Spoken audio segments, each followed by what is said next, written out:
Salvation by Peter F. Hamilton. Narrated by John Lee.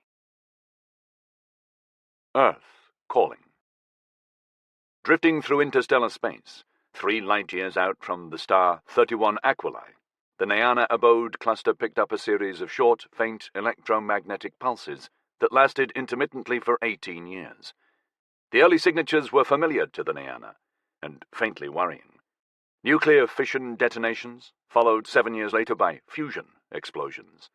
The technological progress of whoever was detonating them was exceptionally swift by the usual metric of emerging civilizations.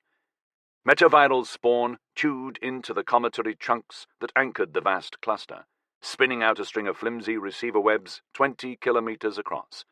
They aligned themselves on the G-class star 50 light-years away, where the savage weapons were being deployed.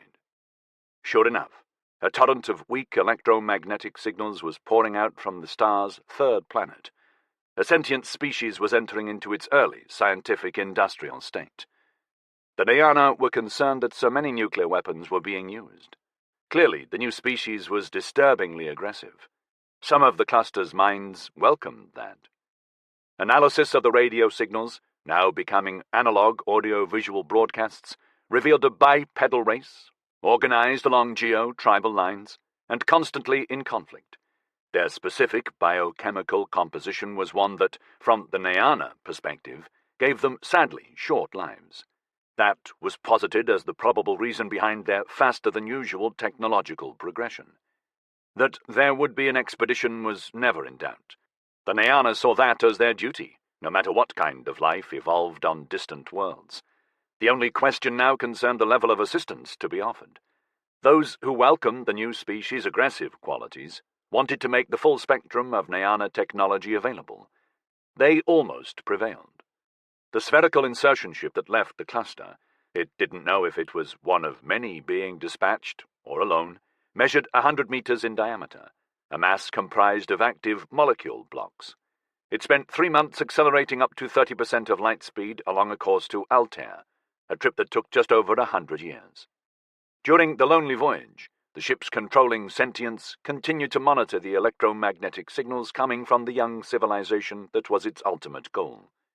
It built up an impressive knowledge base of human biology, as well as a comprehensive understanding of their constantly evolving tribal, political, and economic structures. When the ship reached Altair, it performed a complex flyby maneuver, which aligned it perfectly on Sol. After that, the physical section of the sentience's memory that contained all the astrogation data of the flight from the cluster to Altair was jettisoned, and the constituent blocks deactivated. Its weakened atomic structure broke apart into an expanding cloud of dust, which was quickly dispersed by Altair's solar wind. Now, if it was ever intercepted, the insertion ship could never betray the position of the Nayana abode cluster, for it no longer knew where it was. The last 50 years of the voyage were spent formatting an emplacement strategy. By now, human ingenuity had produced starships that were flying past the insertion ship in the other direction, in quest of new worlds out among the stars. The information blasting out from Earth and the solar system's asteroid habitats had become increasingly sophisticated, yet, conversely, there was a lot less of it. Radio signals had been in decline since the Internet had begun to carry the bulk of human data traffic. For the final 20 years of the insertion ship's approach, it received little, apart from entertainment broadcasts, and even those were shrinking year by year. But it had enough. It flew in south of the ecliptic, shedding cold mass in irregular bursts, like a black comet, a deceleration maneuver that took 3 years. This was always the riskiest part of the voyage. The human solar system was scattered with a great many astronomical sensors scanning the universe for cosmological abnormalities. By the time it passed the Kuiper Belt, the insertion ship was down to 25 meters in diameter. It emitted no magnetic or gravitational fields. The outer shell was fully radiation absorbent, so there was no albedo, making it invisible to any telescopes. Thermal emission was 0. No one perceived its arrival. Inside, 4 biologics began to grow within molecular initiators, attaining physical patterns the ship's sentience had designed, based on the information it had acquired during the long voyage. They were human in size and shape, Skeletons and organs carried the mimicry down to a biochemical level. Their DNA was equally authentic. You would have to go a lot deeper into the cells to find any abnormality.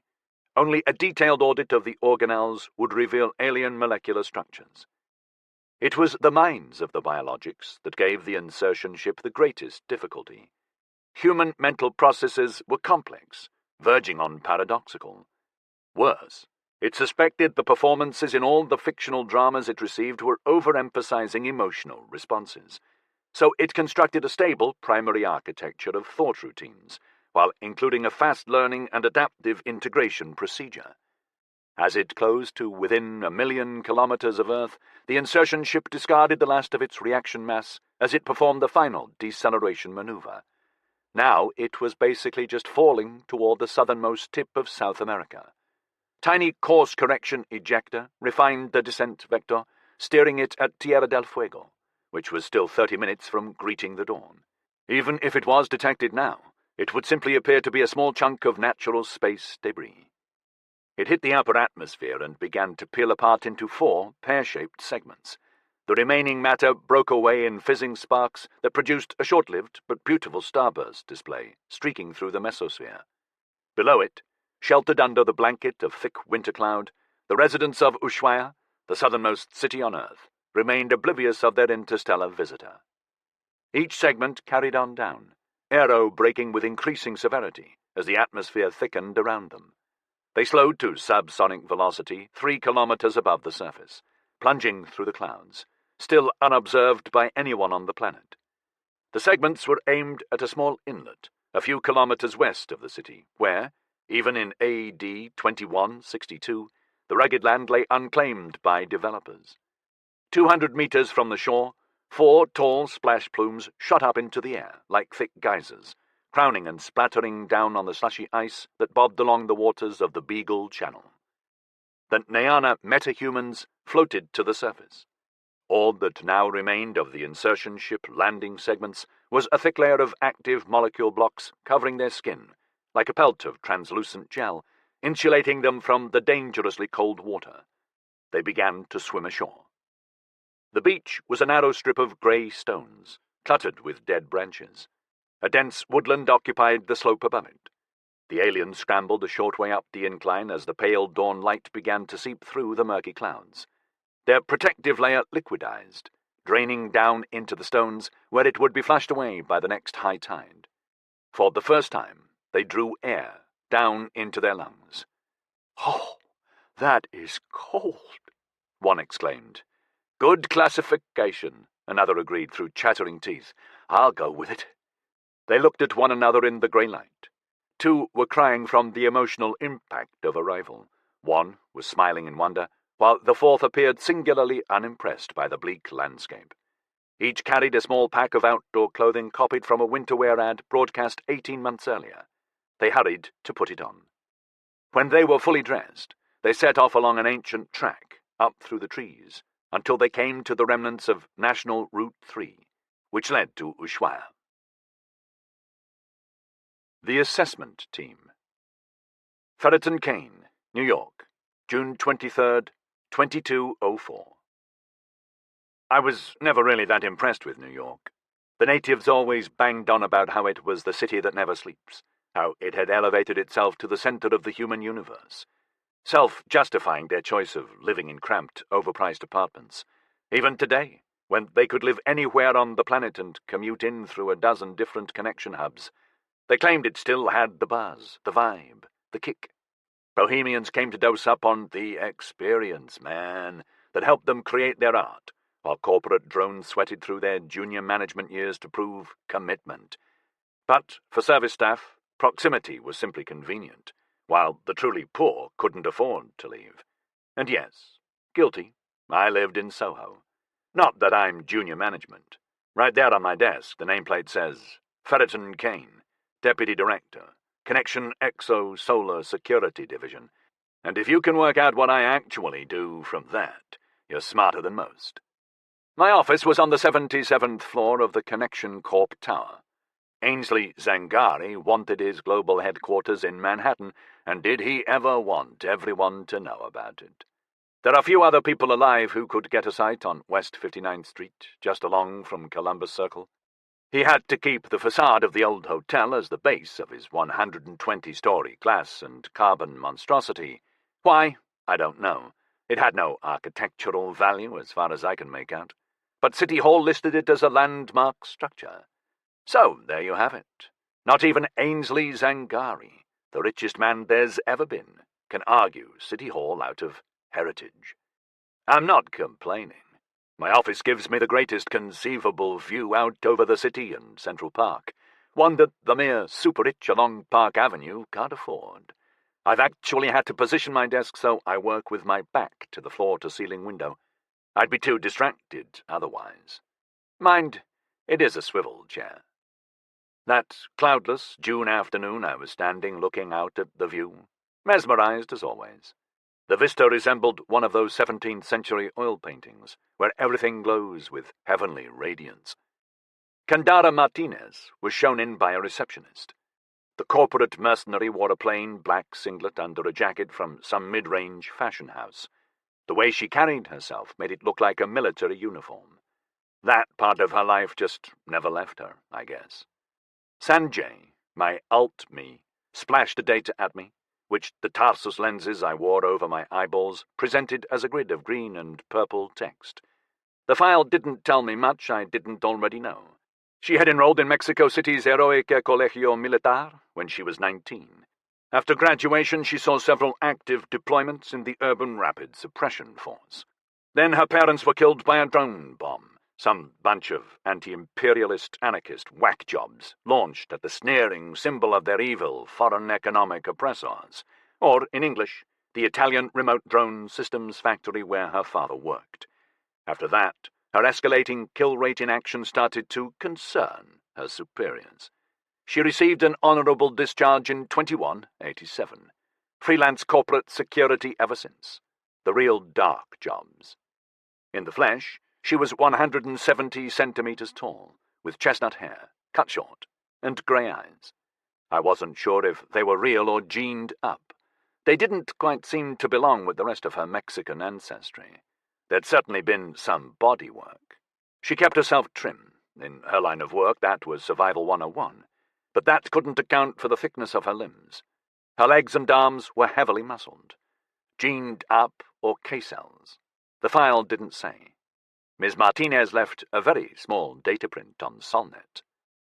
"Thank you for accepting the contract," I said.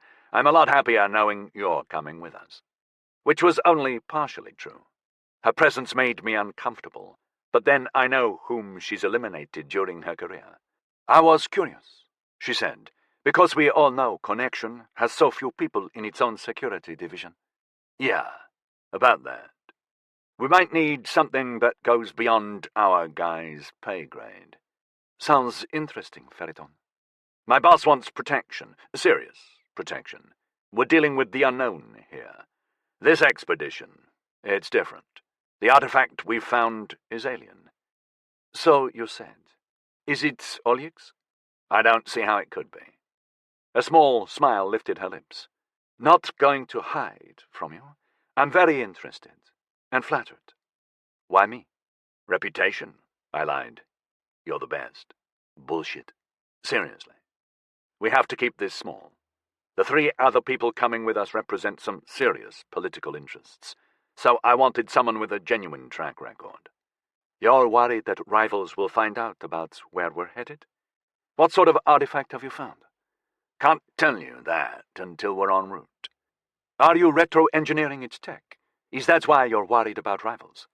"This isn't about new technology and market impact. We have a bigger problem than that." "Oh?" She lifted her eyebrow in query. "You'll get a full briefing when we're underway. Everybody does." "Okay, that's a reasonable containment strategy. But I do need to know. Is it hostile?"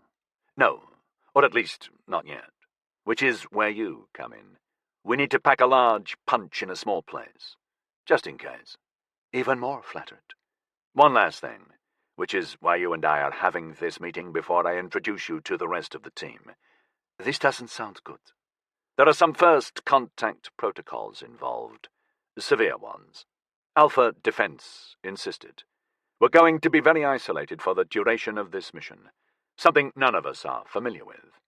Today, no matter what disaster hits you, everybody can shout for help wherever they are. Everyone functions under the assumption an emergency team is 2 minutes away. It's all we know. I consider that to be a weakness, especially in this situation. If things go wrong, badly wrong, that's when the Alpha Defense First Contact Protocol applies. She caught on fast. I could see the slight change in body posture, humor retreating, muscles tightening. If they're hostile, they can't know about us, she said. No prisoners. No data downloads. Really? Her humor swept back in. You're worried about an alien invasion? That's very quaint. What does Ainsley Zangari think they're going to plunder? Our gold and our women? We don't know what they are, so until we do.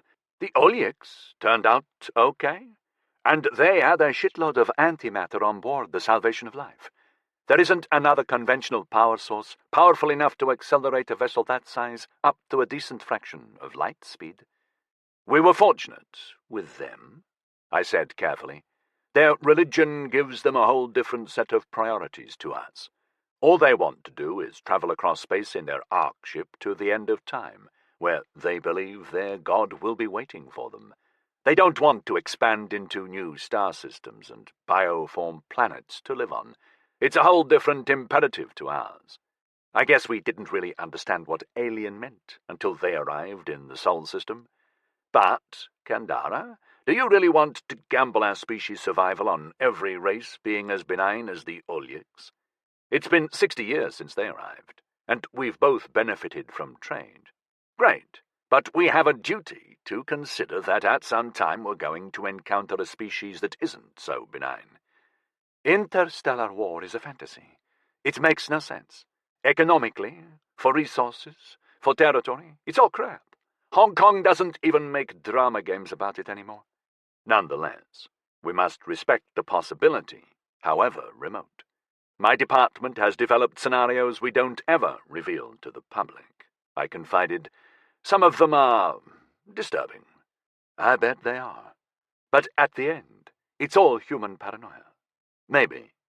However, the non-exposure protocol must be enacted if the contact species turns out to be hostile. Will you accept that responsibility? I need to know I can rely on you if I'm incapacitated. Incapacitated? She took a moment, breathing in deeply as she finally realized what I was asking. Getting her assigned to the mission on that basis, that thanks to her quirk she was genuinely dedicated and fearless enough to initiate the self-destruct sequence, had been an easy sell to Yuri. He had never questioned my choice. All right, she said, if it comes to that, I'm prepared to press the big red button. Thank you. Oh, and the other three. They might not appreciate. Yeah, we'll keep that part to ourselves. Good. Let's go meet them then.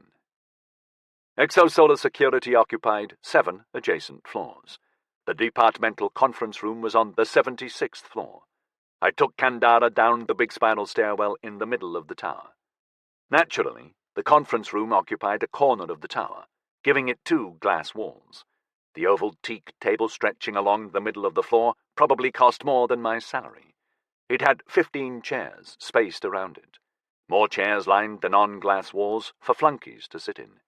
Pure psychology, emphasizing the importance of those invited to sit at the table with the grown-ups. There were 7 people waiting, and none of them using a wall chair. As far as I was concerned, only 3 of them were relevant. The representatives of true power, Yuri Alster, Callum Hepburn, and Alik Monday. Yuri was sitting at the far end, with his executive assistant and tech advisor, Loy, next to him. He was one of the real old-timers, born back in St. Petersburg in 2030. All broody and sullen like only Russians who emigrate from the motherland can be. Couple that with his age, and I doubt his mouth was even capable of smiling anymore. He'd got his first telomere extension therapy about a century ago, and then progressed to gene-up to keep himself alive. If you called that living, Most people call all the myriad extension therapies the undying, stretching out their existence at any price. I've seen people who never got rich until their 80s then go for treatments. It's not pretty. All those treatments and procedures had left Yuri's appearance suspended in his late 50s, with his round face slightly bloated, and his thin sandy hair shading lighter as it was infiltrated by grey strands that had resisted the gene-up. Hooded grey-green eyes completed the image of a man who was suspicious about the whole universe. But for Yuri, an eternal 50 wasn't so bad. As well as his deferred face, there had to be replacement organs, too. For a start, no original liver could survive immersion in that much vodka. His replacement parts would all be high-end bioprinted clone cells. He was too xenophobic, and maybe snobbish, to use K-cells. The alien biotechnology was the main trade item between the Olyaks and humans. Cells with a biochemistry compatible with a human body, which could be assembled into organs and muscles at a significantly lower cost than gene-up treatments and printed stem cells. They had a reputation, unfounded in my opinion, of being slightly inferior to human medical technology. But by making advanced medical treatment available to millions of people who had been too poor to receive it before, it had become the biggest boon to social improvement since Connection Corp started providing universal egalitarian transport through its Portal Hub network. I nodded respectfully at him. After all, he was my boss and the author of this whole expedition. Me, I'd seen it for the terrific opportunity it was. As usual, Loy was wearing an absurdly expensive suit, as if he'd strayed in from Wall Street. Not too far from the truth, given he's Ainsley's great-grandson, one of many. 28 years old and always keen to tell you about his shiny new quantum physics degree from Harvard. Earned, not bought, as he'll explain. Right now he was desperately validating himself by working his way up through Connection Corp the way everyone does.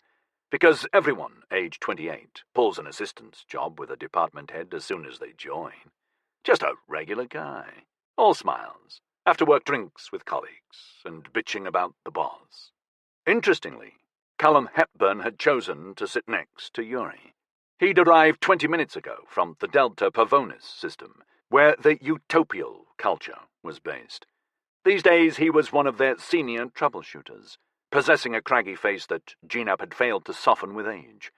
His thick crop of hair was the bold silver-white that all redheads turn, rather than the insipid grey that lies in wait for most humans. I could sense a great deal of unhappiness behind those blue-grey eyes of his. From my briefing with Ainsley, I gathered Callum hadn't exactly volunteered for the expedition. Allegedly, the Utopials, with their perfect democracy, can't be ordered to do anything, no matter what level of citizenship you've attained, and he's grade 2. So that must be one hell of a favour Domino Ainsley Zangari had knocked into Emilia Juric, given Emilia was the closest thing the Utopials had to a leader, and therefore the only one who could pressure Callum into coming back to Earth. And I don't suppose having Yuri along on the expedition was helping his temperament. The two of them hadn't talked since Callum left Connection in what I can only describe as intriguing circumstances a century ago, after he officially died. Actually, it was 112 years ago. Whatever. That's an impressive amount of time to hold a grudge. But then he's Scottish, and in my experience they're just as stubborn and dour as Russians.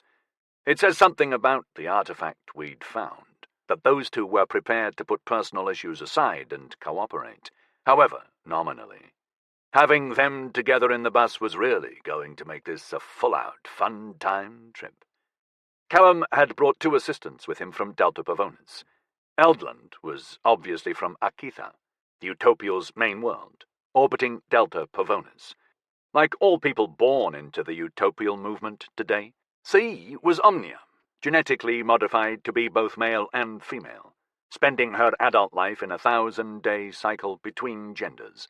That baseline genome alteration to every person born into the utopial culture, enabling and enhancing their core philosophy of equality at a fundamental level, had been hugely controversial when it first began, back in 2119, condemned as extremist by some religions and old-school moralists. There had been plenty of discrimination and even violence against the Omnias to begin with, by the usual suspects, the ignorant and prejudiced and fearful. But, as always, what was once exceptional decayed to mundane over time. Today, Eldland could probably walk down most streets on Earth without any trouble.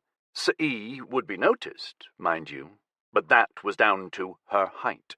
All the Omnias were tall, and Eldland was an easy 15 centimeters higher than anyone else in the room, and also marathon runner thin with it.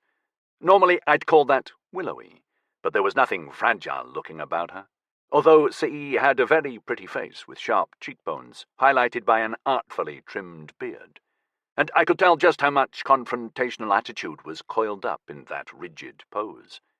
Utopials from Akitha are always the most evangelical about their way of life. I hoped that wasn't going to be a problem. Sanjay's data splash listed her as a Turing specialist. Callum's other companion was Jessica Mai, the greatest political flip-flopper of us all. A Hong Kong native who, at 20, went all radical and aligned herself with the utopial ethic so she could train as an exobiologist on Akitha, only to flip back politically, enabling her to earn those dirty capitalist big bucks available in the universal culture. I knew she was 74. My alt-me was spraying the data up as my glance swept across her. She didn't look it. Interesting fact, she worked for Connection Security back in the day, which is where she got the money for telomere therapy in her early 30s. Then, after one volatile case, she upped and moved back to Akitha, where her experience dropped her right into their Olyx Alien Observation Bureau. 5 years ago she was promoted to Callum's senior assistant, an appointment that clearly gave her plenty of time off to work out in the gym. If I was the cynical sort, I'd say Callum appreciated that. And finally we had Alik Monday. Access corrupt in the dictionary and it'll likely give you his name. A genuine made-in-America bastard. Occupation, FBI senior special detective, operating out of D.C. Believe it or not, when I tried to data mine, his age was classified. He's a walking, talking, federal secret, all personal data restricted. Connection Security G8 Turing could have hacked his profile easy enough, but cracking an FBI core would be a huge deal, and not just for the feds. I'd have pattern sniffers all over my ass, and Yuri would be asking questions I could do without. I needed him to keep thinking this was his mission. Some things you just have to let go. Anyway, I guessed Alik at about 110. He wasn't so much an undying as a reanimated corpse. Easy tells. That plastic, smooth skin comes from so many therapies you'd have to use electric shocks to get his facial muscles to express an emotion. I suspected the color was gened up, too. Most African Americans are a light brown, but Alik was black like he'd been sunbathing on the equator for a decade. You can't get any darker. Full bodywork, too. Take his shirt off and you'll see the physique of a 20-year-old Olympian, with every replacement muscle designed and bioprinted in a top San Francisco clinic. I'd give good odds there are some aggressive peripherals lurking in among all those perfect tendons and muscle bands, too.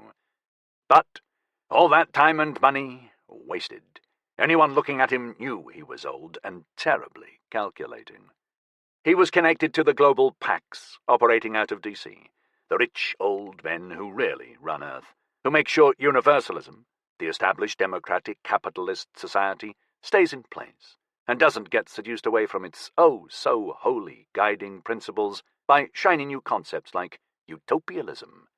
Just like everyone, the PACs wanted to get a jump on the implications from the artifact, and Alik was their eyes on the prize, with a loyalty that only serious quantities of dollars can buy.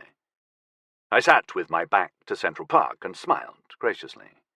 Thank you all for coming, and the people you represent for agreeing to this. Alik frowned at me.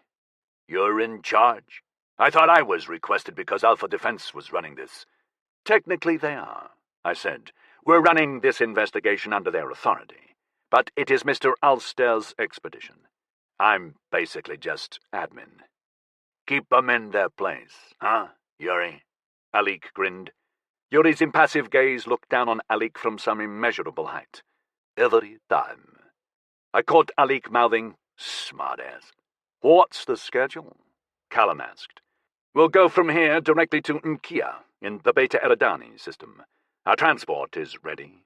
Journey time from the base camp to the artifact should take about 48 hours, maybe a bit longer."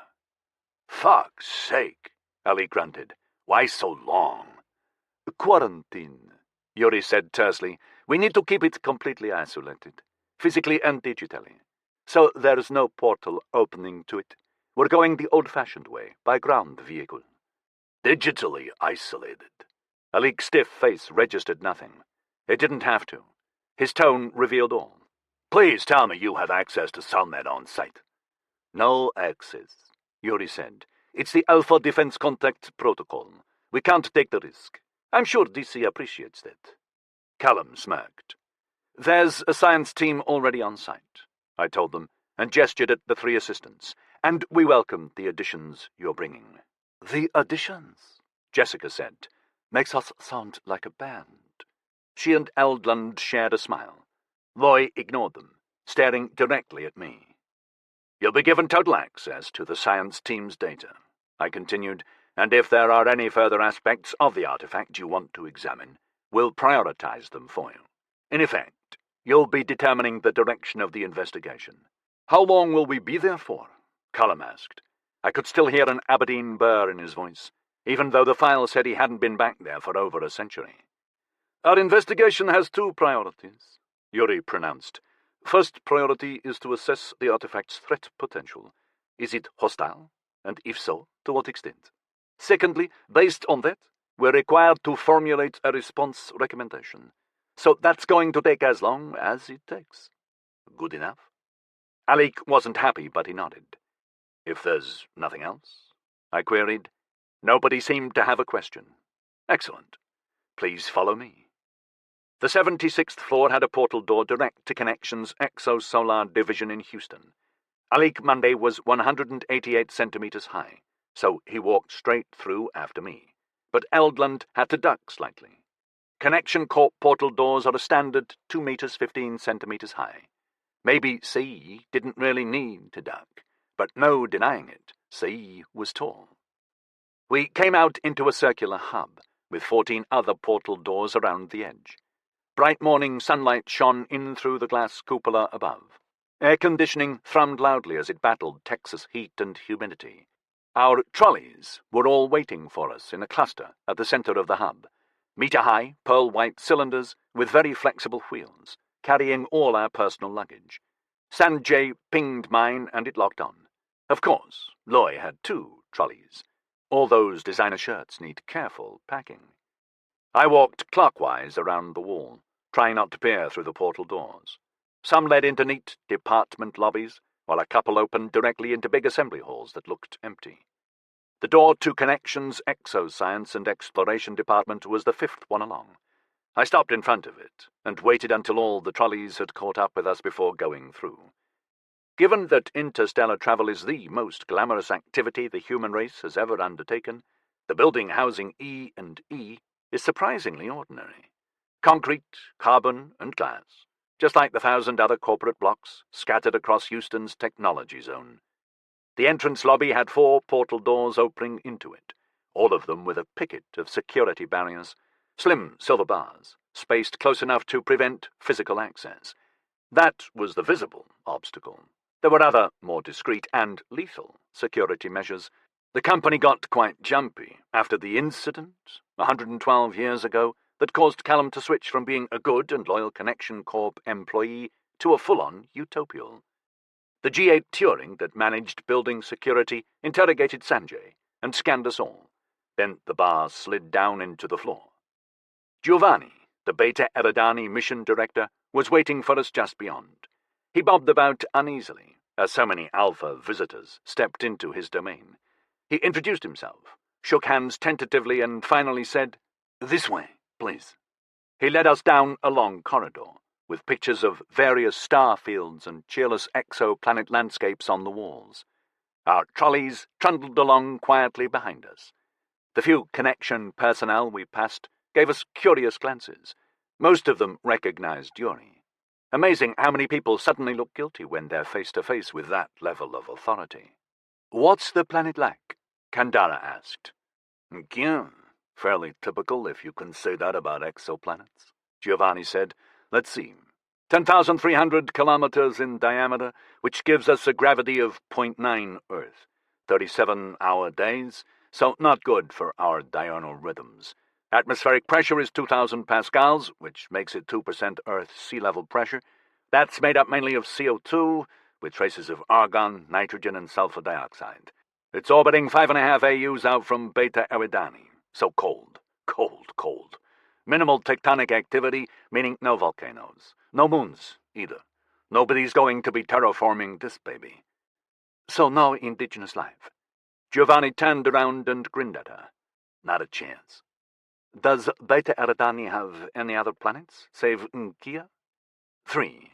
2 small solids, both in close orbits to Beta Eridani, as hot as Mercury and tidal-locked, so you could melt bricks on their light side. 1 gas mini, 15 AUs out, makes Nkea look tropical." At the end of the corridor, a pair of solid doors swung open for us, taking us through into a nondescript anteroom. Then Giovanni practically rushed through an identical set of doors on the opposite wall. The Nkea egress chamber looked remarkably like an industrial warehouse. Smooth, polished concrete floor, high blue-grey composite panel walls, black composite roof, obscured by bright lighting strips hanging down over the aisles. Metal racks ran almost the length of the chamber, 3 times Eldland's height, stacked with white plastic pods and bulky metal cases. Commercial cargo trolleys rolled along, either collecting supplies from a couple of portal doors that led away to distribution centers and slotting them in the correct place on the racks, or picking equipment from the racks and taking it down to the portal at the far end. One wall was inset with long windows that looked into a series of labs where samples were analyzed. Technical personnel wandered around their benches, loaded with expensive analysis equipment, dressed in double-sealed white environment suits, peering through bubble helmets. "Sure there's no indigenous life there?" Kandara asked, staring into the labs. "Looks to me like you're taking contamination protocols very seriously." "Standard procedure," Giovanni replied. "It takes 7 to 12 years to receive preliminary Sol Senate Exolife Agency clearance, confirming there's no autochthonous microbiology. Personally, I think that ought to be increased to 50 years, with a quadrupled sample range, before you can formally announce an all-clear with any form of authority. But that's just me.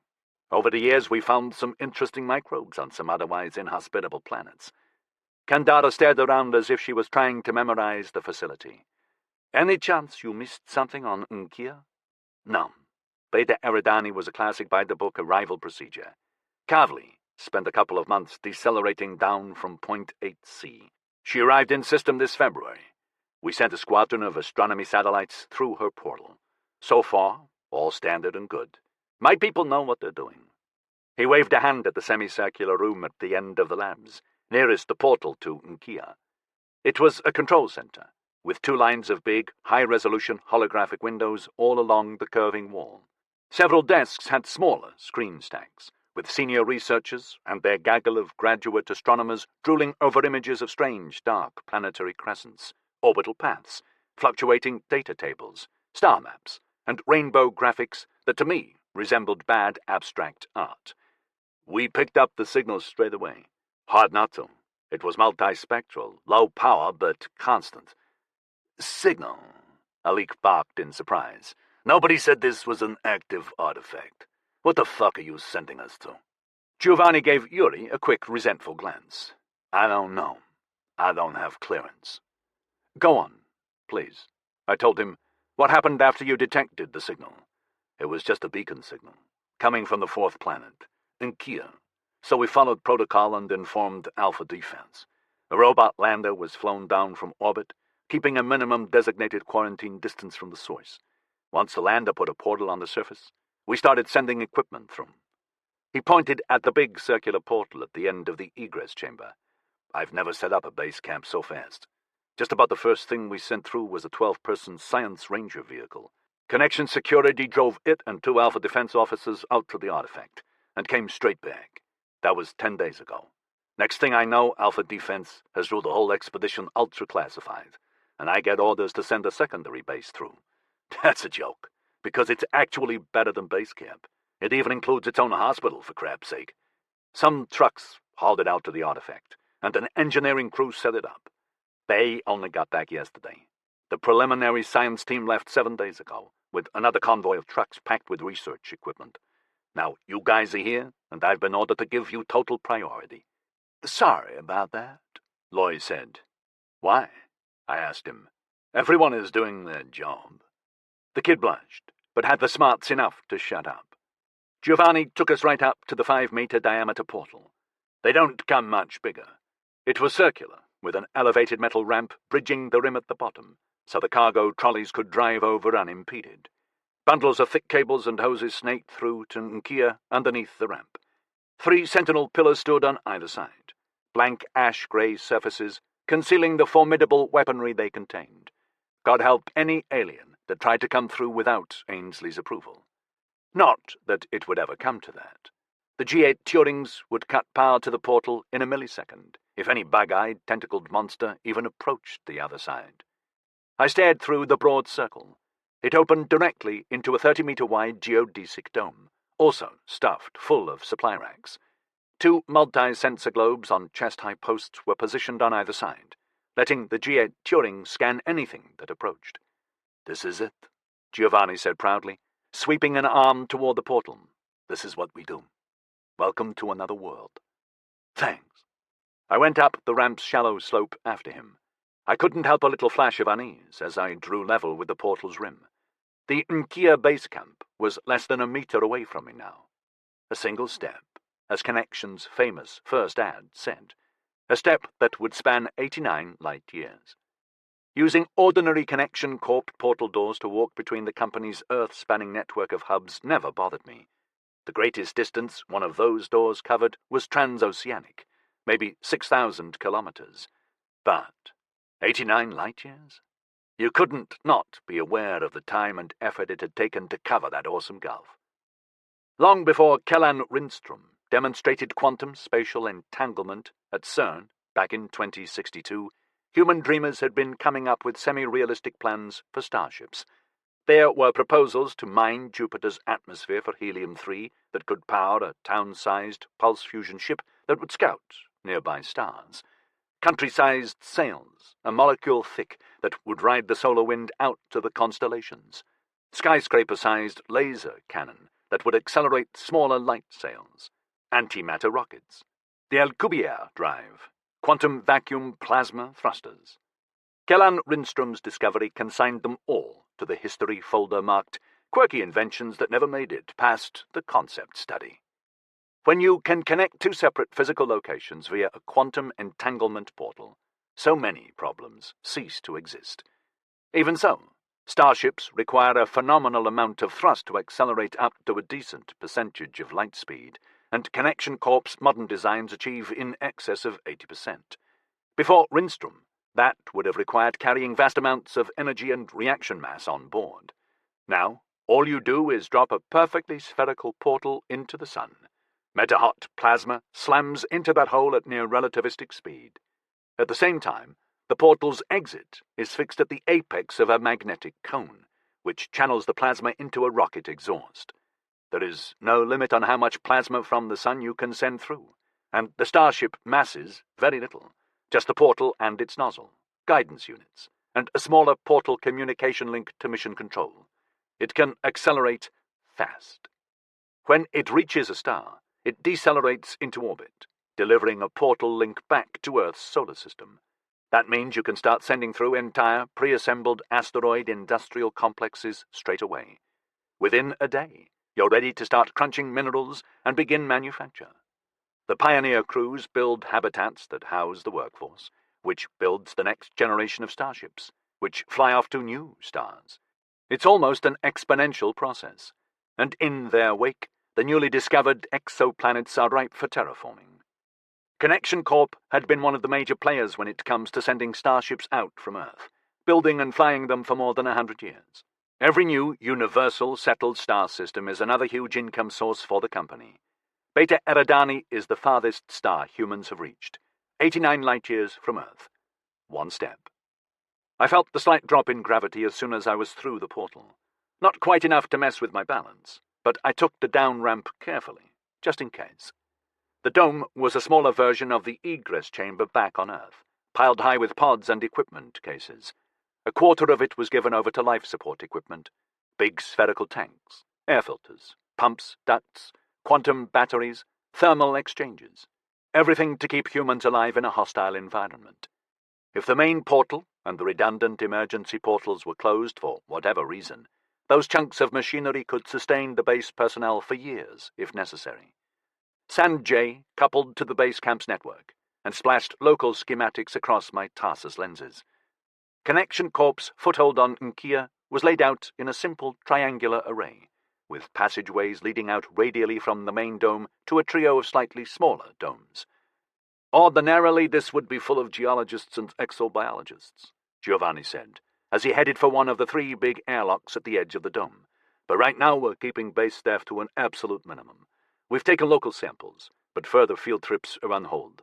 The only people here today are engineering support and your security teams. He took us through the airlock, which was large enough to hold all of us and our trolleys while it cycled. The passageway on the other side was a plain metal tube with light strips and cable conduits running overhead. Even with all the insulation layers built into base camp structures, the surface had a faint mist of condensation, proof of just how cold Nkia was. The air in the garage dome held a throat-tickling sulfur tang. It was cool, too, but I didn't pay that much attention. I was too busy staring at the waiting machine. The trail ranger occupied the floor like a possessive dragon come to cozy down in its lair. Like everybody in this day and age, I'm completely unfamiliar with ground vehicles. This brute was wildly impressive. It came in 3 sections. A cab and engineering section were at the front, with a smooth fluorescent green egg-shaped body. Lights resembling insect eyes clustered around the blunt nose, just below a curving windscreen. Smaller sensor ones protruded like thick black stubble hairs on the underside. The heat radiators were 4 slim mirror-silver strips running perpendicular down both sides, as if the designers had added missile fins just for the hell of it. Behind the cab, linked by an articulated pressure coupling, were the 2 cylindrical passenger sections. They were made of the same smooth metalloceramic, with slit windows on both sides. Each section rode on 6 fat tires, individually powered by an electric axle motor. The damn things were as high as I was, with tread patterns deep enough that I could put my hand in them. Everybody was smiling in appreciation. Even Alik managed to twitch his lips with interest. I joined them. I wanted to drive the beast. It was an impulse I guessed most of the team were experiencing. No such luck. Giovanni introduced us to Sutton Castro and B. Jain, the Trail Ranger drivers. The interior convinced me Yuri had ordered the Trail Ranger printed specifically for us. I don't believe Connection's exoscience staff would generally be bussed about a new planet in such comfort. The rear section contained sleeping pods, with a locker for everyone's trolleys. Forward of those, I peeped into one of the 4 small washroom cubicles, finding a miracle of convertible units and compact storage cabinets to cater for every need, from a toilet to a shower. There was also a tiny galley, with packets of gourmet meals that a service was still loading into the fridges. Our lounge dominated the middle section, fitted with luxurious reclining chairs. Everyone settled down in there as the drivers went forward to the cab. A couple of stewards came in and asked us if we wanted any food or drink. It was all slightly surreal. I've seen old videos that included plane flights and travelling on the Orient Express. For a moment, I could believe the portal to Nkia had actually transported us into the 20th century. This was travelling in history. I have to admit, there was a degree of elegance to it. If it wasn't so ridiculously time-consuming, I could probably get used to it. "We're sailing up in 2 minutes," Sutton Castro announced over the PA. Sanjay splashed the garage airlock schematic, showing me both doors closing and undergoing pre-start pressure tests. I didn't ask for it, but Sanjay was an adaptive alt-me, about as smart as an old G6 Turing, so it can pretty much anticipate what I want and need to know. The biometrics my medical peripheries were reading would have revealed rising heart rate, a small adrenaline flush, and raised skin temperature. All its core algorithms would interpret that as one thing: anxiety rising. So Sanjay did what it could to reassure me, and showed me lots of systems working smoothly. The garage dome pumped its atmosphere away. "Access the vehicle net," I whispered soundlessly. The peripheral fibers riding alongside my vocal cord nerves picked up the impulses, and Sanjay coupled to the trail ranger's net. "Give me an external camera feed." I closed my eyes and watched the image splash. In front of the trail ranger, the big garage door was opening, slowly hinging up. It was dark outside. Grey sky lidded a rust-brown rock plain. A fine dust suspended in the super-thin atmosphere gave everything a hazy quality. Yet I could see tiny zephyrs twirling along across the metamorphic mesa, sucking up spirals of sand. Spectacularly sharp mountains shredded the eastern horizon. The sight was entrancing. Virgin land, desolate and alien. The trail ranger rolled forward. I could feel the movement, the slight rise and fall of the suspension pistons, as if we were a yacht sailing over mildly choppy waters. Then the tires were biting into the loose regolith, churning up big fantails. I opened my eyes, and Sanjay cancelled the camera feed. Yuri, Callum, and Alik were all doing the same thing as I was, watching the images coming from the trail ranger's net, while Kandara and the three aides had chosen to stand, pressed up against the long windows, seeing the landscape for real. I guess that's a comment on age. It wasn't long before the base camp domes were white splinters on the horizon. The trail ranger was purring along at 50 kilometers an hour, with the occasional lurch as we rolled over a ridge. Sutton and B were following a line of marker posts that the original science rover had dropped every 4 kilometers to mark the route, their scarlet strobes flashing bright against the sullen rock. The stewards came around again, taking drink orders. I asked for a hot chocolate. Most of the others had something alcoholic. "Right," Alik said. "We're out of range from base camp and I can't access Salnet. What the fuck is out there?" I glanced at Yuri, who nodded. "I can give you the initial team's report," I said, ordering Sanjay to release the files for them. Everyone sat down, closing their eyes to survey the data. "A spaceship?" Callum blurted in astonishment. "You're taking the piss." "I wish we were," Yuri said. "It's a spaceship, all right." "How long has it been here?" Alik asked. "Preliminary estimate, 32 years. And it's intact?" "Reasonably. It didn't crash, though there is some hard landing damage." "I'm surprised by the size," Eldland said. "I'd expect a starship to be bigger." "The drive, if that's what it is, doesn't use reaction mass. We believe it has exotic matter components." "A wormhole generator?" Callum asked sharply. "Currently unknown. Hopefully the science team will have some results for us when we arrive. They've had a week's lead on us." "And there's no sign of whoever built it," Kandara said thoughtfully. Yuri and I exchanged a glance. "No," I said. "However, some of the cargo is intact. Well, preserved, anyway." "Cargo?" She frowned. "What's the file number?" "There's no file on the cargo," Yuri said. "Alpha Defense ruled that we absolutely cannot afford a security breach on that one." "Something worse than an alien starship?" Callum said. "This should be good." "So?" Kandara narrowed her eyes. I took a breath. "There are several biomechanical units on board which can only be classed as hibernation chambers, or modules that... fuck it, you'll see. Whatever. They contained humans." "You are shitting me," Alik growled. "Again, no," Yuri said. "Somebody took humans from Earth 32 years ago and flew them out here. The implications are not good." I smiled at Kandara. "Still think we're paranoid?" She glared back at me. "How many humans?" Eldland asked. She sounded badly shaken. 17, I told her. "Are they alive?" Jessica asked quickly. "The hibernation chamber machinery appears to be functional," I said diplomatically. "Half of the science team we sent out are medical personnel. We'll be given a more definitive answer when we arrive." "Fuck me," Alik said, and took a big drink of bourbon from his cut crystal tumbler. "We're 89 light years from Earth, and they flew here 30 years ago. Is the ship FTL capable?" "Unknown, but possible." I watched them, Callum, Yuri, Kandara, and Alik, as they stared around at one another, trying to read their expressions, to see any forgeries amid the shock and surprise. They gave nothing away, and I still didn't know which one of them was the alien. Julos, year 583 AA, after arrival. "They've gone," Delian declared with a mixture of excitement and resentment as he raced out of the changing pavilion and onto the short grass of the games fields. His head was tipped back to gaze up at the bright blue sky. For all of his 12 years, there had been a great many sharp points of silver light orbiting far above Julos, like stars that could be seen in daytime.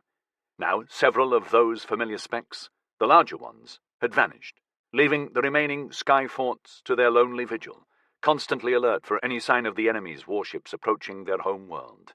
"Yeah, the last Traveller Generation ships portaled out last night," Urella said wistfully as she tied back some of her hair. Delian was fond of Urella.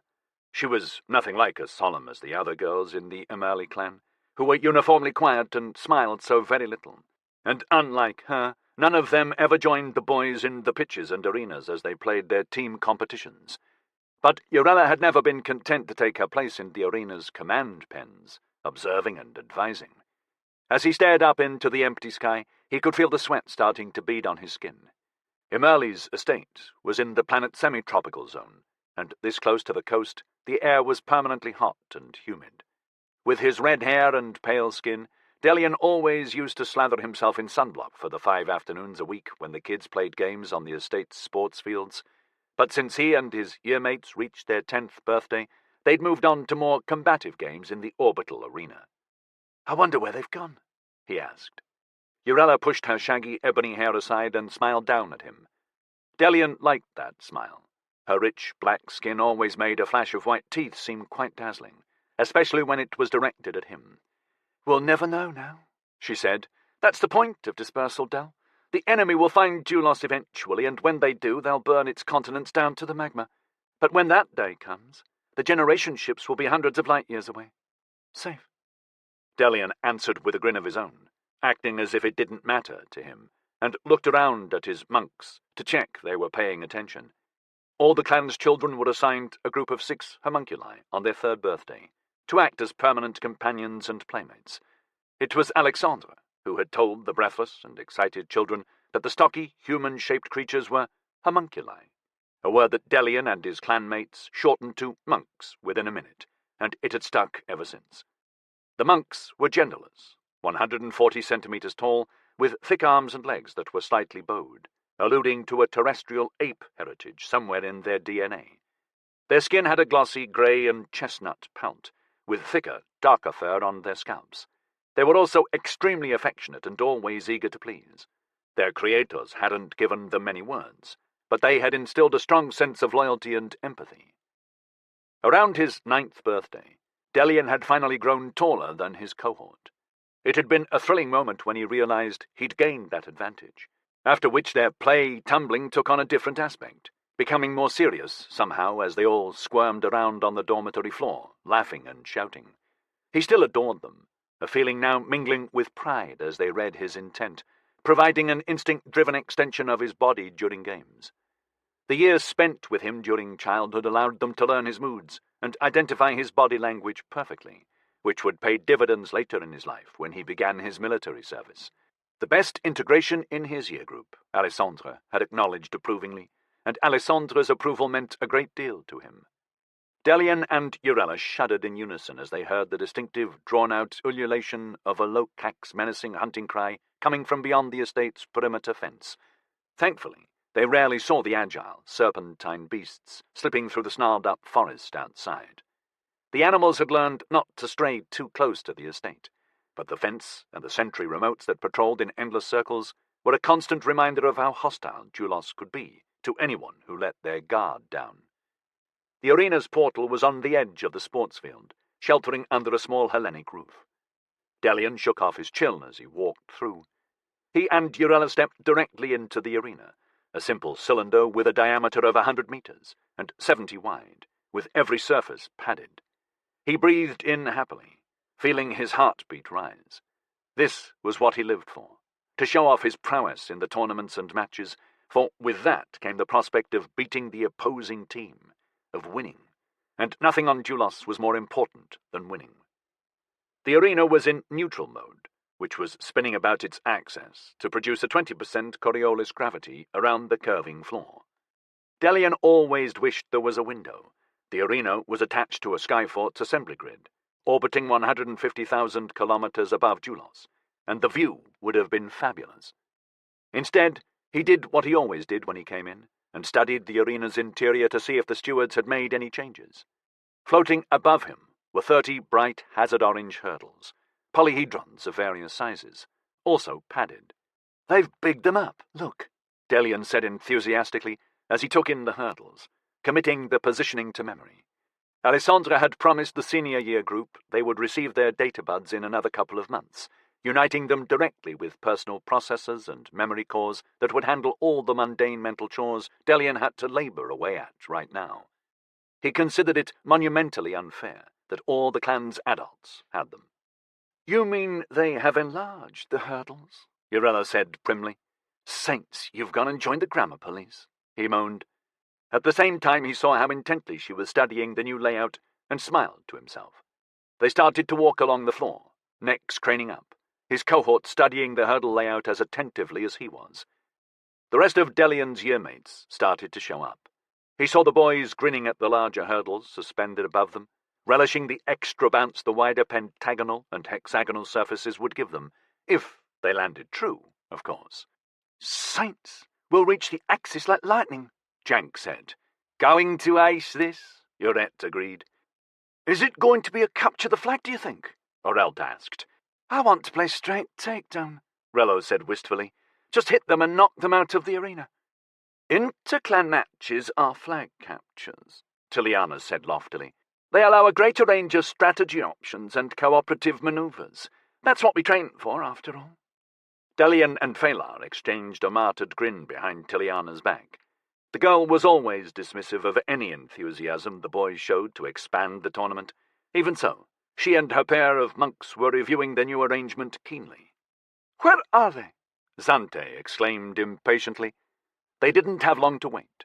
The visiting team from the Ansaru clan, whose estate was on the other side of the eastern mountains, came jogging into the arena in a single regimented line, their monk cohorts forming columns on either side. Delian scowled at that. The Ansaru boys had discipline. With his own yearmates spread halfway around the curving floor, joking around, their cohorts scattered and jostling spiritedly, it already put the Ansaru team ahead on style. "We should organize like that." Alessandra and the Ansaru referee came in, talking together cheerfully. Delian was grateful that he had Alessandra as his year mentor. Some of the other adults who looked after the clan children didn't have her empathy. He could still remember the day, 6 years ago, when he and his yearmates had it gently explained to them that they weren't omnia, like the adults, that their gender was binary, fixed, like people on Earth millennia ago. "Why?" they'd all asked. "Because you need to be what you are," Alessandra had explained kindly.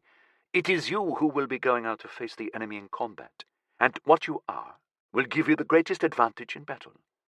Delian still didn't quite believe that. After all, Alessandra, like most of the adults, was nearly 2 meters tall. Surely soldiers needed that size and strength, and Sid also told the boys they were unlikely to reach that height. "But you would be strong," Saeed promised.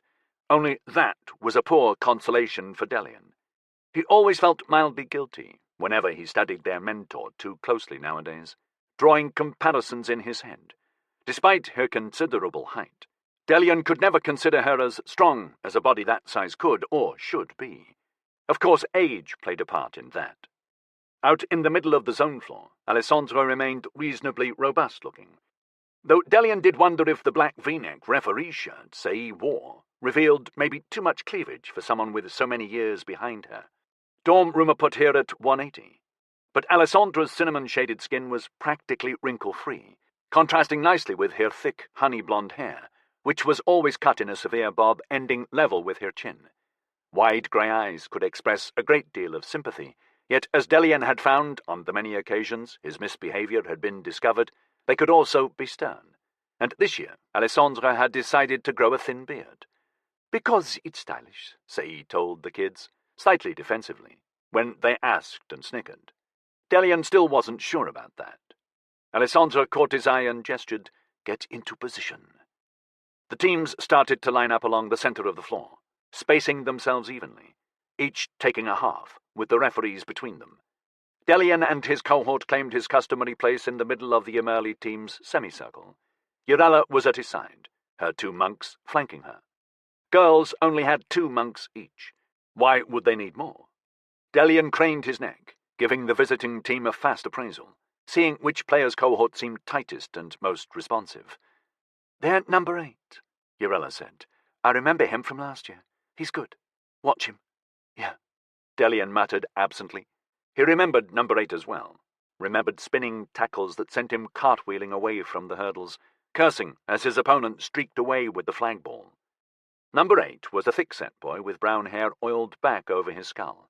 From a quarter of the way around the arena floor, he gave Delian a fast, dismissive look, calculated to insult. His monk cohort copied it perfectly.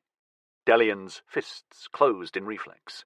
"Mistake," Urella chided. "He's goading you." A quick flush rose to Delian's cheeks. She was right, and he knew it. Too late to try to return an insult. Number 8 was no longer looking in his direction. The Ansaru team's 3 girls took their places in the command pens around the rim, walking across the floor with a grace Delian envied. His own gait resembled a boulder leading an avalanche. No style, but it did get him places. However, he enjoyed their obvious disapproval as they registered Urella remaining in the arena, wearing her protective bodysuit and an easy 45 centimetres higher than the tallest boy. Teams were restricted to 13 members, including tacticians, but there was nothing in the rules about one of the tacticians actually taking part. Urella had won that argument a long time ago. With a theatrical flourish, Alessandra and the Ansaru referee produced 2 flag balls each, holding them up high. The Emerli pair started flashing with a red light, while Ansaru's were yellow. Both teams grinned as they saw them. 2! Delian breathed in delight. Now that's more like it. Until now, they'd always played 1 flag ball. This was going to be a real test of skill and teamwork. He and the rest of the team put on their helmets, giving one another slightly nervous looks. This was both the pain and the joy of being the first generation of binary humans to be birthed on Julos. There wasn't an older year to pass down the wisdom, like warning them the arena game rules would change. Delian and his yearmates were always dropping hints to the younger years about how to handle themselves in games and tournaments. But they were the pioneers. Everything they underwent in the estate's training program was fresh and new. Sometimes it felt like an unfair burden. Not that he'd ever admit that to Alessandre. "A point will only be given when both flag balls are put through the goal," Alessandra announced. "Winner is first to 15 points. Jank and Uret play defence on 1 flag ball," Alici's voice announced in Delian's helmet comset. "Rello, you take the second." "Gotcha," Rello announced greedily. "Habel and Colian go mid-block on Rello's flag ball," Tiliana said. "Let's lure them in. Only intercept when they're on final snatch flight." Delian breathed out in relief. He'd been fearful the girls would assign him defence. Again. He knew he was so much better at intercept.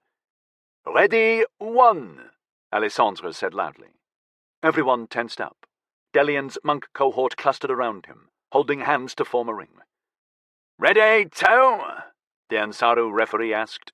Ansaru's boys yelled, "Yeah!" Delian and his team let loose their signature call, a hooted warble they'd developed over the last couple of years, which to their ears sounded magnificently savage. Alessandra smiled tolerantly. The light strips, ribbing the arena walls, turned gold. Delian felt the gravity start to reduce further as the arena's spin slowed. All the boys swayed about like seaweed in a current. As always, falling gravity made him feel bizarrely light-headed. The referees both threw the flag balls upward. All 4 of the flashing globes soared up toward the axes. Gravity reached about 5%. Alessandro blew the whistle. Delian's monks crouched down fast, thrusting their clenched hands into the center of the ring they were forming. Delian hopped onto the platform of stumpy hands, squatting down. The cohort read his every muscle movement perfectly. He jumped as if he was trying to power himself all the way to the planet below. The monks flung their arms up in perfect synchronization, slim flower petals bursting open. He rocketed upward, body turning a half somersault as he headed for the first polyhedron, and a hexagonal surface that was angled just so. Drawing his knees up almost to his chin, and hit kick. The power bounce. Soaring toward the polyhedron, 2 up. The air around him full of flying boys. Tracking them, and the flagballs. Trying to project where they were all going. Then the monks were rising. From above, an impossibly hefty bird flock startled into the air. Delian saw which of the Ansaru boys was going defensive on one of their flagballs. "Intercepting a D!" he yelled. As he thumped down onto the next polyhedron, he altered his angle and bounced on a good interception course. "Mallet, take Delian's D2, Tiliana called. "Ye, snatch it." The Ansaru defender saw him coming and curled up. Delian rotated around his center of gravity, drawing his legs up, ready for the kick. They collided hard. The defender tried to grab Delian's feet. Technically illegal. You could only bump opponents, not grapple. But Delian used only one foot, which gave him an unexpected slant. The defender's hands swung through empty air. He made good contact on the boy's hip, sending him spinning away to thud into a polyhedron, which whirled him off along a horizontal trajectory. Urella zipped past him as Mallet struck the second defender. She bounced accurately off a polyhedron and streaked straight toward the yellow flagball. Delian's cohort caught up with him and formed up in a globe cage of tense limbs with him in the center. Together they bounced off a hurdle, 4 monk legs kicking to give extra velocity. He rose toward Urella, providing cover. The arena light strips flashed violet for 3 seconds. Delian grunted in dismay. The cohort bundle read his micro-flexing and twisted, legs rigid, arms extended so they spun slowly. Ready. The gyroscopic shells that contained the arena shifted around and spun faster. The centrifugal gravity direction altered sharply.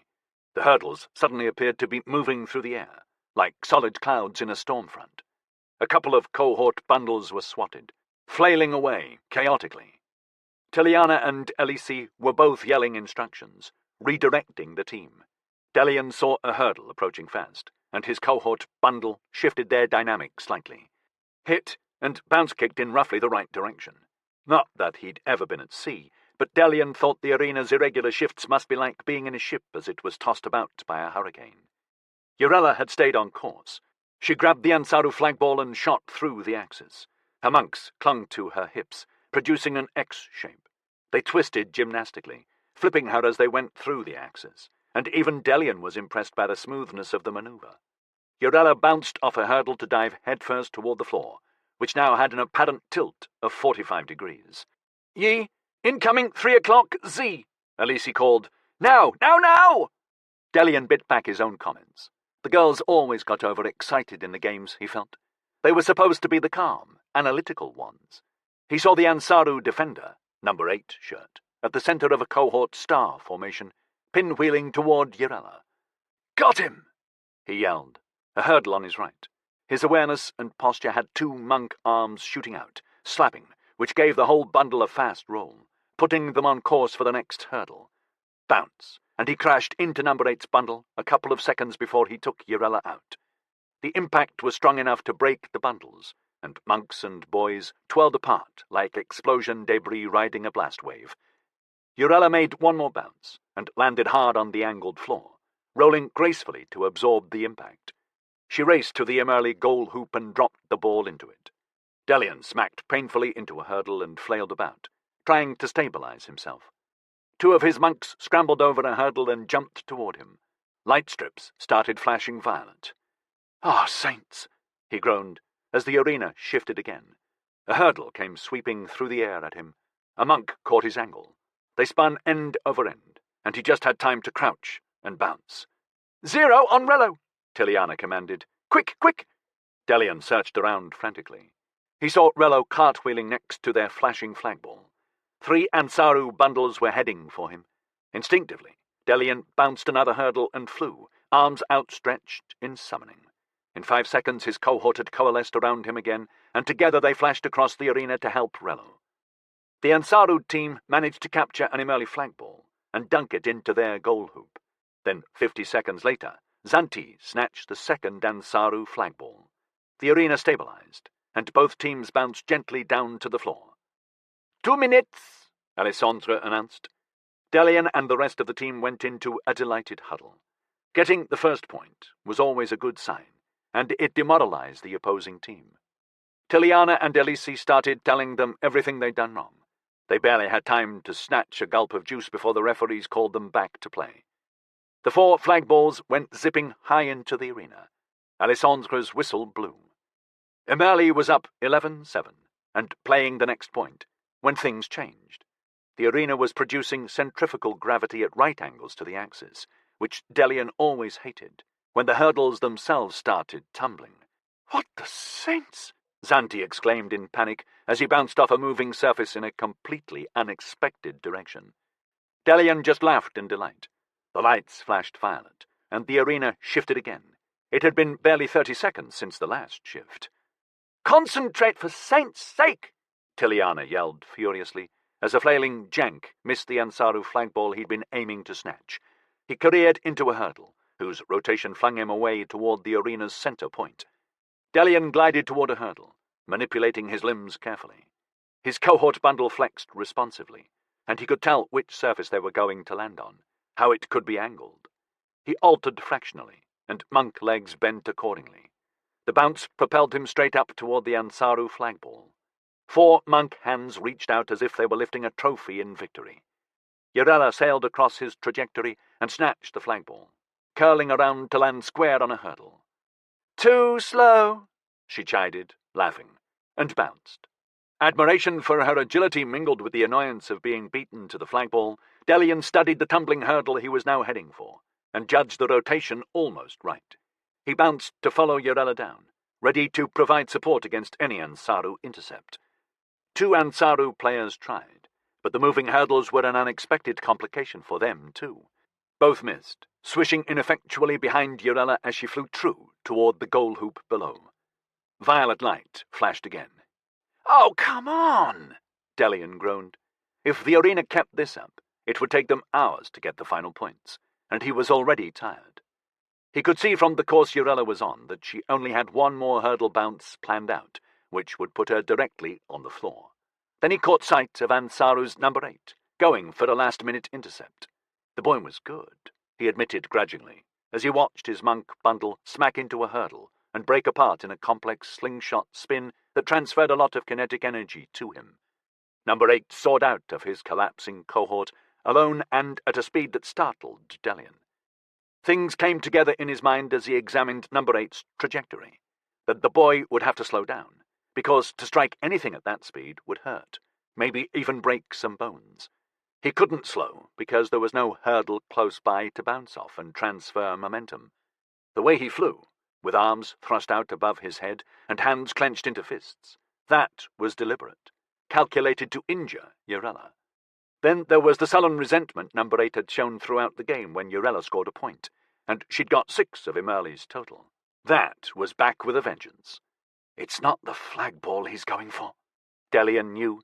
His arms jerked around, his hands in a grasping motion. The monks reacted instantly, elongating the bundle shape. One of the monks hit the side of a hurdle, managing to grab an edge for a brief moment. It was enough.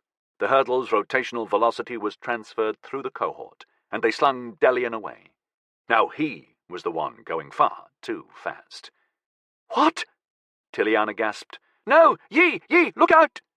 Delian's elbow punched into number 8's side, and the 2 of them rebounded, veering sharply away from Yarella. The force of the impact dazed him as something like fire engulfed his arm. Somewhere close by, he heard his target cry out in pain and fury. They were both twirling around each other like twin stars bound in a single orbit. The arena's lights strobed scarlet as the siren went off. Delian hit a surface hard enough to knock the breath out of him. It must have been the wall, because he was immediately slithering down to thud onto the floor. Number 8 landed on top of him. A fist struck Delian's leg. He shoved back. Both of them were yelling wordlessly. Hands scrabbled at each other. Then Delian made a fist and drove it into Number 8's stomach. The boy let out a howl of anger and pain and immediately headbutted Delian. Their helmets made it pretty ineffectual, but the adrenaline was pumping now. Delian tried to chop his opponent's neck. "Stop it!" Tiliana and Elise were both shrieking in his ears. Then both cohorts of monks arrived and jumped on the wrestling boys. Urella was shouting. Small fingers clawed at the boys. High-pitched squeals of distress rose. Little pointed teeth snapped viciously. Delian hit out twice more as they writhed around, only to receive a punch that dislodged his helmet, squashing it into his nose. Blood started to flow out of a nostril. No pain, just rage. He brought a knee up with all his force, feeling it sink deep into his enemy's abdomen. That was when Alessandra and the other referee arrived. Hands closed around the snarling, kicking boys, prying them apart. The scrum of monks was going berserk, both cohorts tearing into each other.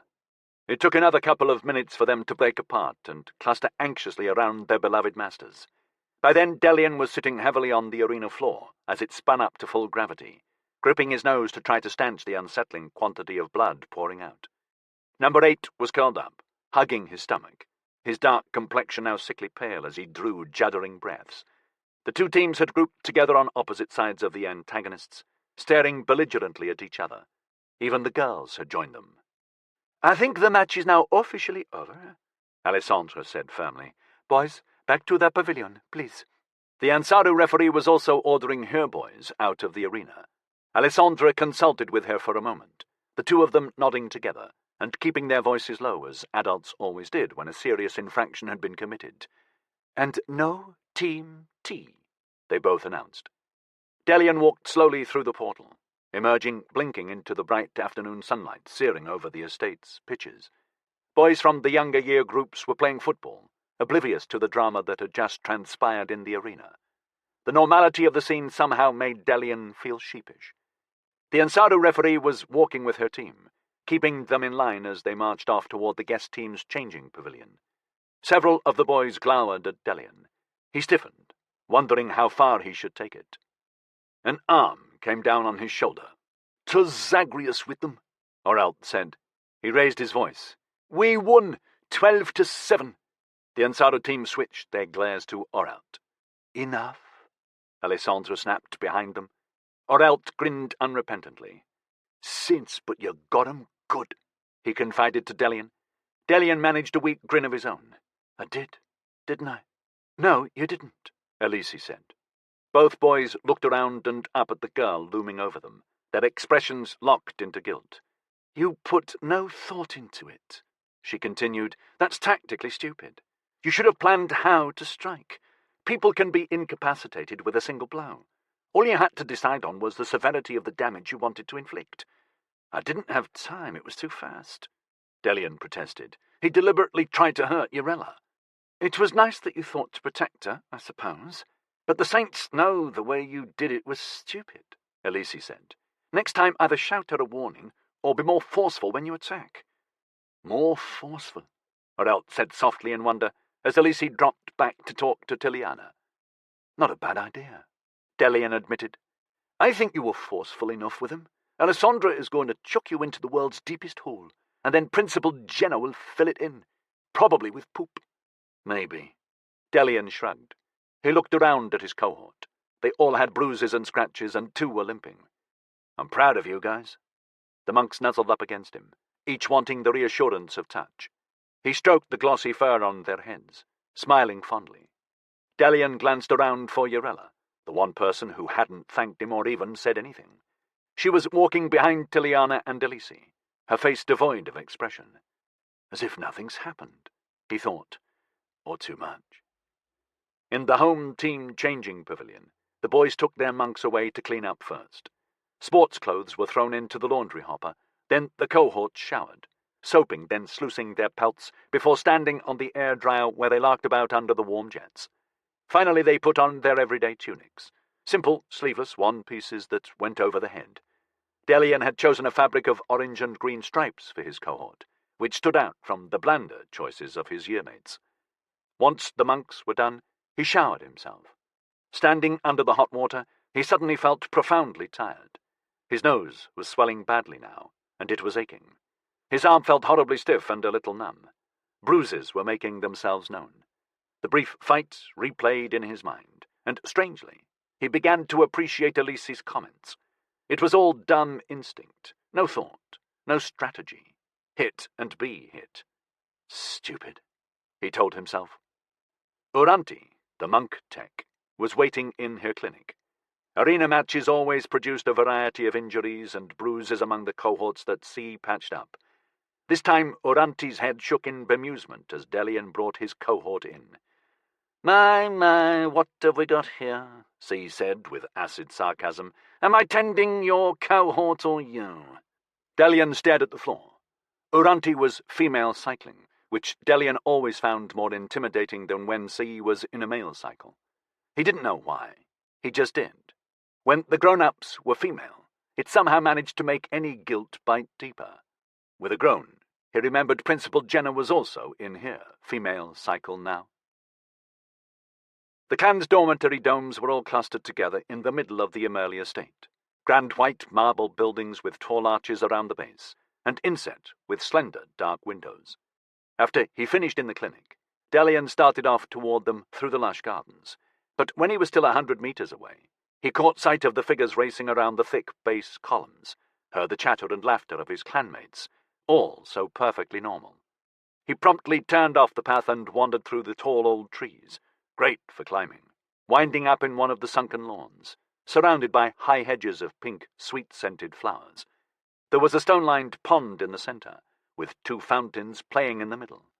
He sat on the edge and watched the long gold and white koi carp slide about below the surface, hiding from the curious monks under big lily pads.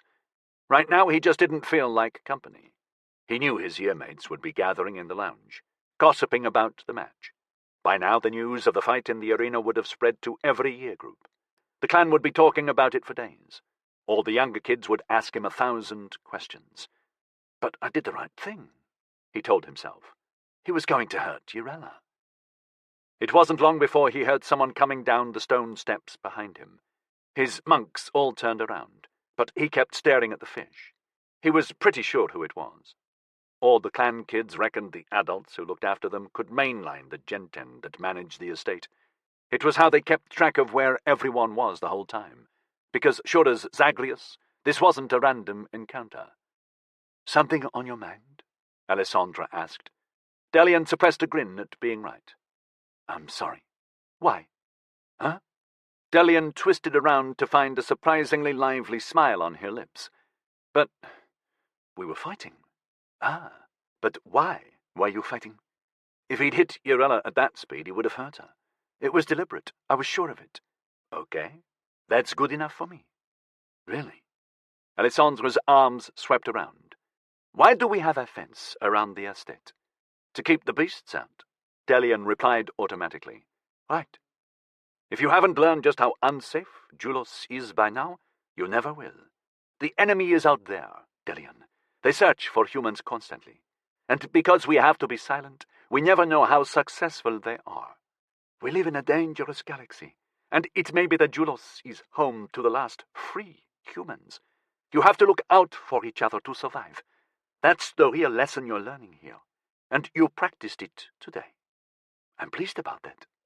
So, does that mean I'm not in detention? Very calculating, Delian. No, you're not in detention. But you don't get a reward either. Not yet. Yet. Her smile grew wider. We'll leave that for when you get to the real battle games in your senior years. For now, you need to learn about strategy and teamwork, which is what the arena tournaments are all about. So let's concentrate on getting that right first. Shall we? Okay. He grinned, and his cohort began reflecting his relief, smiling and flapping their hands in contentment. Good, good, they cooed. Now get yourself back to the dormitory. You need to eat something before afternoon class, and the longer you put off talking to your clanmates, the longer they will want to talk. The afternoon class for Delian's year was held in 5 Saints Hall, which sat at the western end of the estate, a good 5-minute walk from the dormitory domes. He always enjoyed the stories they heard in the Five Saints Hall, because they were always about the 5 saints, who one day would defeat the enemy. "How's the nose?" Jank asked, as they sauntered along the palm-lined path. The fronds were just stirring above their heads, a sign of the evening breeze starting its daily journey along the massive valley from the sea. Delian just managed not to touch it in reflex. "Okay, I guess. Saints, I still can't believe you didn't get detention." "Yeah, me too." He saw the 3 girls up ahead, keeping together like they always did. "Catch you later." The girls turned as one when he called out. Tiliana and Elise gave Urella knowing looks. For a moment, Delian thought she might not stop, or worse, the others would wait with her. Thankfully, they walked on. "Sorry," he said as he caught up. "For what?" He looked up into her heart-shaped face, troubled that she was treating him like this. They normally got on so well. Girls were all destined to be smart, a lot smarter than boys, Alessandra had explained. It was how their genes were sequenced. But he just knew Urella was going to be the smartest of them all. Having her as a special friend was something he didn't want to lose. "Are you angry with me?" She sighed. "No. I know why you did it, and I am grateful, really. It's just... it was very violent. Saints, Delian, you were both going so fast when you hit. Then there was fighting. Your nose was bleeding. I didn't... It was awful. Elise said I should be more forceful next time. Elise is right. You can debilitate with a single strike, you know. Then it would all be settled quickly." An image of the boy's expression inside his helmet at the moment of impact flashed through Delian's mind. "I know. Maybe I should learn how. In 3 years, we'll get combat tutorials for the battle games. I bet you could hack the data now." Her lips twitched. "Of course I could. Seems funny to be talking about it. Hurting people. It's a dangerous universe out there." She indicated the 4-meter-high fence they were approaching. There was only silence outside in the valley's tangled vegetation, which somehow managed to be even more threatening than when the creatures were on the prowl. "So everyone tells us." He stared through the fence. 25 kilometers away, across the flat expanse of the valley floor, the crystal and silver towers of Afrata rose up amid the lower slopes of the mountains. Even now the old city was impressive, which Delian found quite sad. No humans had lived in it for 40 years. It seemed that every day the verdant vines and creepers had twined their way several more meters up the skyscrapers. The streets had long since been engulfed by wild greenery, and all those fancy apartments were now home to the various predatory animals of Julos that stalked each other along Afrata's broken boulevards. "Doesn't make it right," Delian said. "Saints, I know we're all okay and safe living here in the estate. It's just, I want to be out there." "We'll get there," she said sympathetically. "One day." "Oh, you sound like Principal Jenner. Everything good's going to happen tomorrow." She smiled. "It is. I want to walk outside the fence. I want to climb one of those towers. I want to go to the beach and swim in the sea. I want to be on board one of the warships they're building up there and fight the enemy. We're going to do all those things. You, me, all of us. The clans are what's left. We're the pinnacle of Julos, the best and greatest of all." Delian sighed. "I thought the 5 saints were the greatest. Their sacrifice was the greatest. We have to live up to that." "I'm never going to make it." Urella laughed. "You will. Out of all of us, you will. Me? I just dreamed the Sanctuary star is real." "You think it is?" "Marok is always saying that Sanctuary is just a legend, a fable that the generation ships carry with them between worlds." "All myths start from a truth," she said. "There must be so many humans spread across the galaxy now. It isn't hard to think they found one star that's safe from the enemy. If it is real, we'll find it together," he promised solemnly. "Thanks, Del. Now come on. I want to hear what Marok has to tell us about the saints." 5 Saints Hall was the most ornate building in the estate, a long entrance hall with glossy, blackened gold walls, leading to 5 big chambers. Hot sunlight was diffused to a pervasive glow as it shone through the gold-tinted crystal roof. The 15 boys and 3 girls of Delian's year group filed into Chamber 3. It contained plump, sprawling chairs of faux leather that they could flop into, the cushions undulating to take the weight, like sluggish liquid. Up above them, the crystal roof was etched with monochrome images of the saints themselves, while soft boards around the walls had dozens of pictures pinned to them, drawn by the younger clan kids, the phosphorescent parchments glowing gently. This wasn't a classroom in the usual sense. They didn't make notes. There would never be an exam. The tutors wanted them relaxed, eager to take in the stories of the 5 saints. This was to be something they wanted to know, to learn. Marok, the estate's sole historian, came in and smiled. Sei was in female cycle, so Sei'd grown her chestnut hair down to her waist. Her face was composed of long, thin bones, giving her a very attractive, if somewhat delicate, appearance. Delian always thought if he'd been lucky enough to have a parental group, like the people who'd left on the generation ships had, he'd want Marok to be part of it. "Settle down," Sei told the kids.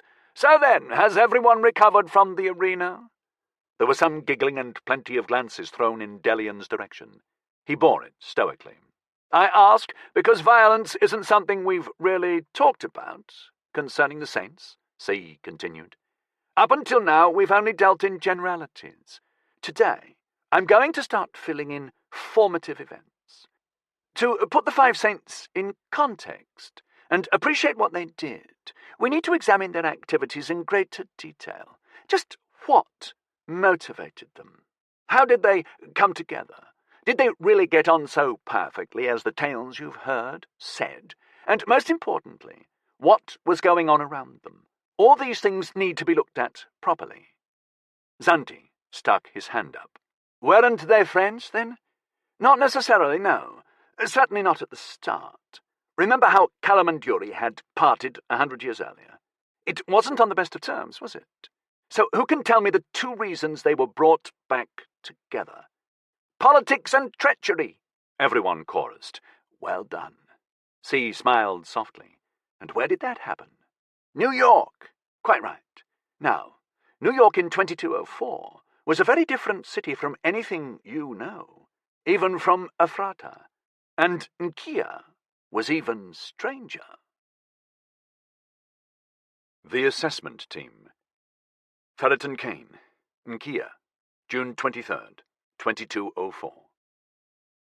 When the trail ranger was an hour out from Nkia's base camp, the stewards started serving dinner.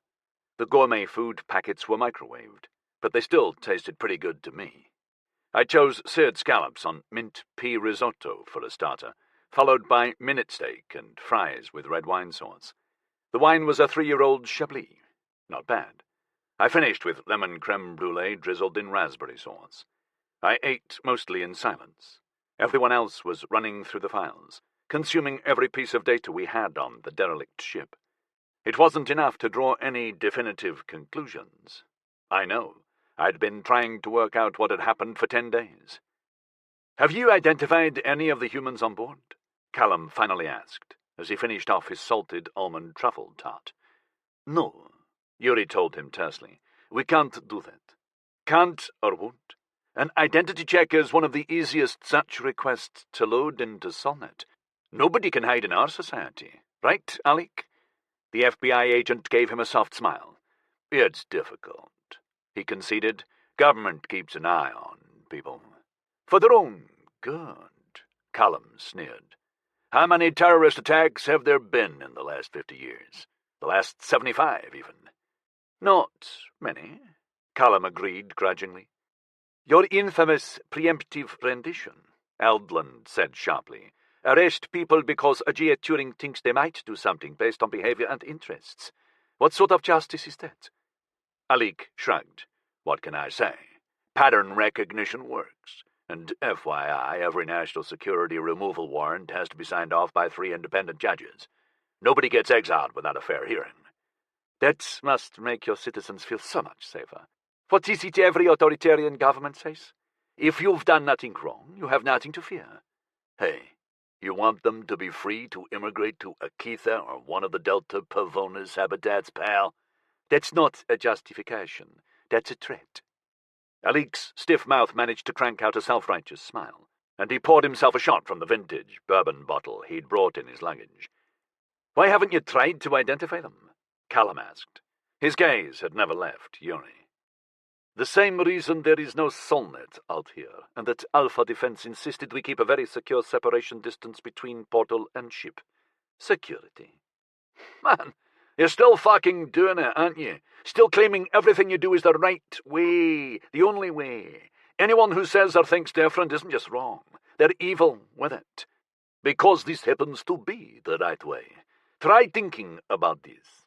Because that's what you're actually supposed to be here for, to produce an impartial, informed opinion. The fuck knows why Emilia and Jaru sent you. Because I'm actually capable of having a rational thought, not just paranoid ones. You'll give it away, Kandara said in a weary voice. She'd taken her jacket off, exposing heavily muscled arms as she sat in the recliner, picking at the vegetarian meal on her fold-out tray. Yuri and Callum both turned to stare at her. What? Callum asked. Sorry, but Yuri is quite right, she said. The aliens, whoever they are going to know who those people in their ship are. So if we start loading their image or DNA sequence into Solnet, they'll know we found the ship. And as keeping this discovery secret is our one advantage. She shrugged. Thank you. Yuri grinned. What she said, which is what I was trying to explain. Callum growled and held up his empty tumbler. A steward came over to pour him a shot of malt whiskey. Alik sat back, swirling his bourbon around the glass. He looked at Yuri, then Callum, came to a decision. Okay, I gotta ask. What did happen with you two? Even the Bureau doesn't have files on it, but I heard rumors. And now here you are, both of you trying to make nice, and screwing that up. This is bigger than us, Yuri said sourly, a tone that would have made anyone else stop, like they'd run smack into a stone cliff. Showing some humanity now, are we? Callum said. Fuck you, Yuri spat back. Jessica, Loy, and Eldland watched the scene intrigued, and maybe a little nervous. Understandable. You don't often see two powers of this magnitude go head-to-head. You're a corporate robot, Callum said. You were back then, and nothing's changed. You're not just employed by Connection, you're its high priest, leading the worship. You're alive, aren't you? Am I supposed to be grateful? It wouldn't hurt, really. Callum sneered. You want me to tell them? Let them judge. Because it's not just my story, is it? Go ahead, Yuri said belligerently. He reached for the bottle of iced vodka. Callum looked around the rest of us in turn, uncertain. Do it, Kandara said with a small smile, daring him. It was a long time ago. Ha! Yuri snorted. He downed his vodka shot in one. Was it a dark and stormy night, too? You didn't know where it started. That was a huge part of the problem, and you didn't know because you don't fucking care about people. Fuck you, I cared about her, not you. Nobody cared about you, asshole. The real beginning was in the Caribbean, Callum said, his expression softening at whatever ancient memory he was reliving. That's where Savi and I got married. Illegally, Yuri countered. If you told us like you were supposed to, it would never have happened. It wasn't illegal. For all its size, Connection is a company, not a government, and we didn't need your fucking permission. Just because Ainsley paid our salary doesn't mean he owned us, so screw your fucked-up corporate policy. And it did happen. We have those policies for a reason. If you'd told us you were in a relationship, if you'd been honest, everything would have been different. You created the problem. Don't try and make me out as the bad guy. I couldn't have planned it better. I wanted their stories, especially Yuri's. It had taken me a while to convince him he should come along on the mission in person, rather than just rely on my reports. And now here they were, angry but uncensored, with something to prove. All they could use against each other now was the truth, because it was truth that could inflict damage more accurately than any smart missile strike, and their animosity hadn't even begun to heal over, not after 112 years. It always amazes me how long humans can hold on to grudges. I glanced around as unobtrusively as I could, saw Kandara and Alik holding back smiles, enjoying the show they'd provoked. Yuri and Callum reheated their old war, ready to say anything, spill any secret. So it wasn't a dark and stormy night, Callum began. Quite the opposite. Callum and Yuri. Head-to-head. AD 2092. The beach was perfect. That was a major part of Barbuda's appeal. The tiny Caribbean island had a single connection portal door, which led to its larger and more prosperous neighbor, Antigua. In 2092, a solitary portal serving an entire population made it almost unique on Earth, where quantum spatial entanglement had brought everywhere one step away, as Connection's tagline ran. The resorts spaced along Barbuda's southern coastline depended on that exclusivity. The prices they charged for a week of privacy and seclusion were phenomenal. Callum Hepburn considered it entirely worthwhile. The Diana Club just north of Cocoa Point was a sprawl of 30 boutique cabins, set a few meters back from the top of the pristine white sands. By day it was gorgeous, a tropical sun searing down out of a cloudless azure sky to enhance the verdancy of the palm trees that ran along the top of the beach, turning the white sand into a dazzling slope that, by midday, was too hot for bare feet to walk on, while the turquoise water, with its languid waves, was clear enough to reveal the colourful shoals of fish that flitted playfully through the shallows. At midnight, it was equally lovely. The silver light of the crescent moon, poised above the horizon, bathed the warm sands in a spectral radiance, while deepening the lapping water to a dark and mysterious expanse. Atop the beach, the crowded border of trees cast a ragged ebony silhouette along the base of a starry sky. Two figures in white terry cloth robes held hands and giggled as they scampered along the path from the cabins and down onto the sands. Callum let out a gasp as his feet touched the hot surface. "What's the matter?" Savi asked in concern. "Hotter than I was expecting," Callum admitted. "This?" Her feet slid through the sand, then flicked some up. "This is nothing. You're a wimp." "I'm from Aberdeen," he protested. "You put your bare foot on the beach there and it'll freeze to the pebbles. That's just in summer." "Wimp." She let go and ran on. "Wimp, wimp." Laughing, he sprinted after her. He caught her and swung her around with a loud, happy howl. "Shush, Callum, they'll hear." He glanced back at the tall trees with their long palms swaying in the gentle night breeze. The shadows amid the smooth trunks were an impenetrable black, deeper than the gulf between stars. Anything could be hiding in there. He'd never know. "Who'll hear?" "Them," she said with a snicker. "Our fellow vacationers. The staff. All the peeping toms." He put his arms around her, pulling them together, and kissed her. "Would that be naughty for you?" he asked, nuzzling her throat. "Being watched?" "No." But there was that familiar edge to her voice that made him smirk. Savi had no inhibitions when it came to exploring her sexuality. "No need to worry about them telling anybody," he said. "They'd die of envy before we finished." Savi licked her lips. "Promises, promises," she murmured hotly. "Now take your robe off." "Yes, wife." She smiled broadly. "You're the one that wanted to have sex on the beach, so get on with it, husband." Callum shrugged out of his robe and spread it out on the sand, the very same sand they'd stood on that afternoon, him in a t-shirt and swim trunks, plus trainers with soles thick enough to stop his feet catching fire, her in a white bikini and a scarlet sarong. The ceremony had lasted barely 5 minutes. Only 4 other people were there: the padre from the local town who performed the ceremony, the resort's assistant manager, and 2 of their fellow guests, somewhat bemused to be serving as witnesses. Savi giggled again, eyeing the tree line defiantly. "Lie down," she told him. "I get to go on top."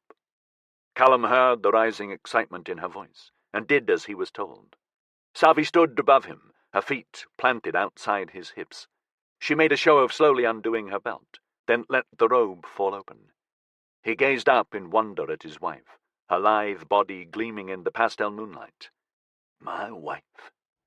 You're a goddess," he said hoarsely. She slipped the robe from her shoulders and tossed her long ebony hair. "Which one?" she taunted. "Parvati, the goddess of love and feminine energy. Clever boy." She grinned down hungrily. "Thank you, Internet. I will never curse you again," Callum promised. "Did you know she bestows a woman's skill and power to the whole universe?" Savi murmured as she sank to her knees. Callum whimpered helplessly. "And prowess." Her eyes flashed wickedly. In the sky above Savi's head, a shooting star scorched a silent, scintillating tail across the heavens. Callum made a wish. It was granted. Callum woke to find strong morning sunlight filtering through the cabin bedroom's wooden shutters. The air conditioning was humming softly, but the temperature in the bedroom was already warmer than midsummer in Scotland. He turned his head to see Savi lying naked on the mattress beside him. "Morning, husband," she said drowsily. He gently brushed thick strands of tangled black hair from her face. All he could do was smile at how lovely she was. "What?" she asked. "I thought I'd had the best dream of my life," he said softly. "Turns out it's actually a memory." "Oh, Cal." She reached for him, and they began kissing ardently. "I'm a married man," he said, and there was no way to keep the incredulity out of his voice. "I can't believe you said yes." "I can't believe you asked. I was always going to ask." "Were you?" "Yeah, from the moment I saw you. But I knew I'd have to wait. You know, actually, say hello first. Maybe find out your name. Silly man. I thought I'd blown it yesterday." She stroked his cheek. "You didn't. We're married." Callum started laughing. "Yes. Now we just have to work out how to tell everyone." "Oh, crap. Yeah." He frowned. Just the thought of it was a real passion killer. Savi gave him an interested look. "You're not worried about that, are you?" No, it's fine. You're scared of telling my father," she decided shrewdly. "I'm not. You are. Fine husband you make. You're supposed to fight demons and dragons for me. I'm not scared of your father. Your mother, on the other hand, Mummy likes you. She's very good at hiding it. You know what they say. If you want to know what the girl's going to grow into, look at the mother." Callum had a brief, if frightening, memory flash of his own father, standing in Pittodrie Stadium, cheering on the Dons, a beer can in each hand. "I would be delighted if you turned out like your mother." Savi's mouth parted to a wide O, which she covered with her hand as she laughed. "Oh, no! I married a horrific liar. Well, you have to admit they are a bit conservative. And I am white." She ran her hand through his short ginger hair. "White and red. Proper Scottish. I could get snowblind staring at your skin." "Hey, you said my freckles are cute." "Freckles are cute on a 10-year-old gal. When you're 31, they're just funny." "Oh, thanks." Callum kissed her. "Best way to shut that conversation down." "Anyway," he said, shrugging, "it's not family we really have to worry about." "Ah, our bloody connection corp lords and masters. I hate them. Company policy. Human resources get straight tight-assed about personal relationships. They're paranoid about sexual harassment lawsuits. I never had to harass you for sex." "True. Actually," she said, "it's not HR that's the problem." "What?" "Anyone employed by the security division has to have their friends vetted." "Vetted? You mean they get to say who you can date? That's outrageous. They can't do that." She grimaced. "Ah, you see, in fact, there's this clause in my contract about who I can associate with outside work. It's very clear." "Wait, you didn't sign it, did you?" "It's the security division, Cal. It's the way it is. If you work in security, you have to know who you're seeing. Exactly who. If another company is trying to launch an infiltration mission, we can't afford to be vulnerable." "Bloody hell, that's depressing." "I know, but realistic. The world is a bad place filled with bad people." "Okay, so what was my report like?" "Ah." She flinched. "I haven't actually told them." "That doesn't sound good." It's... Cal, that day when we met, it was so much fun, remember? I thought it was... you know." "What?" She sucked her lower lip in faux remorse. "I thought you were just going to be a one-night stand." "Shit!" He slumped back and stared up at the ceiling, feeling quite petulant. "It wasn't actually one night," he said, acting the martyr. "Oh, the male ego. Yes, all right, a one-weekend stand. And when it turned out you wanted more than that, I was so happy. But the point is, I didn't report it at first because I thought I wouldn't see you again. And you were connection too. So it wasn't a huge security risk, and a girl doesn't want a big file of these things following her around. We still get judged, you know. It's unfair. Men don't." "I get it," he said. "So then, When we started seeing each other properly, I was in an awkward position. "Is this going to cost you your job?" he asked, suddenly anxious. "No. Look, it's only been 6 weeks. Yuri will understand if the notification goes in a little late. He's an okay guy. Yuri Ulster, my boss." "All right. So we both come clean together then as soon as we get back. Good plan, actually. You go fess up to Yuri and I'll notify Brixton HR. We'll say it was a spontaneous thing. Right? This is it, okay? We met here on Barbuda. We fell in love. We got married. It's not really a lie. If people are going to be that reckless about love, it's going to be on an island like this one." Savi grimaced again. We might just have to wait." "What? Why?" "It's my current assignment." "What about it?" "Actually, what is it? This assignment?"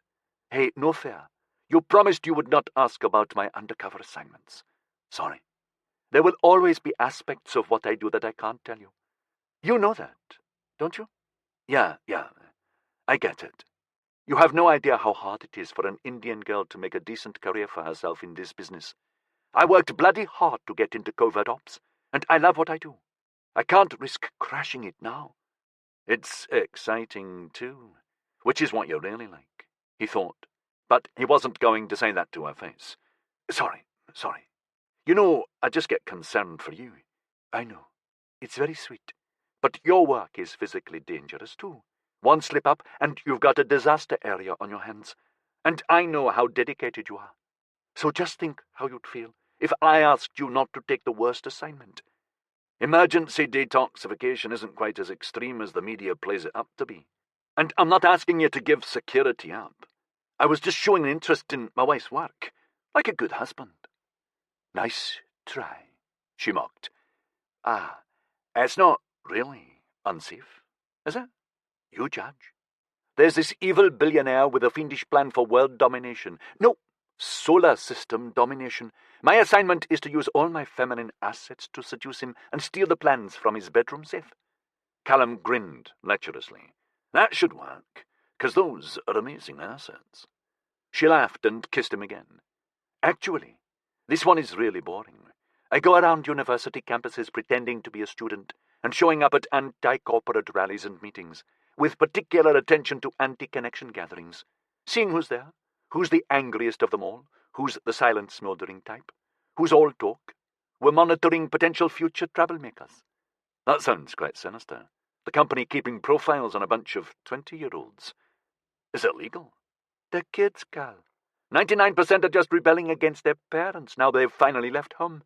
But they're susceptible to radicalization. Somebody's got to stop them being exploited by the real zealot shits. The university deans don't do a damn thing." "Also true.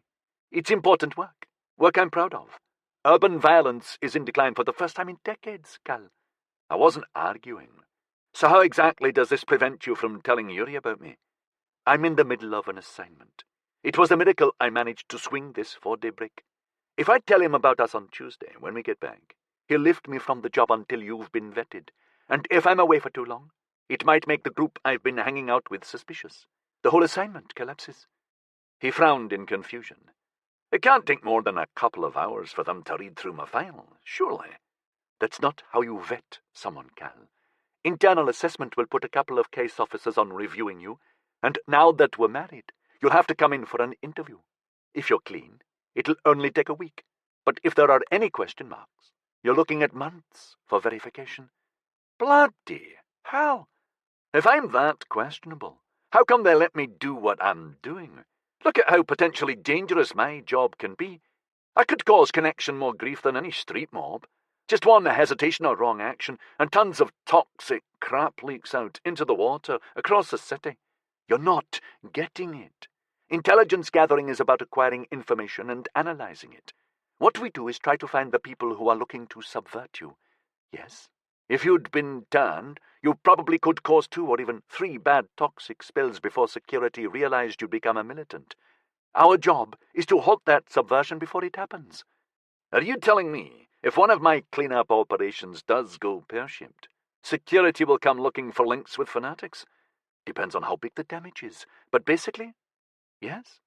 And if there are suspicious patterns in behavior, or your data footprint, our division's G5 Turings will find them. Shit on a stick! I didn't know that. It's not even a whisper in the department, which, as you've now got an undercover security agent lying about her relationship with you, is going to be really bad if they do stick a pattern analysis on you. So we're both on the line here. Don't screw up your next job. Hell, I'll do my best. Savi kissed him, resting her face against his. I love you, husband. Not as much as I love you, wife. So how long before we can shock everyone with the announcement? Couple of weeks. No more, I promise. You're not going to be away all that time, are you? He asked in dismay. I'll try and finish as quickly as I can, but be prepared. Contact's going to be difficult while I'm active. Come on, you can sneak a minute to call me. Just an email will do. Let me know you're okay. If I can, I will. But I can't risk blowing my cover, Cal.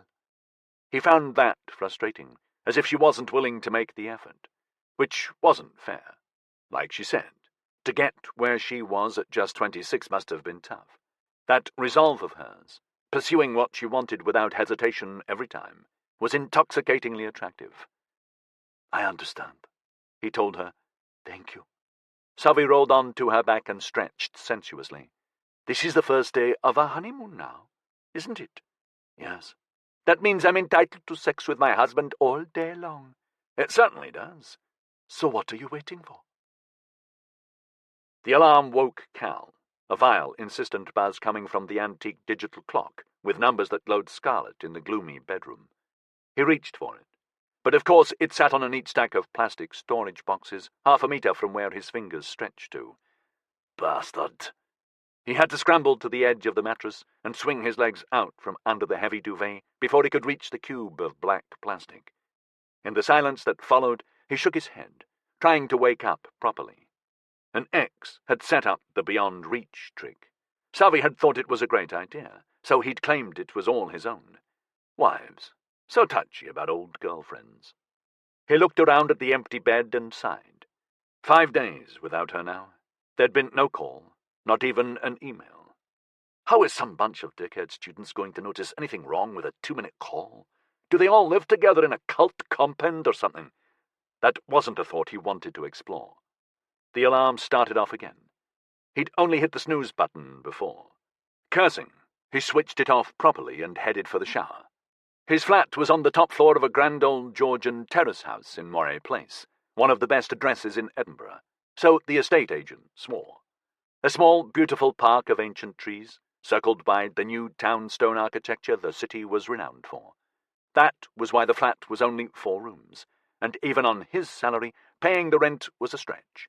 But as a bachelor pad, it was a classic. Maybe too much of a classic, he thought, as he went back into the bedroom with a towel wrapped around his waist and his hair still damp. He'd spent serious money on the king-size bed, but that was where the extravagance had to end. His clothes were all supposed to be put away in the 3 towers of plastic boxes along one wall, but mostly they were dumped on the washing pile in the corner. The Barbuda break had messed up his laundry service routine. It also seemed to have messed up his shopping program. House! He yelled. The wall screen lit up with the G3 Touring's House Utilities menu. 2 years since he'd installed it, and he still hadn't gotten around to customizing the cheap, obsolete unit. Good morning, Callum, it said in a sharp female voice. He hadn't changed that from the factory setting either. Why are we out of shampoo? I had to use the shower glass cleaner on my hair. It smells weird. Your household items replacement order has been placed on hold. What? Why? You are now over your pre-approved monthly credit limit by £3,500. The credit company has suspended all future account payments until this is resolved. Shit. How did that happen? The last large payment was to the Drexon International Leisure Group for £5,890, which put you over the specified limit. Your credit company suspended the account at midnight and is now charging you double interest on the excess amount. Bloody hell! He hadn't realized Barbuda had been quite that expensive. Worth it, though. She married me. He gave the empty mattress a forlorn look. 5 days, and it's already unbearable without her. He started going through what was supposed to be the underwear box. There was only one clean pair of boxer shorts left. "House, why didn't you warn me I was maxed out? You have told me to be silent 6 times in the last 4 days when I asked your permission to review your current financial status." "Oh, yeah, right. You should have told me it was about the current account." "I did. The credit company has issued 5 statutory warnings." "Okay. Next time just throw the debt figure up on all the wall screens in red. I'll catch it properly then." "Very well." Callum could have sworn the G3 Turing's voice sounded disapproving. He found a fresh shirt and started putting it on. "Is there any breakfast in the kitchen?" "There is some printed bacon available. 8 containers of natural food currently need to be removed from the fridge for recycling. All have passed their use-by date. A new food and beer delivery is pending resumption of credit." "Yes, mother," he grumbled under his breath. "So resume it." "You will first have to agree to a new overpayment charge with the credit company." "Right. Look, just sort the thing out, okay? I get paid in a couple of days anyway." "Your next salary payment is in 6 days." "Whatever. Get my credit flowing again." "The new extension terms they are offering are not favourable." "Hey, stop being such a bloody liar. You're supposed to be adaptive software, right? Well, pay attention and learn. I don't like being distracted with this kind of crap while I'm working. This is why I buy programs like you. So just make my life easier, okay?" "Very well, Callum." He held back on a bad-tempered reply. That easier life could have been real if he'd bought a 5th-generation Turing. They were so much smarter. One of them would have picked up on all his nuances and understood what he wanted, sparing him this grief of having to spell everything out. But a G5 was beyond his current budget. "Next time I get promoted." Callum pulled on his trousers. There were no clean socks. "Fuck's sake!" He tugged a reasonable-ish pair out of the washing pile. His trainers still had beach sand in them. He grinned fondly at that as he strapped them up. Next to the alarm clock was the tube with his E-contacts, and next to that was a pair of basic screen glasses. He chose the glasses. Somehow this morning he was in no mood to faff about with contact lenses. Damn, I miss her. Finally he put his smart cuff on, a simple band 3 centimeters wide that could have passed as black glass if it hadn't been so flexible. Once he'd slipped it over his knuckles, it shrank to a perfect fit around his wrist. It ran a biometric to check his identity, and immediately linked to his dermal grains through MyNet. A neat column of sapphire data slid down the left-hand side of his screen lens. He didn't bother reading it. Just having it there, up and active, was reassuring. The MyNet made him part of the world again. "Hey there, Apollo. Are we running smooth?" "Good morning, Cal," the MyNet's electronic identity replied through the audio grain embedded in his ear. Everybody gave their MyNet a tag, and Callum had been obsessed with the Apollo moonshot when he was in his teens, to the extent of building flying models of Saturn V's.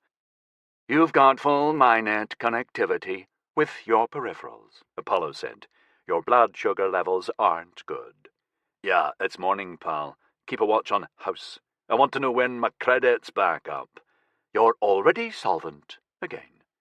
He would have said thank you to House, but some deep Luddite part of his mind refused to recognize the G3 Turing as a genuine personality. Like all meat these days, the bacon was printed, with a use-by date 18 months away. He dropped a couple of rashers in the frying pan. He didn't need to check the bread's use-by. It was mouldy, so no bacon sandwich. There was 1 egg left, a natural one. He couldn't scramble it because the buttermilk was ripe enough to make his eyes water when he sniffed it, and as his grandmother had drilled into him, that was the only true way to make scrambled eggs. Black coffee, then. He shoved a capsule into the outsized chrome-plated Italian barista machine and waited while it ran through its usual tune of choking steam noises.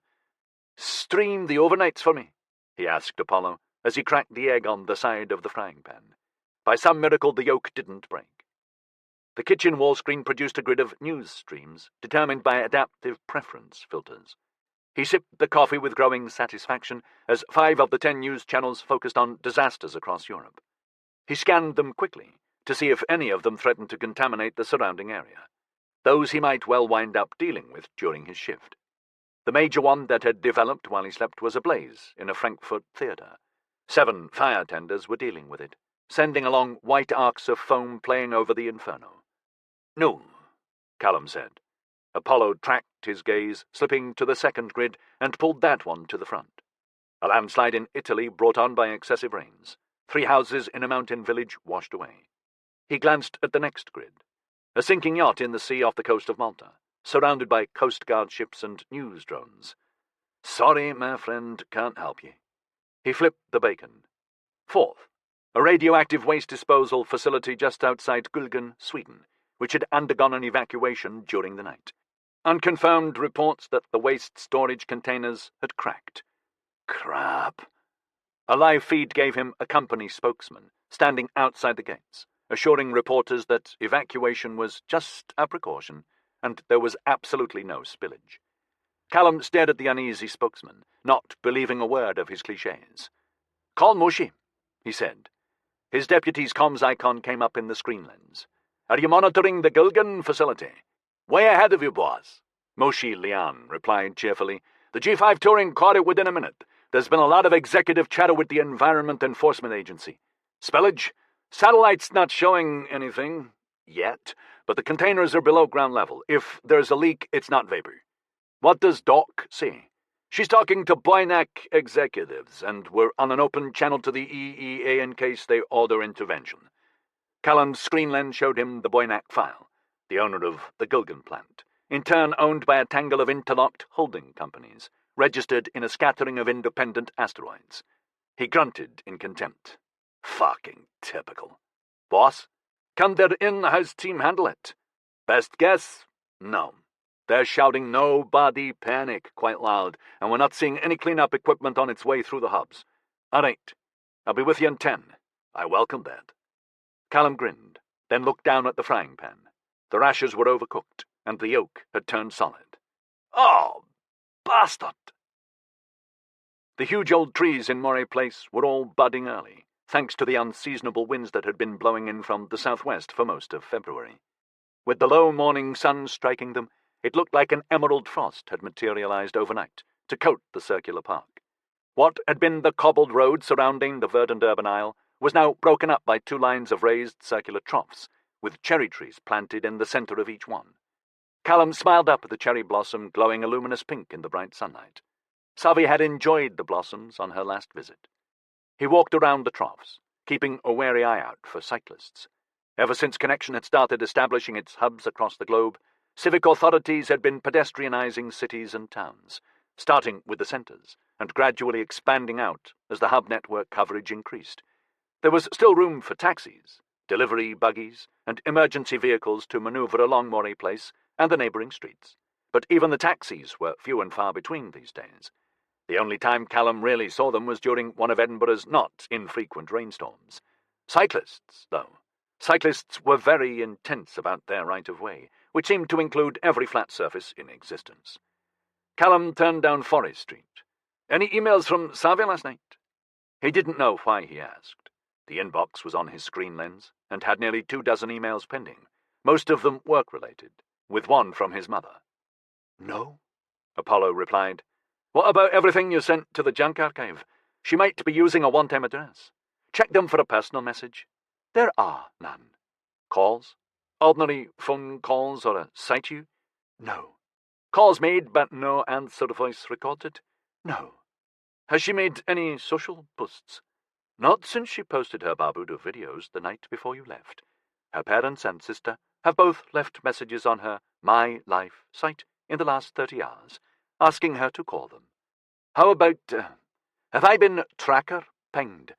"None since you lost your smart cuff last November. You left it at Fitz's apartment after his party." Yeah. "Can you ping Savi's MyNet?" "Yes. Do it." "Her MyNet is not responding." "Ping it again." No response. "Fuck!" "She's super smart. So why isn't she doing something to let me know she's all right?" "Anything." Like every city, Edinburgh's connection hubs were arranged in a spiderweb pattern. On a map, it registered as concentric loops, intersected at right angles by radial spurs. Commuters could walk in both directions around the loops, clockwise or counterclockwise, and inbound or outbound along the radial spurs.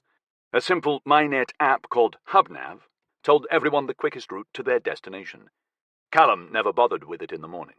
His route to work was so familiar it had become simple muscle memory. He walked into the metro hub on the junction with Young Street. It was a loop hub, with 5 pay barriers across the entrance leading to a drab grey and green tiled lobby. Apollo gave the barrier his connection code, and he went straight through. As in every hub lobby, portal doors faced each other on opposite sides. Standing between them was like staring at the infinity image when you stand between 2 mirrors, except it wasn't himself he could see in all the identical lobbies stretched out ahead. Looking through the portal doors, he could see his fellow commuters walk between a few lobbies, then turn off. He automatically turned right to go through the clockwise circuit portal door that led to the Thistle Street hub, which in turn opened into the St. Andrew's Square hub, which was an intersection hub.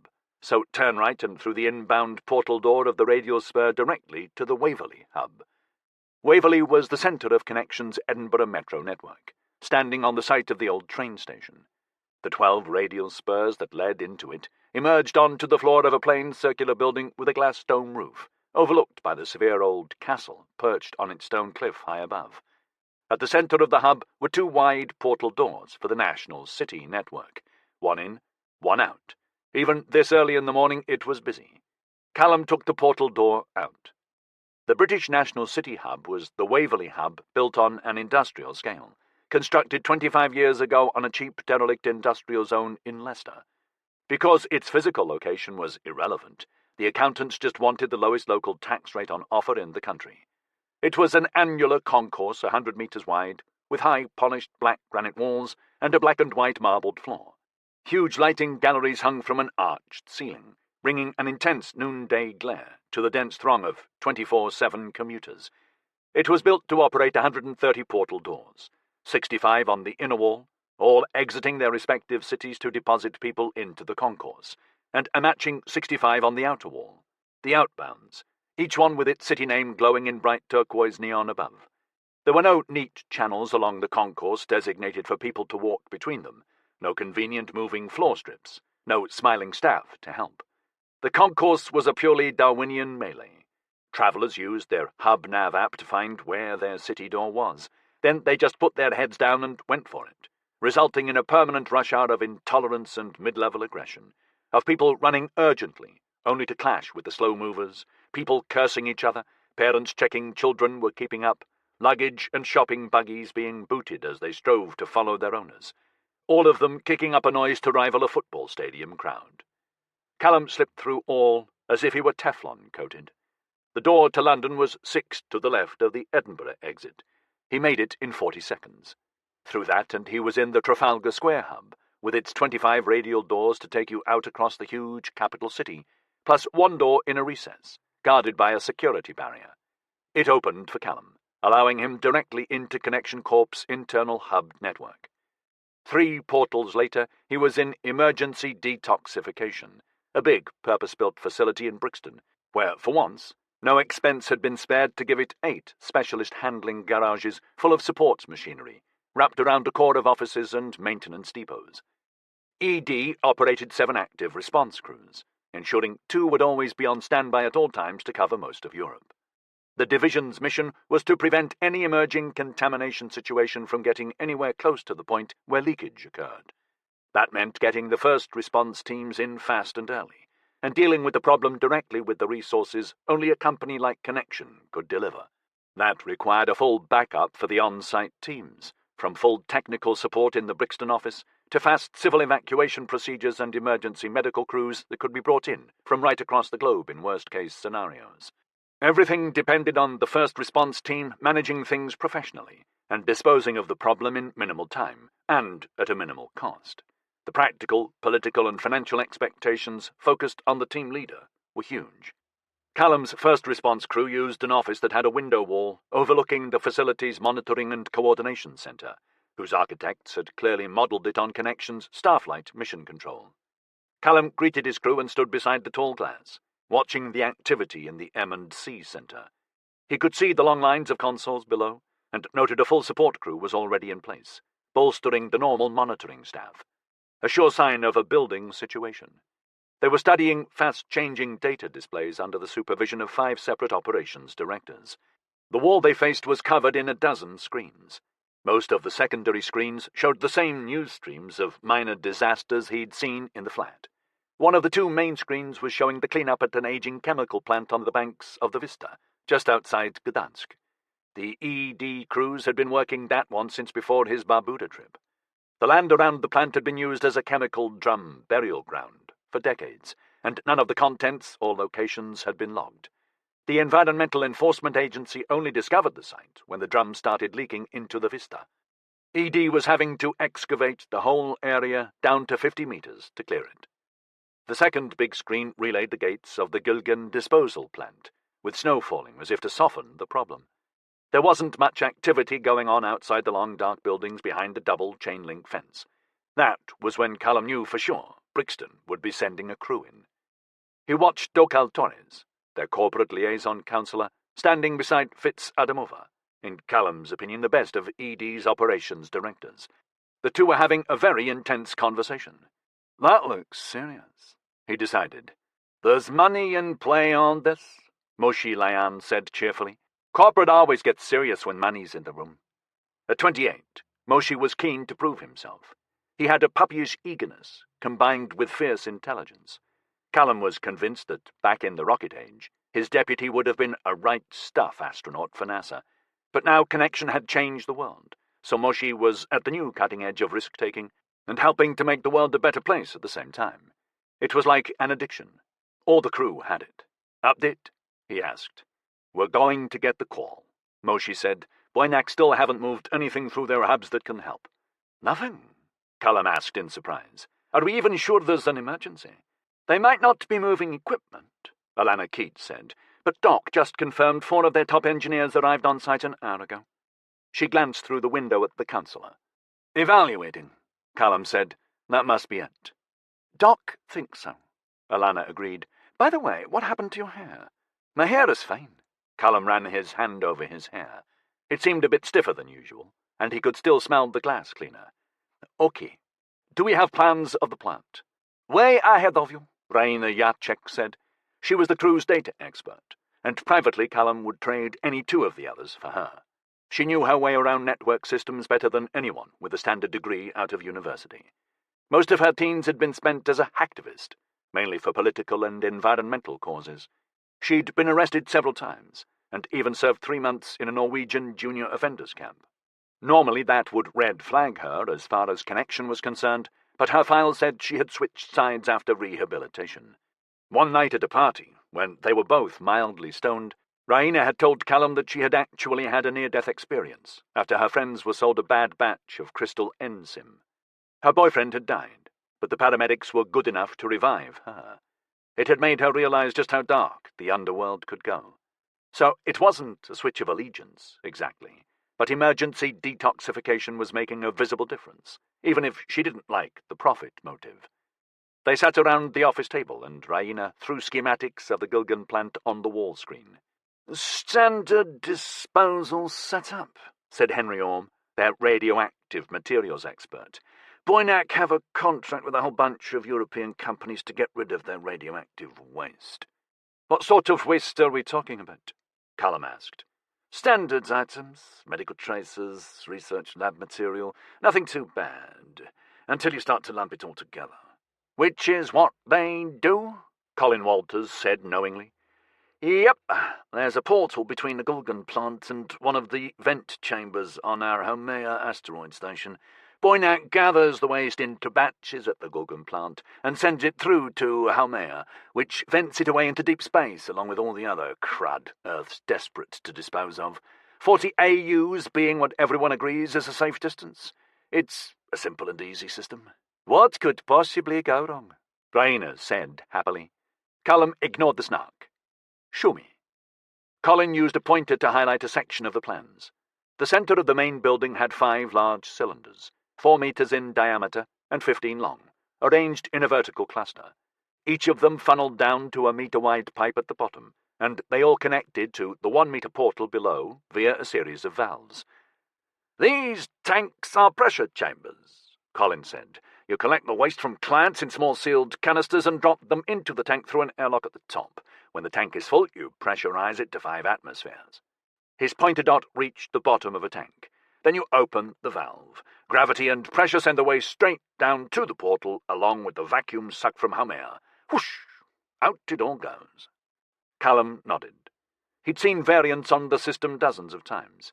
It was deliberately simple, keeping the process safe and reliable. Tens of thousands of tons of toxic waste were sent harmlessly into space from Haumea every year. It was all the asteroid did. Unfortunately, it's not going whoosh in this case, Dokal Torres said.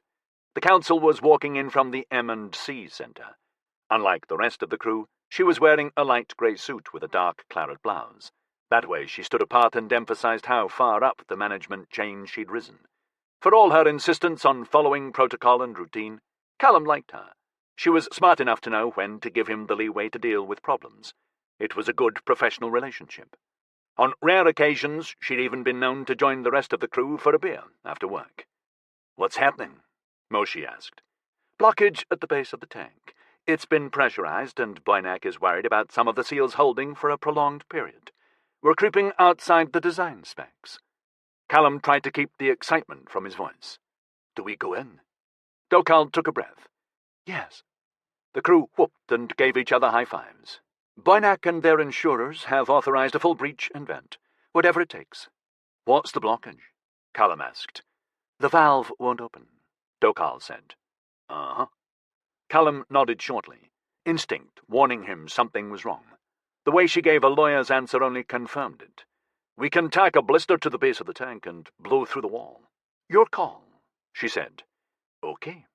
He clapped his hands. "Let's get moving. Moshi, Alana, Colin, with me. Load our buggies with a couple of blisters and a pack of 50-centimeter ship charges. Raina, you're in the facilities control room. I want to know the real state of that cylinder and its seals. I'm also going to need every spec on the tank, especially what it's made of." "On it, boss," she said happily.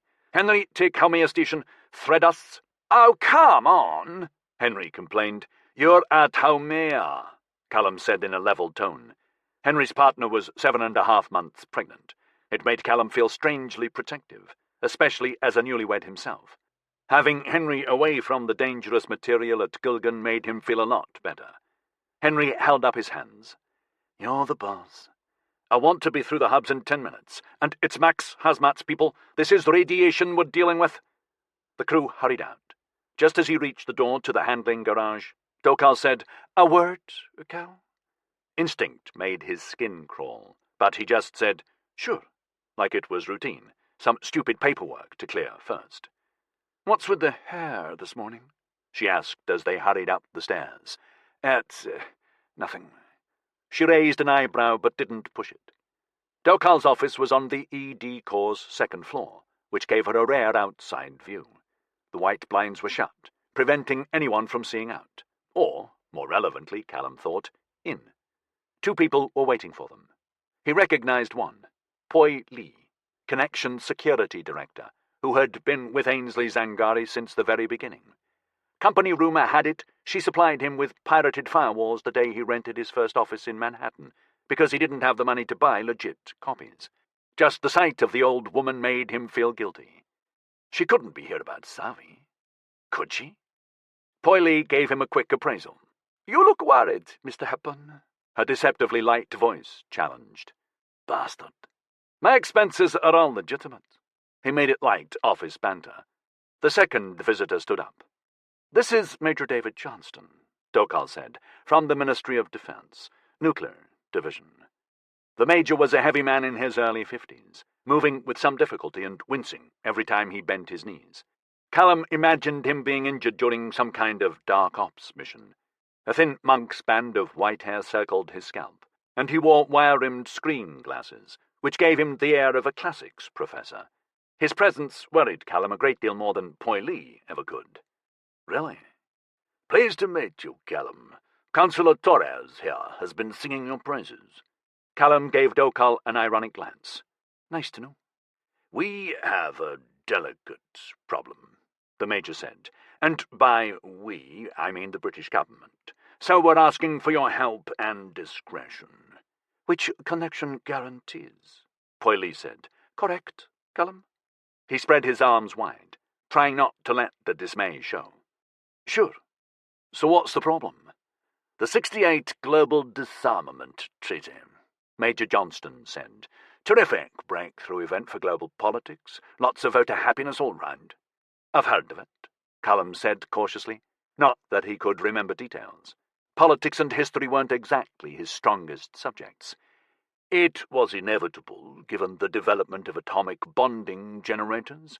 Every major city in the world has an air shield now. Missiles and drones can't get through, and if you bond enough air together, it can withstand a nuclear blast. Whole national arsenals were rendered obsolete overnight. Well, 5 years plus. That just leaves us with low-level threats now. Terrorists building their own nukes, rogue nations, extreme political groups, etc., etc. Everyone realized the only way to prevent that menace being realized is to get rid of the world's stockpile of weapons-grade fissionable material. After the '68 treaty, everybody abandoned their warheads and their material stockpile, Dokal said. It's one of the reasons Haumea was so profitable for Connection right from the start. Everyone made a show of shoving their nasties through. Callum watched her closely. He really didn't like where this was heading now, and the vivisectionist gaze that Poyle was using to study him didn't help. "So we did," said Major Johnston. "Everybody minimized. The UK was left with 5 functioning warheads for deterrence purposes alone, and no ability to build more. However, I'm afraid we had a inventory issue." "Oh, fuck," Callum groaned. "The trouble is, back in the 20th century and a fair bit of the 21st, the government was somewhat paranoid. They didn't declare the true amount of plutonium we had created." "Jesus fucking wept. Are you telling me there's plutonium in that malfunctioning tank?" "We were trying to dispose of it quietly," Major Johnston said, "to avoid an incident with the Transnational Inspectorate." "You didn't tell them," Callum said, aghast. "You didn't tell Boynak what you were sending through their disposal system." "Our senior management was aware," Poyle said. Callum turned to her, frowning. "Our management?" "Connection has a share in Boynak. However, the Gulgan facility staff were not informed. There was no need. So we're helping the British government dump their illegal plutonium." "The plutonium was a mistake made by a previous generation," Major Johnston said emphatically. "We were trying to do the honourable thing and correct it." "Is that what you call it?" "Actually, yes. We need you as crew chief to be aware of what you're actually facing in Gulgan," Dokal said. "Big thanks, pal." Callum rubbed his forehead with the tips of his fingers, trying to think. "I don't get this. Is the malfunction a terrorist group sabotage?" "I don't believe so," Major Johnston said. "We have sent several batches through previously without any problem. Our canisters of plutonium are listed as medical waste from various London hospitals. The plutonium itself is broken down into small pellets, each of which is encased in a ceramic to prevent it oxidizing, then sealed in a standard canister. What I believe may have happened is plain bad luck. One canister dropped from the top of the tank landed badly. The ceramic might have cracked, or even shattered." "You didn't test the ceramic for impact," Callum said in realization. "It's a quiet project," Poyle said. "Failure to fall test that particular ceramic was an oversight." Callum closed his eyes, trying to remember his physics. "If you expose plutonium to moist air, it oxidizes and hydrates. Then it expands by up to 70%. Johnston completed. "The canister itself may have ruptured from that expansion pressure. It is only a standard commercial plastic, printed in the Gulgan plant and shipped out to customers. Never designed to contain accidental plutonium expansion," Callum said wearily. "I'm guessing the residue trickled to the bottom of the tank and blocked the valve. Unlikely, but our scenario is worse than that. Oh, bloody hell! The powder which plutonium oxidization and hydration produces has been known to flake off and ignite spontaneously." "Ignite?" "Yes. If there was a fire resulting from that initial fracture, it would probably breach further canisters, and each one would multiply the problem. How many plutonium canisters are in this tank?" 25. That's a kilogram of plutonium in total." "Fuck me!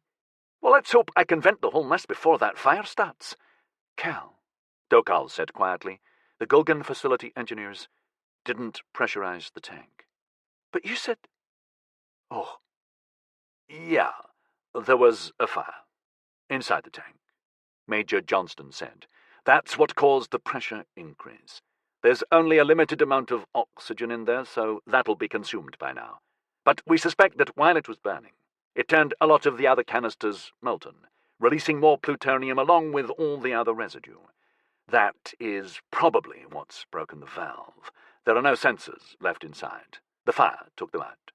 We don't know what state the waste is currently in. The canister plastic may be liquid, or it may have recongealed. If you blow a hole in the bottom of the tank, the waste might not vent. We can't take the risk the fire will restart, Cal, Dokal said. Some of those canisters contained radioactive water. If we get any more oxidization on the plutonium, it could combust and rupture. Time is becoming critical. You've got to send the whole tank through. It's 15 meters long and weighs 60 tons, but it's only 4 meters wide. Whatever you need, Cal. There is no budget here today. You can thread up to 6 meters, our largest portal. I checked, and we have a pair available. All right. I accept the risk, Callum said calmly, but my crew needs to be told. Not Raina Jacek, Poily said immediately, not with her political background. He almost argued. Almost. But a very bad part of his brain was thinking about being vetted by security. The problem simply wouldn't exist if he had Poily's trust on this one. Okay, Raina will be in the Gulgan control room. I'm talking about Alana, Colin, and Mushi. They're the ones who'll be physically tackling the tank with me. They can be told, Poily agreed. Let's go, then. When Callum got to handling Garage 5, the crew was almost ready to go. Moshi, Colin, and Delano were in their green and yellow hazmat suits, running tests on the life support packs. Raina was sitting on a bench, with a thick, high-res wraparound screen band on her face, muttering away to her Minet, hands raised mid-air as she deftly moved virtual icons around. Henry was with 2 support staff, already wearing his thermal regulator suit, which resembled a body stocking knitted out of slim tubes. The staff walked him over to the Govnex Mark 6 spacesuit, a rigid torso with a hinged backpack that was already open for him. He had to wiggle through the small rectangular opening. Legs went in first. Then he had to bend almost double, shoving his arms into the sleeves as he pushed his head through the neck ring. Callum winced in sympathy as he started to pull on his hazmat suit. We're going for full disposal, he told them. I want to drop the whole tank out through Halmia. What? Why? You're kidding, Chief. That's crazy. It's not crazy, Callum said levelly. Something in those containers has leaked and blocked the valve. We don't know what, and we don't know how much. I cannot risk a partial clearance. That'd leave us a worse problem than we have now. So the whole thing goes, quick and clean. Doc has already cleared it with corporate. Raina had pulled her wraparound down to give him a skeptical stare. The others were all exchanging glances. It's 4 meters in diameter, Chief, Colin protested. Callum's lips twitched a grin. So we thread up to 6. There's a portal pair waiting for us on Hamir. You're shitting us, Henry exclaimed in delight. Nobody gets to use a 6-meter portal. We do. Okay, then. Alana pursed her lips in approval. Now you're talking.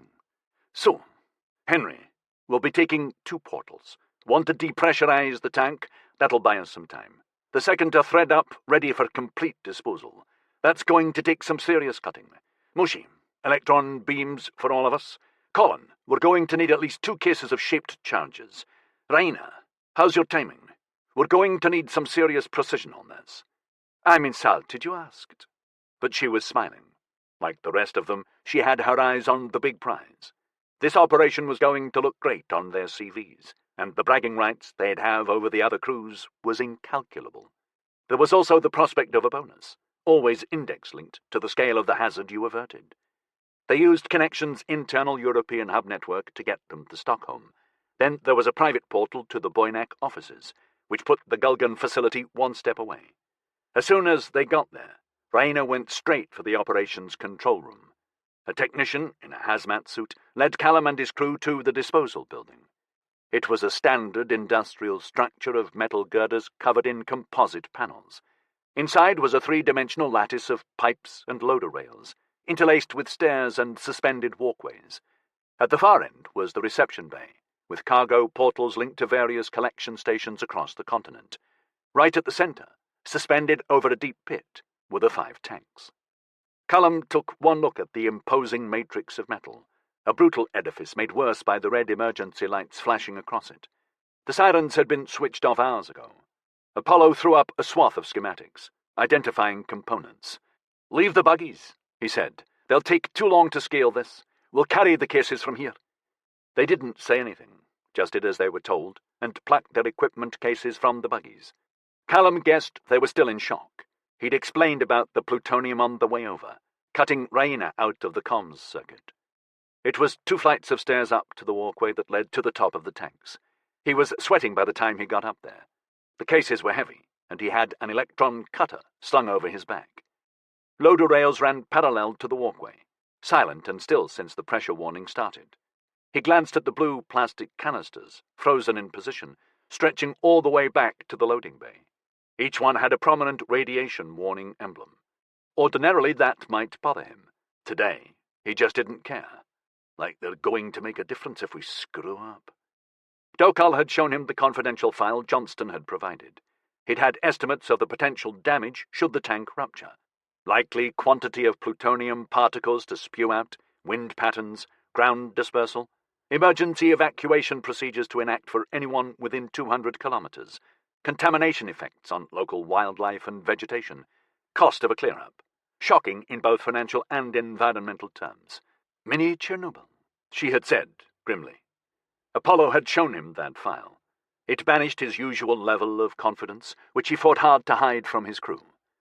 They arrived at the cluster of tanks. Each one had a couple of airlocks on top, the size of oil drums, with a feeder mechanism above them to channel the canisters off the loader rails.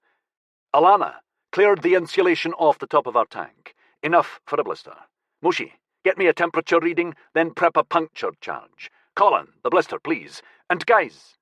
They turned to look at him, caught by the unaccustomed gravity in his voice. "Calm and careful, okay? We cannot afford screw-ups. You got it, Chief." While the others got organized, he took a minute to study the tank and the lattice of steel girders that held it in place, working out where the supports would have to be cut. The schematic his Minet threw up across the hazmat helmet visor confirmed the load points. 20 of the bastards. Alana used a power plane to slice the insulation foam off the tank, cutting a circle more than a meter across.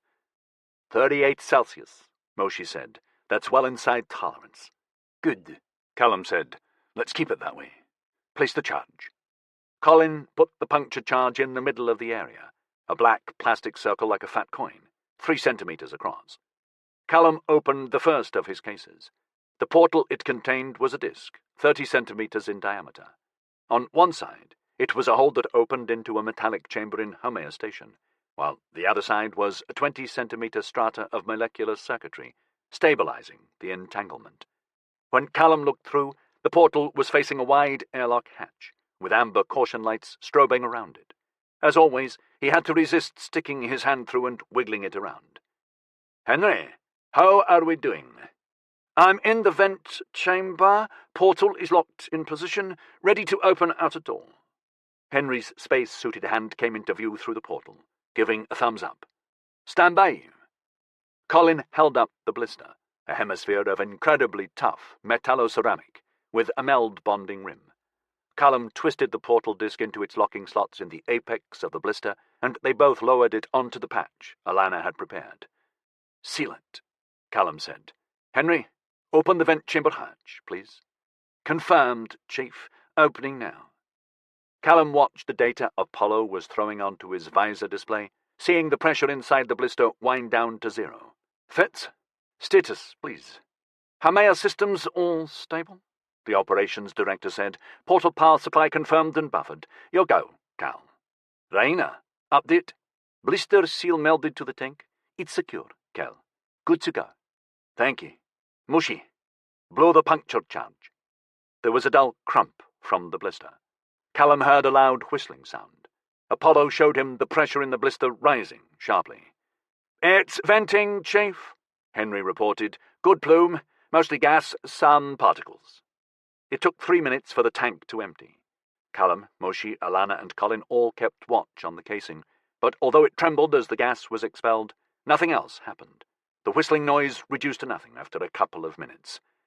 "Right then, let's get it prepped for dumping," Callum said. "Henry, I'm looking to start threading up in about an hour." "I'll be ready at this end, Chief."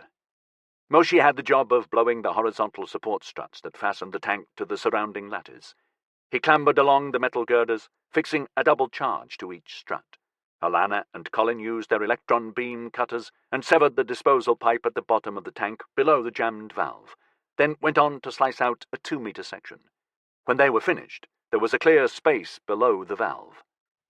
While his crew was working on readying the tank, Callum started clearing an area to work in, level with the gap Alana and Colin were preparing. He cut into the girders, creating a cave to bring the portals through unencumbered. It was tough work, sending long lengths of metal tumbling down into the pit below, where they bounced and spun off the thick pipes leading in from the other tanks, clattering away to the very bottom of the pit. Several struck the side of the portal chamber 5 meters below him. To hold the 6-meter portal, they'd brought 3 support rails with them, telescoping composite tubes that Callum and Alana set up underneath the tank's severed pipe. Bonding pads at each end secured them to the remaining steel girders. The whole procedure took nearly 70 minutes. Callum was sweating profusely when they finished, and Rainer confirmed the rails had bonded correctly to the molecules of the lattice girders. Standing on the precarious walkway, he opened the second case, which contained another 30-centimeter portal, and placed it face down on the mesh. "Henry, we're ready. Start threading." As soon as the tank's gas evacuation was complete, Henry had cycled out of the vent chamber airlock and headed back to the ED Ready 1 compartment. Haumea Station's broad passageways were simple metal tubes, with nearly a meter of insulation foam sprayed on the outside to help combat the cold imbued by the asteroid's lonely trans-Neptune orbit. The station didn't warrant the investment of its own manufacturing module. All its sections and components were shipped out directly from Earth. They were laid out across Haumea's ice-crusted rock surface, in a series of basic geodesic spheres, with radial spokes leading out to cylindrical vent chambers of varying size. There were more than 80 vent chambers already, most of them with their outer doors permanently open, allowing plumes of misty vapor to fountain up out of their portals as toxic chemicals or radioactive gases were shunted far away from Earth. The remainder would intermittently produce bursts of canisters, which streaked out across interplanetary space like a blast of giant shotgun pellets. New spheres and vent chambers were still being added as Earth methodically disposed of its historical pollution. Technicians were already assembling the threader when Henry arrived in ED Ready 1. The inside of the dome was the same triple-level layout as a freefall space station. With Haumea's minimal gravity, it made maneuvering large machinery a lot easier. The central deck was the assembly area for threaders. Henry smiled inside his helmet as he saw the 6-meter one being prepared. The big machines always delighted him. The core of this one was the pair of 6-meter portals. Currently pressed together so tightly, they formed a single disk of molecular circuitry 1.5 meters thick. 9 robot arms were carefully integrating an elegant egg-shaped frame of brushed aluminum ovals around them, containing a multitude of mechanical components and actuators, wound with power cables and data fibers. Henry clicked his spacesuit boots into the floor grid, holding himself in place while the technicians glided around the growing threader like curious fish investigating a shining reef. He watched the process advance, while the voices of the crew back in Gilgan babbled away in his ears. Once the first part of the threader was complete, a similar, smaller version was attached to its front end. Then finally an even smaller addition was attached to the end of that. The 3 together resembled a bizarre Russian doll mechanism, caught in mid-separation. "Henry, we're ready for you," the lead technician said. Henry picked up the second of the 2 suitcases he'd brought with him from Brixton. He kicked off the floor and floated easily through the air to the threader. To stop, he grabbed one of the ceiling handholds and maneuvered himself back to vertical relative to the decking. Working in 0G, constantly having to manipulate your whole body mass with a single arm, built muscle bulk like no gym exercise ever could. All space workers developed upper bodies like pro swimmers. and because portal doors meant everyone went back home to Earth at the end of shift, nobody suffered the kind of calcium loss and muscle wastage early astronauts were plagued with on long-duration flights. He opened the suitcase and took out the circular 30-centimeter portal. It locked into place on the front of the threader. "Integration complete," he reported.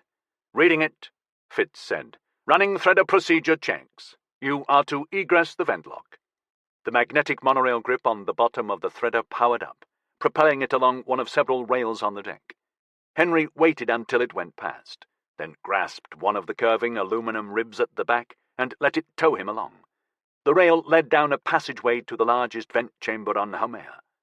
As soon as it was inside the cylindrical metal cave, the inner door slid shut and sealed with a fast succession of metallic clunks. The threader extended 10 legs, which engaged with loading pins on the chamber floor. "In position," Henry said. He looked up, checking the outer door above the threader. A ring of amber caution lights was flashing around the heavy-duty hydraulic actuators. "Callum's almost ready," Fitz told him. "Stand by." Henry drifted over to the airlock at the side of the big egress door he'd just come through and opened it in readiness. Once everything was in place, he was going to have to leave the vent chamber fast. His Minet was throwing up several data columns on the spacesuit visor, showing him the threader's status. He'd been listening to his friends back in Gulgan for several minutes before Callum said, "Henry, we're ready. Start threading."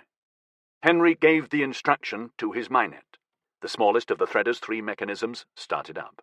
At its center was a paired portal, like a particularly thick, dark grey paving slab, 25 centimeters wide and 1.5 meters long. "Initializing spatial entanglement on Unit Alpha," Fitz said, as the data on his displays showed him the system's progress. "Okay, we have 0 gap, power stable to both sides. Uncoupling now." The actuators inside the threader mechanism split the slab apart into identical rectangles, whose quantum spatial entanglement transformed them into linked doors. No matter how great the physical distance between the twin segments, the entanglement provided an open gap that was no length at all. The portal. Henry grinned in delight as the threader supports holding the portal pair lifted the 2 identical rectangles away from each other.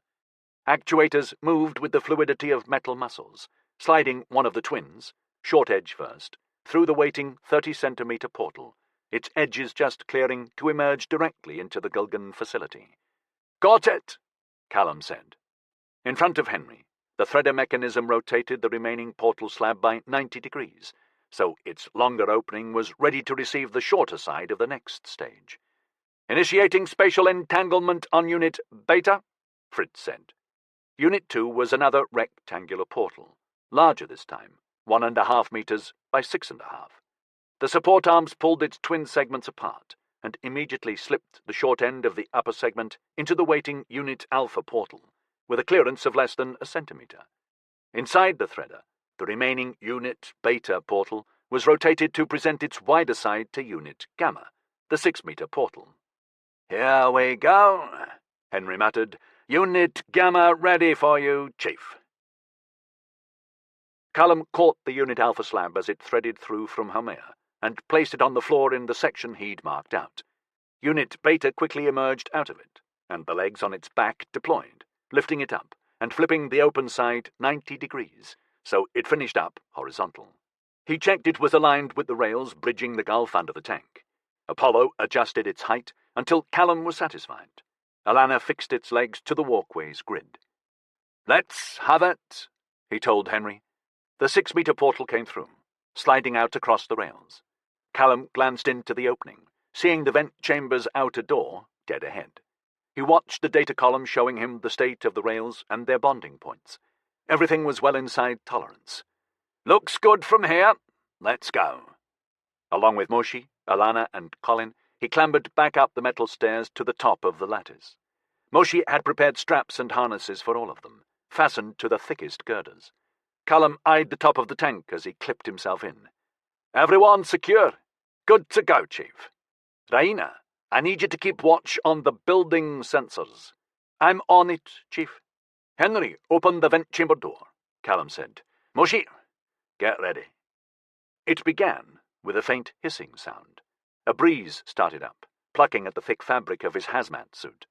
The hissing deepened, quickening his heartbeat.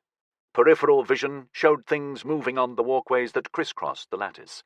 Old abandoned plastic cups, paper, scraps of wiring, plastic slivers, all wriggling and rolling along.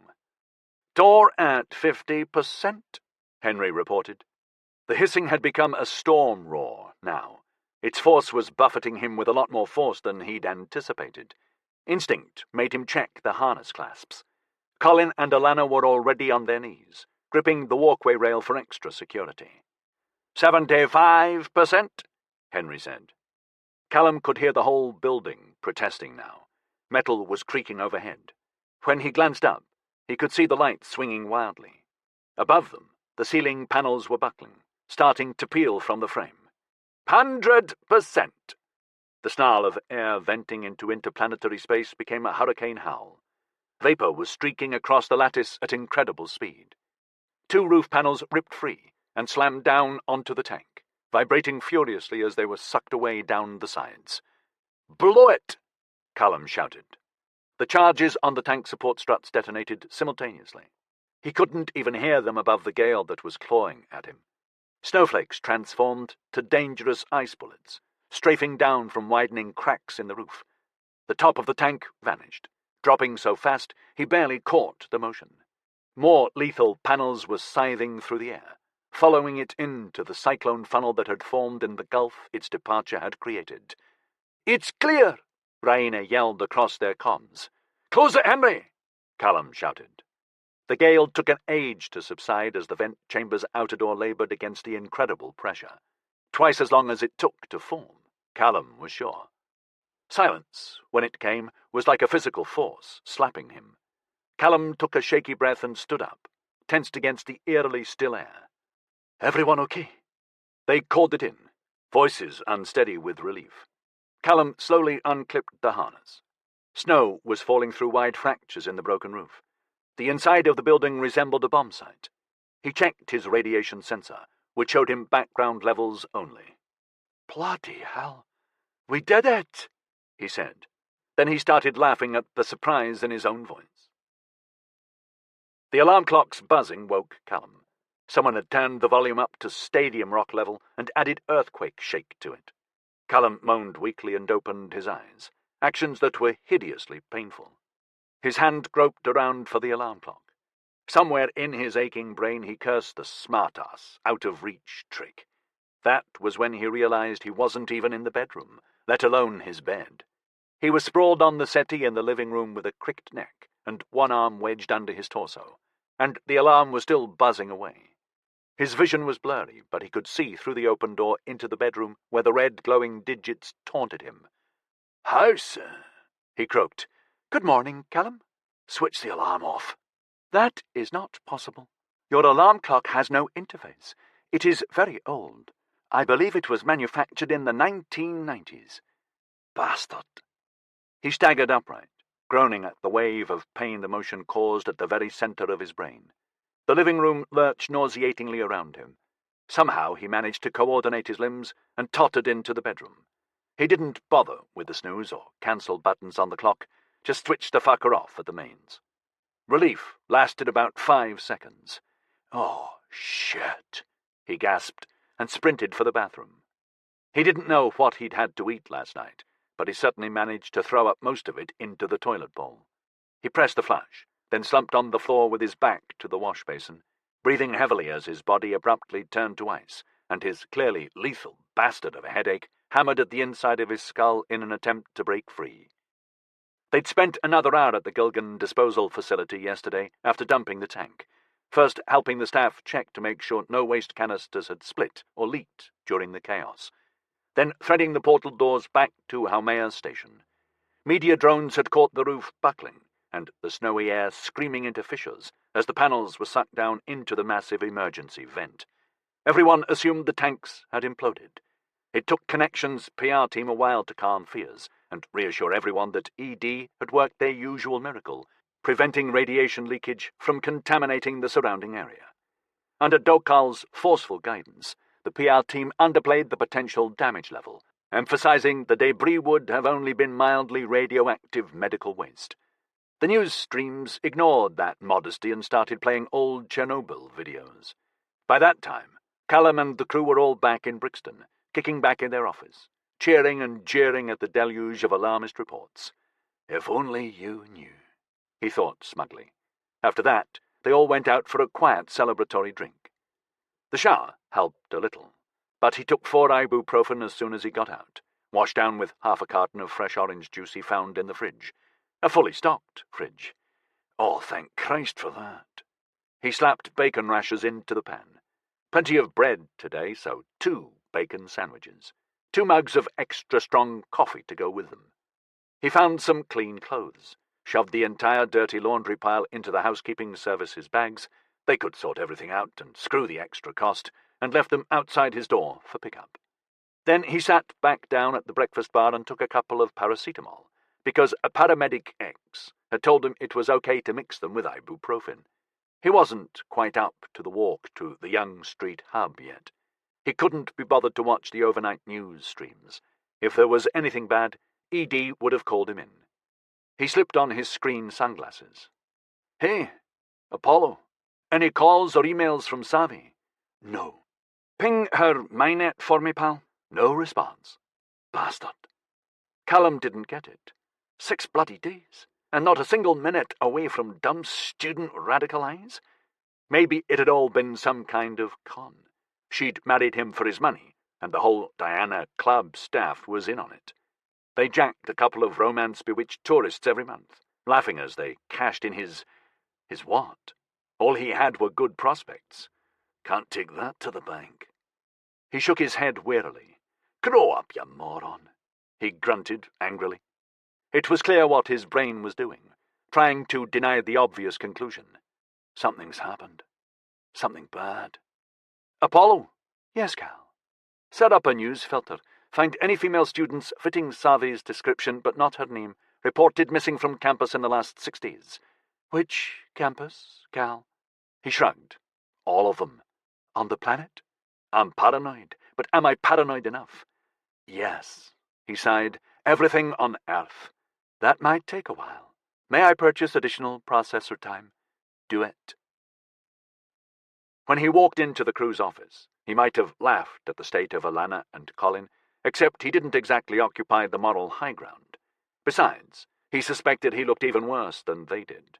Their sunglasses weren't as dark as his. Raina looked as lively and peppy as she always did, and he was sure he had a memory of her matching his vodka shots.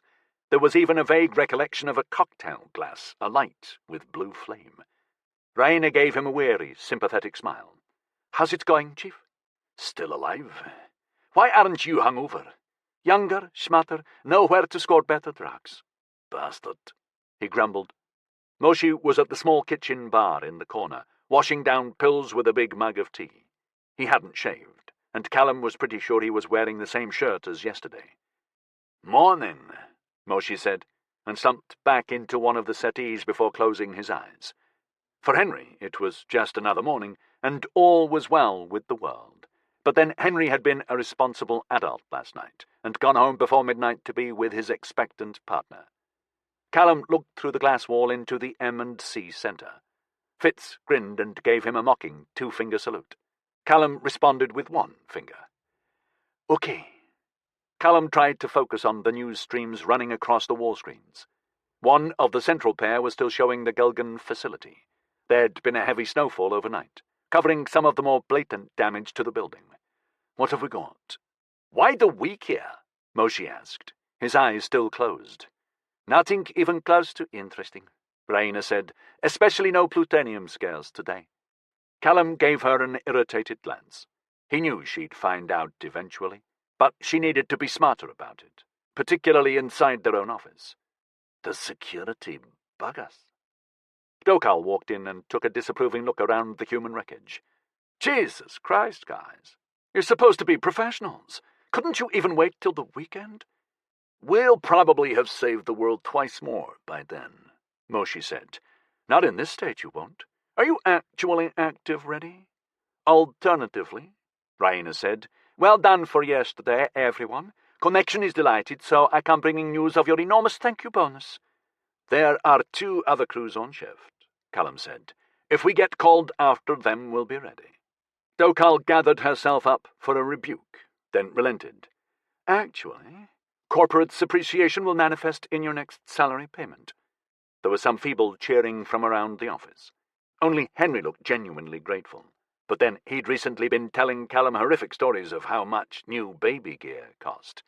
"Cal, a word." "Yes, ma'am." He followed her out of the office. Dokal gave him a closer inspection. "Damn, the state of you." "Hey, it's a mild hangover, okay? I'm entitled." "Yes, but you're not as young as you were." "Bloody hell, don't you start. At least your hair is normal today." She gave his clothes a final inspection and sighed in disappointment. "Come on, someone wants to meet you." "Who?" Callum asked. "You'll see. But let me tell you, your upcoming bonus is going to reflect the company's sincere appreciation for how you handled yesterday. There were some very senior people watching the feeds from the M&C. You didn't tell me. Would it have helped improve your operation?" "No," he admitted. 4 portal doors in Connection's internal hub network, and Cal found himself stepping out into a huge construction site. He knew it was London's Greenwich Peninsula before Apollo threw the hub-nav data onto his screen glasses. The old arena dome had been demolished 2 years ago, to colossal news stream coverage.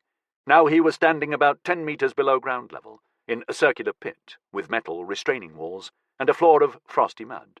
Big construction vehicles rumbled around him, some of them manually operated, the drivers sitting in high cabs, using small joysticks to control their machinery. In the cold morning light, it was a slice of a post-apocalypse world ruled by steampunk dinosaurs. "He's over here," Dokal said, and set off across the mud. Callum followed, realizing that this was probably the first time he'd seen her out of heels. She led him over to a group of suits who looked even more out of place in the pit than he did. Then he caught sight of who was standing in the center of them. "You might have warned me," he grumbled. "What? The man who saves the world before lunch every day? Scared? Fuck ye. Remember, don't smile too wide for the photographer. You'll look insincere. But do smile. Oh, and be respectful." "I'm always—" The Praetorian guard of lawyers, accountants, architects, and PAs parted. Ainsley Baldunio Zangari looked around in interest. The side of his mouth lifted in wry acknowledgement. "Callum!" His voice was like a shout as he put his hands out in greeting. "Just like the news streams." "Good to meet you, son," Ainsley said, shaking hands effusively. "People, this is Callum who saved our collective asses yesterday." The entourage finally mustered smiles of approval. "Let's him and me get a picture here, for history's sake." The entourage spread out as if they'd been threatened with a cattle prod. Callum saw one of them, in a slightly cheaper suit than the rest, stand directly in front of him, adjusting his screen glasses. To one side, Dokal mouthed, "Smile," with a furious expression. Callum slowly produced a lopsided grin and said, "Honored to meet you, son." "Good man." Ainsley's smile got even wider, and his other hand clamped down on Callum's shoulder. Callum felt ridiculous. Ainsley was 61, with thick silver fox hair and a large frame that wasn't entirely apparent beneath a suit that was superbly cut to de-emphasize his bulk. Cal couldn't tell if it was fat or muscle. Could have gone either way. And here he was in what media trolls would caption as a wrestling lock, or worse, with his boss, the richest man there'd ever been. "Give us a moment," Ainsley said. The entourage melted away faster than an ice cube dropped on lava. "Good job yesterday, Callum. I appreciate it." His hand and shoulder were released. "Just doing my job, sir." "Shit." The jovial patriarch persona vanished. "You ain't a kiss-ass, are you, son?" Callum took a moment and glanced at the nearest group of the entourage, which included Dokal, all clustered together and carefully not looking in his direction. "No, I'll live for this shit. I fucking saved Sweden from a nuclear catastrophe. Well, me and my crew. You don't know what that is, but it's my life, and it's the best." Ainsley grinned. "And you, son, you have no idea how envious I am. These dicks can only say yes." His hand waved around the pit. "This is my life. Don't worry. I'm not going to come right along with you. Insurance, for one thing, and the board would go ape shit." "Each to his own." Yeah, but seriously, thanks for yesterday. Fucking Brits, can you believe that? Don't they get plutonium as a century past its sell-by date? They were trying to get rid of it. Ha! Fucking Johnston. You shake hands with him, son, you count your fingers afterwards. Nations are dissolving. Connections made sure of that. Everyone's a neighbor now. It's not a race to kill each other anymore. We're off to the stars instead. How about that? You going to emigrate when the starships reach a proto-Earth exo-world? Dunno. Depends how long it takes to terraform one. Yeah. I just got back from Australia yesterday, you know. Icefall was impressive, even by my standards. Callum hoped he wasn't looking too blank and stupid right now.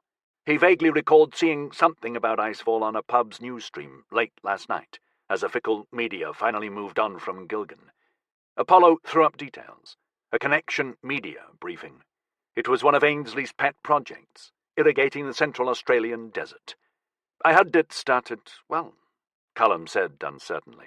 Certainly did, apart from some dickhead protesters trying to spoil progress like they always do.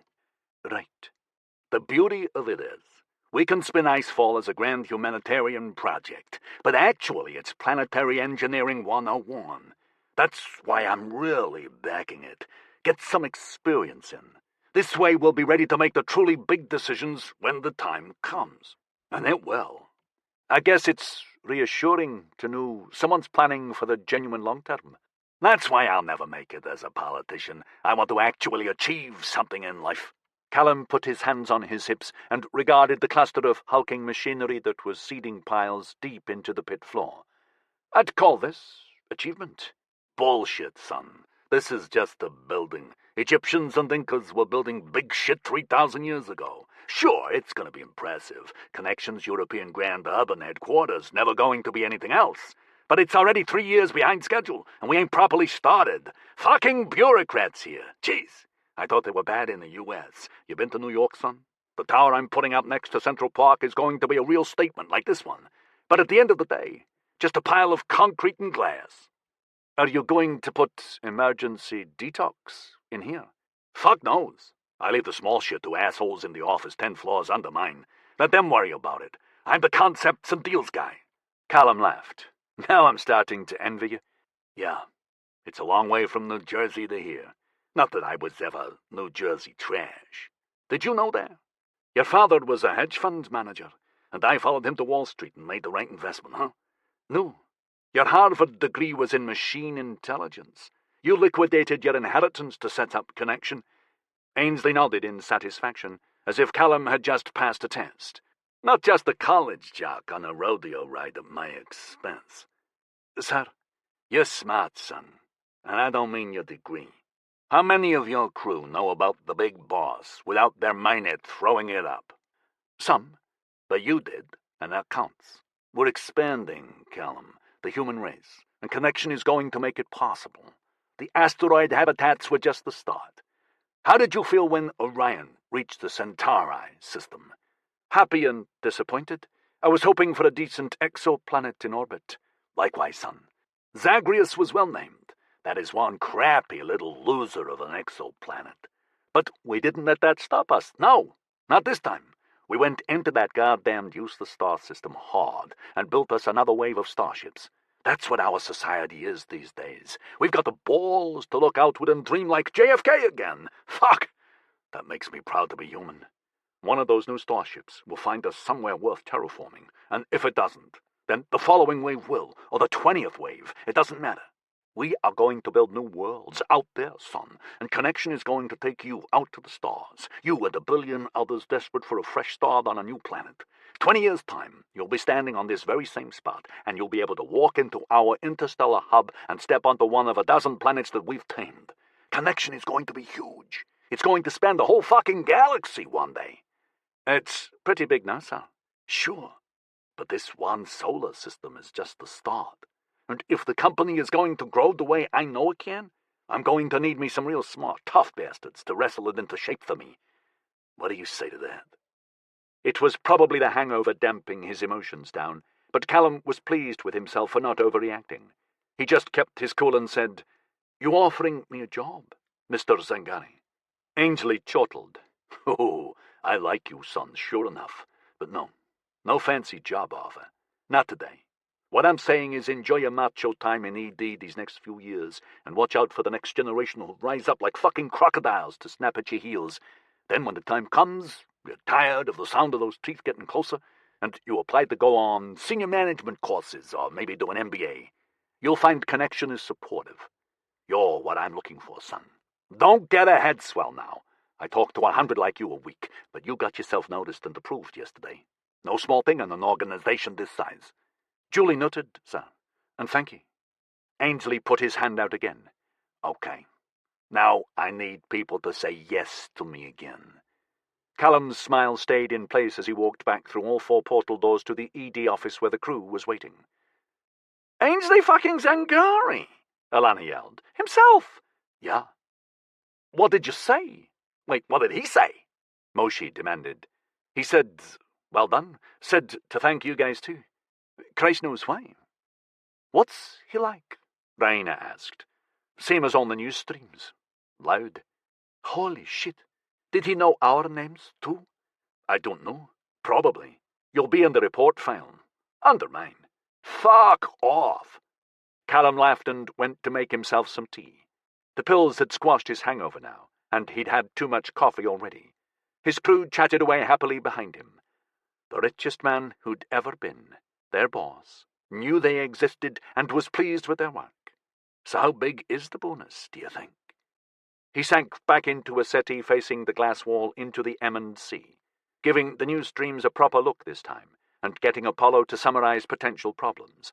It seemed the world of toxicity troubles wasn't too dangerous today. When he thought back to the meeting, it still seemed slightly surreal. I could have mentioned Savvy, told Ainsley we'd got married. He would have congratulated me. That way, there'd have been no way security could have kicked up about it, not with him approving. Except, he'd see me as a troublemaker, probably blow my chances of getting fast-tracked to the top. Why doesn't she just fucking call? Dokal sat down beside him. Congratulations. Cheers. I mean it. Ainsley does that to about 3 people a year. Huh? He said he sees 100 a week, just like me. Who'd have thought it? She smiled softly. Someone like that, not telling the whole truth. Wow. Well, don't forget us when you're lording it over Connection's whole Northern Hemisphere operations in 20 years' time. Callum turned to look at her, wondering just how far her corporate loyalty went. They'd always got on well, but she was ambitious. And now she knew he was a favourite. She might be agreeable to some mutual back-scratching. I only need some advice. We're at Donington this weekend. Come along if you've got a spare hour. Be good to see you there again. Her smile was endearing. He didn't get to see it very often. Thanks, Cal. Is Savvy going? I liked her. Hands off. She's my girlfriend. Well, try and use your brain for once. She's a keeper. He knew he was blushing and he didn't care.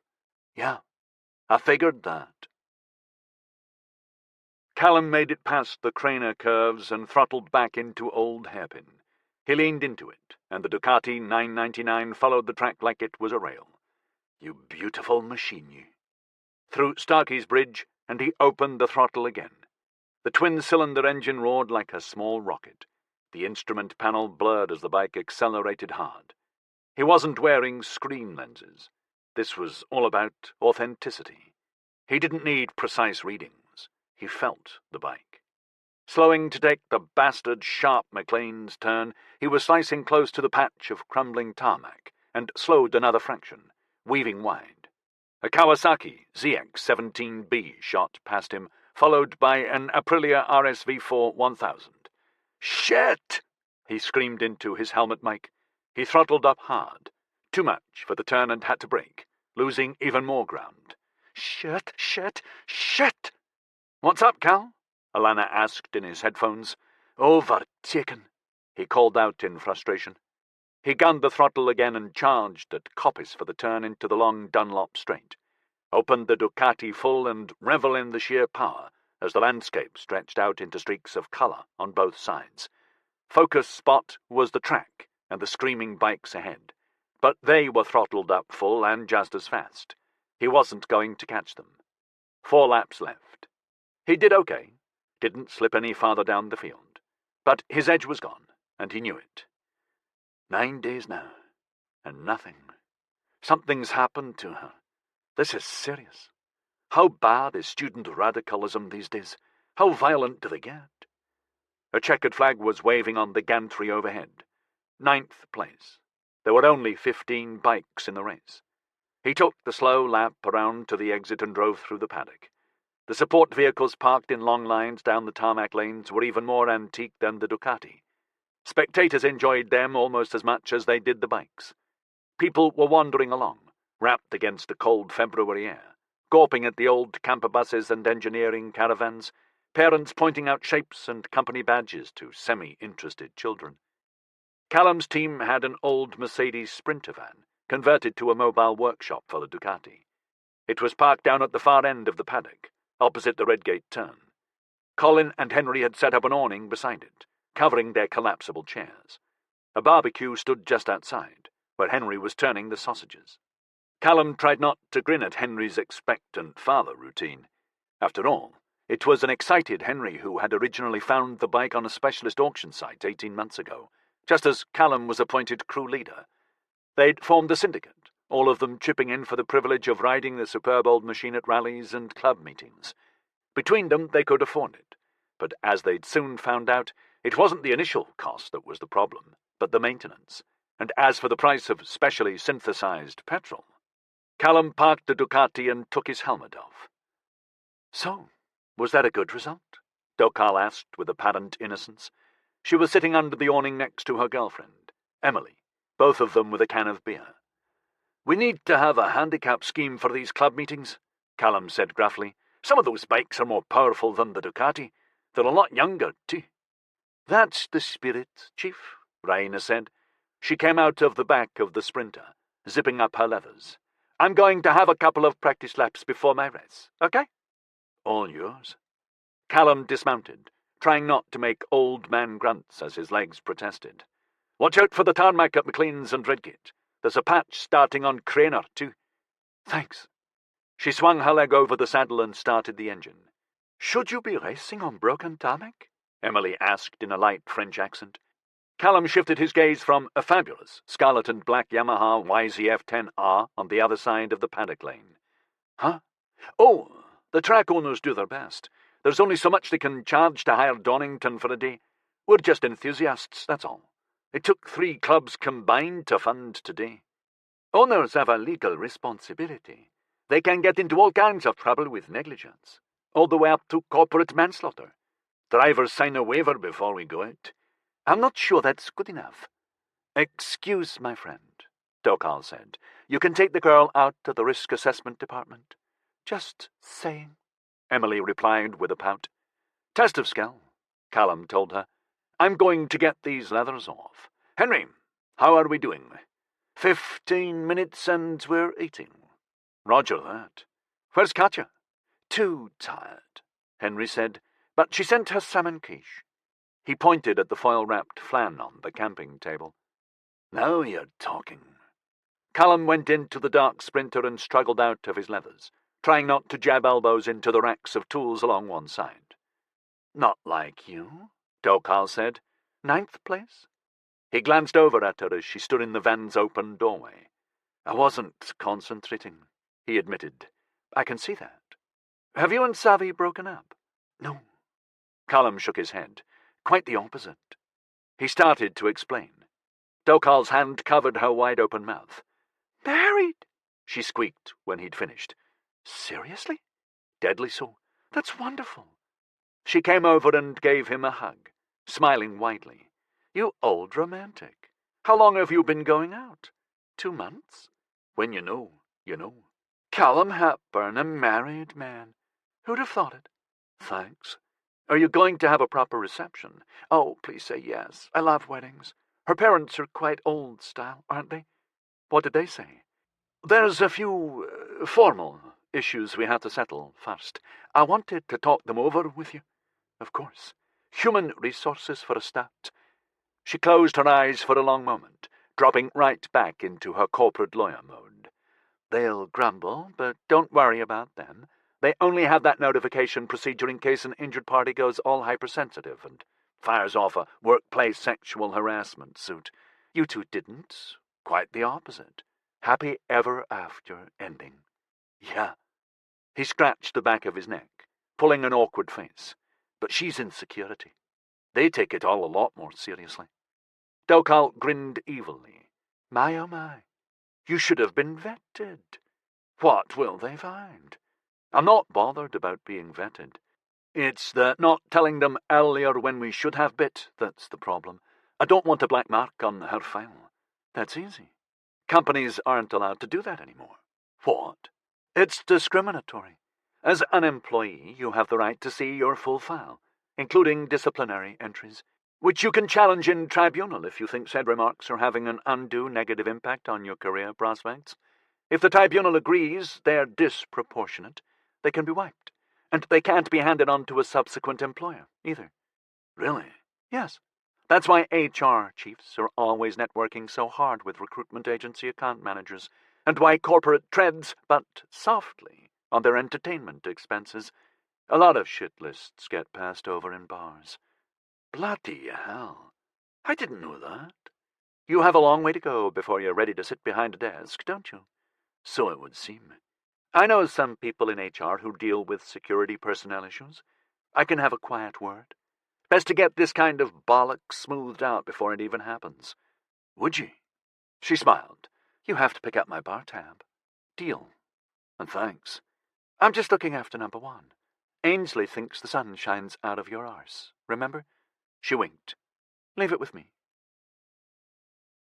Savi walked through the international hub and straight into Rome's Municipio train metro network.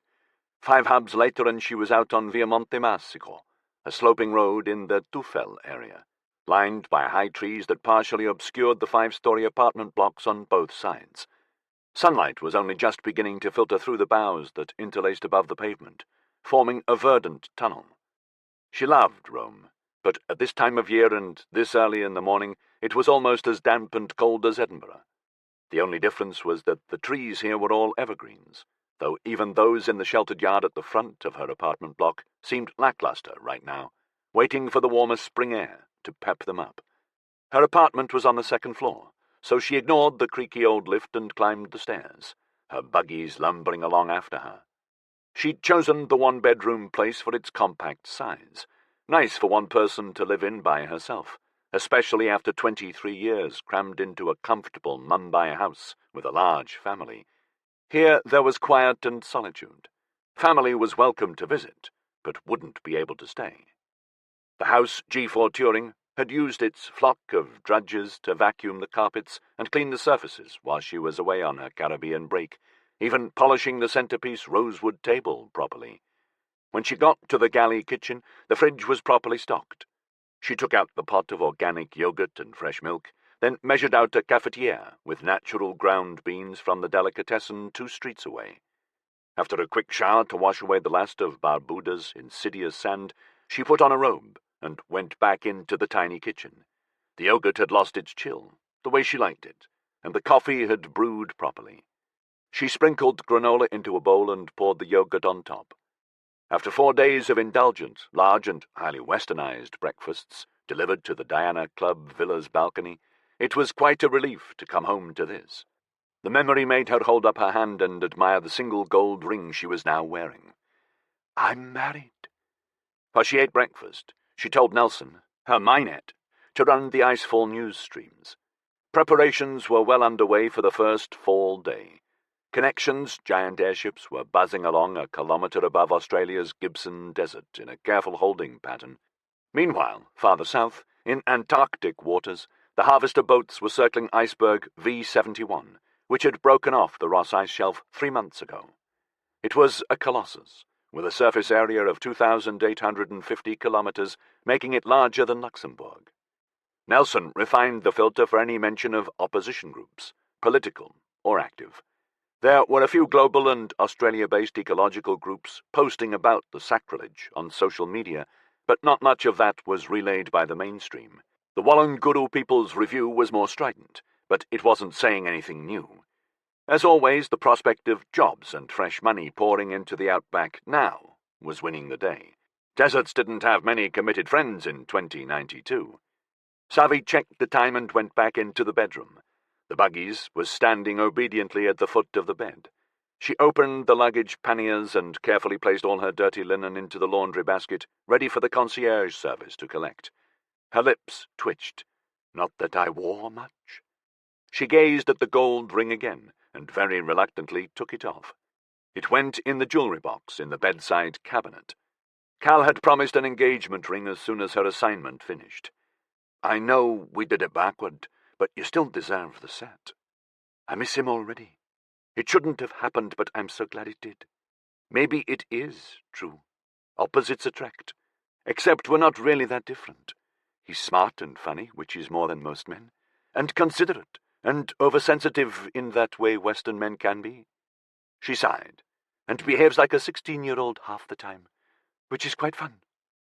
Her gaze was drawn to the bed. Cal had stayed over several times, which left her with some memories. Stop it.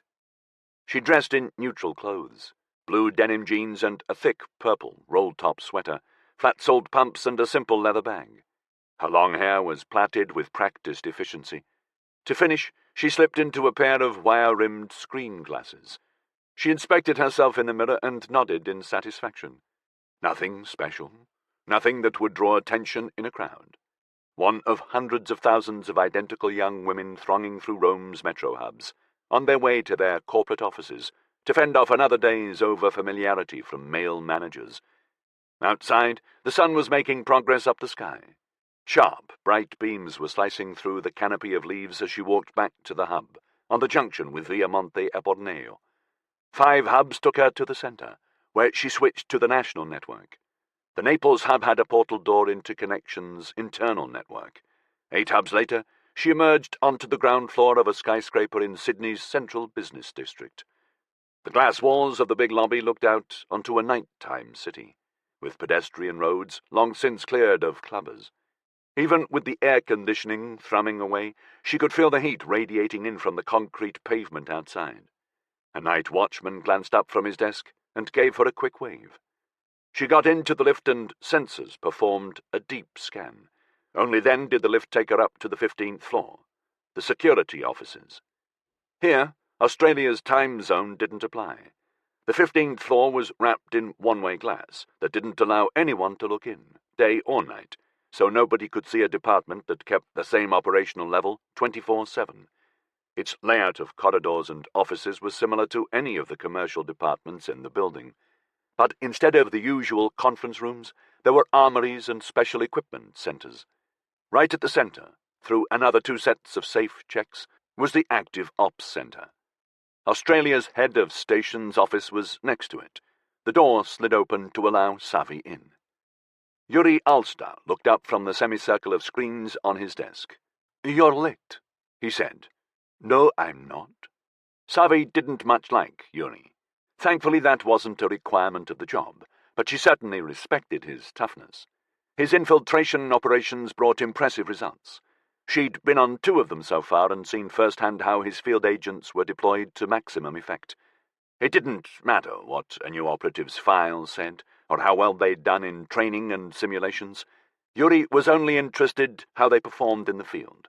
If anyone showed emotional weakness, they were out, and he made sure your first mission would slam you straight up against cutting moral dilemmas. For her first operation, he'd given Savvy a case involving 2 brothers who were trying to sting a connection manager to pay for their mother's medical treatment. The woman had a brain tumor that needed some very expensive drugs. Savvy always suspected he'd known her own mother had been treated for cancer, even though it wasn't in her file. She hadn't wavered. The brothers had got 7 years for attempted extortion. Their mother had died 8 months later. "I hope you enjoyed yourself," he said. "We have the plastic explosive ready for you. Technical support tweaked the formula, so it's only 10% as powerful as the real stuff. Even so, be careful around it. That's good. Should prevent too much damage. Thank tech support for me." "You got the cover story?" "Yes, sir." She half expected him to ask for it, but this wasn't high school and she wasn't sitting an exam. A cover story was required, so a cover story for her short absence had been fabricated to tie in with her fake identity. It hadn't taken her long. "All right." He tilted back in his chair. Savi just knew she was being judged. He treated everyone like that, with suspicion. Rumor around the department said he was ex-Russian Federal Security. He'd been in the Border Security Department of the Russian National Portal Transport Company when it merged with Connection. Plenty of his colleagues had been made redundant, but he'd made it through the reorganization and come out in a strong position. Connection Security approved of his methodology and the efficient way he ran his intelligence-gathering agents, infiltrating them into anti-connection groups. "When are you going back in?" he asked her. "Right away. Akar wanted the charges by tomorrow, so I'm guessing their attack will be timed for first fall. Maximize the publicity." "Okay. So you know, Ensley himself will be at Kintor too, for the starting ceremony." "Shit. Which means Boy Lee will be there." His finger pointed at the wall between him and the active ops center. "Making very sure no one gets near Ainsley, especially anyone hauling plastic explosives around. So this needs to go right, or we'll both be hunting new jobs." "Got it. If the charges are for a suicide vest, we need to know right away. I don't think that's what Akar is planning, but I'll update you via micropulse. Tech support seeded Kintor with relays, so I can shout from anywhere in the town. Akar's group don't have the tech to spot that." "Let's hope. I know them. They're dedicated politicals and greens. Several hotheads busting for a fight. Even some good technos and hacktivists. But they're not at this level." "Yes, I read your report." "Of course you did," she thought. In a way it was reassuring. She was almost tempted to blurt out that she was married. Just get it over with.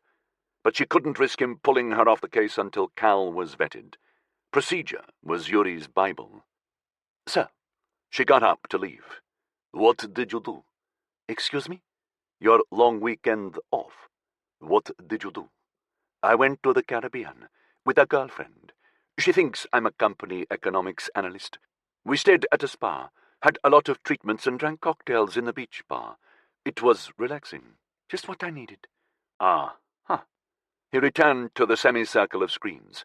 "Well, make sure you don't smell nice when you get back to Kintor. Poverty line, cause-committed politics, students don't go on middle-class spa breaks. Remember, it's the simplest things that can derail an orb." "Yes, sir. Thank you." Savi couldn't even summon up a mental sneer. He was quite right. She went down to the prep facility. In the changing room she deactivated Nelson and put her gold smart cuff, a present from her father when she got the Connection job, on her locker's top shelf, along with her screen glasses. Poor Cal would go slowly crazy when she didn't call, but she'd make it up to him. Next, she stripped down to nothing, hanging up her jeans and sweater. Pumps went on the bottom of the locker. She shut the door, keying it to her fingerprint, and leaving Savi Chowdhury hanging in limbo alongside her clothes. Time for Osha Kulkarni, disaffected politics student, to return to the cause and fight capitalist imperialism with the only tools the corporate fat cats ever took seriously. Osha's clothes were in the next locker, exactly where she'd left them, unwashed. Heavily used olive green jeans, a sleeveless brown t-shirt, trainers with soles almost worn through, kangaroo skin outback hat, though no corks dangling around the rim. She drew the line at that cliché. Cheap screen sunglasses and audio facility. A decades-old watch that seemed to be running a 3-year-old Minet program tagged Misra, which bloated the strap's ancient processor. Finally, a backpack that had been bleached several shades lighter by the sunlight of 3 continents. Sometimes she worried Osha fit the angry young woman profile a little too well. Tech support after the changing room, and there was Tarly waiting for her, yawning heavily. He held up a pair of resealable plastic food boxes. "Your explosives. Please be careful with this stuff." Smiling, she took the boxes from him and started putting them in her backpack, under her spare clothes. "I thought it was only TNT that blows up when you drop it. I'm sure it is, but just don't make any sudden moves while you're next to me. You take such good care of me, Tarly." "I do, don't I?" "Okay, let's run your super spy kit." She held her arm out. Tarly swept a scanner over her hand. his eyes dream-staring as he watched the data thrown up in his contact screen lenses. "All right, your tracker grain is good. We can trigger a ping any time if we need to. We'll always be able to find you, savvy. So you're safe." "Fine. And Usha's mainnet?" "Old, crappy and slow, if anyone takes a keen interest. But level 2 is running in parallel underneath. You can use it to compose a message and squirt it out in a micropulse. Your antique watch is the primary, but if they're properly paranoid, you'll be told not to wear it on the mission, so the tracker grain will take over. Give Active Ops a test call, please." "Misra?" she asked, sub-vocalizing for her audio grain. "Give Ops a location ping." "Confirmed," Misra replied. "Gotcha, savvy," the level voice of Active Ops replied. "Full reception." She nodded at Tarly, trying to rein in her nerves. "Thank you." It was always bad, just before she hit the street. Heart pumping away, anxiety making her jumpy. Once she was out there and the assignment was underway, she'd smooth out fine. "Hey, I'm going to be in the Active Ops Center myself when this one hits the fan," Tarly said. "Don't worry, I've got your back." "Good to know." "Come on, I'll walk you through to Brisbane." They went through 4 hubs to a Connection subsidiary building in Brisbane. Outside, the sun was starting to rise. The Brisbane security office was a locked room that had a single portal inside. "Good luck," Tarly said. "You're on truck 851. Pete's driving it." "Got it." "Go get 'em." The portal came out in a toilet cubicle. She unbolted the door and looked around. It was inside a metal cargo container, one of 6 identical cubicles. Nobody about. When she closed it, the bolt slid back, locking it. There was an out-of-order sign pinned to the door. She went outside into a swirl of warm, dusty air. The old portable toilet container had been dropped next to a high chain fence that enclosed an area almost 8 kilometers across. The North Brisbane Commercial and Government Services Transport Hub, C&GST. She thought it looked like a protective pen for endangered vehicles. There was hardly any greenery, just an expanse of tracks worn into rust-red earth that had spent a decade being compacted beneath big pounding tires until it reached the consistency of concrete. Various civil engineering companies had their own compounds staked out in the area, where big earth movers and civil construction machinery were parked. Container stacks were laid out in grids, like small towns, with G4 Turing-managed gantries lifting them on and off flatbed trucks.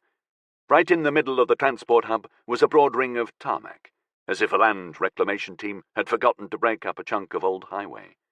Around the outside of the ring, its off-ramps were just tongues of concrete leading to the tangle of dirt tracks snaking across the C&GST. The inner rim, however, hosted a circle of 6-meter portals, laid out like some modern homage to Neolithic standing stones.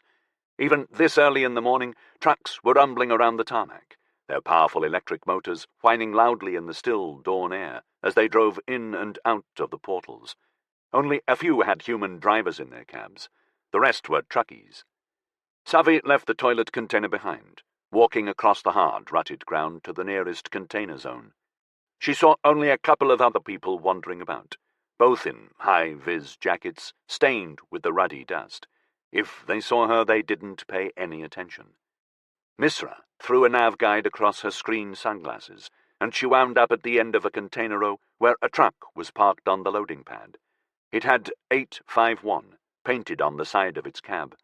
Someone, presumably Pete, sat inside, not looking down at her.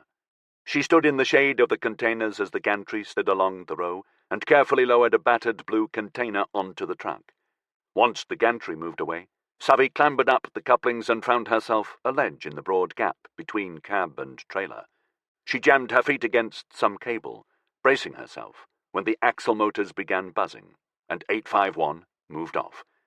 They drove along one of the tracks, heading for the big loop of tarmac. She breathed in the grubby air, relishing the role she was now immersing herself in. If Callum could see me now. He'd be having kittens, she knew. Maybe one day she'd tell him, when they were home and cozy, in 20 years' time, after he'd had a lot of beer. She daydreamed about what they were going to do next. No way did she want to leave fabulous Rome, certainly not for freezing Edinburgh. The Scottish capital was pretty enough, but even in summer it was bloody cold, and she certainly wasn't going to move into Cal's slob-out bachelor pad. He was going to need some serious house training once they got a place together. Savi nearly asked Misra for the Agenzia Immobiliare, who'd found the Tufel flat for her, before she realized Misra wasn't the Minet storing that file, and Osha certainly wouldn't have had any reason to access it. The mistake chilled her mood. Yuri was right. It was the simple things that betrayed you. Truckies adjusted their speed, allowing 851 to slot into the stream of traffic going around the tarmac ring. A minute later, they drove through the portal to Kintore. The town was half a continent away from Brisbane, so it was still the middle of the night there. Darkness closed around her, and the temperature took a big leap upward. Even growing up in India didn't acclimatize Savi for the scorching desert air. It was the lack of humidity, she'd realized the first time she came to Kintore. Desert air was dead air. Originally, Kintore was a remote Northern Territory town, founded in the early 1980s by the Pintupi people, who resented the white Western culture that was slowly constricting them. After that, it kept going in its quiet way for a century, until the newly formed Water Desert Consortium signed its deal with the investment-hungry Australian government. Once again, the Pintupi suffered a massively disruptive invasion. For the last 5 years, Kintore had expanded exponentially as connections set up the C and GST portal linking it to Brisbane, turning the town's abandoned airstrip into a huge cargo and civil engineering facility. Along with the heavy-duty, earth-moving equipment pouring through the C and GST portal, truckies brought prefab cabins for the hardy site workers who didn't commute in every day from the coastal areas. Bars and clubs and stores followed the money trail, along with other services, some legitimate, some otherwise, all bringing in their own prefabs. With such a population bump, the government started to expand its own infrastructure, and if Icefall was successful in transforming the desert, Kintore would double in size again within 2 years. Truck 851 slowed down near the edge of the old airfield, and Savi jumped down. The walk into town wasn't far, for which she was grateful. Kintore even had a tiny portal network of its own, but she didn't want to use it. Every new connection had sensors around each of its hubs, scanning for illegal substances such as drugs and weapons. The plastic explosives would have brought a whole platoon of urban suppression forces down on her, probably with drone support. Most of Kintore's illegal drugs were brought in through the C and GST route by truck drivers. If she'd come through any other way, Akar would have been suspicious. She reached her digs, a new boarding house of silvered composite panels that had been dropped down on the west side of town, identical to every other building on the street. There were still several hours until dawn, so she flopped down on her bed and turned the aircon up. 5 minutes later, she was asleep.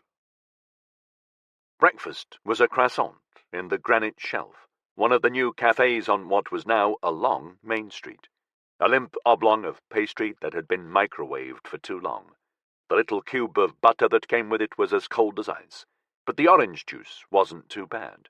The waitress put it down with a semi-apologetic expression and hurried off to take an order from a group of digger drivers who'd just come off shift. Savi gazed out of the window. The desert soil surrounding Kintore was rust-red, broken only by wispy tufts of petrified grass, bleached to a cream white by the relentless sun.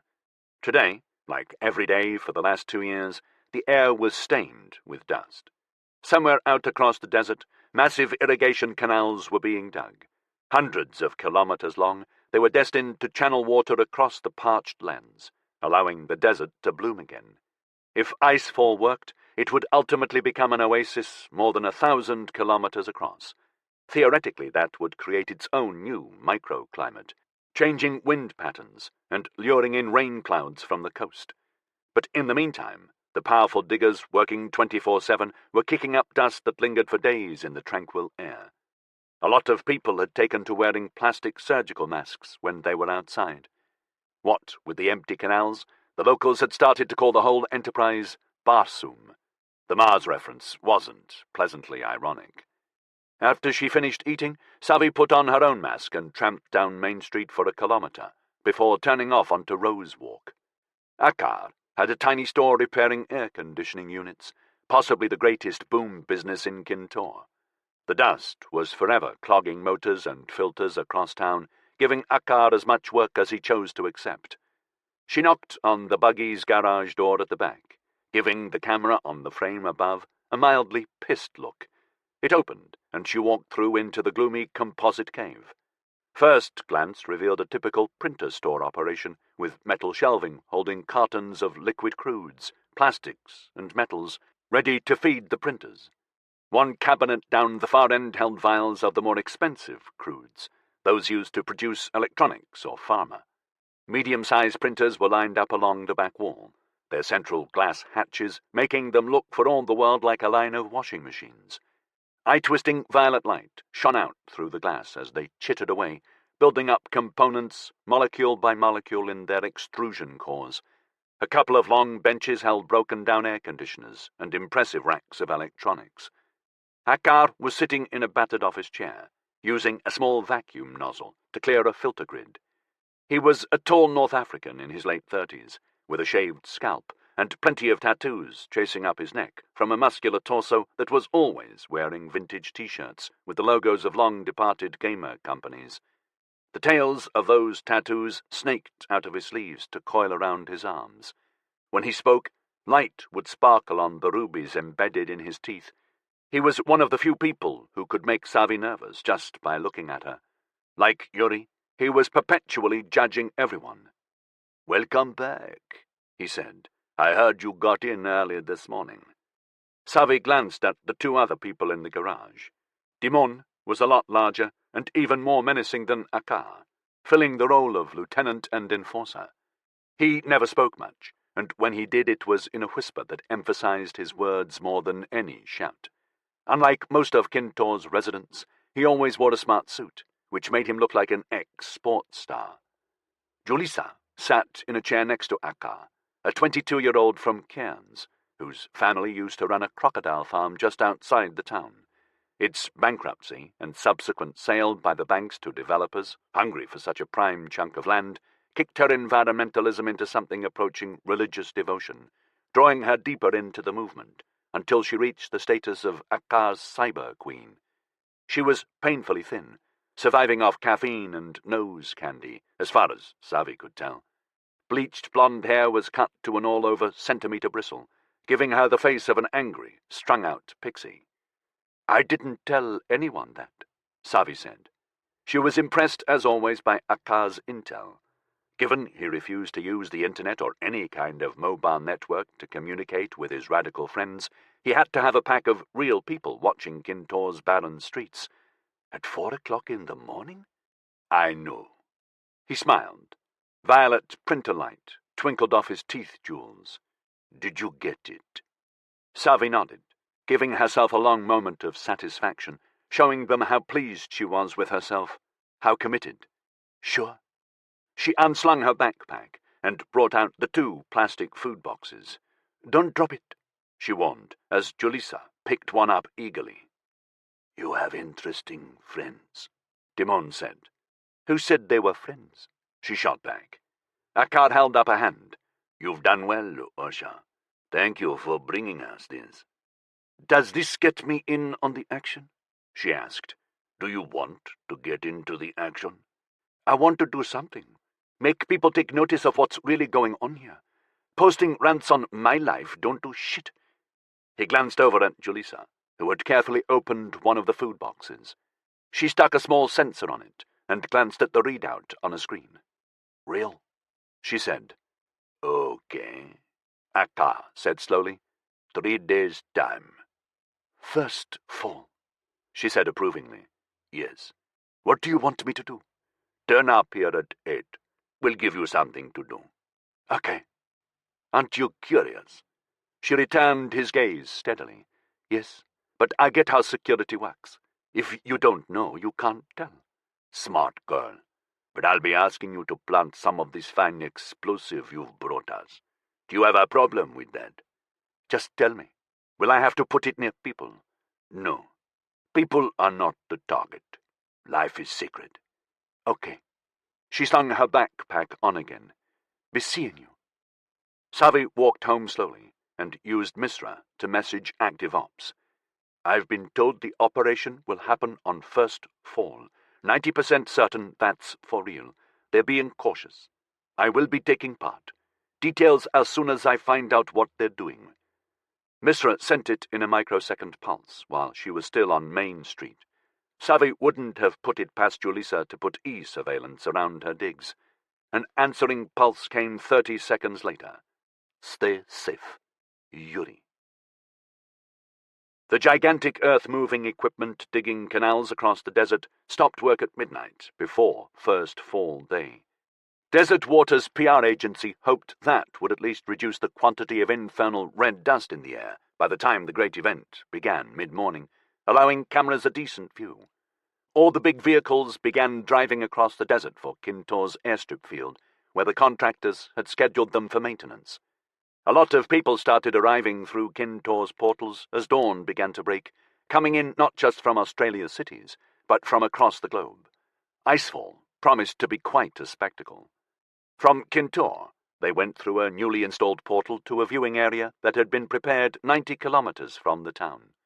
Long tents serving iced drinks and snacks had been set up, along with air-conditioned medical marquees ready for the inevitable heat strokes. One of the dry canals ran close by, its 300-meter width giving everyone a sense of the project's scale. A temporary VIP stadium had been built inside a high-security fence, its overhanging roof protecting the dignitaries from the severe sunlight. But nothing could be done to keep the desert heat at bay.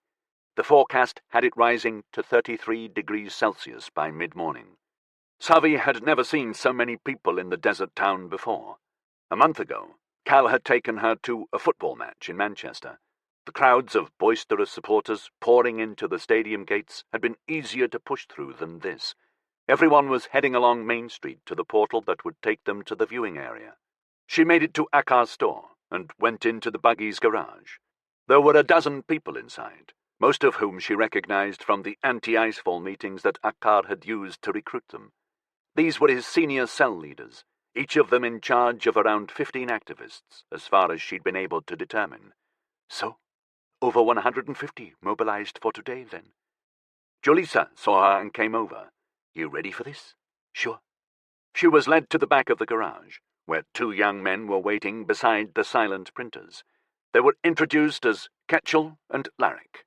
"We're relying on you 3, Julissa said in a low voice.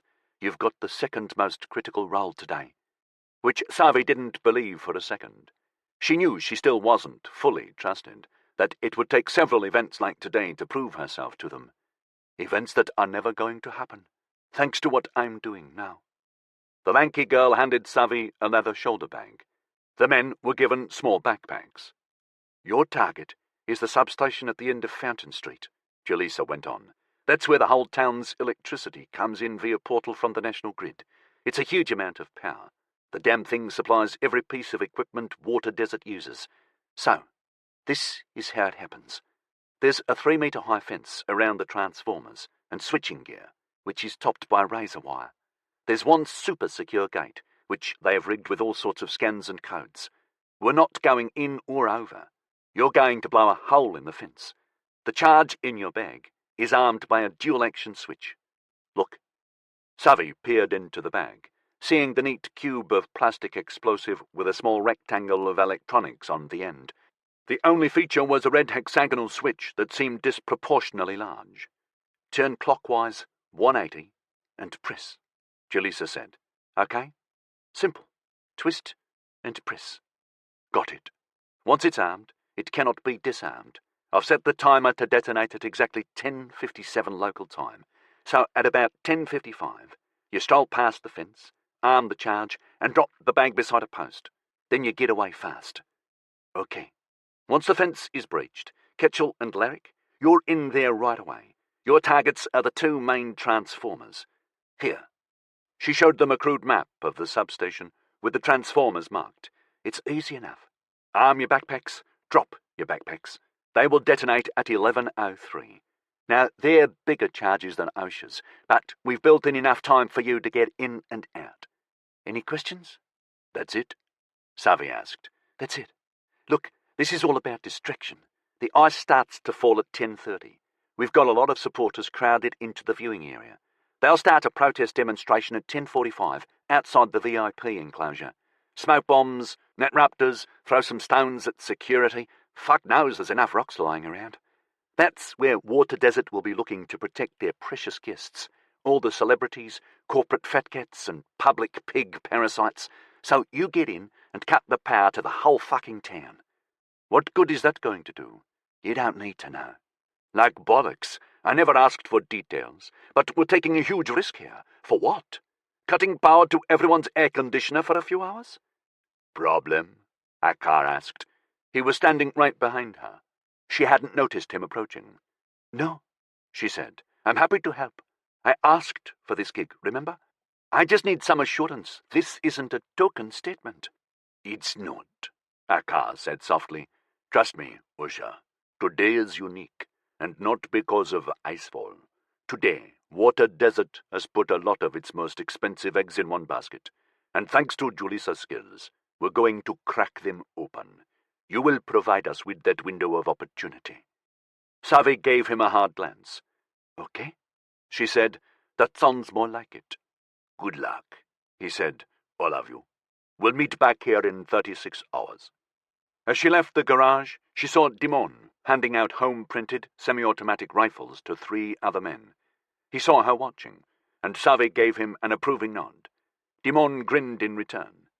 Outside, Savi, Catchell, and Larrick set off across town, avoiding Main Street and the crush of eager Icefall spectators. I've got my team waiting for instructions, Larrick said. How do you think we should deploy them? Deploy them? Savi said. We don't. You heard Julissa? This is the 3 of us. Yeah, we have the primary task, sure, Larrick said. But what happens if there's a security patrol heading our way 5 minutes before we blast the fence? We need coverage. So, whoever you think you are, you shut the fuck up and leave me to get on with my fucking job, of which you know fuck all. Clear? The hell with you, dickbrain. Savi pressed back on a smile, enjoying the way she'd been designated a necessary pain. He didn't realize it, but he now included her as part of the team. The only thing he'd suspect now was that she'd screw up. Posting lookouts might be a problem, though. She composed a message for Misra to send. Large group activity starting. Distraction protest planned for observation zone 1045. I am on team assigned to blow the substation on Fountain Street. Explosives preset for 10:57 to take out fence. Transformers targeted for 11:03. Location of main target unknown. I've seen home-printed semi-automatics handed out to group members. Good work, came the answering micropulse. Do you know nature of main target? Savi thought back. Exact target unknown, but it's a software attack, assembled by Julissa. The power cut will allow them access. Akar said Water Desert has all its eggs in one basket. Maybe up to 40 people involved. Thanks. Analyzing now. Watching you. Charlie. Savi kept her gaze level as they tramped through Kintor's back streets, but it was so tempting to look up at the sky and wave at whatever satellite or drone Active Ops was using to observe her. They met up with several of Larrick's team as they made their indirect way to the substation. Larrick and Ketchell studied a street map of Kintor on their screen sunglasses and assigned people to various road junctions around Fountain Street. Savi immediately sent their locations to Active Ops. By 10:20, Kintor itself was practically deserted. Everyone who'd arrived to witness First Fall was out at the observation zone, along with every local who was off duty. A news stream playing across Savi's screen sunglasses showed her the guests, including Ainsley Zangari himself, taking their place on the VIP stand.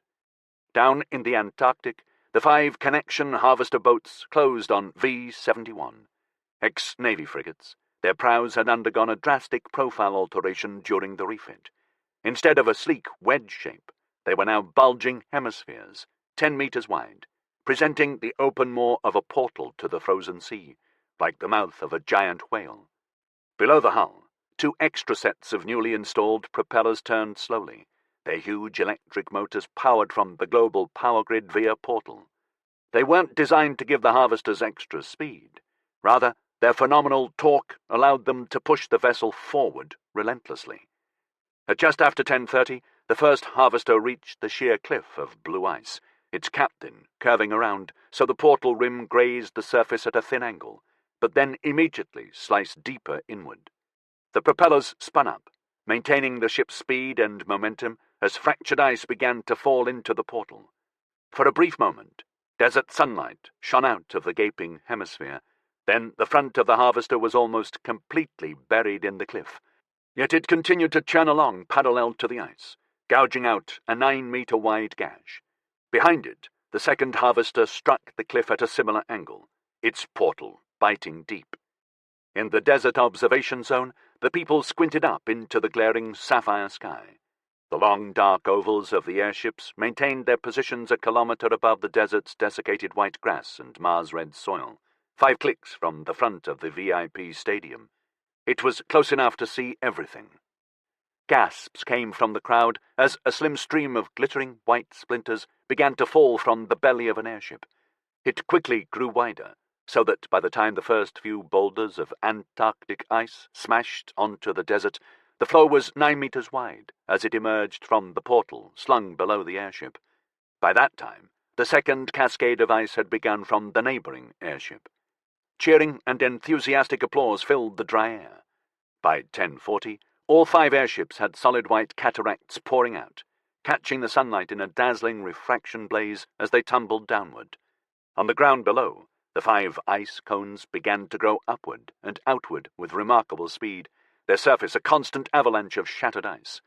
Sub-zero vapor churned up out of them, flowing with the viscosity of oil. The wave front of fog obscured the land, billowing upward to thin out and disperse as the heat of the sun finally began to impact. The entranced crowd waited for the final aspect of the promised miracle, to be enveloped by freezing mist in the middle of a desert. As the brilliant cloud rolled toward them, angry shouts began to rise above the background buzz of chanting and laughter. Placards were raised. Fireworks rockets zoomed unnervingly low over heads. Smoke bombs were thrown. Cheers turned to screams. Lines of riot shield-equipped police and corporate security officers snaked through the throng. Stones began to rise in short arcs. The screams grew louder. Images playing across the big screens that had been set up across the zone to show everyone dramatic close-up shots of the harvesters and airships broke up into a mash of static. The crowd surged in random directions as people struggled to get away from the protesters. Police strove to get past them. Just as the chaos on the ground reached its peak, a colossal wall of fog rolled across the observation zone, blotting out the sun in a blast of cold so profound it seemed to suck oxygen from the very air. Then the panic frenzy really struck. Whoever named it Fountain Street clearly had a very misplaced sense of irony. Savi looked along the depressing track, with drab single-story prefab cabins on both sides that led away from the intersection ahead of her. The compacted soil here probably hadn't seen any free-flowing water this side of Earth's last ice age. A double irony, she thought, considering what was visiting the desert today. It was definitely the poorer side of town, home to the laborers who sweated through the endless, changeless desert days, performing water desert's dirty, low-paid jobs. Their kids were left behind to find what fun they could amid the tired, silvered boxes where they lived. One gang was playing basketball in an open area that passed for a park, trying to slam dunk their ball into hoops on poles that were now leaning badly. Savi had her white paper mask on again, like Ketchel and Larrick, who walked along with her. Nobody could see their faces, but that didn't matter. All the kids and the few adults sitting outside their homes knew they didn't belong. Not that they cared. "What do you want me to do?" Savi asked Active Ops. "When are you going to intercept?" "We are working on isolating the main target group. Continue with your mission." "Confirmed," she sent back. Her apprehension was growing, and with it, the thrill. What she was doing was going to take a lot of these people out of circulation. It was all that mattered to her. Talish would be proud. It was 8 years now since her little cousin had been caught in the crossfire between the police and a radical group called Path of Light as the militants stormed a government building in Noida. He had his cyber legs now and an artificial kidney, but for 3 months the whole family had been immersed in an agony of waiting and praying around his hospital bed. Now Savi was playing her part in making sure no other innocents got hurt by psychotic ideologues who believed they had an absolute right to use force to achieve their goal. Arrest team moving into your area. Active ops sent. They're going to have to hurry. Only 6 minutes left. These are our own real special forces. You're getting the red carpet treatment. Told you I've got your back. She smiled beneath her mask. They reached the end of Fountain Street. The substation was 20 meters ahead of them, a small, square compound with a high grey metal fence around it, the base clotted with fast food wrappers and loose clumps of desert grass. She could hear the hum of the transformers as they fed power across the town and out to the airfield, keeping the aircon going and the civil engineering machines moving. Kintor's consumption was phenomenal. It was 23 years since the China National Sun Power Corporation had dropped the first solar well into the sun, a simple spherical portal that plasma poured into, whose twin was sitting at the bottom of a giant MHD chamber on a trans-Neptune asteroid. The solar plasma flared out of the chamber like rocket exhaust, its powerful magnetic field generating a phenomenal current in the chamber's induction coils. In one masterful stroke of ingenuity, the Chinese had solved Earth's energy drought. Now the entire planet's power came from a multitude of solar wells, producing vast amounts of cheap energy at zero environmental cost. 10:52. 5 minutes left to go, and they started loitering around the last houses. 3 other roads ended in the same area.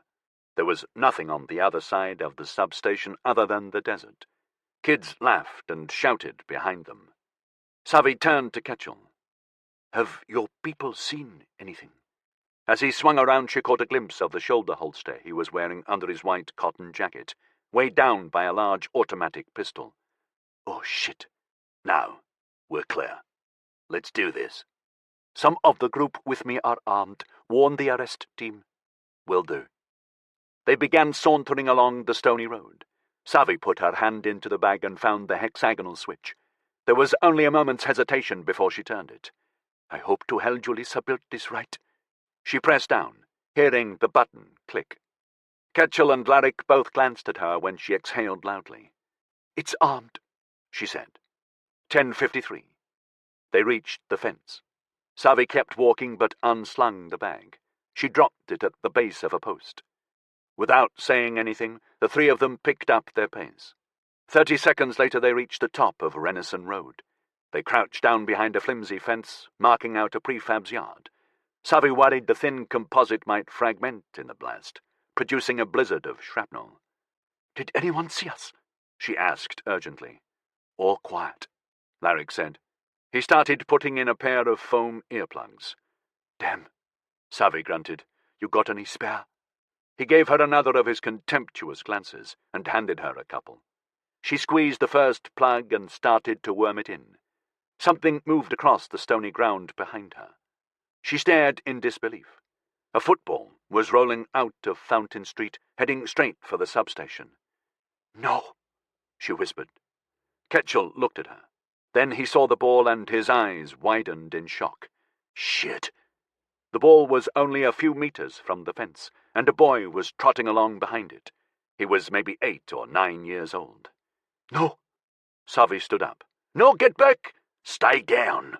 Ketchel growled at her. "Get away!" Savi yelled. "Away!" The boy looked around, seeing a woman wearing a white plastic mask, waving frantically. He cocked his head and carried on following his ball. "Fuck!" Savi screeched. All she saw now was Talish, lying in his hospital bed, with so many tubes and organ support machines inserted into his flesh, he'd ceased to become purely human. She started running. "No!" Larrick bellowed behind her.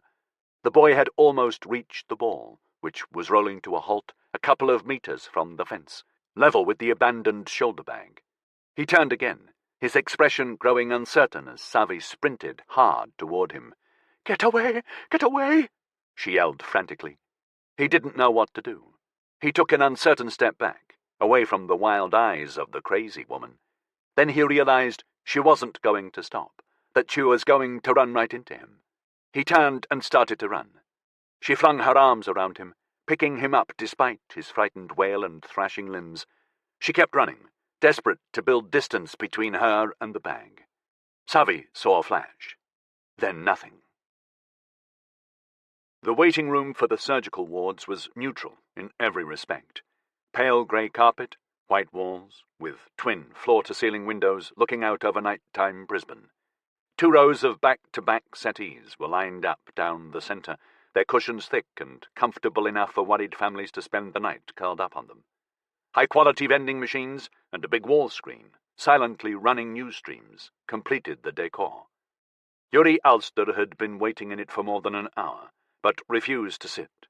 It meant his deputy, Kohei Yamada, couldn't sit either, which clearly pissed him off no end. They were the only 2 in the waiting room. Finally, long after midnight, the Reardon family came out of Ward 2. Ben Reardon was a short, bulky man in his early 40s, with a bald head and a face that looked like it had been squashed flat.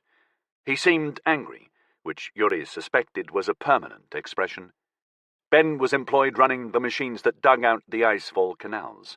Tough work that he was well suited to. Danny, the current girlfriend, was barely 20. A cliché relationship, Yuri decided, endorsed by her short denim skirt, showing off heavily tanned thighs, and a cheap green sport shirt that had the Al-Sadiz Cafe logo on both sleeves. They walked down the corridor on either side of 9-year-old Toby Reardon's wheelchair, as the boy was pushed along by a ward nurse. Ben scowled as Yuri stood in front of them.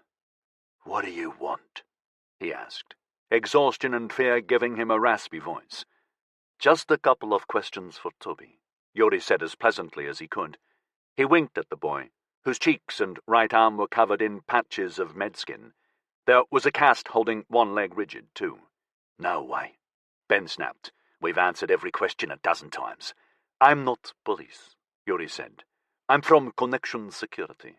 "Clear off, mate. Come back in a week.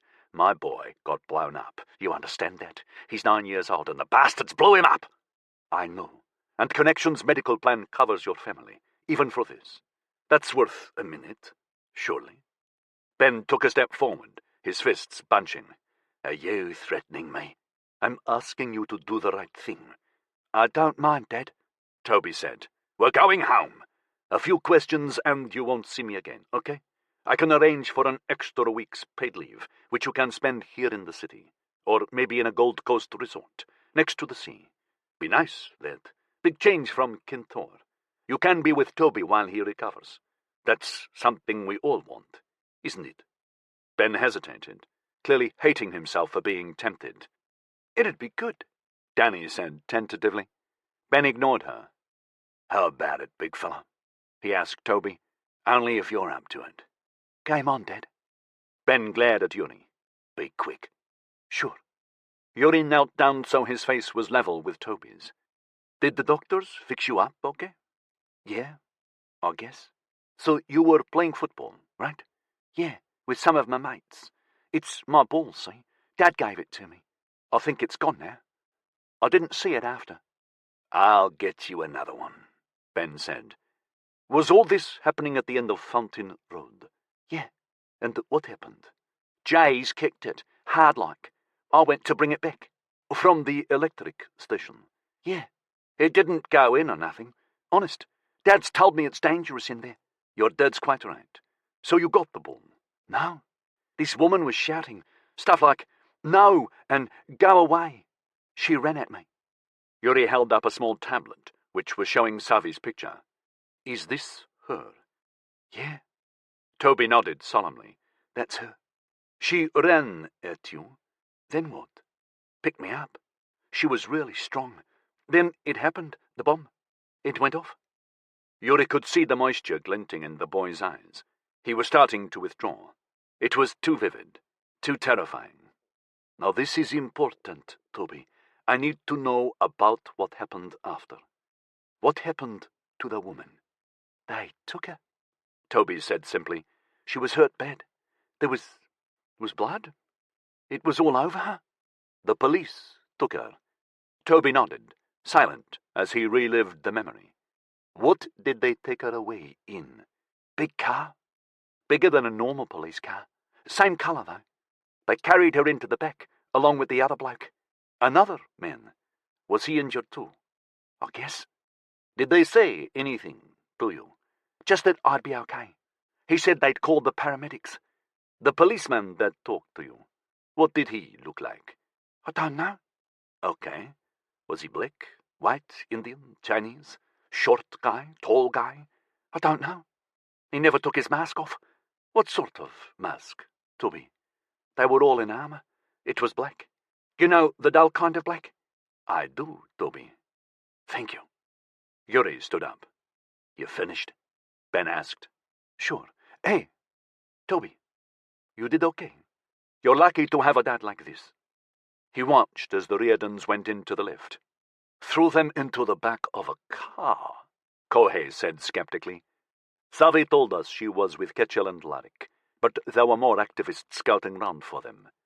So it was likely Ketchel or Larik who was caught in the blast with her. Everyone else would have got lost first. They were both badly injured. Let's start with admissions to hospital emergency departments. Yuri let out a reluctant breath. And morgues. Yuri's office had full access to all the information from more than a dozen primary medical networks across Australia. Their reports covering the last week were open, swamping a pair of his desk screens.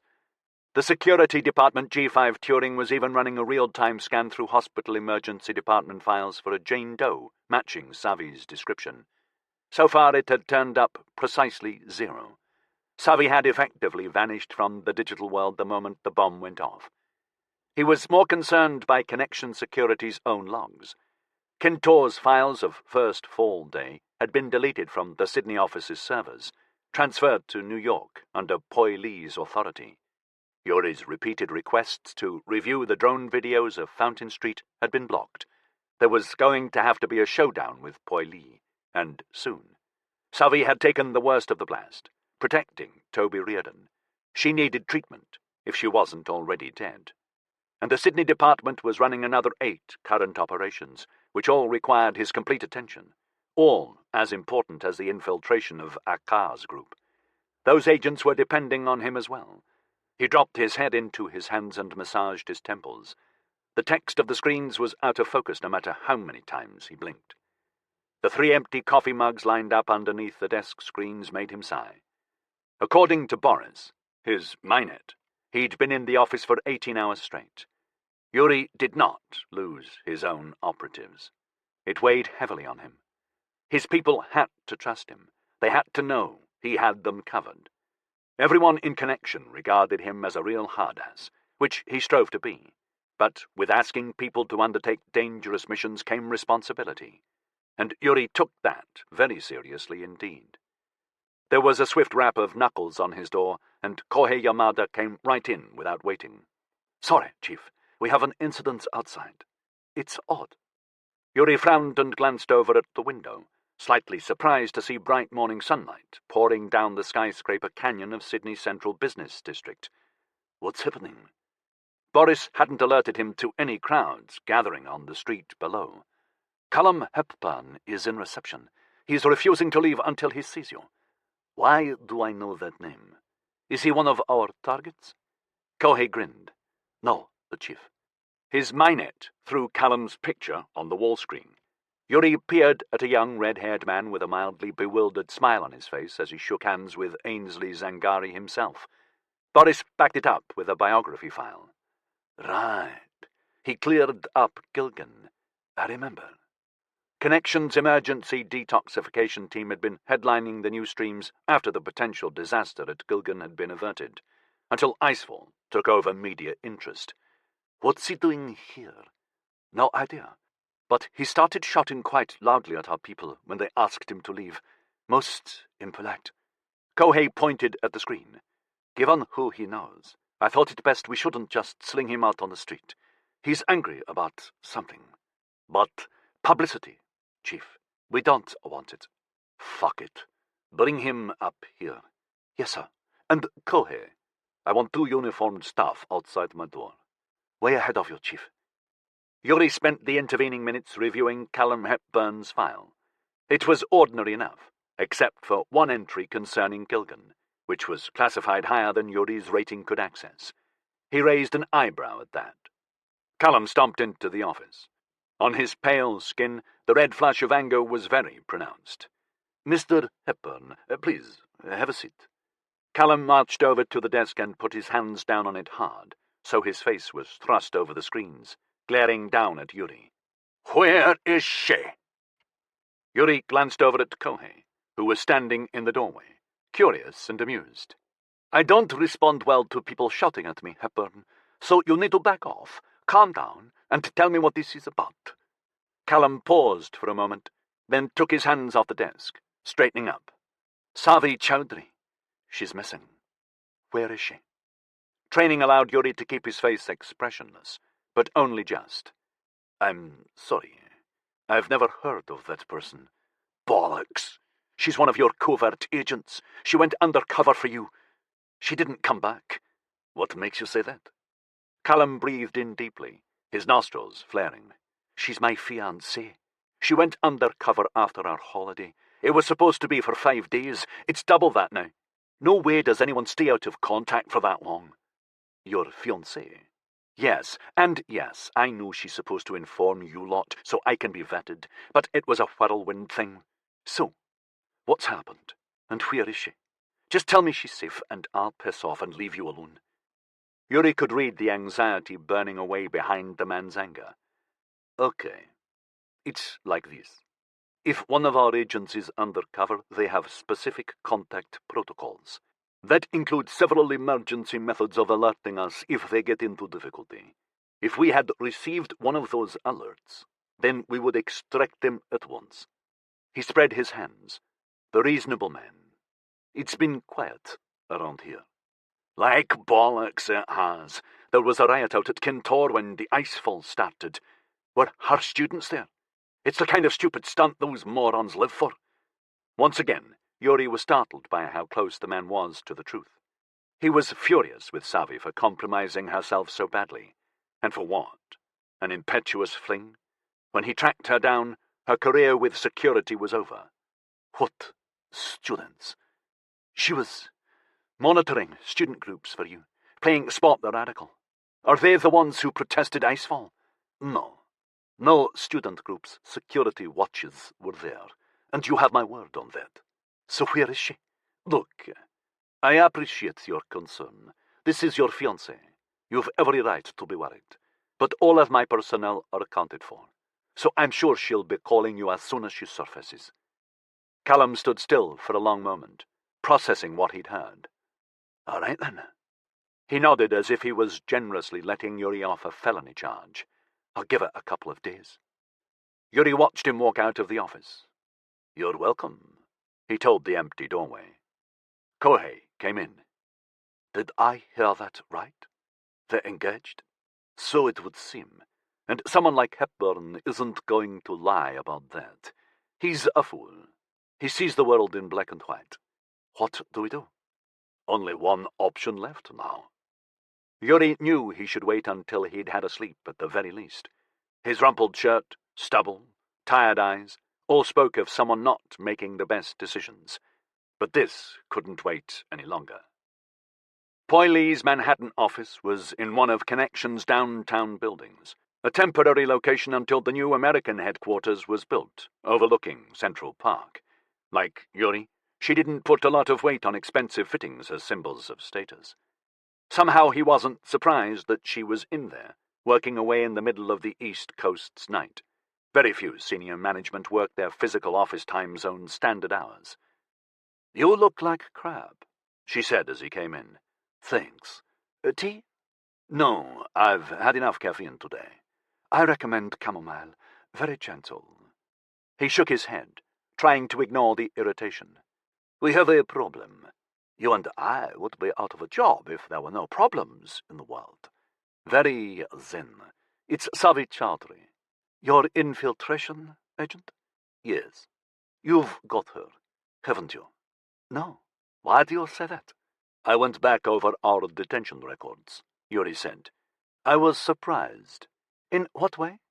Akar's idea was a good one. Using the power dropout while the super truckies were recharging would have created a reboot window for Julius's rogue control program. They would have taken over the ancient G3 Touring drivers and had themselves the world's greatest demolition battle, smashing those brutes into each other and every other piece of equipment out there. Some of those things weigh over 50 tons. Everything would have been wrecked. I know, Poi Lee said. I was in active ops when Tarly worked out their methodology.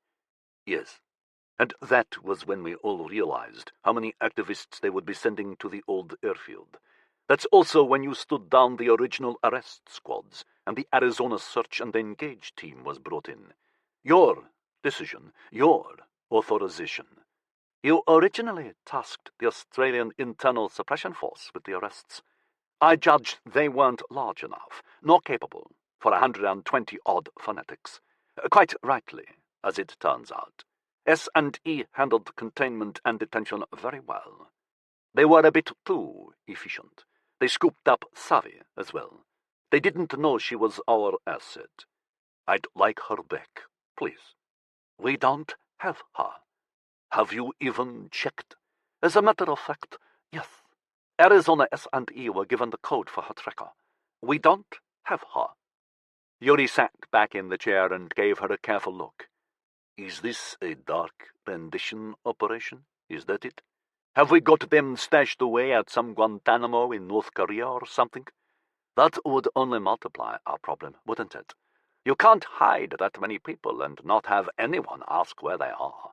We'd have to let them go or bring them to trial eventually. I personally interviewed the only witness for the substation explosion. He told me the Arizona paramilitaries you sent threw her into the back of their vehicle. You have her. A 9-year-old boy suffering an explosion trauma is not the most reliable witness. You know I saw Toby Riordan. You're keeping tabs on me? There was only one survivor of the Fountain Street attack according to our files. Are they incorrect? No, Yuri said, hating the way he was being put on the defensive.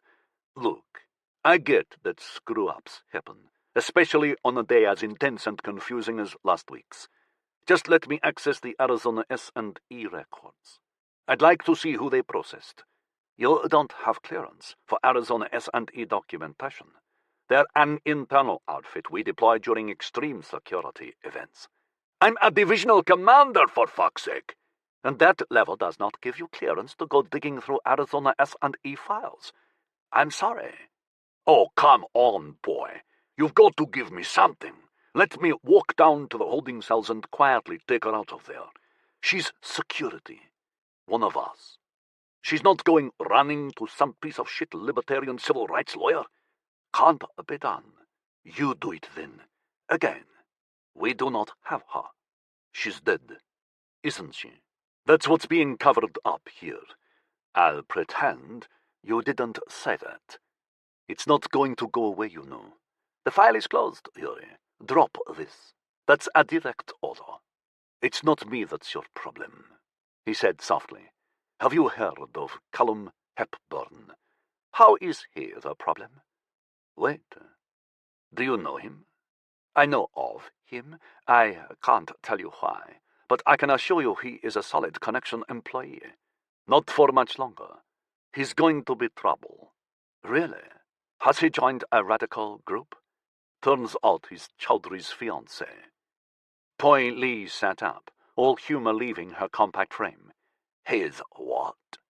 All I know is they went on some kind of screwfest holiday together in the Caribbean, and a nice diamond ring was the result. They didn't bother telling the department. This is unfortunate, she said. He carries media weight right now. Exactly. So let me have Savvy.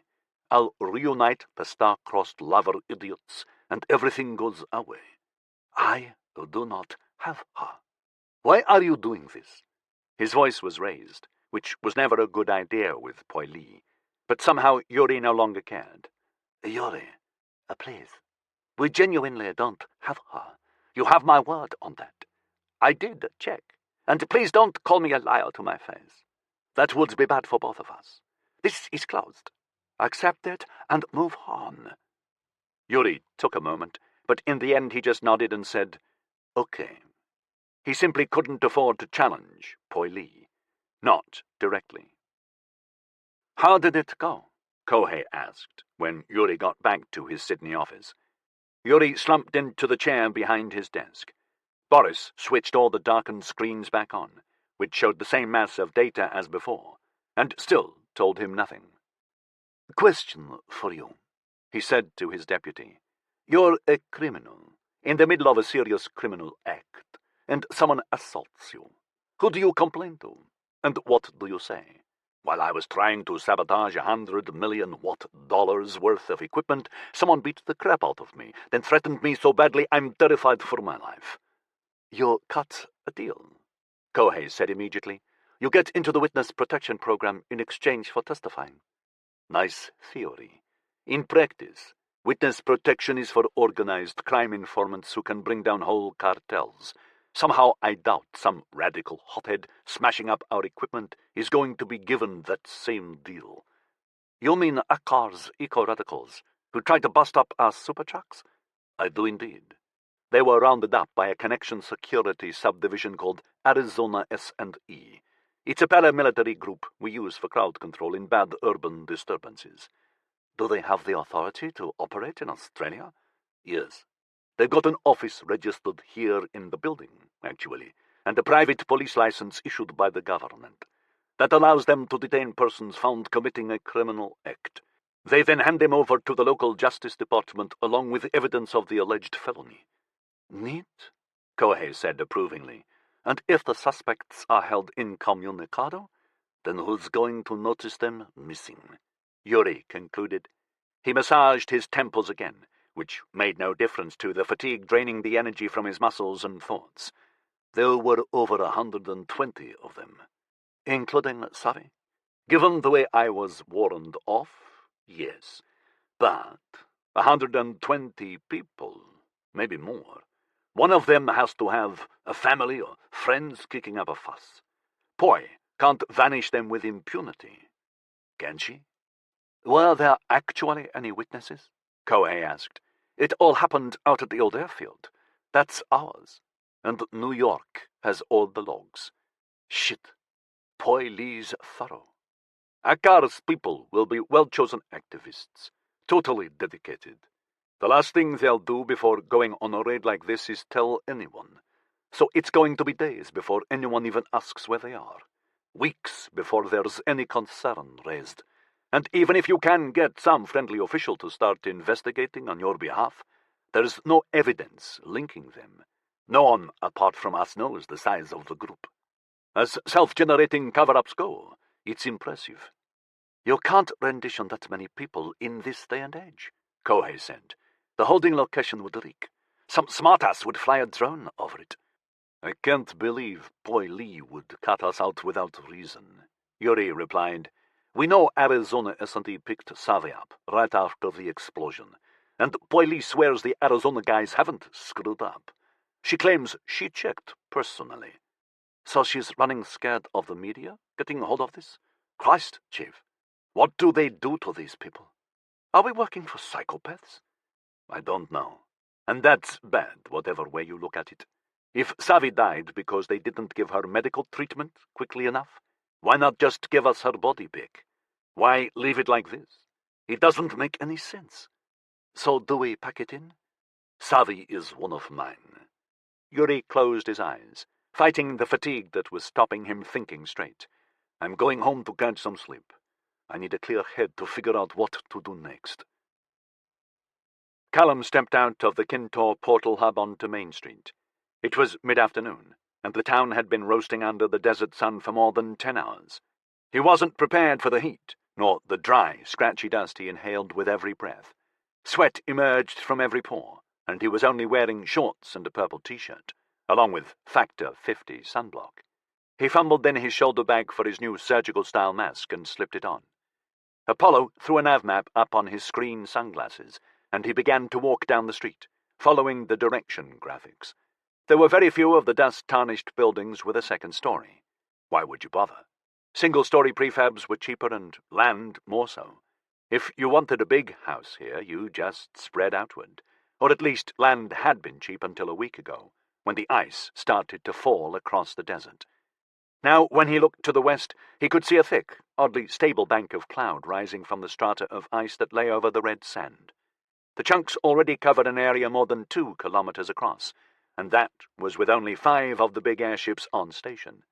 Another 3 were scheduled to join the squadron before the end of the month, with a further 15 planned within a year.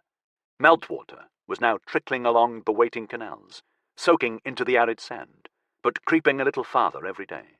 While in the air above, the freezing vapor was creating a microclimate alteration to the desert's ancient, lethargic wind patterns.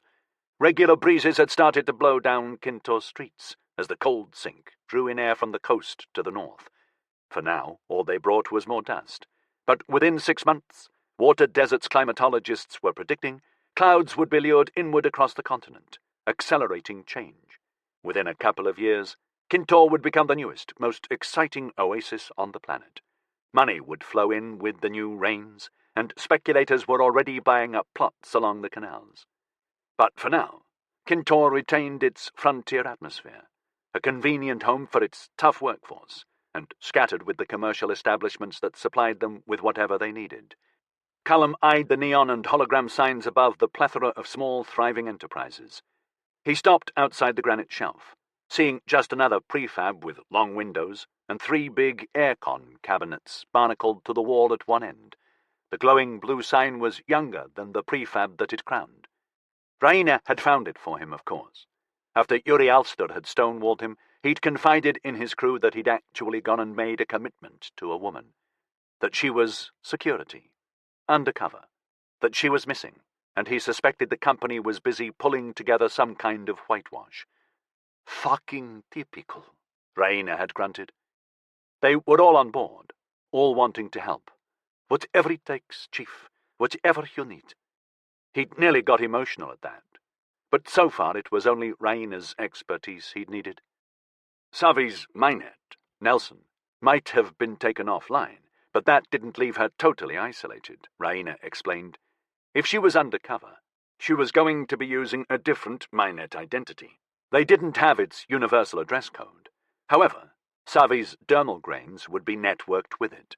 They all had a unique interface code, which would be incorporated into the minet metadata.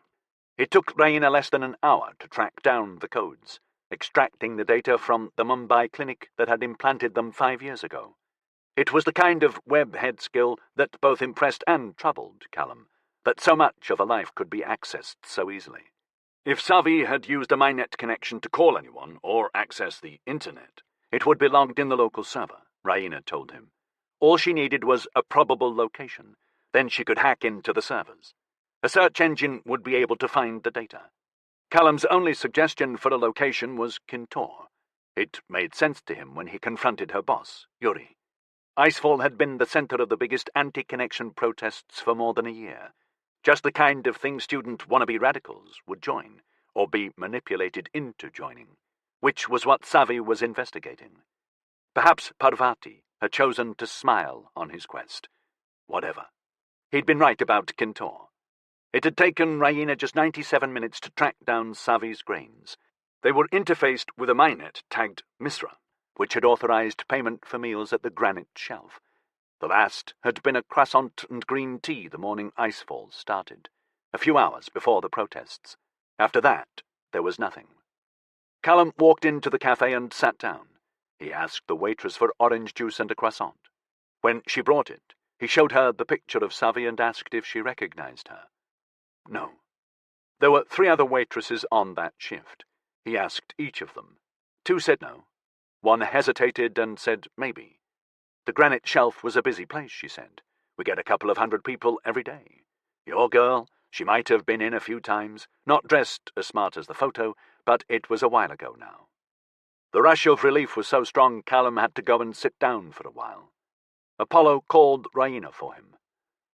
"One of the waitresses thinks she recognizes her," he said. "So she should," Raina replied. "I've hacked the cafe's main server. It's got the internal surveillance video files. I accessed them at the time she made her last payment. Downloading it to you now." Callum watched the image playing on his screen sunglasses, not knowing the Savi he was seeing, the shabby clothes, sun hat, and backpack. She's good at undercover, he thought admiringly. The clothes and hairstyle dropped her age back several years. Typical student type. maybe on a gap year. When she walked out of the granite shelf that morning, she turned left and walked along Main Street. "I'll see if I can get some more video files," Raina said, "but a lot of the surveillance cameras in Kintor are cloud-stored, especially the civic ones covering the streets. Hacking them is going to be a little more difficult." "Do what you can," he told her. He left the granite shelf and turned left, just like Savi. The next cafe along was Alcides, serving Portuguese food. He sat at a table and showed Savi's picture to the waiter. A clothes printing store next, then a food printer. Buggy's Mart, a bar.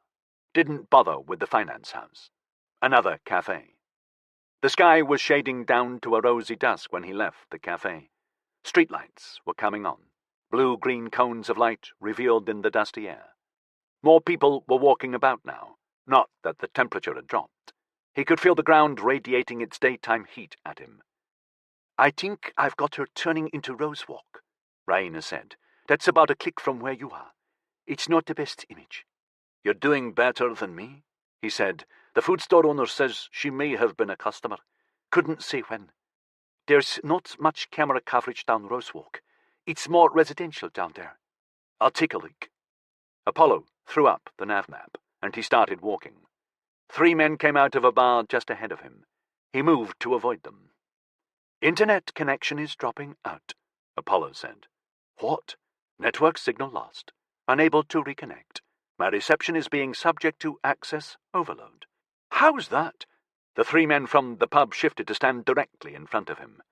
"Oh, shit," Callum grunted. He spun around fast.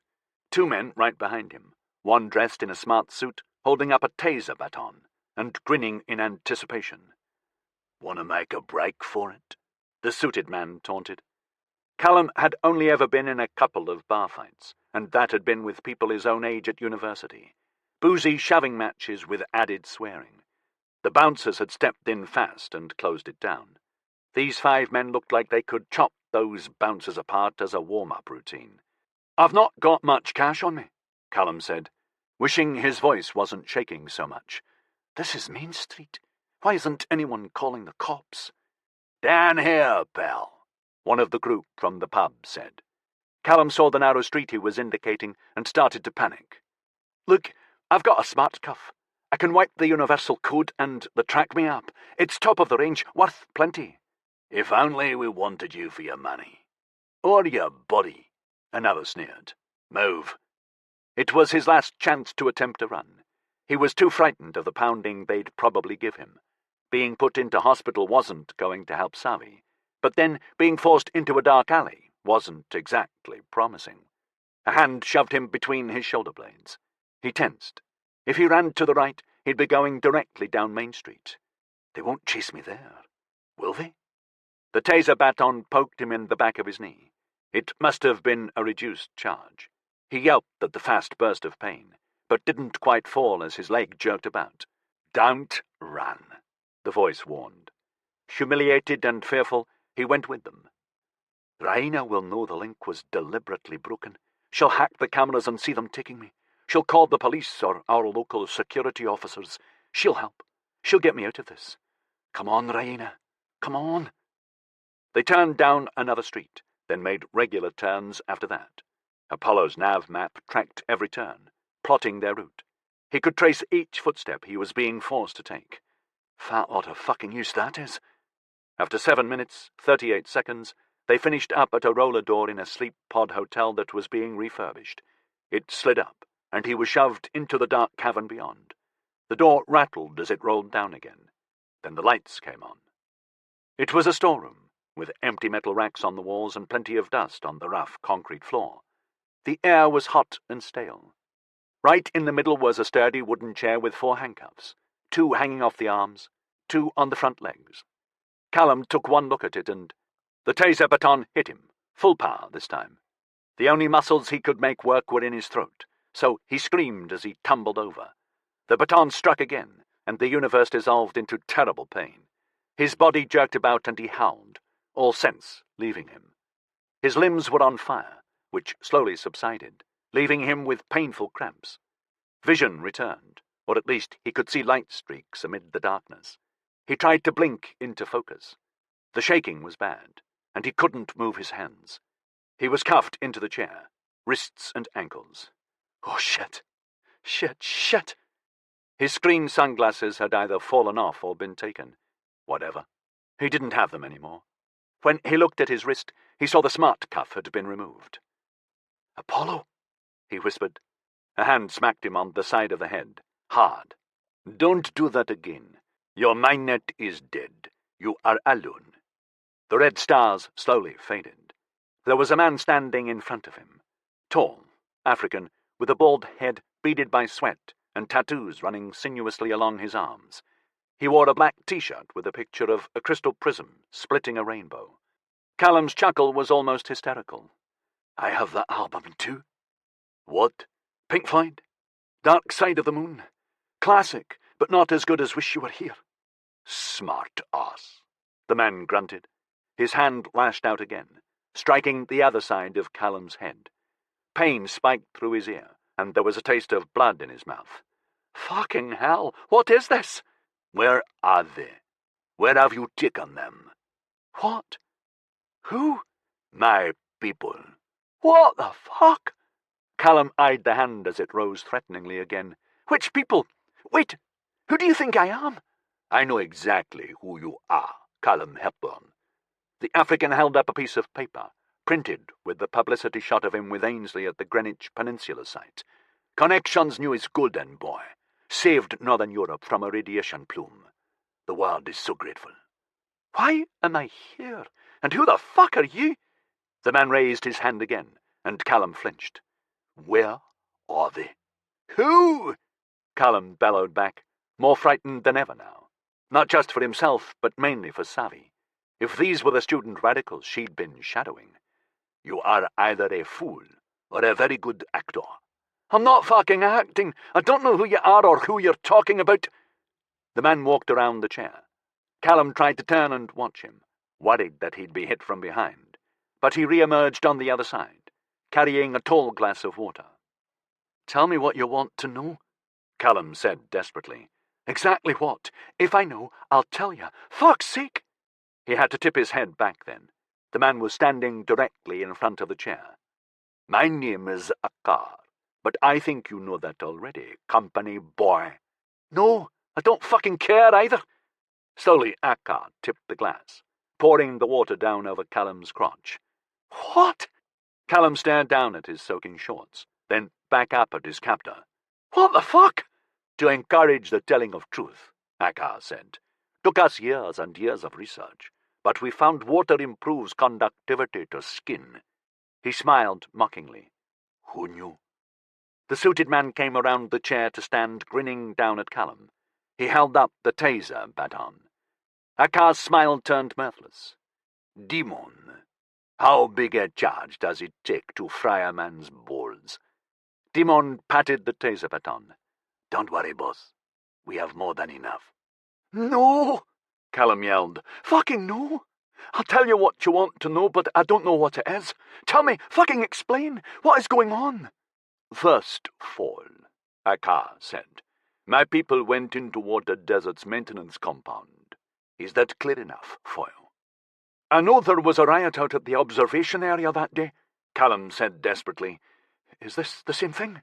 "No, it is not the same thing, Callum Hepburn.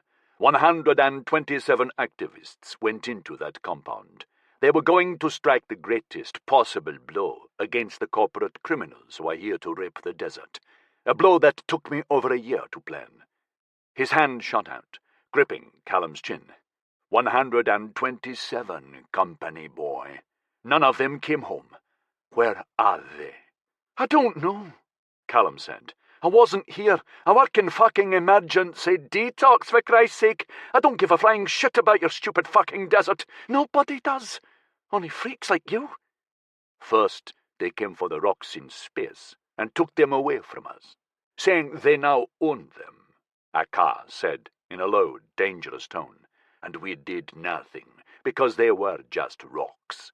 Then they came for the desert. You understand? You know how it goes? But this time, company boy, this time we will not let them ruin what nature has given to every human. the beautiful land which belongs to all of us. There are many with my belief, and our numbers grow, accepting the truth of our cause." Callum gave his captor the most contemptuous look he could manage. "I've only seen 6 of you. That's not an oppressed minority with a cause. That's a mental health issue." The baton jabbed down into Callum's shorts. He screamed, then realized there was no electric shock. Both men were laughing at him. "Fuck you!"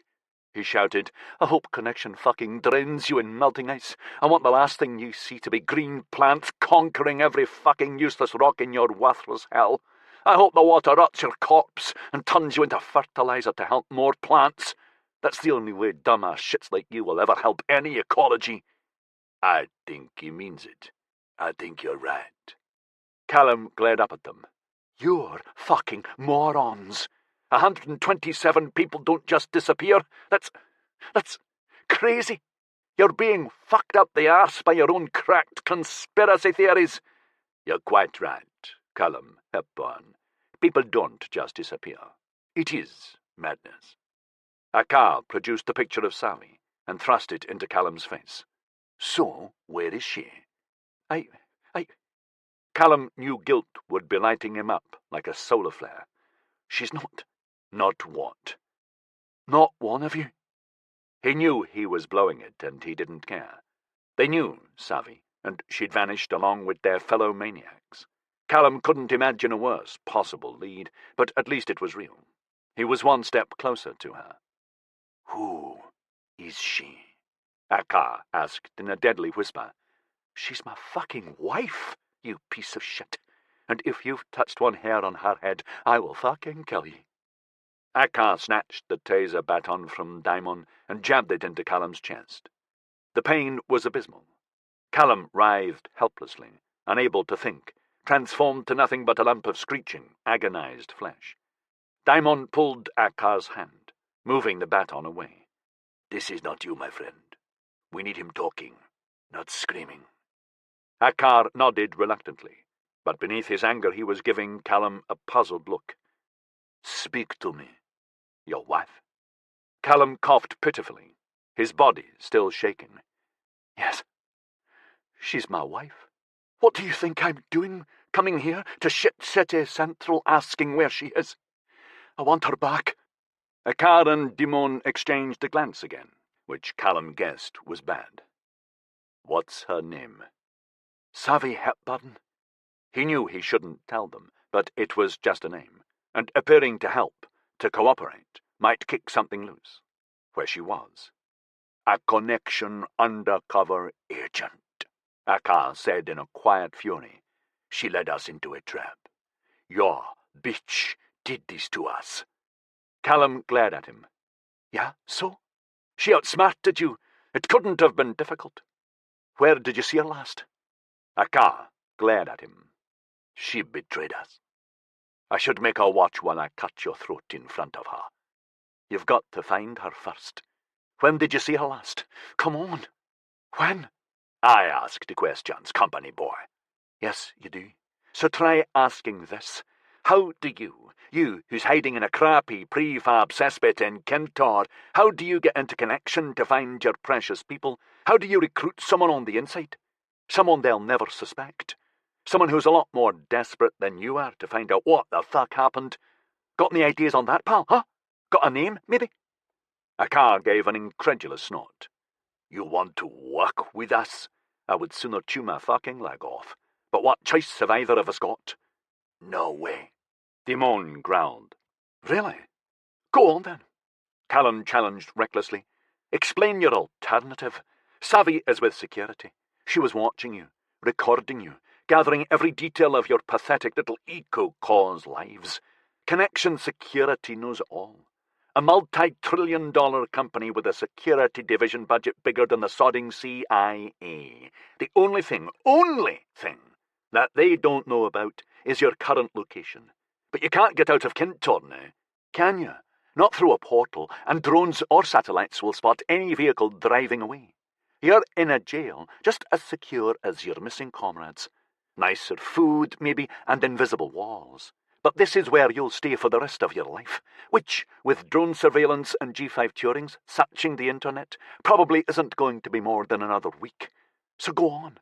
Tell me your super smart master plan to bust out and save everyone wherever they are. Got an address on that, have you?" "How can Usha be missing as well?" Akar asked. "Who?" "Your wife. That was the name we knew her by. If she's connection security, why is she missing?" "I don't know. I can't even get the bastards to admit she was working for them." He jacked his wrists against the cuffs. "Unlock me. Come on. We need to work out what to do next."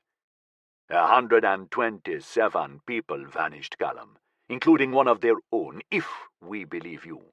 The only thing we're going to find now is their grave." "No!" Callum shouted. He tugged hard, as if that alone would break the handcuffs. "She's alive. I know you're paranoid enough to believe Connection can murder that many people. It's all part of your sad little echo chamber conspiracy bollocks, but they don't. And I've met Ainsley. He's a ruthlessly clever businessman, sure, but he's not fucking Hitler." "There won't be a grave to uncover," Dimon said. "Almea Station gets rid of all Connection's problems, all the evidence." "Bzzzt, wrong. Have you ever been to Haumea Station?" "I have. I go every week. I know every vent chamber. I've watched our grandparents' toxic crap sail off into space. There aren't any corpses going through." "If not Haumea, then another invisible asteroid out beyond Neptune. It's a big company, as you said, with infinite resources." "She's alive," Callum cried. "Now fucking let me go. I'm going to find her with or without you. Do you want to know where your friends went or not? Because I'm your only chance to find out." After a long moment, Akar nodded. Dimon sighed in disapproval and bent down and unlocked Callum's handcuffs. "Okay, company boy," Akar said. "What do we do now?" Callum rubbed at the red marks on his wrists. "Secret rendition. That's what's happened here, right? They're all sitting in some deep hole somewhere.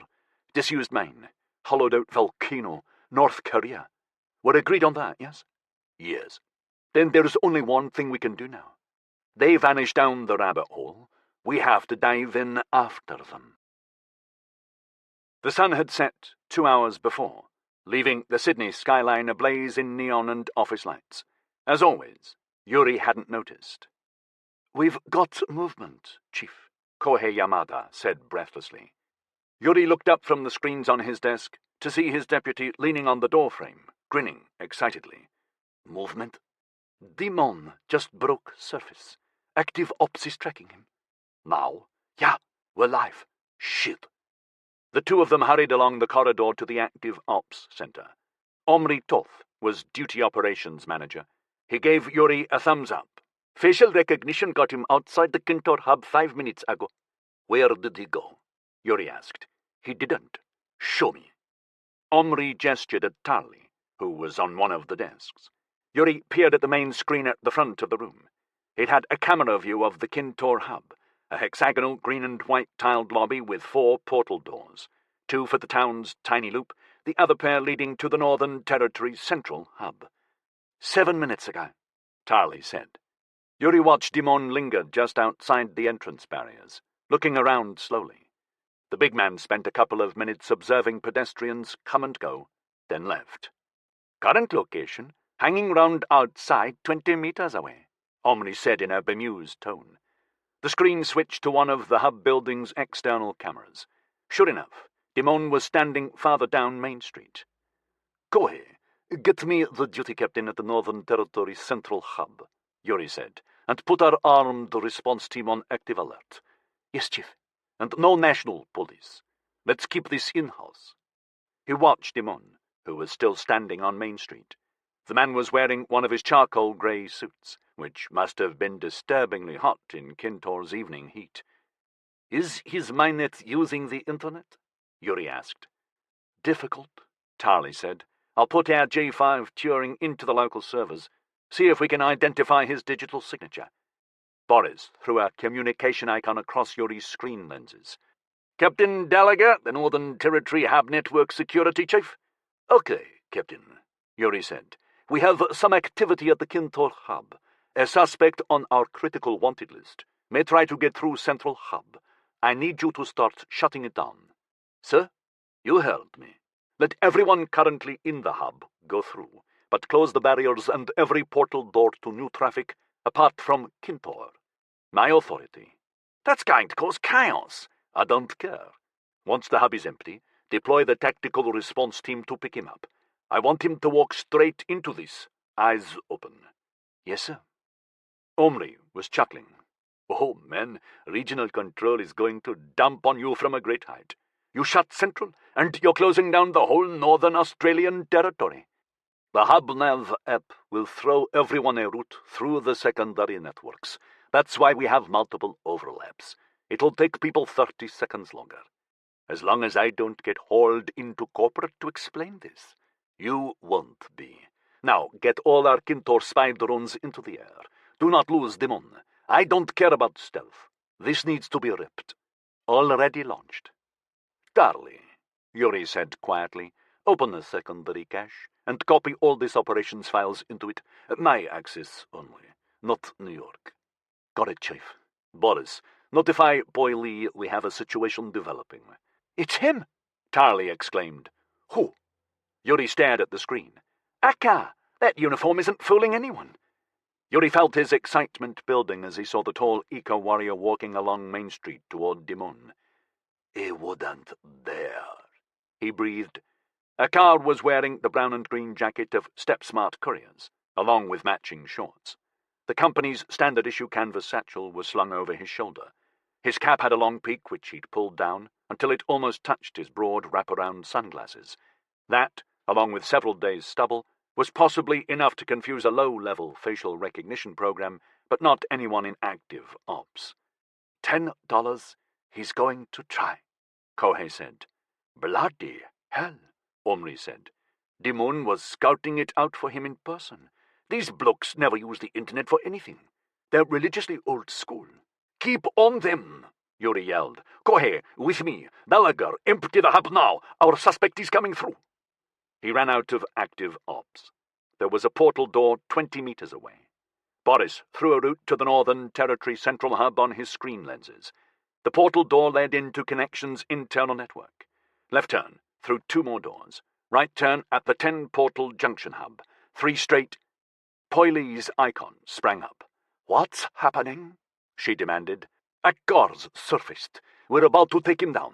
All right. I've got the feed. I see him. What's in his courier bag? We don't know.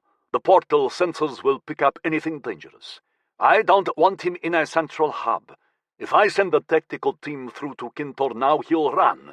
They can catch him, she said. There isn't time. Let him through and he's contained on our territory. I need a decision, Omri said. Akkar is 10 meters from the Kintor hub. If the bag's a bomb, if he's going to suicide, we can't let him do it on Kintor's main street, Yuri yelled. Too many people. Central hub is almost empty of pedestrians, Gallagher confirmed. Team assuming interception positions? Very well, Poile said. Let him through. Dimon is walking away, Omri said. Keep the drones on him, Yuri said. Yes, Poile said. And route their feed to me. I'm sending a team through the C and GST portal. They'll intercept before he can vanish on us again. Yuri almost smiled at the déjà vu moment. It was exactly like First Fall, when Poile had jumped in, putting her own people into the operation. But now she didn't have exclusivity on the operation's data. Tell them to be careful, he said. Akkar is the brains, but Dimon is the muscle. He'll likely be armed. I can access a file, thank you, Yuri, Poile said. Yuri sprinted through the last portal. He was in a windowless corridor. At the far end, a locked double door closed off the hub. Boris sent it his access code, and the bolts clicked open. He's in the Kintor hub, Omri said, using a cache code. Through the barriers now. Scanners picked up some kind of flask in the bag, Tarley shouted. Is it a weapon? The flask's metal. Can't scan the interior. No residual molecular traces. He's going through to Central. Gallagher, intercept, Yuri said. He burst through the double doors, with Kohei right behind him. They shot out onto the central hub floor, quarter of the way around the big circle from the Kintor portal. Shouts rang out, echoing along the eerily empty space. Down! On your knees! Hands where we can see them! Down, down! Do not move! Up ahead, Yuri saw the Kintor portal door. A car was in front of it, on his knees, his hands raised. 5 figures in light armor were closing on him, their carbines raised. Ruby target lasers slicing the air to form a neat grouping of dots over Akar's heart. Yuri skidded to a halt behind them. What's in the bag, Akar? Akar smiled grimly. Open it and find out. Put it down slowly, the tactical team's leader instructed. There is too much firepower in here to risk making people nervous. Akar lifted the step-smart satchel from his shoulder, holding it by its strap, a grin spreading across his face. Yuri didn't like that grin at all, but they had every angle covered. Unless he's going to suicide. But he's not the type, according to Savi. You mean this bag? It's over, Akar, Yuri said. Put it down. Akar stared at him for a long moment. Then the defiance collapsed, and he put the bag on the shiny tile floor and raised his hands. Moments later, the tactical response team had his wrists zip-locked and hauled him away. Yuri and Kohei stared at the satchel nervously. "Bomb squad on the way," Omri said. 90 seconds. "I don't feel the need to stand this close," Kohei said. "We can't contribute at this point." "Yeah," Yuri growled. They both walked back, around the curve of the concourse. The 3 members of the bomb squad jogged out of the same double door Yuri had just used, their bulky protective armor parodying a sumo suit. A safeties followed them, its tracks a blur. The spider-leg array of manipulator arms knocked around its stubby central cylinder. "Omri," Yuri asked, "how are we doing with Dimon?" Boris immediately threw a drone camera image across the screen lens. It was the green and black monotone of light amplification circuitry, looking down on a street in Kintor's industrial zone. Dimon was running into a big warehouse with a Warby Crude Metal Corp sign on the gable end. "Bugger!" Tarley exclaimed. "What is it?" Yuri asked, as the drone's camera image flickered. "He's got electronic countermeasures operating down there. It's nearly military grade. I can't send the drones in any closer or we'll lose them." "Use the drones to surround the warehouse. Make sure he doesn't leave." "That's kind of Rule 101, Chief, you know?" Yuri nearly smiled at the man's hurt tone.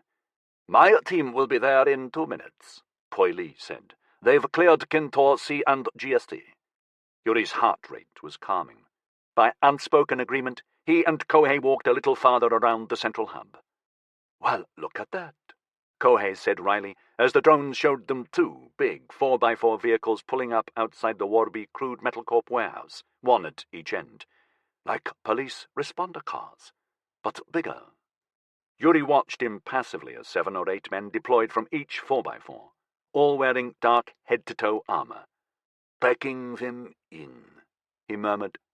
Boris gave him a private channel to Poi Li. "I want to interrogate Akar myself." "He will be questioned by professionals," she replied. "At least let me sit in. Yuri, we have this. You run an excellent department. Believe me, I am aware of that. Just trust our procedures. They exist for a reason, understood?" "Yes, ma'am," he said resentfully. 5 minutes later, the bomb squad chief announced, "Clear and safe."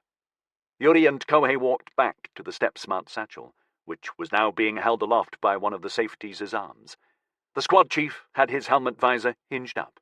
He was holding the flask and several sheets of paper. 2 kilos of plastic, the chief said cheerfully, shaking the flask. "And plans." "Plans of what?" Yuri asked. The squad chief thrust the sheets toward Yuri. "Connections Sydney headquarters. Looks like he was coming to pay you blokes a visit." "Holy shit!" Kohei grunted. Yuri watched the chief seal up the plans and flask in evidence bags and record their barcode. "We have a demon," Poi Li announced. "Well done, everyone. Yuri, looks like you can close down the Akar file now." The screens on Yuri's desk were showing 3 pictures: Savi, Akar, and Dimon. He sat there motionless in his black leather executive office chair, staring at them. Kohei walked in, carrying 2 empty shot glasses and smiling brightly. "Chief, if you fancy sharing some of that god-awful vodka of yours, I thought we might toast our success. And the team's heading out to a club. Everyone invited." Yuri looked up. Kohei's smile faded. "Too easy," Yuri declared. "Which part? The bit where we nearly got blown up? Come on, Chief. We won." "Savi didn't." "Chief, Poili will fire your ass. Why would Akar walk into one of our hubs? He knew our facial recognition systems would send up red rockets. He was disguised." "Yes, superficially. And this is a man who is so paranoid about our digital security systems, he doesn't allow any internet-connected technology within 100 meters of himself. So what does he do? Sends his lieutenant, in his customary suit, to scout the hub out. It was a shot. He wanted us to know he was coming. That's ridiculous. If he knew there was a chance we'd grab him, he wouldn't be carrying a satchel full of explosives." "Right. And not forgetting a map with a big red cross on it, because what does that make him?" "I don't get it." Yuri grinned without humor. "Guilty. Without question, without the slightest ambiguity.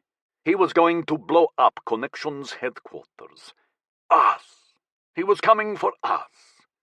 Guilty." "I'm not arguing. And what do we do with guilty psycho-eco-terrorists? Rendition, by the looks of it?" "Yeah. He's gone to join his friends.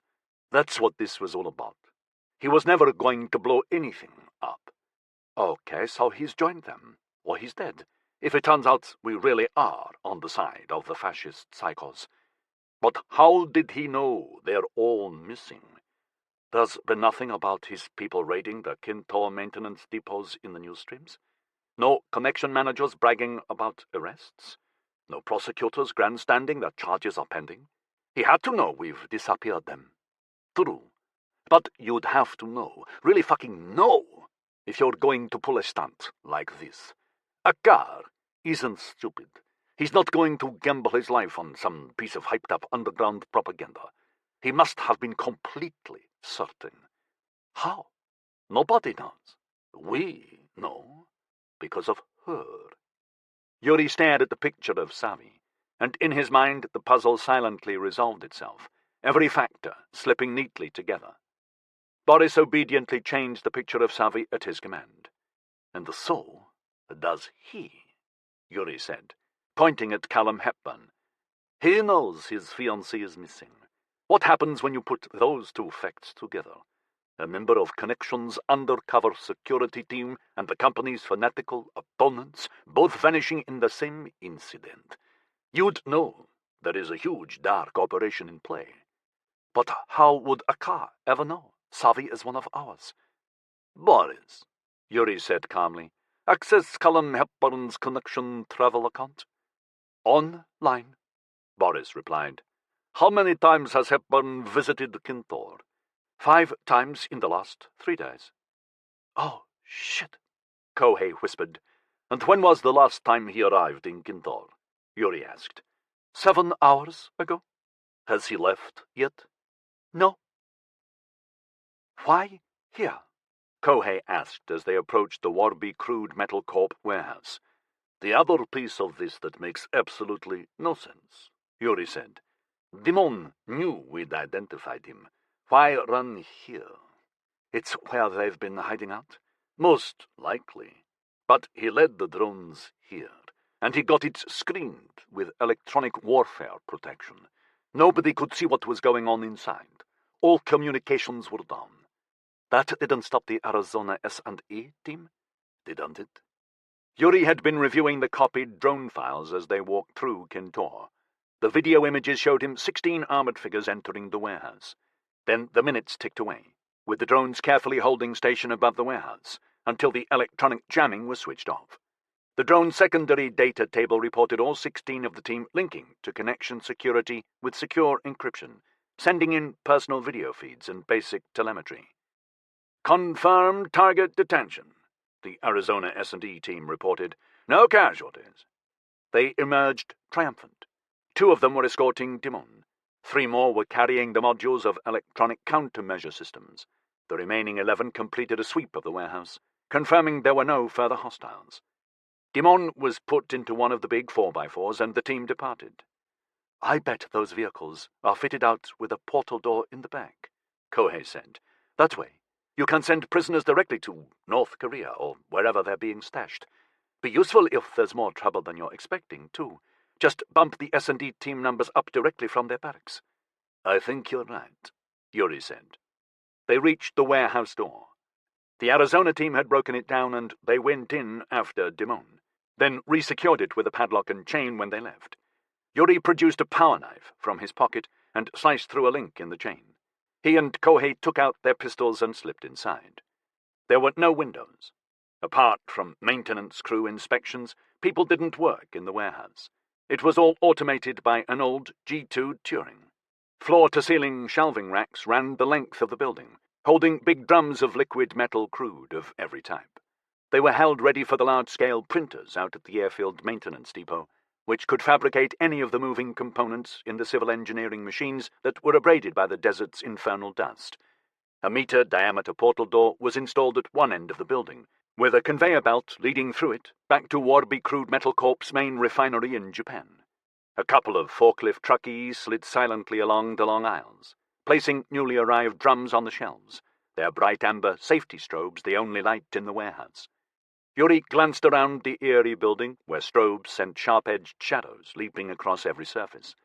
His screen contact lenses were trying to compensate for the darkness with an amplified image, but the strobes were disrupting the program. "Boris, can you interface with the warehouse, Turing? Get some lights on in here." "The warehouse light circuits have been physically disabled," his Minet reported. "The fault has been logged with the company maintenance office, and a repair crew is scheduled to arrive in 10 hours' time." "Damn," Yuri grunted, though it did confirm his suspicions. They started edging forward, pistols held ready. Illumination lights, mounted on the barrels, sent out powerful but slim beams of white light. "Why this place?" Kohei asked. "These racks channel you. There's nowhere to hide." "Yeah, but Dimon rigged it with a jammer. He knew this was going to be his last stand." "What are you thinking, Chief?" "I'm thinking he deliberately lured our people here." "But we got him." Yuri glanced around at the drums towering over him.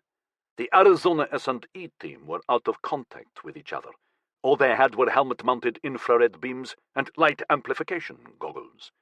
"He could see them coming?" "Not just him." Yuri looked up and down the aisle, then lowered his pistol. "Hey!" he shouted. "Anyone here? We're from Connection Security. Can you hear us?" Kohei was giving him a puzzled look. "Who are you expecting? Some more of Akar's group?" "No." Yuri shook his head. "Hey, are you in here? If you can't shout, make some kind of noise." "What?" Yuri put a finger to his lips. "Shush! Listen." It was faint, but definite, a soft thudding sound. "What is that?" Kohei murmured. "Okay," Yuri called. "We hear you. Keep making the noise. We'll find you." They carried on down the aisle, then went back up the next one. The noise was originating somewhere just along the third aisle. Both of them knelt down, shining their pistol beams through the slim gaps between the drums of crude. "There's space behind here," Kohei exclaimed. "Something's moving in there. I can't see what." They had to shift 3 barrels aside before there was a space wide enough for Yuri to crawl through. The back of the rack was covered in a thin metal mesh that had been fixed to the struts with gaffer tape. "Faraday cage," Yuri realized with reluctant admiration. "It'll block any grain signals, but passively. Doesn't show up on a sensor scan." His power knife sliced through it, and he peered into the narrow gulf between the racks. A man in a t-shirt and shorts was lying on the concrete, looking like he'd been cocooned in gaffer tape. As well as tape binding his limbs, a big strip was across his mouth. More tape secured his shoulders to the rack's struts. The only part of his body he could move were his legs. He'd been pounding his ankles on the concrete. Yuri wormed his way in. "This is going to hurt," he warned, and pulled the tape from the man's mouth in a fast jerk. Motherfucker!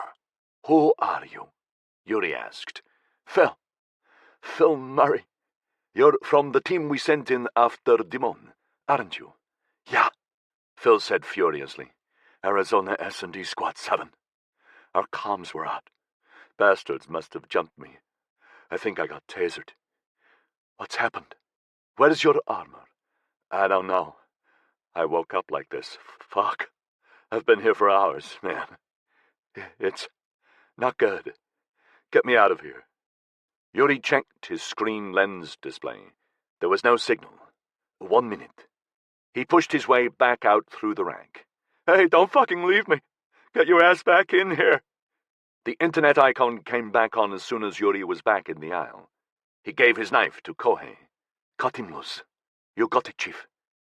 Boris, call Poi Lee. Emergency priority. Confirmed. What is it? Poi Lee asked straight away. They stung us. What? Callum Hepburn and Akar. We didn't catch Akar and Dimon. They caught us. The warehouse was a trap. They snatched Phil Murray when the Arizona team's comms were down. We've just found him, without his armor. I'm guessing Callum is wearing it, escorting Dimon to whatever rendition site you bury your opponents away in. Holy fuck. It was the only time Yuri had ever heard his Ice Queen boss swear, which he found strangely satisfying. You going to tell me what the hell is going on now? Whatever the facility was, it looked like it was deep underground. The corridor's walls, floor, and ceiling were all concrete, with ribs of more concrete reinforcing it every 10 meters. Utilitarian ducts ran along the ceiling, carrying thick bundles of cable.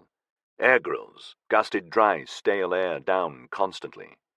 Akar and Dimon had been dressed in quilted black and green jumpsuits and calf-high boots, their wrists cuffed in high-security steel restraints. They were marched along past identical metal doors. 6 Arizona S&D guards, wearing full body armor with helmets and carrying snub-nosed carbines, were escorting them. The group stopped outside a blank door, no different from any of the others. It slid open, and the guards nudged them in. The room awaiting them was about 20 meters long and 7 wide. There was a broad window in one wall, revealing a small control room with 3 consoles, all occupied by technicians. A thick conveyor belt ran down the center of the room, leading directly to a portal door set against the wall at the far end. It was dark, with small purple scintillations erupting across the surface, indicating it was active, but not open. 4 yellow plastic cylinders, 1.5 meters high, sat on the conveyor belt. In the control room, the lead technician peered through the glass. "Stand by," he said, his voice booming out of the speakers. "Get the flotation jackets on them." "The what?" Akar said in alarm. 2 carbines swung around to point directly at his chest. One of the escorts picked up a pair of orange flotation jackets that were lying on the end of the conveyor belt. "Opening the portal," the technician announced. "I can't swim," Akar said. "You go through with or without the jacket," a guard said. "Your choice, but you are going through. We've done this 100 times already." The scintillations in the portal door faded away. The darkness became a misty grey, revealing nothing. Air from the room started to flow through it. The ceiling grills hissed loudly as more air was pumped in to compensate. One of the guards walked over to the portal door and peered through. "Careful, Phil," another said. "Not so close. Ain't no way back." "Lowering the exit," the technician said. "What is this?" Akar demanded, his voice rising as his cuffs were unlocked. "Where are you sending us?" "Shut up and put the fucking life jacket on, tough guy." "Watch the belt," the technician said. "I'm starting it up. The survival pods will go through first." The metal door opened. Poi Lee stepped into the room, 5 armed security personnel fanning out around her, pistols held ready. "This operation is cancelled," she snapped. "Close the portal. Do it!" All 3 technicians in the control room stared at her in surprise.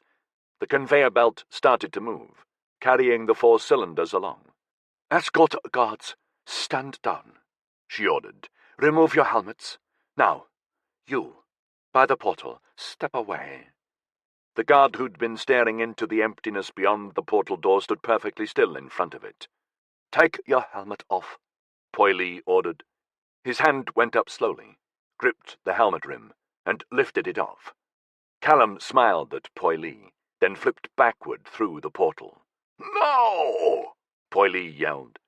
The grey mist on the other side of the portal door swallowed him immediately, leaving no trace. The call came into Brixton 70 minutes after Moshe Layan started his shift. "We need an on-the-ground assessment at the Barat plant," Fitz said. "The fire's starting to spread." "Where the hell is Callum?" Dokal asked. "He should have been here an hour ago." The crew exchanged glances across the office. They didn't say anything. "We can handle this," Moshe said. "It's just an assessment." Dokal glanced through the glass into the Monitoring and Coordination Center. Fitz was standing up at his console, hands on hips, giving her an impatient stare. "Corporate has authorized our presence," she said. "All right. Moshe, take it." He grinned reassuringly. "We're on it." "Somebody tell me where Berat is," Colin complained. Raina slapped him on the shoulder as they headed for the door. "Albania. Want to know where that is?" Henry asked. He was shown 2 vigorous fingers. They quickly dressed in their hazmat suits and strode through Connection's portal door network. Plans of the old chemical plant were thrown up across Moshe's screen lenses. They showed him the fire approaching a cluster of storage tanks. Lists of the compounds they used to hold appeared. "There'll be trouble to vent," Alana said. "It's just residuals, sticking to the casing." "Let's find out," Moshe said, and stepped through the last portal. "Going in now, Fitz." He found himself in a long courtyard formed by high, dilapidated buildings that had been abandoned years before. The portal door was surrounded by 10 paramilitaries wearing full body armor. Each of them was leveling a carbine on the crew as they stepped out. Moshe's Minet reported a loss of connection with the Brixton Monitoring and Coordination Center. Oh, crap. Colin, Alana, Henry, and Raina pressed together around him. Behind the ring of paramilitaries, a big grey 4x4 was parked in the shade. Yuri Ulster stood beside it. "You can all take your helmets off," he said. "There is no fire." Moshe pushed his visor up. "What's going on?" Yuri walked right up to him. "Please don't be insulting. You know why you're here." "Fuck you," Raina snarled. "Miss Yachik," Yuri said. "Fashionable rebel to the end." She spat on the ground. "You were all in Kintor 6 hours ago," Yuri continued levelly. "You'll be glad to know your plan worked. Callum is with his fiancée." "Wife," Moshe said. "Excuse me?" "Savi is his wife." "Ah, that explains a lot. Well, it doesn't matter now. I know you all helped him. Your travel log showed us you were all in Kintor 10 hours ago." "Proves nothing," Alana said. "We're not in court," Yuri said, "and sadly you're already dead in this terrible fire." His hand waved expansively at the empty, sun-soaked courtyard. "Bastard!" Raina screamed. "I'm not some eco-warrior that you can disappear. I have friends, family." "Yeah, it was all very fucking tragic," Yuri said. "The fire at the chemical plant reached some chemical drums that exploded. You were all killed. The coffins will be sealed to spare your families." "You can't do this." "It's already done. It happened the moment you chose to help Hepburn." "What are you going to do to us? Just execute us in cold blood? We didn't do anything wrong. You took his wife from him." "Nobody is being executed." "What then?" "You will be joining Callum and Savi." Yuri turned to the paramilitaries. "Take them away." Yuri had been awake so long he'd lost track of time zones, so he wasn't surprised that dawn light was shining through the windows of Poi Lee's New York office. He didn't even wait to be invited to sit, just slumped into a chair in front of her desk. "It's over, then?" she said. "Yeah. Your Arizona team took them out of Albania. The deaths have been announced. We included Callum." "Well done. That was a good catch, Yuri. Connection appreciates it. So will I get to shake hands with Ainsley? Gunning for my job? She asked archly. No. Yes, you are. No need to be coy. We're both realists. You'll get here eventually. This operation showed me you have what it takes. Okay. But I will need to know Arizona S&D isn't Connection's secret death squad. It's not. I would never agree to run such a thing for Ainsley, Zangari, and his associates. Associates? You mean it's not just Connection doing this? There is a covenant between several of the global pacts, Poy said. Ainsley is allied with some of them, naturally. They carry a huge influence. Some would say they are Earth's true supra-government, and I am a realist. I looked around at the world we live in and agreed with their proposal. Which is? Society has been under siege from malicious elements for too long now. Law and order must be paramount for any civilization worthy of the name to flourish. Especially now we are all neighbors, one step away from each other. Those who do not accept due process, who refuse to acknowledge the democratic mandate, are a cancer on society. And it is a terrible irony that our very liberalism allows such danger to flourish. There has to be a time when we say no more. And thanks to Connection, that time has now come. As Edmund Burke said, the only thing necessary for the triumph of evil is for good men to do nothing. Yuri quoted. Indeed, Poi Lee acknowledged. The global pacts knew they had to do something if our children were ever to live in a society free from the fear of maniacs blowing things up and killing people in the name of their cause. For there are so many causes. But we cannot descend to their level, where violence and death are the solution to anything that denies them their goal. We do not kill or maim, or even imprison. That is what sets us apart from them. This new transgalactic society we are about to embark on affords us the opportunity to deal with such unreasoning fanatics humanely. We will simply part company with their kind and allow them to live their lives by their own ideals. So what happens to them? Exile. Callum fell. He knew that was going to happen as soon as he lurched through the portal door. What he wasn't expecting was to keep on falling. Whatever gloomy mist he was falling through seemed to be sucking the air from his lungs. When he did manage to inhale, it was as if he was gulping down frigid Arctic vapor. Is that it? A polar gulag? He landed in water, creating a huge plume that closed over his head as he plummeted down. He was expecting it to be cold, but it was so hot it was almost scalding. The shock of its heat knifing into his flesh made him yell. Big mistake. His mouth and nose filled with disgustingly briny water as his arms and legs flailed around. There was no light, so he couldn't tell which way was up. Don't panic. Panic will kill you. He felt around for the torch, clipped to his belt. In seconds, his lungs had gone from freezing to burning, as his body demanded he draw a breath. Water was slowly creeping farther along his nostrils. The torch came on, and he could see through the murky water, which was now stinging his eyes. Bubbles swirled around him, and finally he could see which way they were going. Up. He kicked urgently. Arms scrabbled in a pathetic stroke. The bulk of his saturated clothes and everything he was carrying combined to weigh him down. Progress was achingly slow. The pain in his lungs was growing intolerable. Instinct was trying to prise his mouth open so he could suck down blessed air. He kicked harder, arms pumping. His head broke through a thin surface layer of yellow scum, and he sucked down a fraught breath. Immediately he was coughing and spluttering. The air was dangerously thin, yet heavy with brimstone. He concentrated on staying afloat, getting his breathing under control. After a few breaths, he realized the heat was going to prove lethal in a very short time. Already his skin was on fire.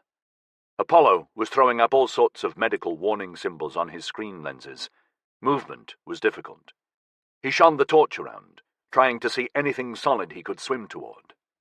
"Hey there!" a call came. "Here! Here!" Callum cried out. "This way, man!" A powerful beam of white light swept over the filthy layer of froth.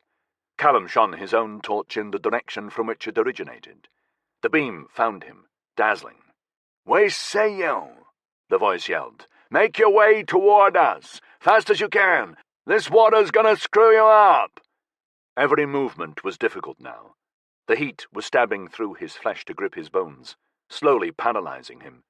He felt like he was being boiled alive, but he kept sweeping his arms around, wiggling his feet rather than kicking strongly. Long flecks of foam streaked across his face. The torch beam moved off to shine just in front of him, presenting the moving target. "Come on, you can do it," the voice urged. "Just a few meters more." He wondered why, if he was this close to the shore, his feet hadn't touched anything solid yet. "There you go, we got you." The beam wavered. In the shadows behind it, shapes were moving. "Catch this!" A rope dropped out of the dark air to land in the frothy surface. He stretched out a hand, unsure if his burning fingers could even manage to grip it. "Wind it around your arm." He did his best, but even his arm had become sluggish. Suddenly he was moving fast as the rope pulled him along. Then hands were gripping him, hauling him over a rock shelf that sparkled with a dusting of hoarfrost. He was dragged out of the water, trailing ripples of rank sludge behind him. Strands of mist threaded through the still air all around. "Congratulations, you made it. Welcome to hell." Callum swayed about on all fours, dripping steaming water and blobs of scum onto the rock. The intense heat permeating him made every movement painful, yet each breath of frigid air was a torment. He was desperate to get out of his broiling guard's uniform. Torchlight fell on him and held steady. "Hey, what the fuck?" his male savior exclaimed. "What is it?" a second voice asked. Female. "That's a guard's uniform. The bastard's connection security." "What? No!" Callum said, or tried to. The glacial air just came out of his mouth as a loud wheeze. A hand gripped the hair on the back of his head, forcing him to look up. "You a guard, dickhead? You fall through by mistake, huh?" "No! I'm going to make you wish this was hell." The kick caught Callum in the side of his torso, shunting him across the rock. He flopped onto his back. The torch beam was still on him, blotting out the people behind. He could hear a footfall. Then another kick slammed into his ribs. Pain stars flashed across his vision. He wanted to scream in fury, but didn't have the strength or breath. "Throw him back in," the female voice demanded. "Yeah, eventually." Callum reached down to his belt, hoping his memory was good, that his hand was in the right place. Fingers protested every nerve impulse, but slowly closed around the device's grip. "Gonna make you bleed," the man growled. "Gonna make you scream. You'll beg me to kill you before I'm done slicing you. I know how to make that happen. Oh, man, do I ever." There was a flash in the gloom as the torchlight shone off a blade. It gave Callum a target. He fired the pistol. There was a furious screech that twisted off into agonized grunting. The man dropped to the ground. Callum could hear limbs thrashing about as the dart pumped electricity into his erstwhile tormentor. "Shit!" the woman shouted. Callum shifted around on the ground. The torch was a huge clue where she was. It was a massive effort to make his fingers respond, but he managed to fire again. Missed. The torch beam swung around, which gave him an indication of which hand she was holding it in, where her body must be. Then it was wobbling from side to side as she started running. He fired again. She wailed as the dart struck, then fell. The torch tumbled away and rolled across the rock, ending up pointing out across the simmering water. Callum rolled onto his back and squeezed his eyes shut for a long moment. Holy fuck! The heat was abating, fractionally. He knew he had to get out of his sodden clothes. The armored jacket was easy to shrug out of. Vapor billowed off his shirt and trousers, fluorescing a vivid white in the torchlight. He stripped them off quickly but left the slim backpack in place. The sight of his skin, now a nasty shade of salmon pink, made him grimace. But the cold was cutting into him now, almost as bad as the heat from a minute ago. He could feel himself starting to go numb. "Where the fuck is this place?" he muttered, as he bent over the man he'd darted. His victim was in his late 30s with a thick beard. wearing a heavy quilted coat and equally thick trousers, similar to the ones they'd put on Akar and Dimon. Callum claimed the coat for himself, but let the man keep his sweater. Next prize were the boots and trousers. Once he was dressed properly, he made himself sit for a few minutes, spending the time sorting through the equipment that was attached to Phil Murray's stolen uniform. His abused skin was one giant itch, and he could feel his blood singing around his body as the adrenaline high gradually dissipated. As his heart calmed, he began to take in what had happened. The air was sub-zero, and so thin he was clearly at considerable altitude. Yet the lake he'd fallen into had to be a geothermal vent. Iceland? But his smart cuff couldn't get a lock on any navigation satellites, which was troubling. He stood up and walked over to retrieve the big torch. When he shone it on the woman, he saw an elderly lady with ebony skin and a mass of frizzy grey hair flaring out from under a dark wool hat. Her quilted coat was similar to the man's, as were her trousers and boots. He swung the torch beam back to the man. He'd left him his sweater, but his bare legs were turning blue, and frost was forming on them. Ah, bollocks! Callum turned in a slow circle, scanning the beam about. If the reception party was on some kind of watch to help the people connection dropped into the water, then they'd be ready with dry clothes. Sure enough, 3 of the yellow plastic drums were standing 10 meters from the shore. He went over to them and rummaged through the blankets and coats he found inside. There was also a flask of tea, which tasted bitter, as if he cared. One of the pouches on the stolen uniform contained Ziploc strips. Callum spent a couple of minutes binding the man and woman together and wrapping blankets around the man's bare legs, so he didn't get frostbite or hypothermia. Then he pulled up the coat's hood and settled down to wait. The woman recovered consciousness first. She groaned a lot and winced and tried to move.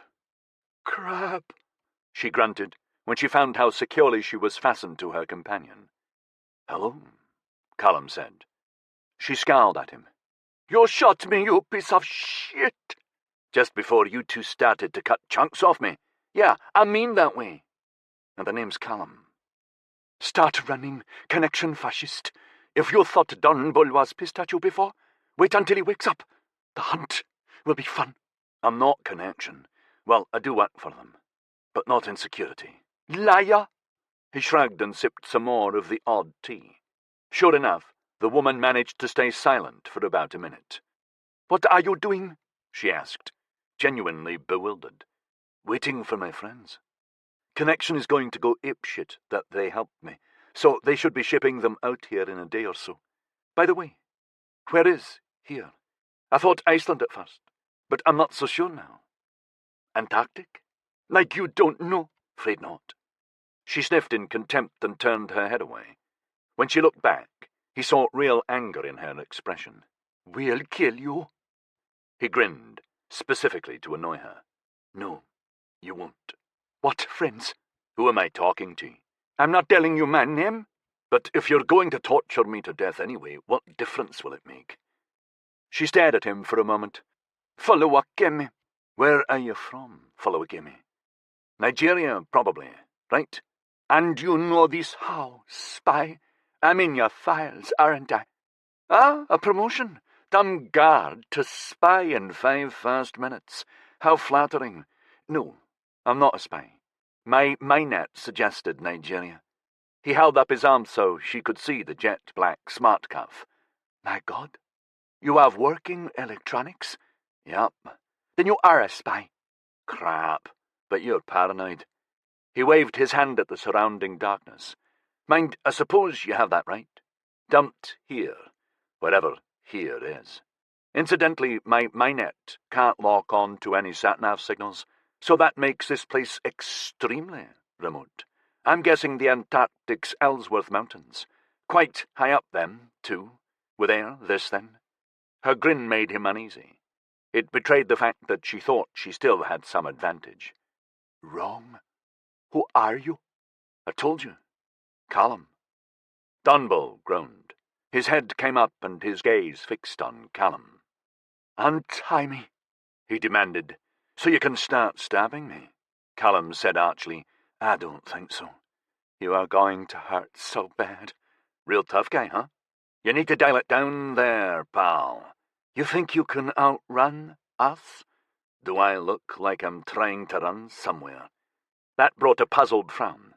What the fuck is this? Who are you? Callum sighed. Callum. I'm a team chief in Connection's Emergency Detoxification Division. All I see is a dead man walking. You need to be nicer to me, Callum said. Really? Go fuck yourself, dead man. Why? You know someone else who's going to get you out of here? That made them both gawp. Callum grinned. Oh, do I have your attention now? Nobody can get us out of here, Follow Wakemi said. We'll see. Why are you here? I've come to find my wife. I think Connection renditioned her. Why would they do that? She was caught up in the protest against the Australian desert being seeded with ice. Did those people get sent here? Yes. Follow Wakemi nodded. Over 100 of them. Christ almighty. How many people are here? There are thousands of us. Thousands? Yes. But is this a camp? No. There's nobody here but us. Connection dumped us here to fend for ourselves. Callum gave an involuntary shiver. Pretty tough, huh? Worse than you think. The crop seeds they provided aren't much good. The biologists among us think there's too much iron in the soil. Crops? In Antarctica? There's no such thing. Follower Kami gave him a pitying smile. Look up. Detoxification, man. Callum did as he was told. He hadn't noticed dawn arriving above the glare of the torch. That was reasonable enough, as it hadn't come to the horizon. Instead, directly overhead, a wide strip of the sky was tinged with an insipid grey light. He frowned at the anomaly, scanning around in a full circle. As the light grew, he realized he was in the bottom of a canyon, but the poor light was making it difficult to judge the scale of the rock walls on either side. That, and his mind was refusing to accept what he saw. He was constantly trying to adjust the perspective. His jaw slowly hinged open as reality soaked his brain in parallel to the weak sunlight.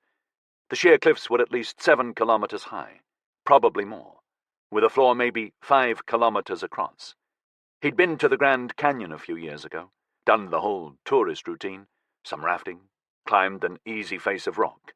This was an order of magnitude larger, which was ridiculous. Where the hell are we? He blurted. You just called it, asshole, Dunball mocked. Hell, otherwise known as Zagreus. No, Callum said. No, that's not possible. He didn't have to consult Apollo's files for that. Zagreus was an exoplanet slightly larger than Earth, but with an atmosphere as thin as Mars, and no surface water.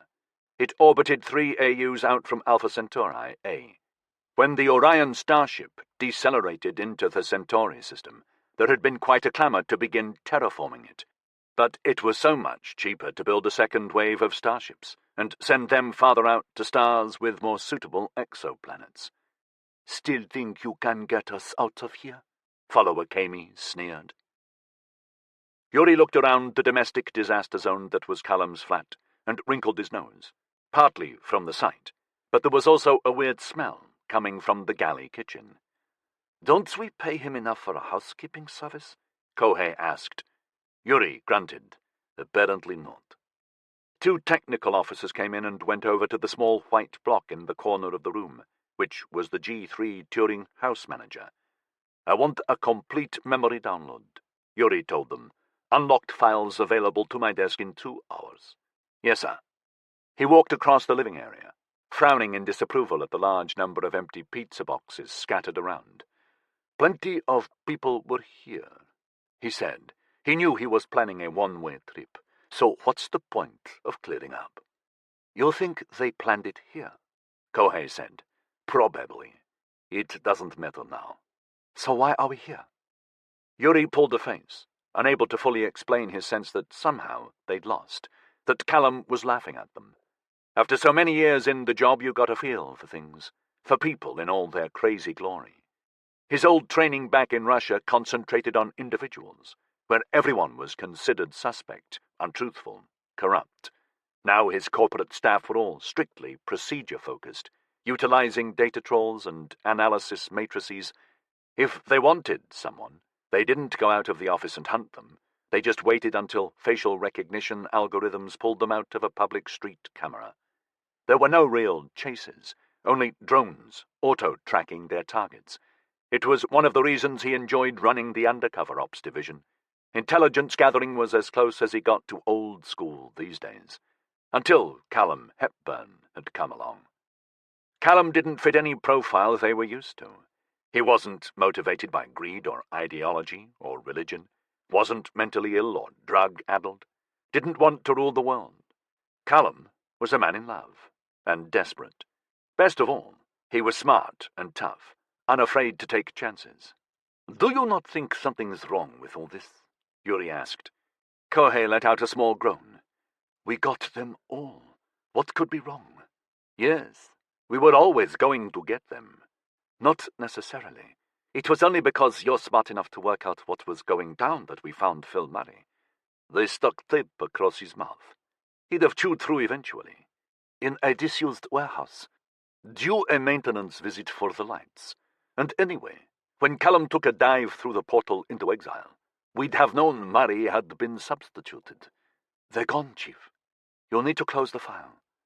Yuri stared at a large framed picture on the wall with an August 2091 date along the base. It was Callum and his team gathered around their Ducati 999, all of them with their arms around one another's shoulders, smiling exuberantly. A tight crew. "Would you do that for me?" Yuri asked his deputy. "Chief? If my fiancée had been renditioned, and I was planning to go after her, would you help me, knowing that help would be discovered, and the outcome would mean exile, permanent exile in the most remote hellhole connection could find?" "Well, I don't know." "No, don't flatter me. You wouldn't do it." Yuri's forefinger tapped the picture. "Henry Orum's partner is about to give birth, for God's sake. Callum didn't even let him go to the Gilgan plant. He sent him to supervise the Haumea end of the operation where he'd be safe. And the rest. They all care about one another. They're friends. They face danger together on a weekly basis. They party together. They share the bike. But this?" He stared at the sunlit, happy faces, trying to absorb the camaraderie. "To willingly go into an unknown exile together. To make that sacrifice. Give up your whole life. Unanimously. I don't believe it. But they did do it. They knew we'd send them after Callum. It's the only way we could be sure this whole rendition thing didn't leak to the media." Yuri moved his finger over to Callum's head. "Yes. Why, though? They owe him, maybe?" "No, not owe. Trust. They trust him. Every time they face a disaster, they trust him with their life. He plans every operation. We think they take risks, but actually they don't. Callum's too clever for that. He's got backups and fresh angles and cutoffs all worked out in his head, long before they actually take that one step into a danger zone. And that's what we're dealing with here." "Sorry," Kohei said. "I just don't see it." Yuri smiled at the picture. "That's it. We're not seeing it, Chief." His knuckles rapped the frame. "What's missing? They're all there. Callum, Moshi, Henry, Alana, Raina, the whole team." "Yes? So? So who took the picture?" It took half an hour, and a lot of shouted insults. But by then Don Bull was simply going through the motions. Callum could see doubts troubling the man, that just because he'd come through wearing a guard's uniform, that didn't actually make him a guard. That, and hope. A way out. Callum strapped the guard uniform belt around his coat, checked the weapons, and cut the pair of them loose.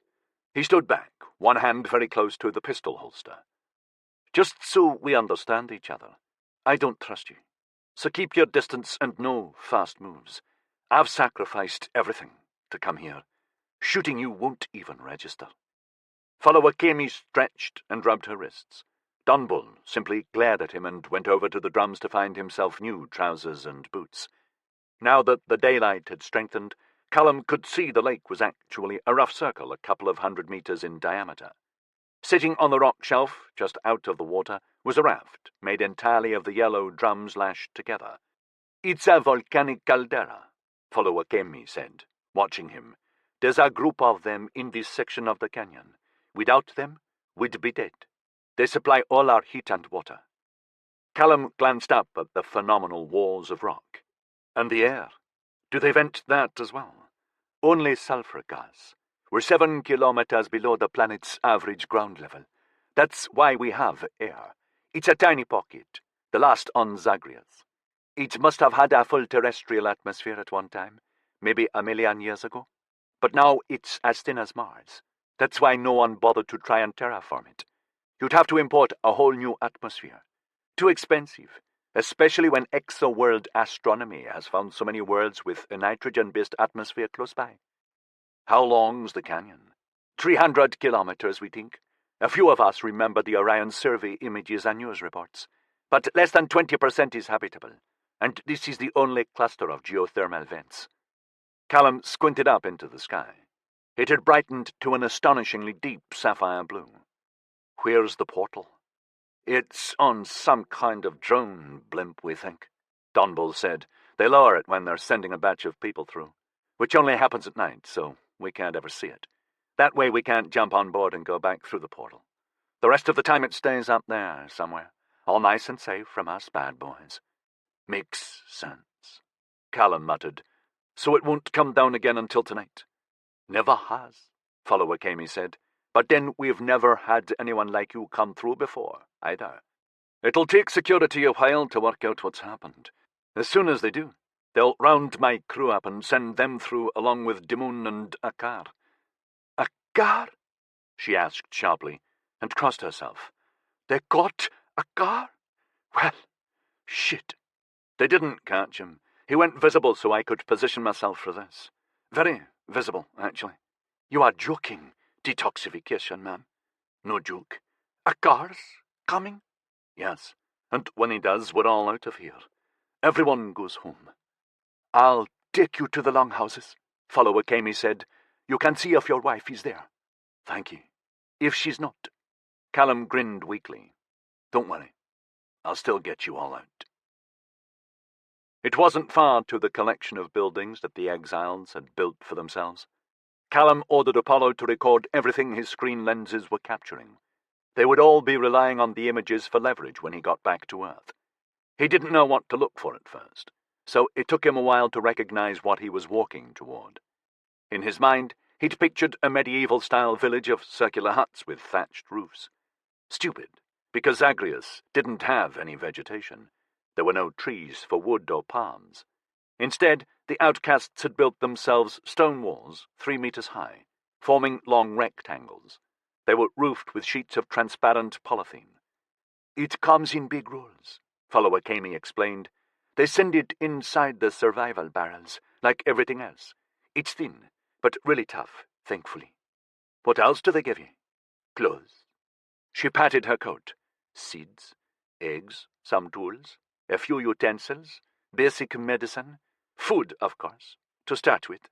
You get enough to last a few months, by which time you should be growing your own." She shrugged. "At least that's the theory some desk expert worked out. In practice, it's bloody hard. Poor nutrition causes a lot of health problems, and this air is none too good for us either. Then there are disputes." There were plenty of people milling around outside. 5 new long houses were under construction. Callum stared at the wheelbarrows that stones were being carried about in, marvelling at the ingenuity.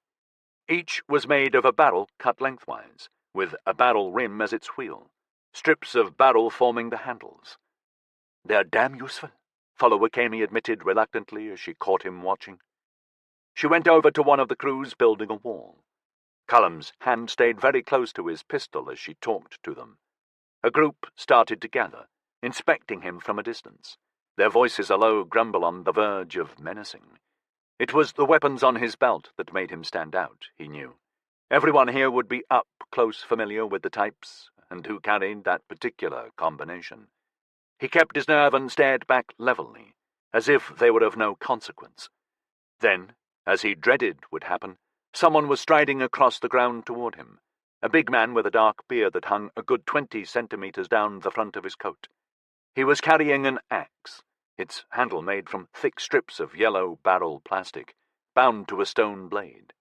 His supporters in the Watcher group started to flow after him. Follower Kami turned around. "Oh, shit," she grunted.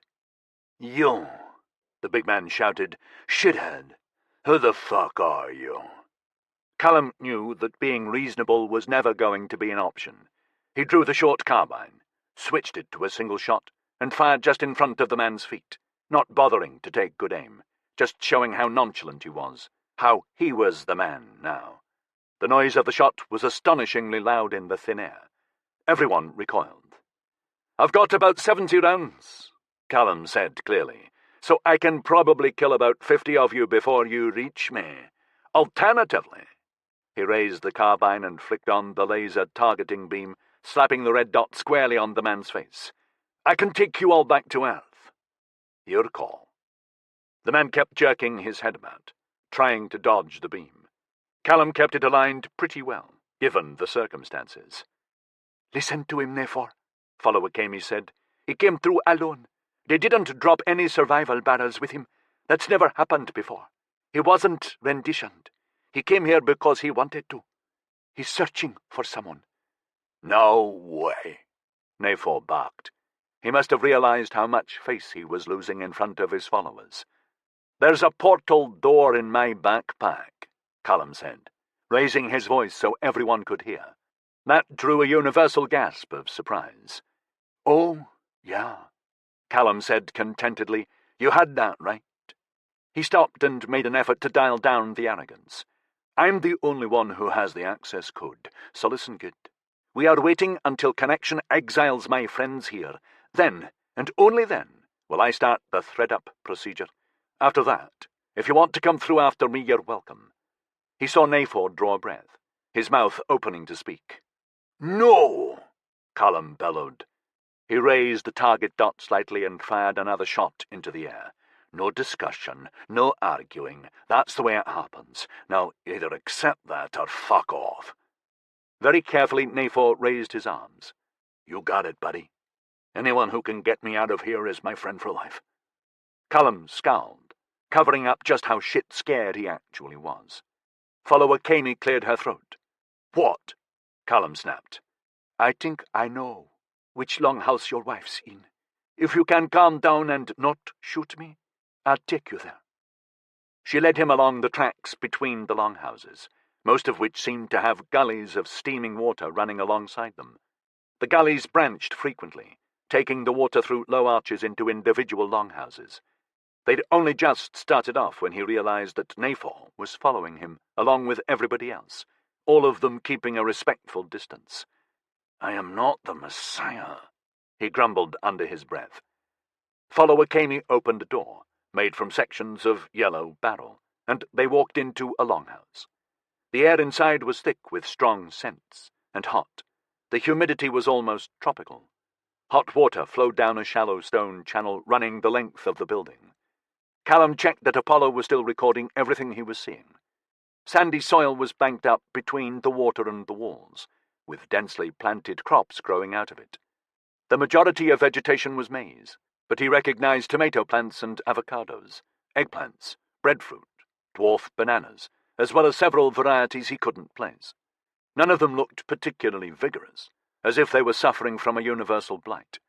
When he looked up, he saw the polythene was coated in condensation that dribbled steadily toward the walls. "How long is a day here?" he asked, looking at the sickly leaves. 19 hours, 32 minutes, Follower Kami said.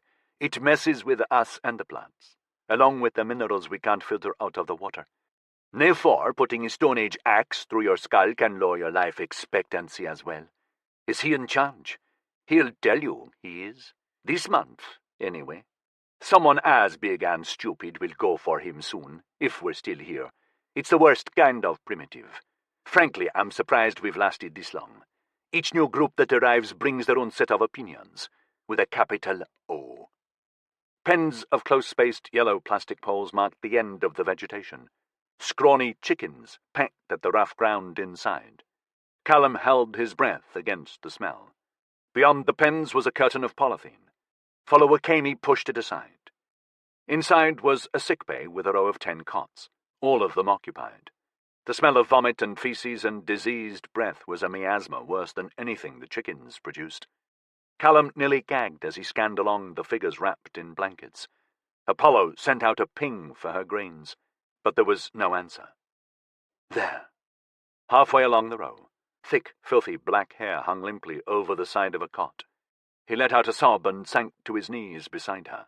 Savi's face was wrapped in crude gauze bandages, heavily stained with old blood and yellow suppurations. More bandages covered her arms. A leg was splinted. Her breathing was shallow. The sight of her in this state was terrifying. "Wife," he whispered. She inhaled, coughing. "Gal?" "Yes." He smiled through his tears. "Yes, it's me." Her head turned, and through the apertures in the bandage mask he saw her eyes open. One of them was a milky white orb. "How can you be here?" she asked. "Better or worse, remember? I said I will follow you to the ends of the earth and beyond. I would never break that promise. Not to ye." Kohei stood inside the Brixton Facilities Monitoring and Coordination Center, staring around at the wall screens with their high-resolution images of potential ecological doom. He'd never really paid attention to the ancient industrial sites that human companies had abandoned all across the planet. Threats of mid-level disaster were a constant background buzz in his life, like taxes and online crime. You just lived with it. But now he was actually watching an unending parade of dilapidated tanks and pipes and storage bunkers flowing across the screens, with associated symbology highlighting impending problems. "How much crap is out there?" he asked in dismay. Fitz Adamova gave him a knowing grin. "Our Mayor Station dumps about 250,000 tons a week. That's mostly low-level contaminants and their secure containers." He pointed to an Iraqi nuclear store. "And then there's the containment vessels themselves, along with the buildings and local soil. It adds up, volume-wise." "Jesus, why do we do it?" "War and profit, mainly." Kohei shook his head, focusing on the job. "Okay, I need you to run an equipment audit." Fitz's eyebrows shot up. "You are kidding. Our teams burn through equipment faster than a solar flare. We're lucky if we get half of it back from an operation. I'm not particularly bothered about the engineering junk. I want to know if all your portal doors are accounted for." "Well, that's easy enough." "Yes." "No," Kohei said firmly. "It's not easy. We suspect someone with inside access has manipulated your network. I need you to check. Go down to the storage bays and physically confirm they're all there if you have to." Fitz blew out his cheeks. "Seriously?" "Yes. And I need to know quickly. This has priority over everything. We believe someone is currently using one of this department's portal doors, and they really shouldn't be." "Okay. Well, actually, that can be checked quite simply." He went over to his station, looking back at Kohei with a quizzical expression. "You sure it's in use?" "Reasonably sure, yes." Fitz started calling up data on his screens. "Do you know how portal doors are powered?" "Not got a clue," Kohei said, amused by the way technical types always tried to establish some level of superiority over everyone else. "My knowledge is bigger than yours." "Portals." "What?" "Portals. Power portals." Fitz smiled and tapped a ridiculously complex graphic on his central screen. The solar wells send electricity back to Earth's central grid via portal, and connection is the single biggest market for that power. Portals use up a hell of a lot of energy to maintain their entanglement. The greater the distance they bridge, the more power they consume. It's not governed by an inverse square law, thankfully, but this department consumes a pretty hefty number of megawatt hours. "Okay, I get it. You can monitor that power consumption." "Yes. Every connection portal door has a 1-centimeter portal built in, which supplies it with power direct from the central grid. And we—" "Oh, Wait, that's wrong. He leaned forward, studying the screen. What is? Our power usage monitor is offline, but its display function has frozen in a loop. How the hell did that happen? Can you restore it? Sure. Hang on. Fitz typed quickly, muttering at his Minet. The graphics on the screen changed. Several red icons appeared. Holy shit, he exclaimed. What is doing that? Not even our 6-meter portals eat this much power. Callum sat beside Savi's cot all day long. She slid in and out of consciousness in front of him. Some of the times when she woke, she seemed puzzled by his presence. The doctor, a middle-aged South African man, ran through her injuries for him. Her clothes had protected most of her skin from the direct blast, he said, but her head and arms and hands had been exposed, and she was close to the bag when it detonated. Callum guessed her grains had been ruined by the explosion, or ripped away when the blast wave tore her flesh off, which was why Connection Security didn't know who she was when they dropped her through the portal. The surface wounds and burns were slowly turning septic, which, if unchecked, was going to produce severe blood poisoning. Connection didn't send metabiotics to Zagreus to counter that. And even if she somehow got through that, she would need modern medskin applied under controlled conditions to restore her natural skin. Her eye was damaged beyond repair, although the doctor thought the optic nerve was still intact, so an artificial retina implant might return her vision. His biggest worry was head trauma. Her responses were deteriorating at a rate the other injuries didn't quite account for. Just a few hours more, Callum told her in one of her better lucid periods. I have to wait for my crew. They exposed themselves to get me here. Though he was beginning to wonder if he dared wait that long. The sight of her, so weak and damaged, was agony. Delaying her admission to hospital was a violation of every feeling he had for her. Time itself became intolerable. All day long he heard the voices outside, growing in volume. Not with anger, just the sheer number of people who were gathering outside the longhouse. Follower Kemi kept coming in to give him updates. Every human on Zagreus had arrived for the vigil. So far they were being patient, but expectation was growing. With that, tempers were shortening. Could you just come out and talk to them? She pleaded. They wait, he said, forcefully, gripping Savi's hand tighter so she moaned. If Savi can do it, they bloody well can. When my friends arrive, then this is over. You have my word. An hour before sunset, when the sheltered canyon was already reduced to a gloomy half-light, more than 200 people marched down to the arrival lake.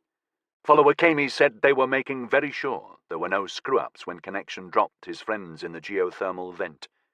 Solar-charged lamps were switched on around the sickbay as darkness finally fell, making it appear even more macabre. Callum didn't know when he'd eaten last.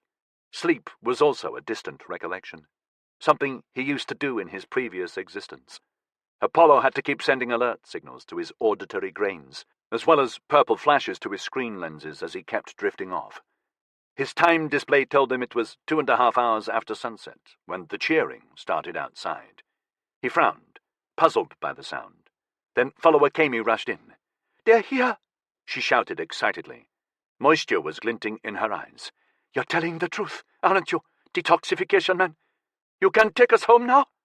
"I can take you home," he promised. Somehow, his voice had become hoarse. Then they were there. Moshi, Alana, Colin, Raina, and Henry, all wearing thick Zagreus survival coats, their skin flushed from immersion in the scalding water, smiling, calling out wild greetings. Akar and Dimon followed them in, looking dazed. Callum was pulled to his feet and hugged exuberantly. "We did it! We fucking did it!" Raina was shouting. "This really is Zagreus, isn't it?" Moshi said, an astounded smile on his face. "We've gone interstellar? Oh yeah. I had money on it being the Antarctic." Nafor appeared, and the reunion damped down fast. "It is time," he declared, his gaze never leaving Callum. "We'll set up outside," Callum told him. Colin and Dimon carried Savi out on her cot, using it like a stretcher. An area was cleared at the end of the stone longhouse, with one of the hot streams bubbling away along the side. People formed a broad circle around them. More perched on the walls of the longhouse. More than 200 torch beams shone down. Callum took off his coat and unfastened his backpack. He pulled the half-meter portal out, and a massive cry went up behind the multifaceted wall of beams. Alana held it steady on the ground, while Moshi stood in front, ready. Callum studied the status displays on his screen lens. The amount of power the portal was pulling out of the grid to maintain entanglement with its twin back on Earth was spiking close to its internal circuitry safety limits. But it was functional. They had a link. "Activate it," Callum instructed Apollo. Yuri walked along the tarmac lane that ran the length of the Donington paddock. He was intrigued by all the old vehicles parked there, surrounded by their enthusiastic crews as they prepped the sleek bikes for racing. The noise of the engines was primal, bringing fond smiles to the older faces among the crowds who ambled along, admiring the mechanical history on show. He gazed at each of the big vans and trucks carefully, making sure his screen glasses got a clear view. Boris ran pattern recognition, throwing up the model and manufacturer of each one. The white Mercedes Sprinter van stood out anyway. A small canvas marquee had been erected at the rear end, its side panels zipped up. There was a Ducati bike standing beside it, but no crew or riders, as if the whole area had been abandoned. No genuine race team would leave their precious machine untended. Sloppy, he thought. It's always the little things. He went into the marquee and banged hard on the rear doors of the van. There was no response. "Oh, come on," he said, in a voice tired with the chase. "It's not as if I brought a tactical team. I'm by myself." There was a clunk as the van's handle turned. Then the rear door swung open. "Yuri," Dokal Torres said nervously, "what can I do for you?" "You can stop being a lawyer for today." "Really? Have you stopped being a security chief?" "Let's just say I'm on my lunch break. Can I come in?" She let out a heavy sigh. "Sure. It's a bit cramped." "I'll live." He clambered into the Sprinter. Dokal checked the marquee was zipped up tight and shut the door behind him. The threader mechanism almost filled the inside of the van. "I genuinely wasn't expecting you," he admitted. Her lips squeezed into a small moue. "I think that was the point. Callum's good. I should have him on my staff." "So, what now?" He regarded the intricate mechanics of the threader with interest. "I've never been this close to one of these before, and I've been with the company a long time. I think I'd like to see one in operation. So we'll just wait, if that's okay with you." "Why?" she asked. "Professional pride. Savi is one of my agents. I never leave one of mine behind." "What does Poili think about that?" "I expect we'll find out soon enough. When will they use it?" "I don't know." Callum was going to wait until the crew arrived at wherever it is they're renditioned to. "Ah, well, they were scheduled to go through 10 minutes ago. Apparently it has to be night at the other end." They waited in awkward silence for another 50 minutes. Then Dokal jumped. "Bloody hell, the core portal is activating." "He did it." She hurriedly opened both of the van's rear doors. Yuri watched the half-meter portal in the middle of the threader turn a midnight black. Then its surface twisted inward, falling away to leave a gap. Air started to gush through. "Threading now," she told him. The rectangular, solid-state slab in the first section of the threader split neatly along its narrow length, producing a set of entangled portals. Actuators separated the twin segments and pushed one through the core portal Callum had opened. A different set of actuators flipped its remaining twin vertical. The airflow through it increased noticeably, making the marquee sides flap about excitedly. "Help me," Dokal said, and jumped out of the van. Yuri joined her as the threader's largest portal, a meter-wide circle, divided. One went through to Zagreus. Yuri helped Dokal as the threader turned its twin vertical. Air charged through the opening so fast, Yuri had to brace himself to avoid being pulled in. He caught a glimpse of dull, rocky ground, surrounded by a weird, curving wall of torches. There was a lot of elated cheering going on. A surprisingly strong impulse gripped him. "If I slip through, I'll be standing on an exoplanet. It's centimeters away, that's all. An alien star. It was difficult to resist. Then the chance vanished. Callum was crawling through on all fours. He flinched badly when he saw Yuri, and glanced at Dokal, who shrugged. "Get on with it," Yuri said impassively. Callum turned around and started pulling at something heavy on the other side. Yuri's jaw tightened as he saw the state Savi was in. "Contact the emergency services," Yuri told Boris as his lost agent was manhandled through the portal. "I need a paramedic team here immediately." Moshi followed Savi, then Raina, who gave Yuri a savage scowl when she saw him standing above her. "Call Kohe," Yuri told Boris. Henry came through the circular portal. Then it was Alana blocking the blaze of torchlight. Colin made up the rear. Yuri squatted down and looked through at Zagreus. Akar was on his hands and knees, centimeters from the portal. "Kohe, kill the bar," Yuri ordered. "Now." Akar screamed in fury, flinging himself forward, his hand reaching toward Earth. The spatial entanglement between Earth and Zagreus ended. Akar's fist landed on the paddock tarmac, splattering blood as it rolled to a halt. "You bastard!" Raina shouted, staring at the severed hand in revulsion. "Why?" Yuri asked levelly. "Did you want 2,000 terrorists living here again, and madder than ever before? Maybe some of them could move into the flat next to yours. I read in your file it's available to rent. This you would welcome?" "I promised them," Callum said, aghast. "I gave them my word they could come back." "I didn't," Yuri said. "They'll kill us if you send us back," Alana said in a shaky voice. "So you need to behave then, don't you? Because Poi Lee is pissed with you at a level even I find scary." "You can't do this," Callum said. He was still on his knees, holding Savi's hand. He looked up at Yuri, beseeching. "They're people. You can't treat them like this. It's inhuman." "No," Yuri said, suddenly angry. "What they do, what they have done, goes way beyond simple criminal acts. They seek to destroy anything they dislike, no matter that it is enacted legally or how many people are dependent on it. They smash and ruin others' endeavors freely and feel nothing. That is what cannot stand. Not anymore. For once I agree with Ainsley and his ultra-rich political collaborators. Your friend Akar and his allies have been judged and found guilty. Tough.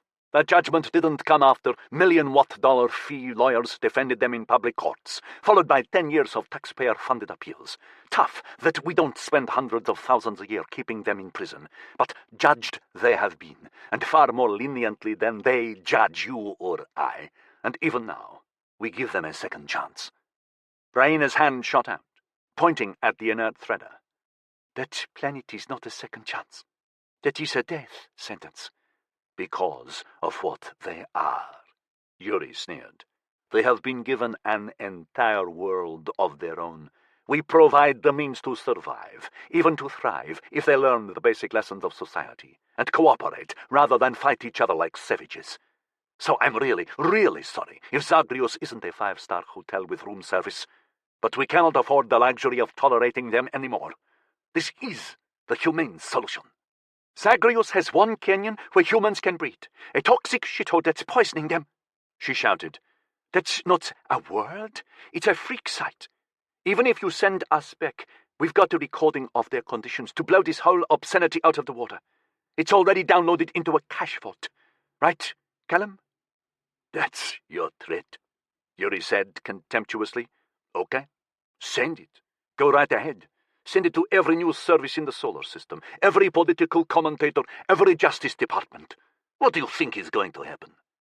She glared at him, her facial muscles flexing. "There'll be referendums in the democracies demanding we bring them back?" he asked in a pitying tone. "Is that it? There'll be international campaigns, million-person protest marches? Is that what you're counting on? That will not happen. What court are you going to take this to? You think it's just one country that exiles these people? One company? One continent? Some of those psychotic bastards are actually lucky they get sent there. 10 years ago, their own government would have simply executed them. That's not an excuse, she cried. Escaping state-sponsored murder doesn't make this right. By your standards. Sadly, the rest of us can't afford them. Not anymore. Raina looked down at Callum. Chief, we have to go public. Please? This is only the beginning, Yuri said to Callum. You're smart enough to get that, right? That one settlement is an experiment, to see if the most belligerent, dumb, ideological assholes the human race has ever misbegotten can survive on an alien world. And hallelujah! It worked. They'll go public with it eventually. The unknown, unaccountable people who made this happen, whether you force them to or not. And when they do, that's when the real political pressure will kick in. A planet of no return. A wonderfully safe 4 light years away, where every vicious criminal can be sent, and has to work all day long to grow their own food. We wipe our hands of them forever. Public conscience clean, crime rates down. How do you think that vote will go, huh? You bastard, Raina said. Why aren't we already on our way back there? Callum asked. What's actually happening here? Ms. Keats was right. For all of you, Zagreus is now a death sentence. They're not going to wait and listen while you explain nicely that I'm the bad guy. They'll rip you to pieces the instant you drop through. Probably eat you, too, given some of the ones we exiled there. I've seen the files. So what's the deal? Very simple. You're all through, as far as connection is concerned. Besides which, you're officially dead anyway. So you shut the fuck up and go away to live your lives wherever you want. I'm authorized to say that if you leave us alone, we leave you alone. Our screw-up got savvy dumped on Zagreus. The explosion must have wrecked her grains, so we couldn't track her digitally. But that's it. I got you this one concession, authorized by Ainsley Zangari himself, because of who the two of you are. And now you're right out of credit. This is a one-time take-it-or-leave-it offer. Hey! A shout came from outside the marquee. Paramedics here! We got an emergency call? Yuri cocked his head to one side, regarding Callum carefully. So. Callum gave his wife a desperate, loving look. Take it, he said wretchedly. Shit! Raina kicked the dead portal door. In here! Moshi shouted. He unzipped the marquee's side panel. She needs help. Badly. 3 paramedics ran in. Julos. Year 587, AA. Delian lay back on the warm sands, tired but happy with it, as he waited for the flyer to land.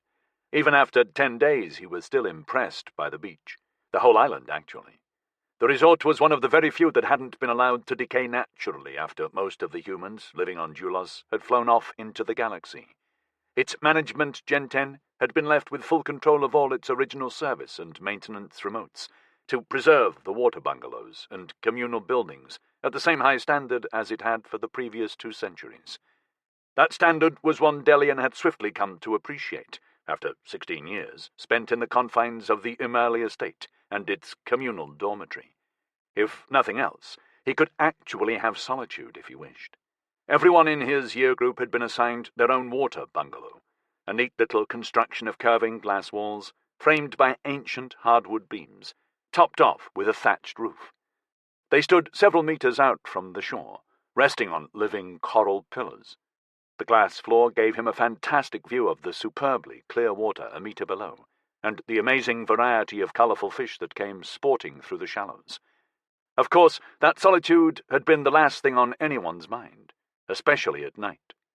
Principal Jenner had announced the 10-day break as a surprise reward for passing their senior year assessments. No adults or monks would be with them. For the first time in their lives they would be alone, without any external authority to impose order, devoid of responsibility except to themselves. So just relax and enjoy yourselves, Sei said, and keep it together. This is as much a test of maturity as anything else. We trust you. Don't let us or yourselves down. The island had a broad circular lagoon on one side, where the water was barely 2 meters deep and as warm as a bath. Perfect for learning how to windsurf. The other side was the wide, sun-saturated beach open to the ocean, with long jetties where the resort's boats and power skis waited for anyone who fancied faster, more adventurous activities. Food was available all day long in the open-walled central pavilion, cooked to perfection by the Gen 10's remotes. Delian had swum, power skied, learned the rudiments of windsurfing, canoed, played tennis and beach volleyball, lazed around drinking by the pool, or sat in the open-air amphitheatre watching old dramas. Then as night fell, all the boys would pair up or form larger groups and head back to the water bungalows for hours of energetic sex.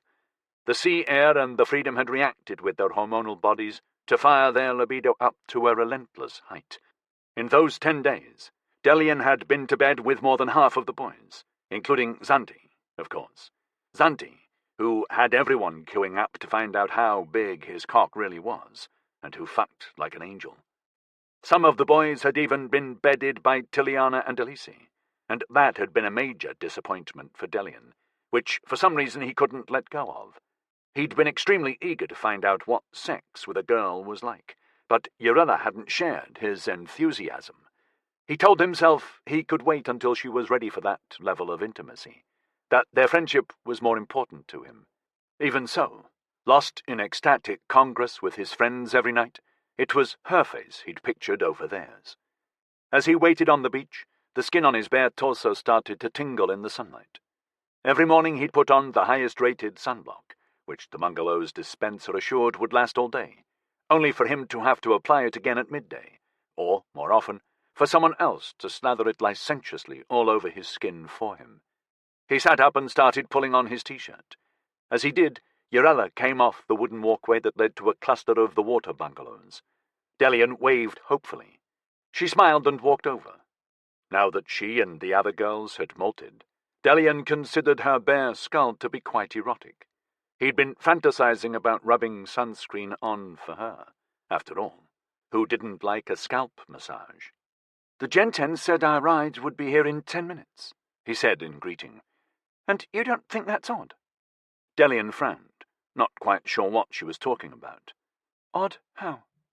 She knelt on the sand beside him, looking down quizzically at his thick-set form. Delian had grown a lot over the last 3 years, but while he'd increased in shoulder breadth and weight, mainly due to muscle mass, Urella had continued her upward climb, leaving her and the other 2 girls increasingly spindly compared to the boys. When they stood up together now, his eyes were level with her boobs, which he considered a size match about as perfect as you could get. "Why not just portal back to the estate?" she asked distantly. Because there is no portal, would be my best guess," he retorted. "But why is there no portal, Del?" He frowned, wondering, as always, how her brain functioned. Her head was in direct proportion to the rest of her, which he reckoned made her skull a good 20% larger than his, or any boy's. The geneticists who designed the clan's binary children had given her a cute, flat nose, wide enough to hold additional blood vessels that fed into a carotid rete at the base of her cranium, a configuration of arteries and veins that basically served as nature's heat exchanger. Urella and the girls needed it to help cool their larger brains, along with the absence of hair, which would have otherwise acted as insulation over their skulls, preventing the heat from escaping.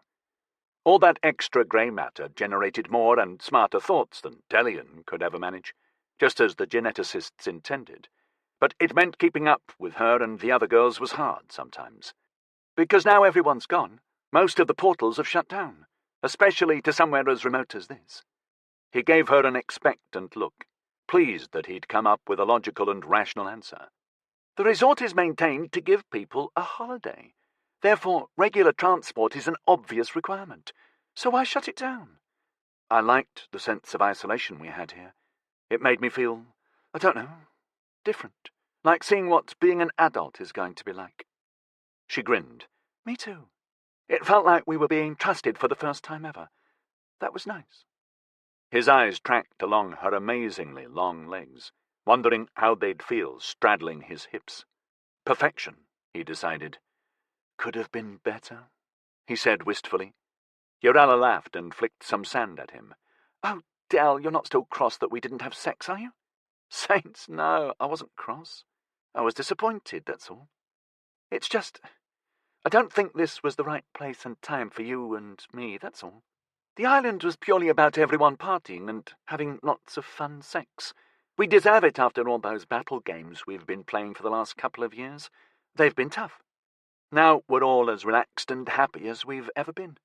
"Yes, but... No, sorry, I still don't get it." She gave him a genuinely caring smile. "Look, we both know we are going to have sex, and it'll be great sex, too. But we have feelings for each other, strong feelings. You know this. So being together could mean a lot more for us. I don't want to risk that by making it the same as a simple holiday fuck. That's why." "Okay." Delian's throat had suddenly become very dry. "We are going to have sex." She actually said that. Great sex. He was frantic to ask, "Saints, tell me when." "Shame you didn't have any ordinary holiday fun sex." Her smile quickly turned wicked. "Oh, don't worry about me. I had plenty of sex. I mean, have you seen how long Zanti's cock is?" Hearing that was the same as being taken out early in one of the combat tactics games Delian had spent so much of the senior year playing.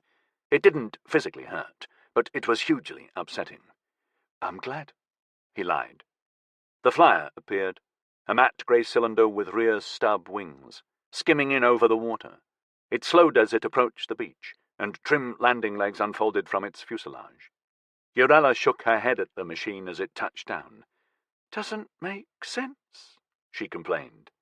He laughed. "You really do want to solve every problem in the universe, don't you? Give me time and I will." Her dazzling smile returned, making Delian's world a better place again. They got to their feet together.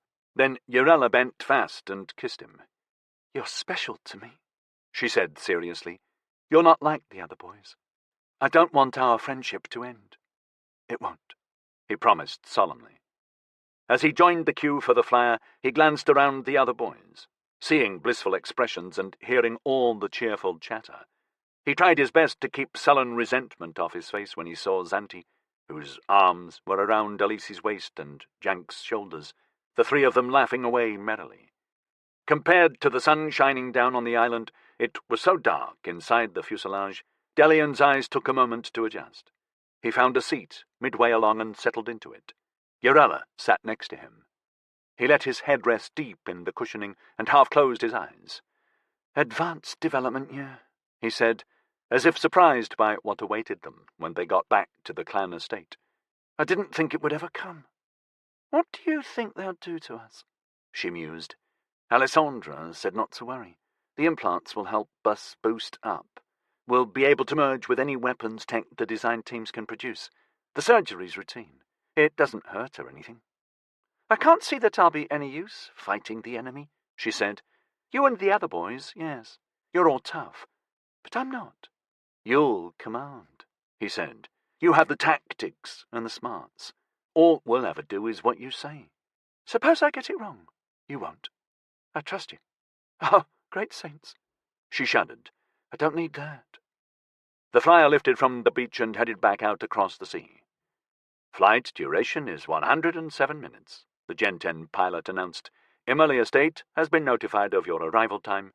Your year mentor, Alessandra, says she hopes you all had a good time and is looking forward to seeing you all again."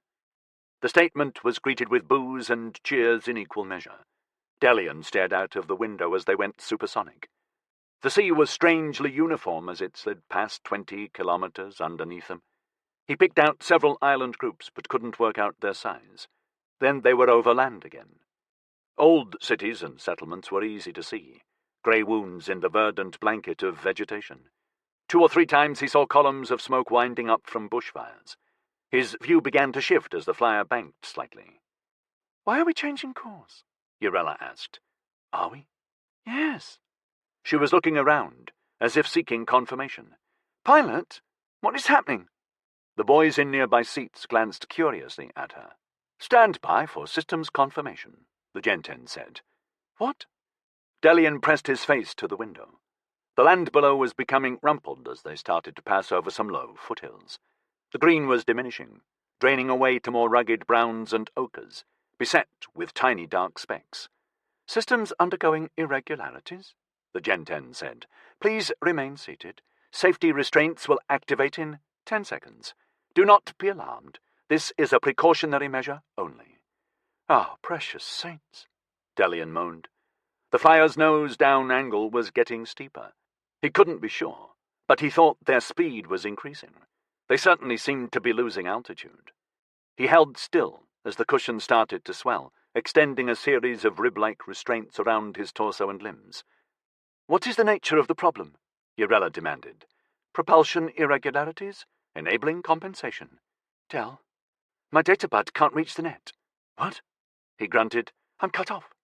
Are you online?" "Connection check," he ordered his databud. "Global communication net offline," its voice whispered into his ear. "Saints. No, it's down," he told her. "Pilot, why are we offline?" she asked, her voice rising. "Attempting to re-establish connection with global communication net." "What do you mean attempting?" "Temporary connection loss." "How can that happen? The network is orbital. Everywhere is in range." "Attempting to reconnect. Operating on reserve power." "Oh, great saints! What's our altitude?" Delian asked. 14 kilometers. Descending. Saints. "Are we going to crash?" "Negative. Reserve power sufficient to enact zero-velocity touchdown." He was proud of himself for not panicking. In fact, he was proud of all his clanmates for remaining equally cool, even though it was obvious they were all scared shitless. The flyer's descent angle slowly became more pronounced as it dropped into a terrifying dive. The foothills expanded fast. Delian tried to memorize what he was seeing. Understand your terrain, one of the golden commandments of tactical training. The Gen-10 leveled them out. Then deceleration kicked in. G-force shoved Delian down hard into his seat. His vision began to tunnel out, swirls of red closing like a misty iris. He managed to catch sight of ground that was becoming very rocky and steep. "Touchdown in 4, 3, 2... The impact immediately reversed the flyer's acceleration impetus, flinging Delian and the others about wildly, shaking them. Deafening, tearing sounds filled the cabin as the fuselage skidded along. He saw a wingtip spinning chaotically through the air, overtaking them. Then the whole cabin buckled. A split opened up in the front of the fuselage. Dust blasted in. Everyone screamed. There was a final crunch, and all movement ended abruptly. Delian fought to get his breathing back under control. His heart was thudding as if he'd just finished a marathon. Dust filled his mouth and nostrils, bringing a strange, sulphurous smell. The cabin was lying at a perturbing angle, with the floor tilted a good 20 degrees, and nose down. A jagged sheet of sunlight shone through the forward split, fluorescing the ochre sand that saturated the air. "Are you okay?" he asked Urella urgently. "Yes, I think so. Everyone okay? Any injuries?" Rello and Tiliana had been sitting close to the split. They were badly shaken. The dust blast had left their exposed skin burned and abraded. Tiliana's face was bloody. Elise was already at her side, worrying about the damage to her eye. "The clan medics can fix that easily," Zante assured her. "What clan medics?" Elise snapped back. "Let's get outside," Delian told them, keeping his voice level. Everyone was keen about that. The flyer now represented chaos and danger. But the doorway didn't open, not even when Jank slapped the emergency release button repeatedly. So they eased themselves out through the gash and stood on the sandy ground. Delian looked around. There were hills in every direction, with larger slopes blocking the eastern skyline. Soil was thin and dry, supporting a few straggly bushes with shriveled leaves. Odd black sleeper trees poked up at random. Boulders were scattered everywhere, most balancing precariously given the angle of the slope. It was colder than it ought to be with such a bright sun and no clouds. "Now what?" Zante said. "Rescue will be here soon," Orelt said positively. "No, actually," Urella said, wiggling through the fuselage gap. "There's no power in the flyer, and I can't get the Gen-10 to respond. It's dead, along with the rest of the systems." "The emergency beacon will be broadcasting our position," Elise exclaimed. Urella shrugged. Maybe. Let's hope so. It's self-contained, and the flyer is failure-proof, but here we are. What do we do? Xanthi asked. Just stay calm and stay put, Delian said. Is anyone connected to the global net? The question was greeted with sour and nervous expressions as they all consulted their databuds. Nobody had any connection. Delian couldn't think how that was possible, but he knew he mustn't allow them to get spooked by the situation. The second the flyer doesn't show up, they'll be searching for us, he told them confidently. We drifted a long way off course, Jank said anxiously. Every Skyfort will be scanning for us, Delian replied, trying to quash his own concern. It won't take long. We need to gather branches and bushes, Urella said. Build a fire. A fire? Oreld said sceptically. What use is that? First, it's a strong infrared signature, especially at night. Night? It's only just past midday. We're not going to be here that long. You hope. Face it, nobody searched for a crashed flyer in our lifetime. We need to be ready for any eventuality. That includes protection. Protection from what? Urella's right, Delian said. We have no idea what beasts live in these mountains. After sunset, our best tactic is to retreat back into the fuselage and have a fire burning in front of the gap, she said. Oh, for saint's sake, Oreld protested. We're not going to be here at sunset. The rescue crews will arrive in an hour. I don't mind you betting your life on that wish, she retorted, but my life isn't yours to risk. We need a fire.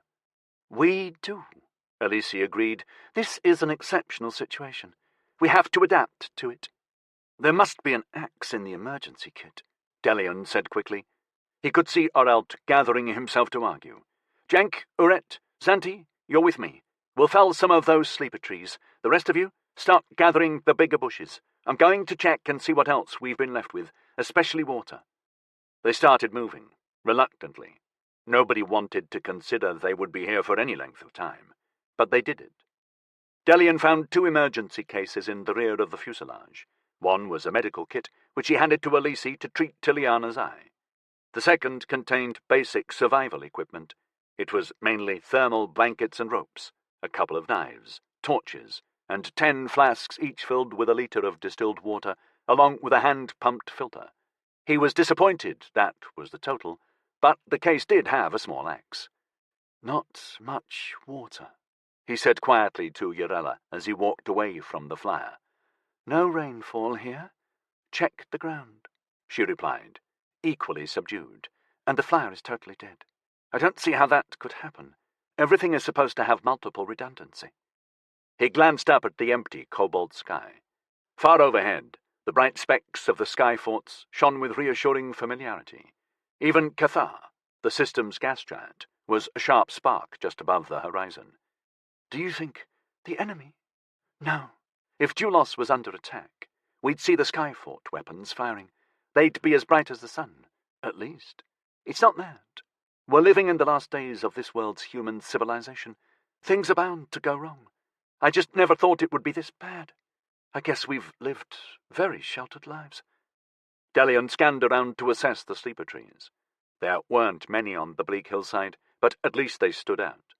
I don't want anyone to go more than a couple of 100 meters, he told his friends as they walked toward the closest tree. Once we chop them down, we've got to break them apart to drag them back. The sleeper trees were never more than 4 meters high, rising up to form twisted hemispheres of densely tangled twigs that bulged up out of 5 radial boughs. Delian remembered from interminable boring botany lessons that they were desert plants, native to a planet hundreds of light years distant, with huge tuber roots that could hold precious water for years if necessary, while the branches and thick finger leaves slumbered through the long hot days of baking sunlight between the rains. Given the scarcity of water they received, their trunks were surprisingly hard. It took the boys a good 30 minutes to chop through, and they had to take turns. It was tough work in the cool, thin air. They'd just felled the first one when they heard it, a high-pitched braying sound coming from farther up the mountain. What amid the saints was that? Jank asked nervously, scouring the ragged slope above them. An answering cry came from the west. You mean them? A badly perturbed Xanthi said. Saints, how many are there?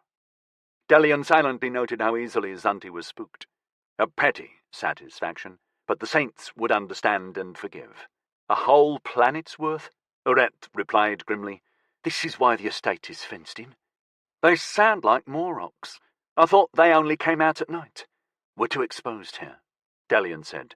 Let's get this tree back to the flyer. Come on, we can do it if we all drag it together. They each took hold of the trunk and started pulling. Around them they could see the other clan boys towing bushes through the boulders. We need a weapons inventory, Yorella said when everyone had gathered next to the fuselage. Axe, Delian said, holding it up. 2 knives, Falar announced. They're not the best for throwing. Bind them to the ends of poles, Elise said. That'll give you the advantage of reach if those beasts come close. Where the saints are the rescue crews? Jank shouted. Delian lined an accusing finger on him. Stop that. Panic just makes things worse. Help get the fire ready. Wasn't panicking, Jank grumbled, his gaze downcast. The boys set about preparing the fire, building a cord of the driest bush twigs, then fencing it in with some of the smaller branches of the sleeper tree to work as kindling. The rest was broken apart and piled up, ready to throw on once the flames were established. Rello and Tiliana were helped back into the fuselage, where Elise and Orelt did what they could with the small medical kit. Delian watched Yorella scramble onto the top of the largest boulder and slowly scan around. Once he'd finished chopping one of the sleeper tree boughs, he handed the axe to Habel and went to join her. Keeping watch? He asked. Yes. I can't see anything moving. The Morocks won't come close until dark, and even then the fire will keep them at bay. We've heard several now. Yes. Don't worry. They'll never get into the fuselage. Even I have trouble squeezing through that gap. What do they eat? Well, not our clanmates tonight, that's for sure. He smiled, hoping it would help ease her. I don't mean tonight. I mean every other night. They're predators, so whatever they can catch. Rabbits, wild dogs, birds, I don't know. Whatever else lives up here? Exactly. That's my point. What is? We've heard probably 4 already, right? Yet, do you see anything else living up here? The bushes are all dead, and there's no grass. What do their prey live on? Well, Delian scratched his head, swivelling around to search the forlorn hillside. This entire hill can't support 1 Morox, let alone 4. They're passing through? Could be a seasonal thing, heading for a fresh hunting ground? Seasonal? She scoffed. This is the tropics. All right, I don't know. Happy? Very much not. She gave him a nervous smile. I wasn't getting at you.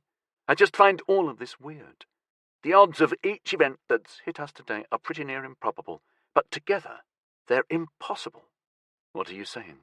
I'm not sure. But this really doesn't feel good. Yeah, I figured that for myself. Come on, let's get back to the flyer. He held out his hand.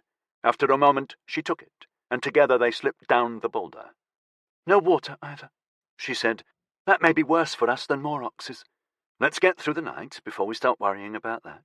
Besides, if the water situation doesn't improve, we can drain the sleeper tree roots. I'm sure I saw that being done in a text or a video or something. No, that's a myth. The tubers are all too deep. You'd expend too much energy digging down to them. There's no water up here. I know. It means that we have to leave first thing tomorrow and get to the bottom of the hill. There should be water there, even if we have to dig for it. Okay. For a bad minute there, I thought you were going to rig up something that'd filter our own pee. That's not a bad idea, actually. Usually in this kind of climate, survivalists evaporate it and catch the condensed vapor. But maybe there's no need. The filter pump should be able to handle urine. We should all pee into a container and save it in case. Delian groaned in dismay. It's not funny, Delian. Dehydration is dangerous. All right, but I can't see anyone doing that. They will if you and I carry on doing what we have been doing. What's that? Combined authority. Huh? My knowledge and your leadership. Together it makes the rest do what we want. He opened his mouth to protest, then realized what she had said was right. What? She asked with a sly grin. You hadn't noticed? No, actually. Classically, A good leader has the ability to issue orders that people don't argue with. I don't quite know what category a good leader who doesn't notice he's giving orders falls into, but it certainly seems to be successful. I'm not the only leader. Jank and Orelt, they're good captains too. Yarella lowered her voice as they approached the flyer. In the tactical games, you've been team captain for 32% of this year's total. Jank was second with 16. You're the clear leader in our year, Delian. So be a proper saint and don't let us down. We're going to need your skills to get through this disaster. Great saints, he muttered. He made a show of examining the filter from the survival case and asking for Elise's opinion. She agreed with Yarella that it would filter urine. Just in case, then, Delian said, and peed into a collapsible plastic carton, much to everyone's amusement. He played along with the joshing, then passed the carton to Jank, fixing him a level stare. Jank took a moment, then undid his fly. They lit the fire as the sun fell below the horizon. The general mood was subdued. In their hearts, everyone had expected rescue within the first couple of hours. We have to keep the fire burning as long as possible, Yarella said. That'll give the Skyforts their best chance to spot the thermal signature. 3 of us on 1-hour duty outside to keep feeding the fire, Delian said quickly, each with a weapon. That way we can watch each other's backs. No one else is to leave the flyer. I'll take the first watch with the axe. Falar, Orelt, fancy taking it with me? Both boys nodded without noticeable reluctance. The mountain air was a lot colder now that the sun had gone. Even with the modest fire burning 3 meters from the fuselage, the boys wrapped thermal blankets around their shoulders. The Moroxes began calling to one another. Delian was convinced there were now at least 6 of them out there in the darkness beyond the firelight. Yarella's right. What do they eat? Delian flung some more logs on the fire. Sparks skittered up into the night, swirling like orange galaxies. Boulders glimmered yellow, transforming to dusty moons in a frozen orbit around them. The Moroxes were closer now, the cries lower, more intense. Something moved in the gloom between boulders, a deeper shadow, eclipsing empty air. Come back in, Yarella said from the fuselage split. Pile some more logs on and get safe. Delian was inclined to agree. Looking at Falar and Orelt, he couldn't see any argument. He bent over to pick up a couple of logs. Look out! Falar yelled. The Morox came hurtling out of the dark, skipping onto a boulder and leaping. The beast had pale grey skin like wet leather, mottled with green webs. The forelegs had huge paws, with 7 knife-like talons, fully extended. Its head was slim and streamlined, almost aquatic somehow, with wide white eyes and fangs longer than a human hand. Some deep, xenophobic instinct told Delian this rapacious creature had never been born on Earth, adding to his fright. It was the fear of the other. He dropped to one knee, swiveling as he did so, to bring the axe around in a powerful arc. On either side of him, Falar and Orelt were assuming a lunge pose, their knife poles stabbing forward. The 3 of them acted in unison, as they'd done so many times in battle games, coordinating as fluidly as any monk cohort. Too late, the Morox tried to turn from the trio of deadly blades.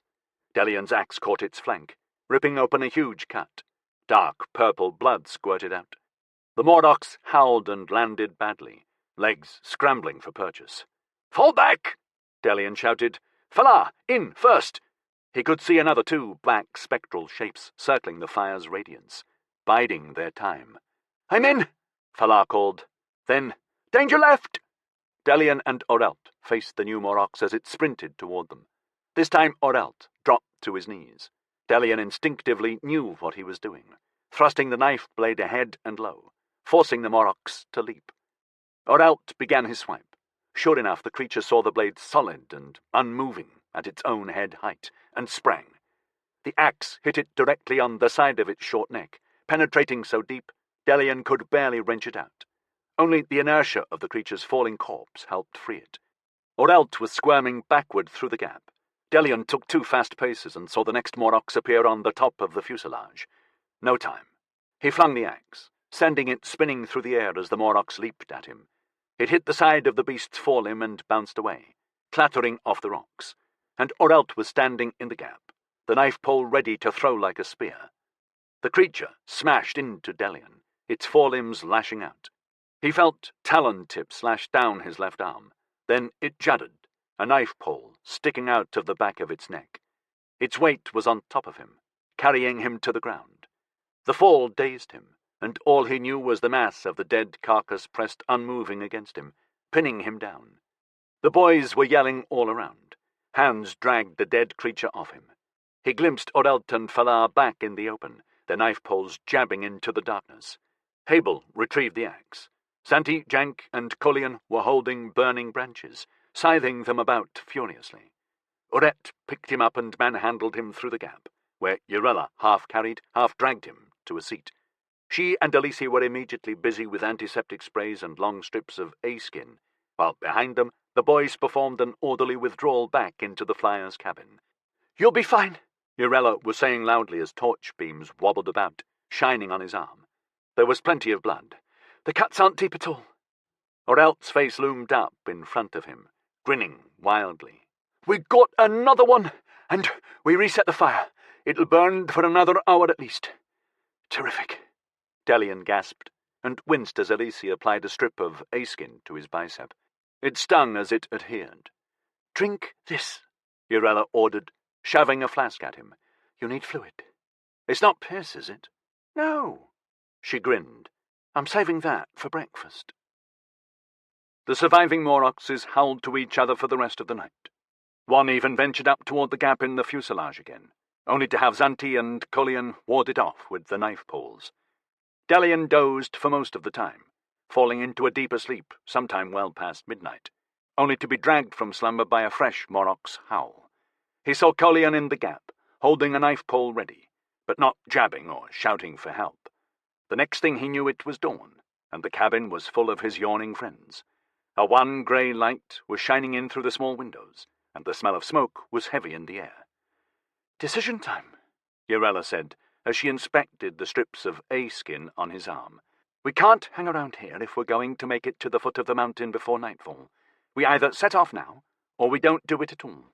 If the satellites didn't see the fire last night, then they never will, and if we leave it another day, we'll be a lot weaker." "And an easier target for the Moroxes," Delian said. "We won't have the fuselage to shelter us either." Her face crumpled into a puzzled frown. "That's another thing wrong. They should never have ventured so close to the fire." "But they did," Zanti said. "Wishing they did what they're supposed to isn't going to help us." Urella gave him a long, disappointed look and shrugged. For a moment he thought she was going to say something else. "So, what do you think we should do?" she asked. "You tell me," Delian said urgently. "I'll back you up." "I don't know. In situations like this, you're normally supposed to stay at the crash site and wait for the rescue teams. But this isn't normal, is it?" "Let's take a look outside," Delian said reluctantly. The fire had died down to a mound of embers that was barely warmer than the sand. Thick rose-gold sunlight was pouring over the tops of the hills, casting long, sharp shadows from the boulders. Delian carried the axe, scanning around cautiously. "I can't hear the Moroxes." "It's daytime," Zanti said. "They'll be back in their lair." Delian saw Urella shaking her head, but she didn't say anything. He looked at the 3 dead Moroxes. The first one, which he'd caught with the axe, had crawled 50 meters away before collapsing from blood loss. The other 2 were closer. "We could eat them," Alicia said. "Can we?" Delian asked. "They're alien. Doesn't that make them enantiomorphic? "No. We can eat them if we have to. Their biochemistry is different, but not by much. Their flesh contains nutrients we can use. I'm not so sure about the taste, though." "We'll hold off for now," Delian said, with as much authority as he could summon. "First we need to build a bigger fire. Maybe burn a whole tree and then add more." "Yeah." He nodded, staring at the biggest sleeper tree, standing 100 meters away. "We'll light that one and chop down the others, add them to it. We can do it, all of us. A fire that's going to overload the Skyfort sensors, it's so big." He had them. He knew that. They were all gathering courage and hope from his determination. Even Urella agreed. "No walk down the hill, then," she mumbled, as he divided them up into 3 teams, each with a weapon. "It makes no sense, exposing ourselves to more unknowns. The clan know we've been alone overnight now. Alessandro will bring back the saints themselves to help find us. Say he will. We all know that. I suppose so. She stared at the closest Moroc's corpse. I need to know something, she said, and picked up a rock half the size of her own head. What? He asked, then recoiled as she brought the sharp edge of the rock smashing down on the Moroc's head. 2 more blows and she'd cracked the skull open. She shoved the edge of the rock through the fissure and began to prise it farther apart. Urella! He had to fight back nausea as she began examining segments of the gore that was its brain. Why didn't it get eaten? She asked. Huh? They were so ravenously hungry they ignored a fire to try and kill us. Yet here they have 3 fresh corpses of their own kind, and they ignored them to carry on attacking us. Do they eat their own? He asked, trying not to look at the way her carrion-slicked fingers were probing the brain tissue so enthusiastically.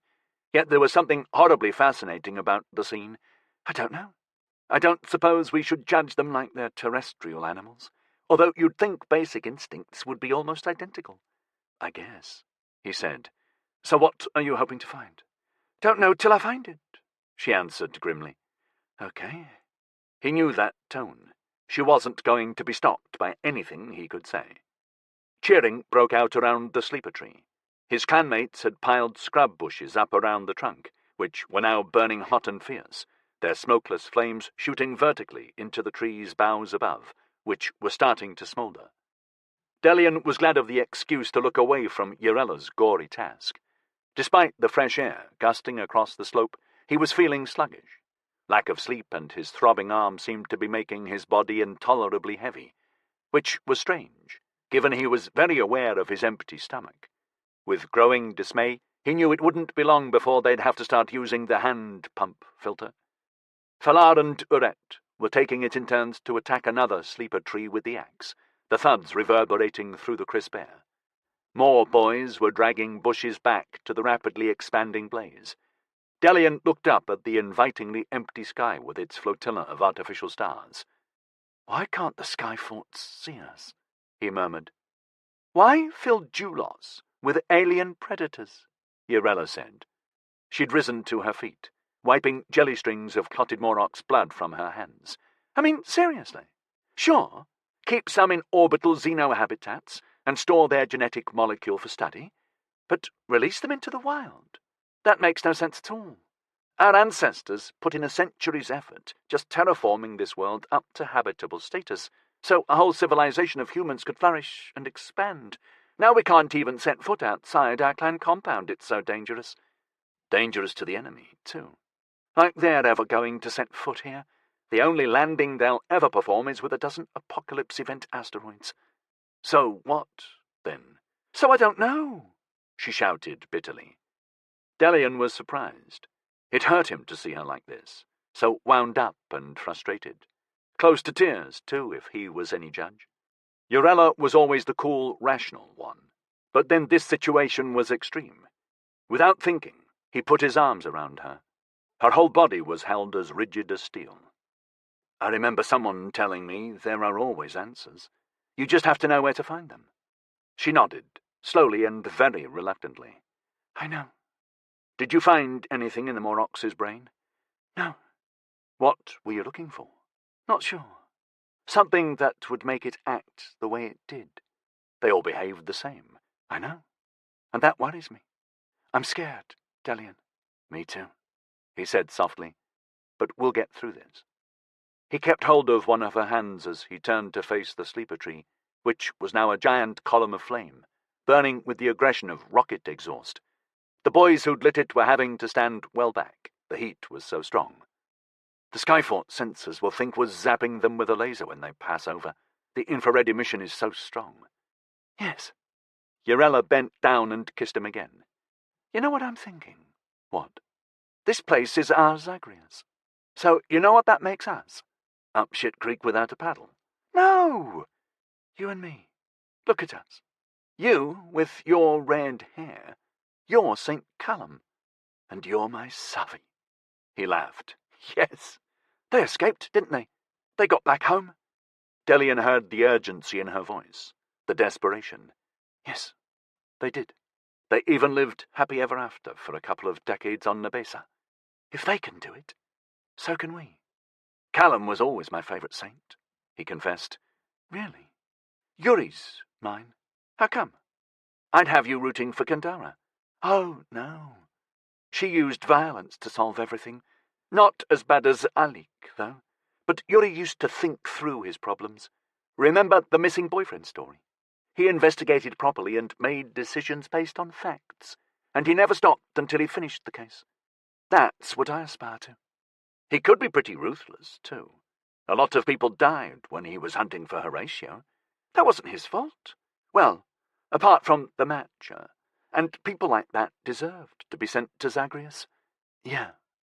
He frowned at the latest outbreak of shouting, glancing around to see the boys yelling his name and pointing wildly. Xanti had brought up the knife pole he was carrying, pointing it toward Delian and Girella. But the expression on his face, Delian slowly turned around, fear turning his skin to ice. Standing on top of the flyer's fuselage was a cougar. It shook its head, staring down at them. A small growl emerged from the back of its throat. The forelegs bent, taking it down into a pre-pounce crouch. Move back toward the flames, Delian said, barely moving his lips, shifting slightly so his body was between the cougar and Girella. Now! He began his own slow backward creep, pushing her along, eyes frantically scanning the ground for a loose stone, like the one Girella had used, anything he could strike the lethal beast with. He knew it was hopeless, but he wasn't going down without a fight. The cougar leaped, powerful muscles flinging it vigorously through the air toward them. Then it exploded. One instant a perfectly evolved killing machine, the next a cloud of flame and tatters of meat. Stinking steam belched out. The charred mass splattered down 2 meters from a paralyzed Delian. He dropped to his knees and vomited hard. Girella was screaming.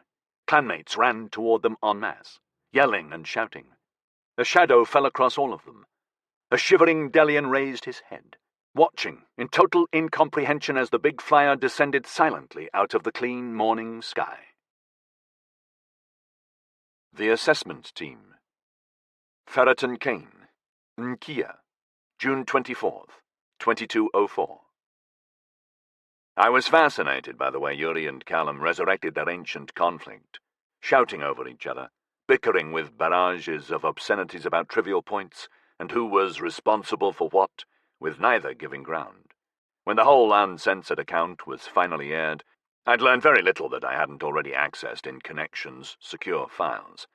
From my tactical standpoint, Callum had always been a good suspect for an alien agent. I'd wondered about the whole died in an Albanian chemical plant explosion 2092 death certificate, along with the rest of his emergency detoxification crew.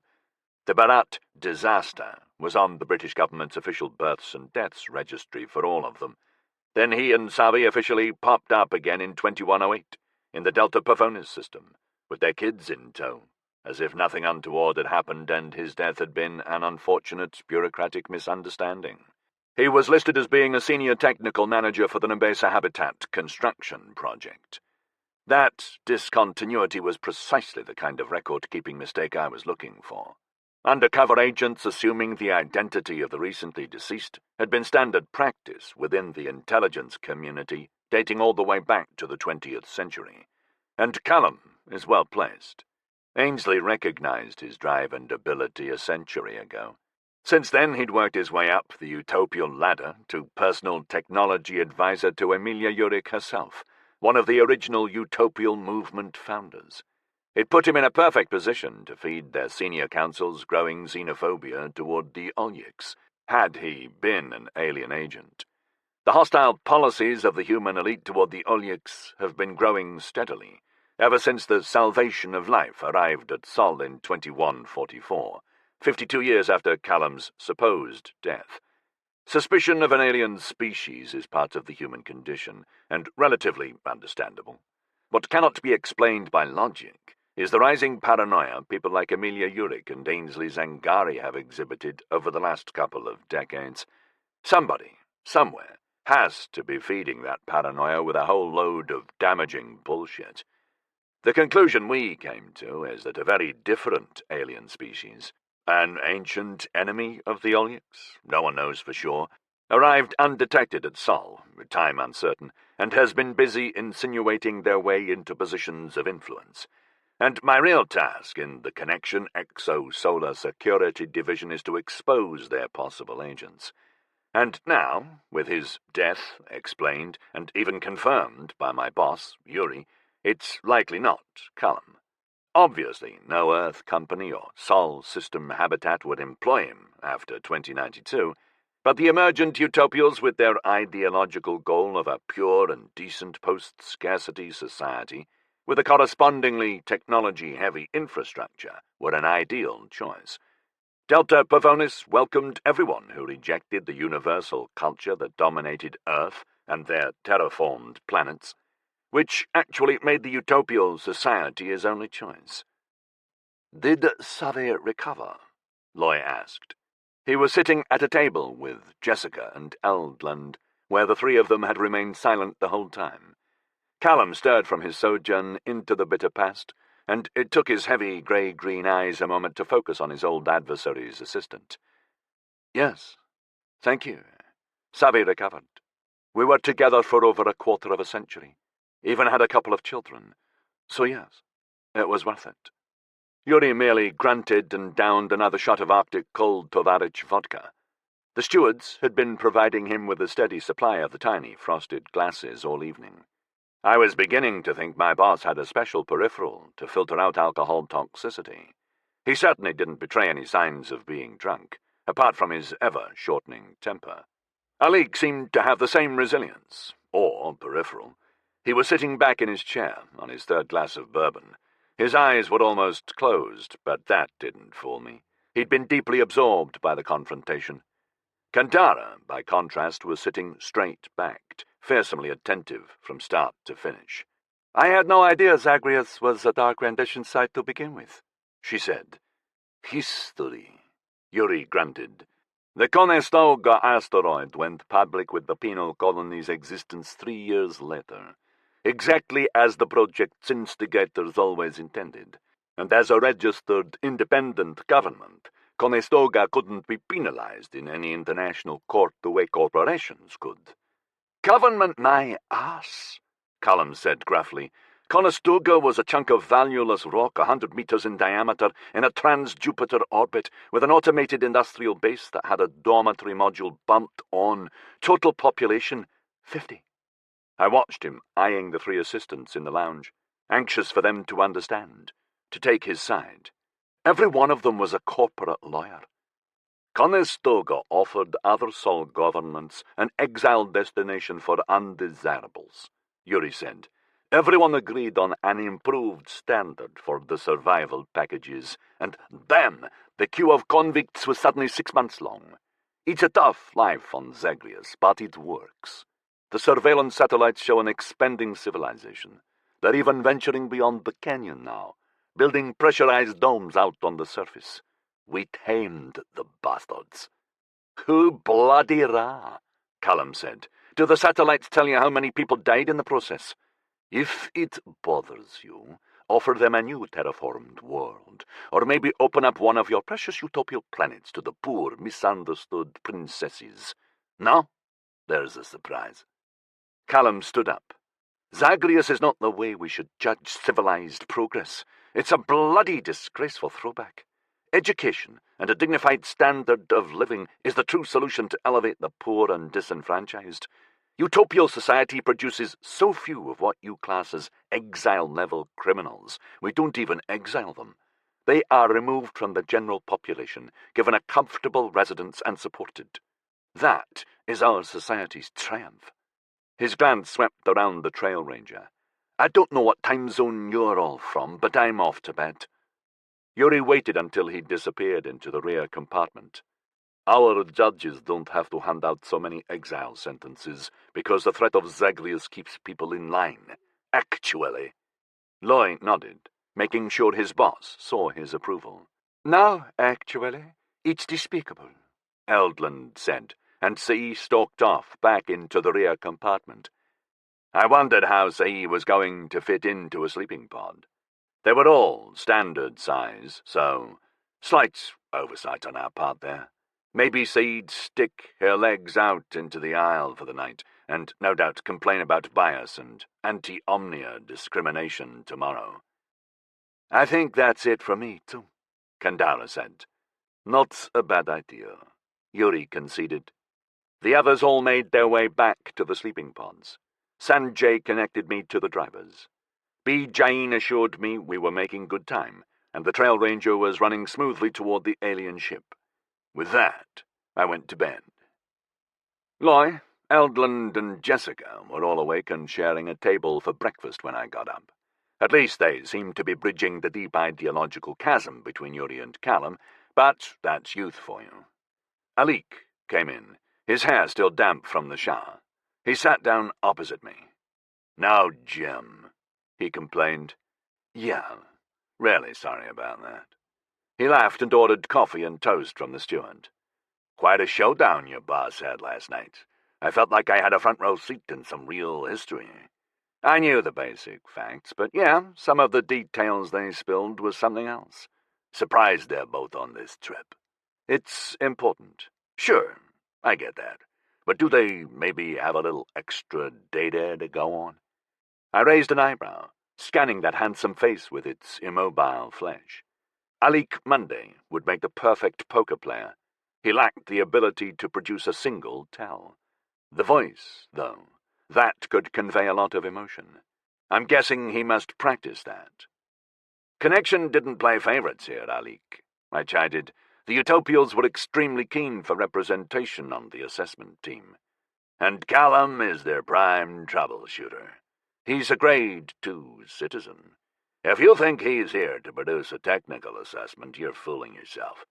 He might have been technical back in the day, but he's got his young acolytes for that now. His hand waved discreetly at Eldland and Jessica. What are you saying? He reports directly to the Utopial's senior council, and maybe not even that. I expect it's going to be Yaru and Amelia themselves who'll have first access to his opinion, and that opinion will be entirely political. I concur, I told him, as does Ainsley. That's one of the reasons he had me include representatives for all the truly important interested parties. Really? It came out a challenge. Old interrogation technique. Back up what you just said. There's an interesting parallel in history, I explained. Go on. When the original space age was underway back in the 1950s and 60s, part of the ideological struggle was the hypothesis surrounding first contact. The Soviet Union postulated that any civilization advanced enough to travel between stars would logically be socialist, and would therefore choose to deal only with Moscow. The battle for ideological supremacy would be over. The world would undergo conversion to enlightenment, and the age of capitalism would be at an end. Aliens are all communists. Bunch of bull. The Olyaks are savvy traders. Maybe. But today, instead of the Soviet Union, we have the utopial culture.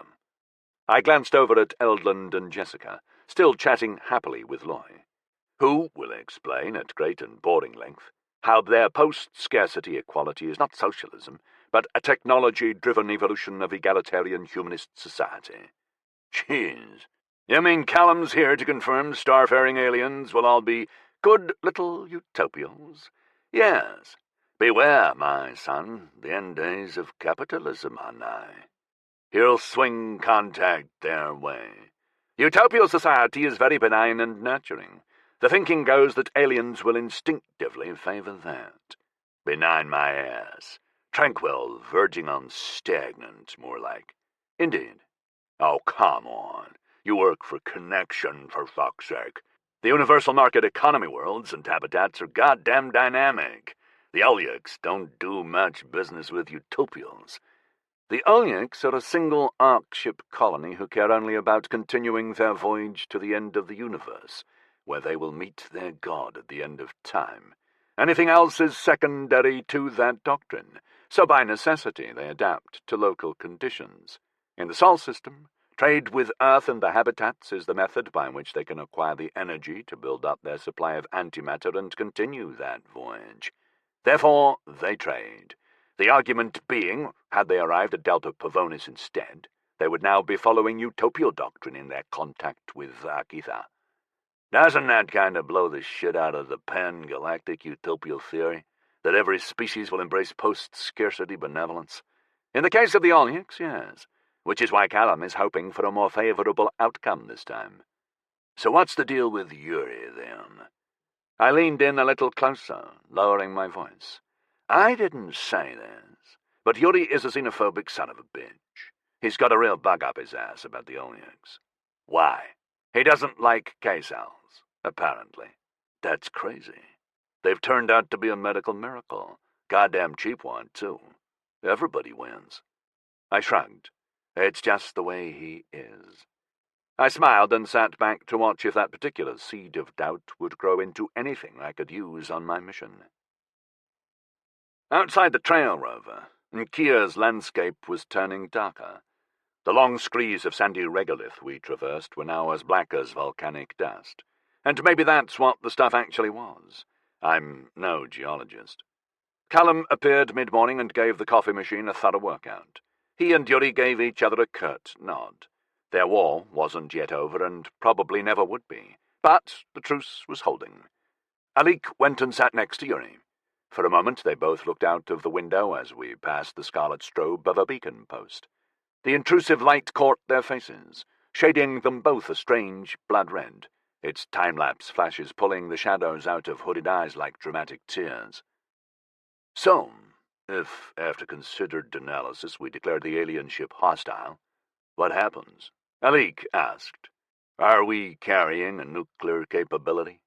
Our security drones can handle a high level of aggression, Yuri told him.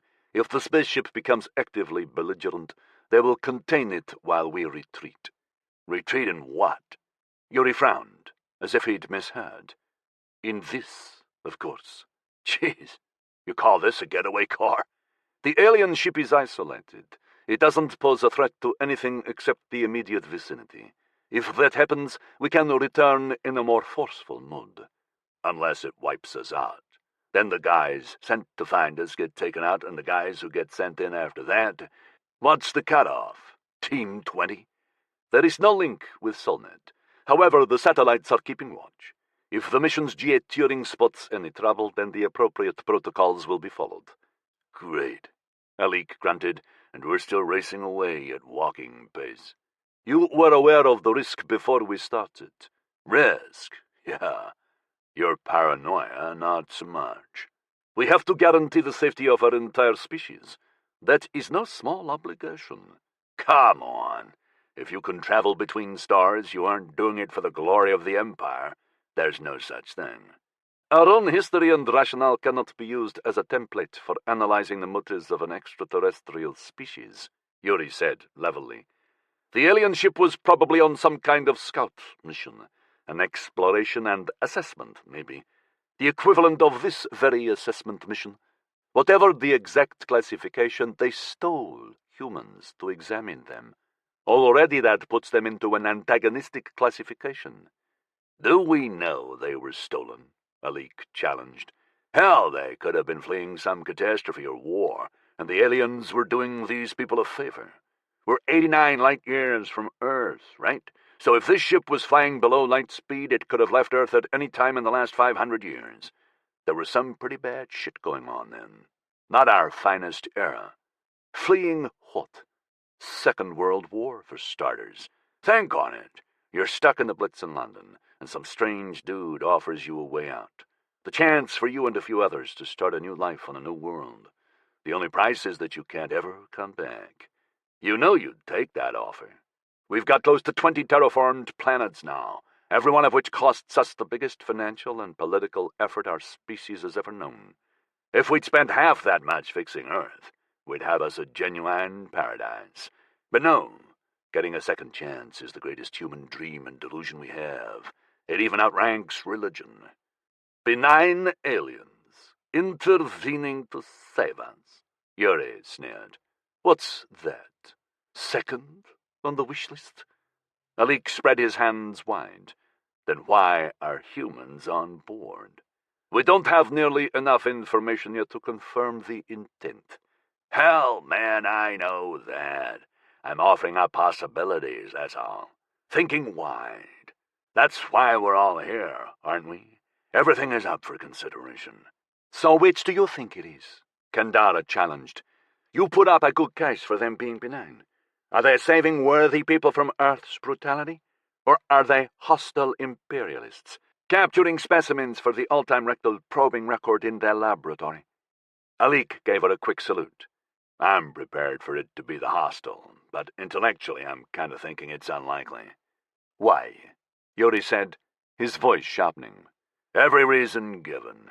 You don't cross interstellar space for conquest. You do it for politics and wanderlust, like we have. And you do it for science, like we also have. But most interesting motive of all, as art. Because you can. You are a fool if you think that. You are assigning human behavioral traits to aliens, the worst form of anthropomorphism and intellectual dishonesty. They have taken these people, most likely against their will. Whoever they are not our friends. You've prejudged them. My judgment comes from the, admittedly small, amount of information we've uncovered so far. It is what we don't know that bothers me even more. The potential for conflict here is enormous. Aliens can affect us in the most subtle ways. Our encounters with them show that we are always changed. Then, Eldland queried, how many do you think we've encountered? As far as I'm aware, this is only the second. It is, Yuri said. But look at what the Olyaks have done to us. They brought knowledge. No, they didn't. A few clever chunks of biotechnology, that's all. Not real knowledge. No revelations. They're the greatest example of passive-aggressive we've ever known. But what else do you expect from a bunch of religious fanatics? I'd heard this speech many times. It was one of the reasons I'd urged my boss to come on the expedition in person. My hope was that he'd open up to his peers in a way he never would to me, and provide some kind of insight into his xenophobia. As Callum was to Amelia, so Yuri was to Ainsley, and a more paranoid son of a bitch you cannot find. Kandara regarded Yuri with some surprise. I don't see the aggressive side of them. They seem more full-on passive to me. That's all part of the act. They adapt to circumstances. I don't blame them. It's an excellent survival trait, which is exactly what you need if you're on a voyage to the end of time. Even the Olyaks don't know what they're going to encounter next, so they have to be ready for anything. Are you saying we're not seeing the real them? No, quite the opposite. They see us and adapt themselves to the systems we live by. That is the real them, even though for us it's looking into a mirror. You, the Sol system, turned them into traitors, Callum said. Of course we did, Yuri said. They came, they looked around. They saw what they had to do to get the energy they needed to rebuild their antimatter fuel supply, and they did it. No hesitation, no regrets, and to hell with the consequences. And there are consequences to them trading K-cells with us? Eldland asked in surprise. I don't see how. K-cell treatments have saved the lives of millions of people in the universal star systems. People who are too poor to afford stem cell printing and cloned organs. That's the only outrage here. I'm not saying K-cells have been bad for us, Yuri said, but the nature of the Olyaks, this adaptability, is detrimental when they encounter a species with politics as complex as ours. They lack discrimination, because they are driven so relentlessly to achieve their own goal. It doesn't matter to them how they achieve it. They need our money to buy our electricity, so they will adopt their own methodology to obtain it. Any methodology we have, they see an opportunity. Anything else is probably a sin to them. You object to them because they've become capitalists? Eldland exclaimed. No, Callum taunted. It's because they're better capitalists. You don't get it, Yuri said calmly. They don't have our moral filter. It doesn't matter to them what they do to get money, nor the consequences. And there is an awful lot of money involved with supplying the salvation of life with energy. That's why we have to watch them very closely. Money is always going to distort everything, Alik said. Nothing new in that. Greed is a constant. That just makes them more human, you ask me. You're wrong, Yuri said flatly. You, with your job, should know the levels to which people will sink when there's real money involved. And because we race to the bottom, so do the Olyiks. We are the architects of their current behavior, and I've seen the consequences firsthand. They're not good. I watched with immense interest as Alik finally made his facial muscles contract, an expression approximating skepticism. Such as? Yuri's Race Against Time. London, AD 2167. The summer of 2167 was exceptionally warm, even by Europe's new standards.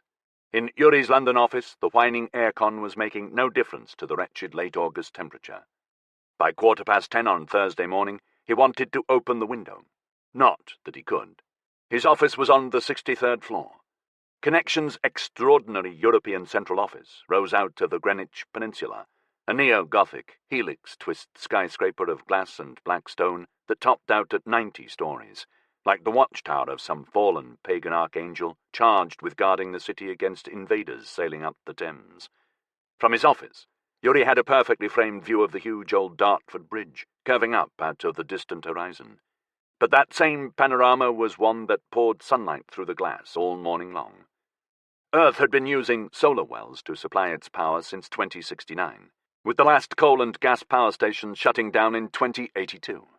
That had given the biosphere 85 years to reabsorb the excess carbon monoxide and dioxide produced in the 20th and 21st centuries.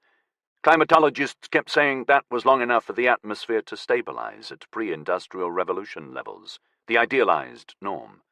Unfortunately, their elegant computer predictions never matched reality, and they all agreed 2167 was a fluke spike on the obstinately shallow cooling curve, one which the neo-green movement, whose ideology trumped science, was quick to blame on unusual solar activity, created by solar wells abusing the corona. Yuri didn't care why it was ridiculously hot. He just wanted the god-awful heat wave to end. Executive priority call, Boris announced. Poi Lee for you. Crap. Yuri resisted the impulse to pull up his tie and fasten his top button. He couldn't think of any event that would warrant a personal call from Poi Lee. She'd retired 19 years ago, then immediately become an independent security advisor to the board, much to her successor's dismay. Give her access. Yuri, Poi Lee said. Poi, been a while. Anything of interest to report? Not really. Any interesting reason you're calling this office?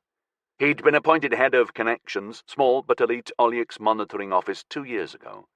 At the time, Yuri hadn't been sure whether or not it was a promotion from director of the Sol Habitat Security Office, which he'd held before, but it had been created by Ainsley himself 10 years after the Olyx Arkship, Salvation of Life, had decelerated into the solar system in 2144, and had provided Yuri with almost unlimited authority. Despite his being completely office-bound, it was interesting work, plotting the political and financial influence of the Olyx across Earth and the habitats. It also gave him personal access to some very influential people. He'd come to regard it as an essential rung on his way up to Connection's security chief, proving he had the executive skills to match his operational ability. There is a matter which we would like you to investigate personally, Poi Lee said. We, Ainsley and me. Reflex made Yuri sit up fast. I see. It is somewhat urgent. He took the security department's portal door into the company's general London network. From there he could walk straight into the London Metro hub in a loop. He took a radial out to the Sloane Square hub. A short walk down King's Road, where there were a lot of silver-blue, two-person cabbies breezing about, and he was at the address Poi Lee had sent, an elegant brick Regency-style building that contained phenomenally expensive pied-à-terre for the wealthy, overlooking a small square with tall plane trees. He counted 5 security guards positioned around the square, dressed like normal people, hanging casually, and wondered how many more he was missing. Boris gave his code to the entrance, which scanned him. The glossy black door, which looked like wood but wasn't, opened smoothly. 2 guards in expensive suits were standing in the hallway. They gestured him in. Yuri just had to admire the ancient lift with its iron grid doors and manual brass operating handle. He was the sole occupant as it rattled and groaned its way up to the 4th floor. Poily was waiting on the landing for him. She looked the same as she had when he first started working for Connection almost a century earlier, but somehow more delicate now. The telomere treatment seemed to be gnawing away at her core, leaving only the shell of a woman. "Thank you for coming," she said, and led him into the penthouse apartment. The decor was classical, marble floors and high ceilings, gold-plated chandeliers illuminating old master oil paintings and Baroque modern canvases with equal intensity. The furniture style was unremittingly Louis XVI, heavy hand-crafted pieces that looked hugely uncomfortable to sit on. Ainsley Zangari was waiting in the lounge. Yuri was impressed. At 136, the richest man there'd ever been had clearly spent something like a medium-sized country's arms budget on genetic therapy. His anti-aging treatments went far beyond the simple telomere extensions Yuri had spent decades of his generous bonuses on.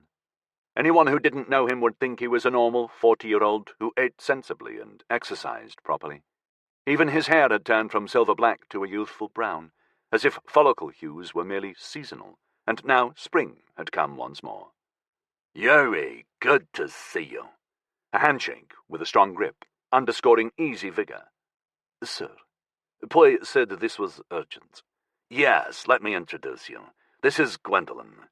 Ainsley gestured at a teenage girl sitting awkwardly on one of the antique settees. "Pleased to meet you," Yuri said automatically. Boris was running facial recognition on her, but there was nothing in Connection's database. That didn't bode well. Connection had files on everyone remotely important. He told Boris to find out who owned the penthouse. Answer: a firm registered on Archimedes, a post-Jupiter orbit habitat whose major industry was serving as a zero-tax enclave. "Sorry to be so much trouble," Gwendolen said. Her voice was high and hesitant. Yuri stopped analyzing her and actually looked. She was pretty, of course, but not just in that way all teenage girls were. Gwendolen was groomed to perfection. Casually, of course, but not cheaply. Personal stylists and the right schooling had created an effortless ingenue elegance. He decided she was maybe 17 or 18, with a thin face and strong jaw, giving her glass-cutter cheeks. Her button nose was heavily freckled, and her long strawberry blonde hair possessed a healthy gloss that rivaled the gold ornaments glittering around the lounge. Her dress was also deceptively simple, white and scarlet cotton with a square-cut neck and a hemline high above the knee. Yuri just knew it wasn't printed in any fabricator. This was Rome or Paris couture, with an eye-watering price tag. Gwendolen was a true golden child heartbreaker. So then, spoiled brat or wallet-busting mistress? "I'm sure you won't be," Yuri said with as much sincerity as he could assemble. "Gwendolen is my granddaughter," Ainsley said, letting the pride seep into his tone. Yuri was suddenly much more alert. That fact wasn't listed in any Connection security network, which was extremely odd. Ainsley already had 9 marriages under his belt, producing 32 acknowledged children, most of whom worked in Connection management. In turn, they had numerous grandchildren and great-grandchildren, forming a large dynasty covering the full spectrum from dedicated workaholics to high-maintenance airhead princesses, every one of whom was guarded with a vigilance that was once the province of Earth's nuclear codes. "I know," Ainsley said contritely. "You can't find a record of her, but her grandmother, Nataskia, and I only had a brief fling. Yvette was the result. Nataskia didn't want Yvette involved with Connection or the rest of the family. I couldn't blame her for that. Fuck knows, we're not exactly a convention of saints and introverts. So I respected her wishes. There was a discreet trust fund set up, which was increased when Gwendolen came along. The 3 of them have lived outside of media attention and corporate politics and done well for themselves. I kept minimal contact, which hurt, but I sucked it up, and everyone was happy ever after. I see, Yuri said diplomatically. So what's happened? Horatio Seymour, Gwendolen said, tears welling up. Who is he? my boyfriend. He's vanished. It was a classic summer romance, she explained. Her first true love. She'd just started an internship with a London finance software firm, obtained entirely on her own merit, Ainsley chipped in proudly. Horatio was a waiter in one of the has-beens franchises in the city, frequented by her office. He was 19, and Bristol University had offered him a place studying social sciences, which was why he was signed up as a trainee barista for the summer, to earn some money toward the fees. He wanted a career working with underprivileged children in the ribbon towns, helping them get their lives in order. Yuri did his best not to groan and roll his eyes. Classic wasn't the word, he thought. It was Lady Chatterley rewritten for the 22nd century. She was comfortably off, leading a sheltered socialite life amid her own class, while he was poor and modest, dedicating his life to a worthy cause. The attraction was enacted at an atomic level. When Gwendolen's alt-me sent Boris a file loaded with images, Yuri found it hard to decide which of the two kids was the prettiest. Even given the summer's anomalous heat, there were an excessive number of pictures of Horatio with his shirt off, playing football with pals, at the beach, lazing in the park. As well as being adorably noble, given the whole social worker gig, he was quite a sports hunk, with Caribbean heritage giving his nicely muscled body a dark honey sheen, and dusting his brown eyes with a vivacious sparkle. His heavily curled hair was long and unkempt, adding to his desirability. Okay, Yuri said slowly when the story of the world's newest, greatest ever love affair had been recited. So when you say vanished, what exactly makes you think that? He could well imagine how besotted and loyally devoted the lovely Gwendolen was to her new beau. But boys Horatio's age, the lad would be a magnet for babes and cougars alike. He could quite easily be staying in some lingerie model's luxurious bedroom, fucking himself senseless night and day. Lucky little bastard. Yuri tried to focus on the girl again. I spent Tuesday night in his flat with him, Gwendolen said. I left early Wednesday morning to come back here and get changed for work. We had tickets to see Sung Solar play at the JMAC Club that night. He never showed up. So that's a day and a half. I know what you're thinking, she said with sulky resentment, but we live lying each other all day long. I visit his has-beens once or twice a day. After I left here on Wednesday morning, his alt-me was offline. He didn't respond to any type of call, not even a straight phone ping. He wasn't in has-beens when I went to check at lunch, and the manageress said he never came in that morning. My alt-me ran a check through London's ER registries, and he wasn't admitted to hospital. When he didn't show for the concert, I even called his parents. They didn't know where he was, and now they're worried. I went back to his flat, but he never came home last night. You stayed there all night? Yuri queried. By yourself? Yes. I accessed the London police network this morning, but their Turing said I can't file a missing person report until Horatio's been gone for 48 hours. She hung her head, long hair falling like a ragged curtain across her face. I know you must think I'm really stupid for calling you, Grandfather, but I don't know what else to do. Horatio wouldn't just vanish without telling me. I know he wouldn't. We know everything about each other. We never kept secrets. Does he know who you are? Yuri asked. He knows Mammy and Grandma are well off, but that's all. So he doesn't know you're actually a Zangari, that you are Ainsley's granddaughter? No, she said in a tiny voice. Please, I just want to know he's okay. Ainsley patted her shoulder. It's all right, sweetheart. You did the right thing letting me know. We'll find them for you. Can you give us a moment, please? Gwendolen nodded meekly and left the lounge. I ran a check through the London police network, Poi Lee said. Horatio wasn't involved in any incidents yesterday morning, and there's no arrest record.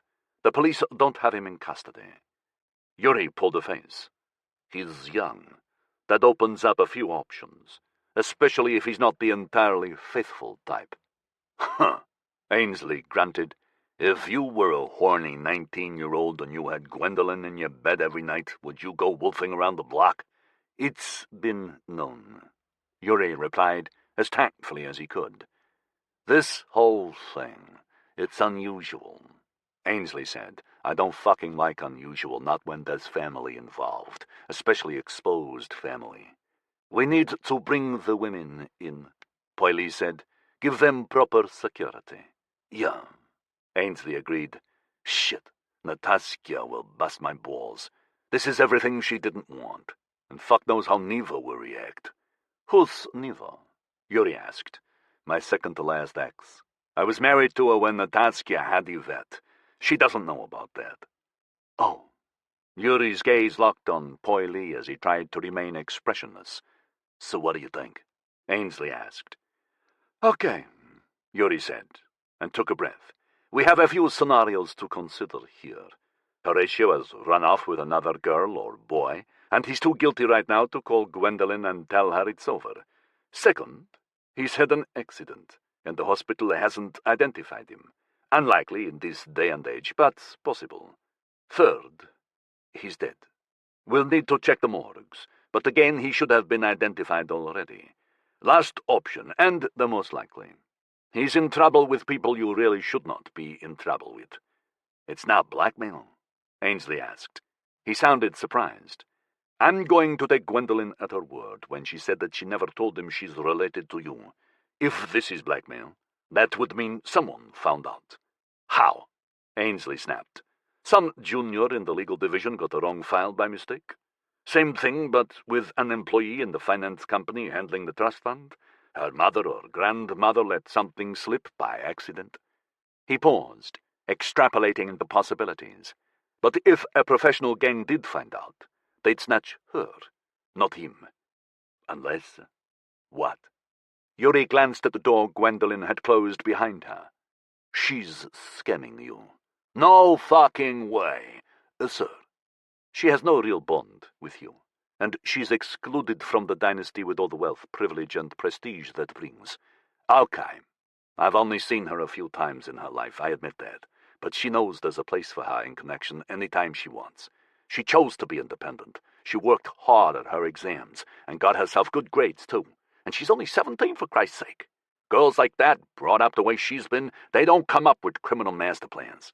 If she wants money, she can have it. I'm not broke. She just has to ask. All right, acknowledged. So that scenario would be doubtful.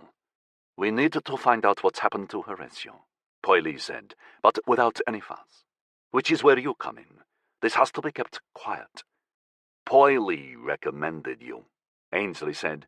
She said you were the one we needed for a job like this. I know this is a big ask, but fuck it, this is my family. It's a logical ask, Yuri said, trying to make it sound businesslike, although inside he was flying. A personal favor for Ainsley fucking Zangari. This is my cast iron route to head of security. My office already has executive authority and uses it. I can request any file or operation we need without anyone wondering why. Thanks, Ainsley said. I appreciate that, Yuri. I mean it. Yuri held up a hand. This is not a one-person investigation, sir. I understand and appreciate the need for discretion, but I'll be bringing in some of my team to assist. Not many, but people I trust. Of course. If this is ordinary bad, I need to get started right now. What's ordinary bad? Ainsley asked. He's got a dependency problem, or he's placed some bets offline, neither of which he'll tell Gwendolyn about, for all their lovey-dovey honesty with each other. If he owes money to those kind of people, then right now he's in some blacked-out room having the shit kicked out of him. The danger there is that once they break him, and they will, he'll call Gwendolyn, begging for money. So, first priority, we install a link diversion on her alt-me. If he calls, that gets routed straight to me. Whatever you need, whatever it costs. Just get it done. Yes, sir. Yuri called Jessica Mai while he was still in the rickety old lift on his way back down to the entrance hall. She joined the monitoring office as one of its first recruits, at age 34, a Hong Kong native who'd immigrated to Akita, where she'd got her exobiology master's degree. When he asked her why she'd come back to Earth, she told him that Akita was too quiet for her, and she wanted the money to buy full telomere treatments. Yuri could sort of appreciate that.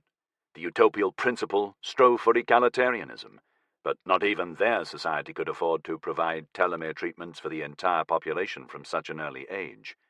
Akita democratically decided that, for a 34-year-old, it was vanity, not necessity. Jessica was attractive and clearly motivated to remain so. Yuri quite liked that determination, to be able to reject past choices with confidence if they didn't meet her own demanding standard, so he gave her the job there and then. "What's up, Chief?" she asked. "We have a new investigation. I can't even give you a priority rating, it's so high." "Sounds cool. What is it?" "Missing person." "Seriously?" Yuri smiled at the doubt in her tone. The lift reached the ground floor, and he tugged the cage door open. "Oh, yes." "Why the hell are we doing a missing persons?" "Because it's important, and that's why I want you. I'm sending the address over now. Be there in 5 minutes." Yuri walked straight back to the Sloane Square hub and went out along a radial to Loop, then around that to the Hackney hub at the end of Graham Road.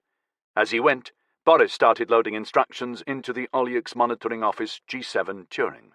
He wanted a record of Horatio Seymour's travels through the connection network for the last 4 days.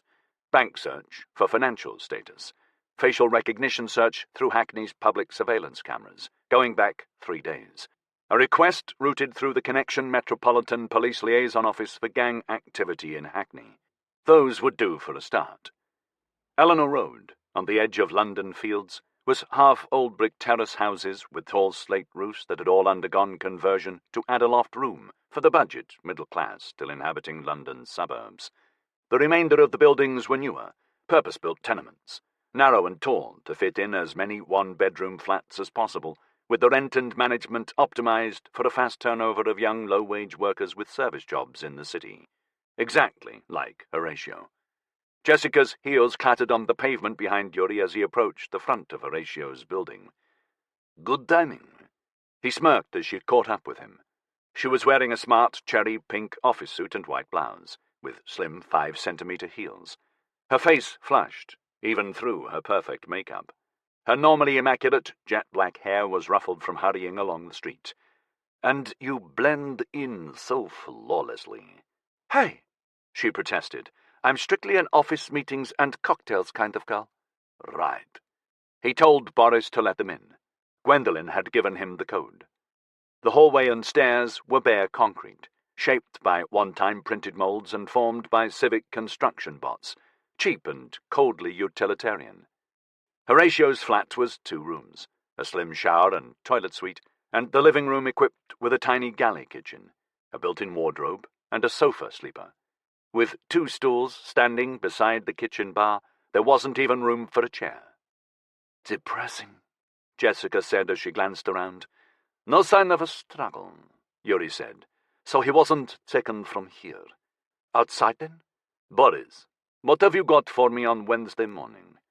"Connection has no record of Horatio Seymour using the hub network since 21:17 hours on Tuesday night, when he left the Hackney hub on Graham Road. That is a global negative, not just London." "Did I ask for a global search?" "No, but the G7 Turing deduced it was relevant." "Crap. If it gets any smarter, we'll be out of a job. Okay, what about Gwendolen?" "Her record is complete and current. She entered the Hackney hub at 6:58 on Wednesday morning and went straight to Sloane Square.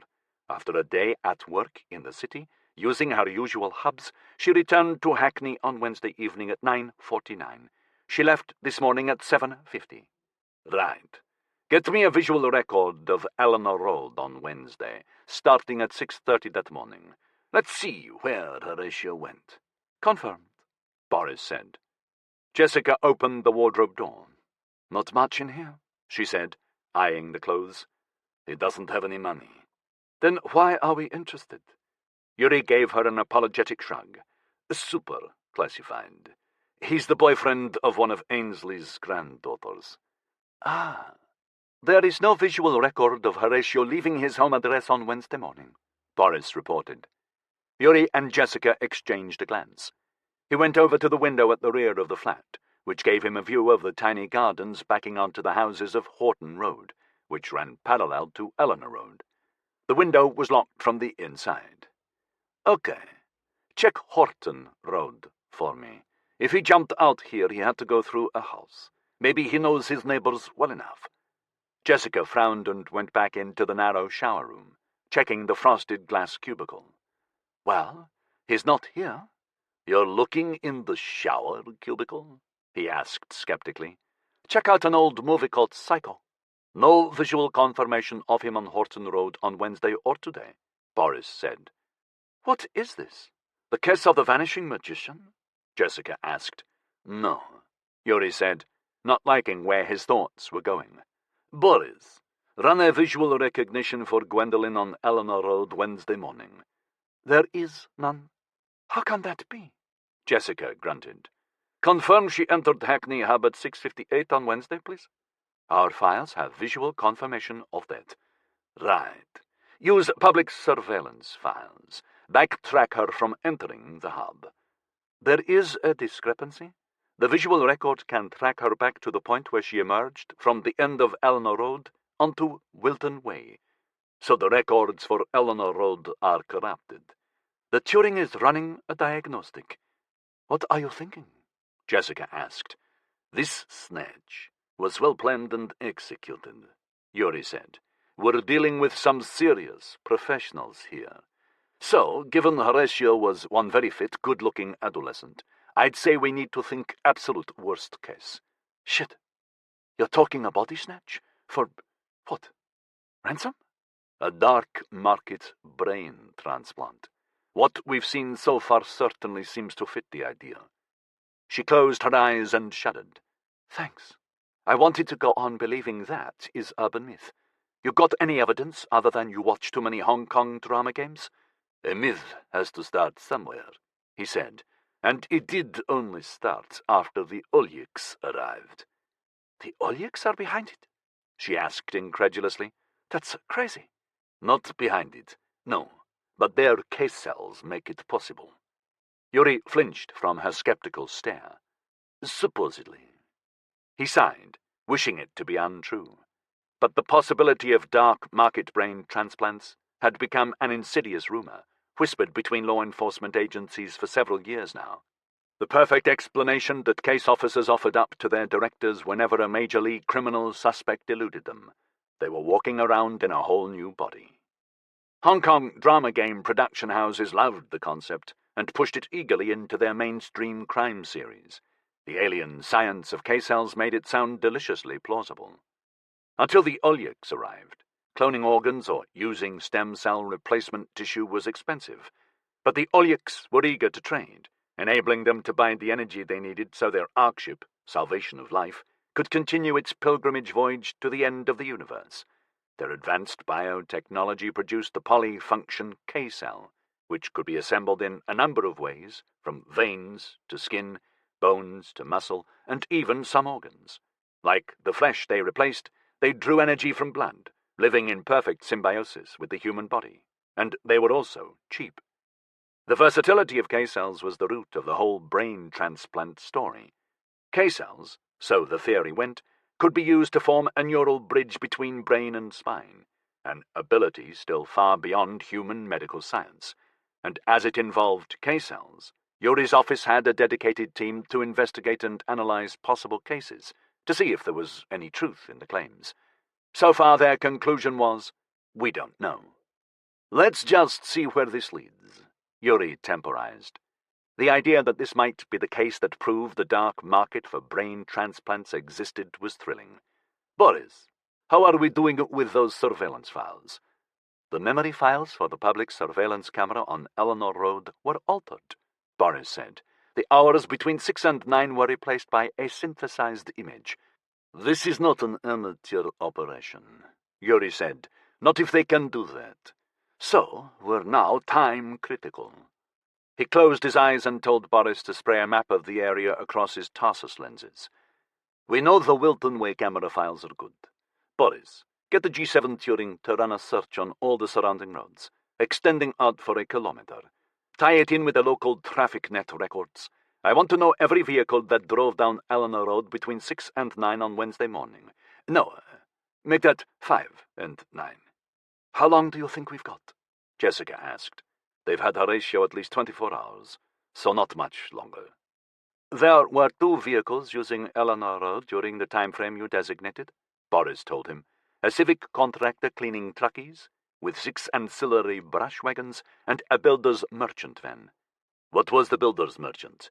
Tarazzi Metropolitan Supplies. They are based in Croydon. Get into their networks. Find the delivery address. There is no delivery address. Error. That van is not licensed to them. Well, who is it licensed to?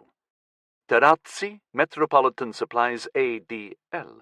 That is a company registered on the New Hamburg asteroid. The company was formed on Tuesday, 12 o'clock GMT, and dissolved at 5 o'clock GMT this morning. Smart, Yuri conceded. Any ownership records? There was 1 share issued, registered to Horton Accounting. That is also a New Hamburg company, a Turing virtual that is now inactive. Horton. Yuri glanced out of the window again at the backs of the neat row of houses that made up Horton Road. Someone's having us on. Okay. What time was the van here? It turned into Eleanor Road at 6:22. It left, travelling along Wilton Way at 6:48. Where did it go? At 6:57 it entered the Hackney Commercial and Government Services Transport Hub on Amherst Road. Track it. I want to know the destination. Jessica, we've got to split up. Call a cabbies. Follow the fake Tarazzi van to its destination. Then find out what happened next. I'm going to assign you a tactical team. They'll follow you. Use them for any face-to-face situation. Your investigation only. Understand?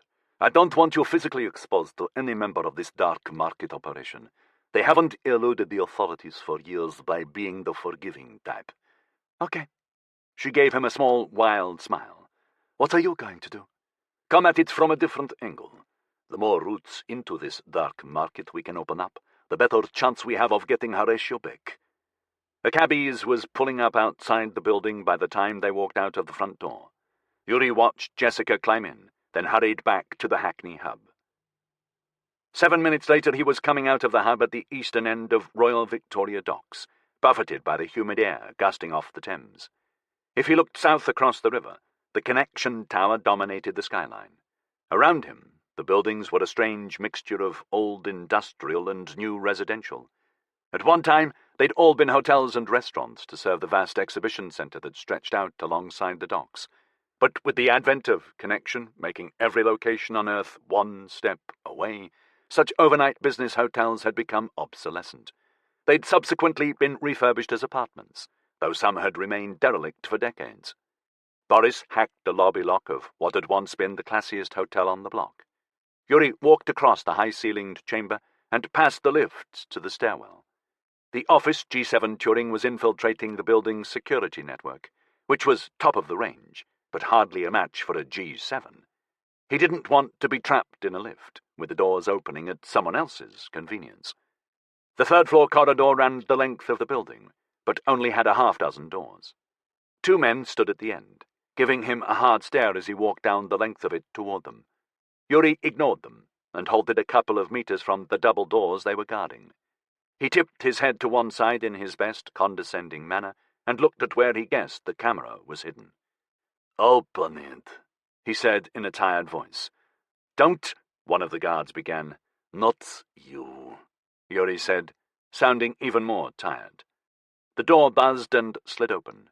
Yuri tipped the guards a silent salute and walked in. The inside had been the hotel penthouse suite a century ago, and remained an opulent apartment overlooking the docks. Carno Larsen looked like he'd been in residence for most of those 100 years. He was a huge man, whose 60th decade had been stretched out for a punishingly long time by telomere treatments, making him seem more like a mannequin than a flesh-and-blood person. He wore a burgundy silk gown embroidered with mythical creatures that barely covered his dome-like stomach.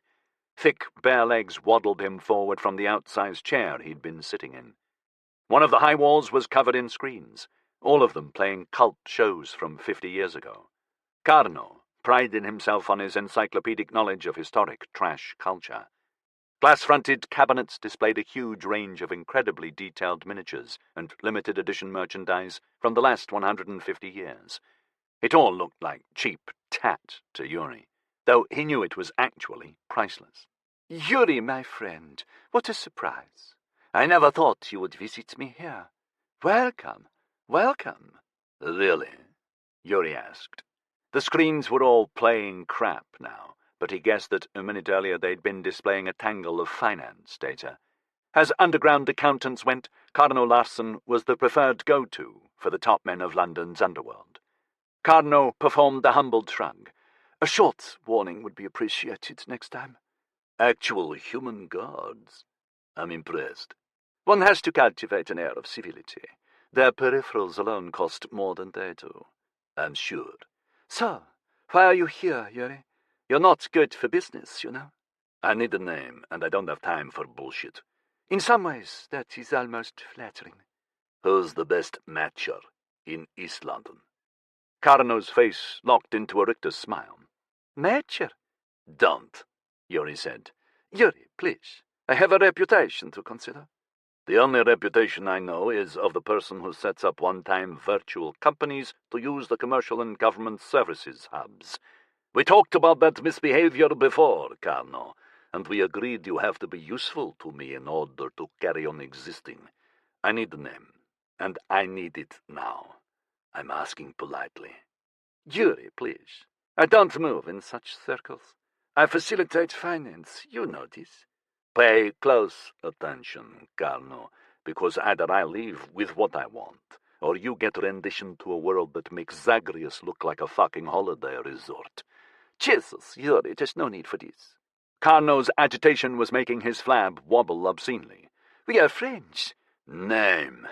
"Conrad McGlesson." "And where do I find him?" There was no physical address, only an access code. The G7 Turing was running traces before Yuri reached the lobby. He called Jessica as he went through the doors back out into the unrestrained heat of the street. "How's it going?" "I'm on Altea, some town called Bronkhal. The Tarazzi van drove into the dredger docks. There's no traffic network, so I haven't got a final destination yet." Yuri didn't have to get Boris to gather data on Althea. It was a gas giant moon in the Pollux system, which, after 50 years of aggressive terraforming, was just about capable of supporting terrestrial life. The flip point had almost been reached, when the biosphere became stable without any more intervention. "Okay. Call in our local office." "Already have, and the tactical team is with me." "Good. Those frontier towns can be rough in places." "No kidding." "I've got a possible lead here. If it checks out, I should be with you in half an hour." "Can't wait." Boris sprayed up a file of Conrad McGlasson's hub travel record. He travelled around London a lot, Yuri noted, which fitted the whole matcher profile. The G7 Turing pulled up a lot of ancillary data. The flats he used, financial data, which was nowhere near complete. That could only mean Conrad had dark accounts. "What was his last hub use?" Yuri asked. "He left the QE2 South Road hub 17 minutes ago." "Okay, he's probably on the bridge. There's a lot of footfall there. Cancel his hub access. I want to keep him there." "Done." "Send 3 Hawkeye drone squadrons through to find him, and dispatch a tactical team to both ends of the bridge. They're to remain on standby until I call for them. 0 public exposure." "Confirmed."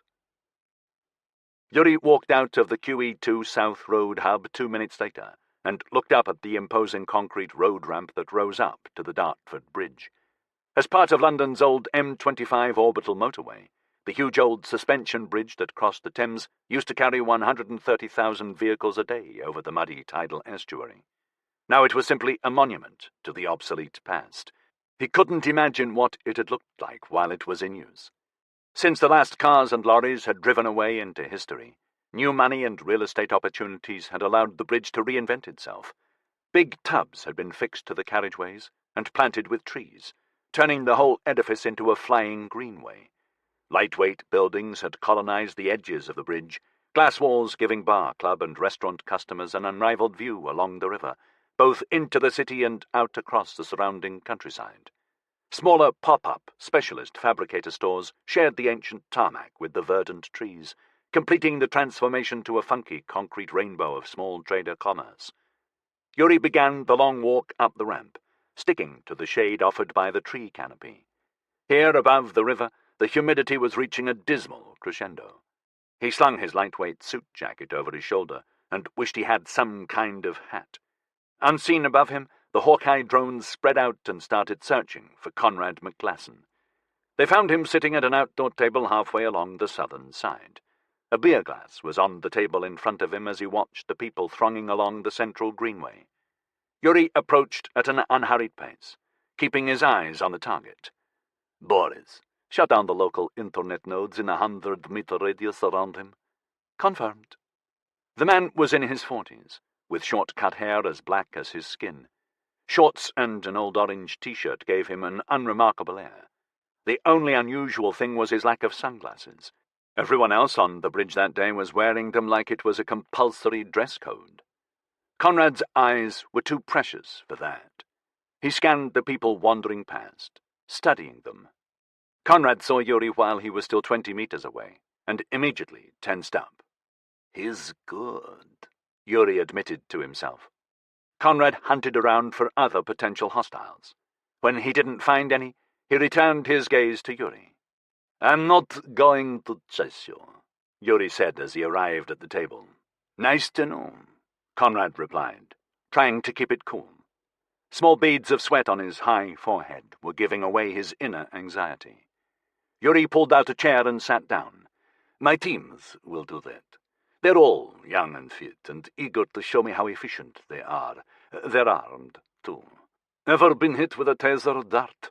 Ours are very good, because we can't be bothered restricting them to the legal maximum charge. Oh, and I've revoked your connection account. You'd have to run the whole way home. I imagine that would be quite exhausting in this heat. The teams will probably start a book on how far you'd get. I'd say about 150 meters. What do you reckon? What do you want?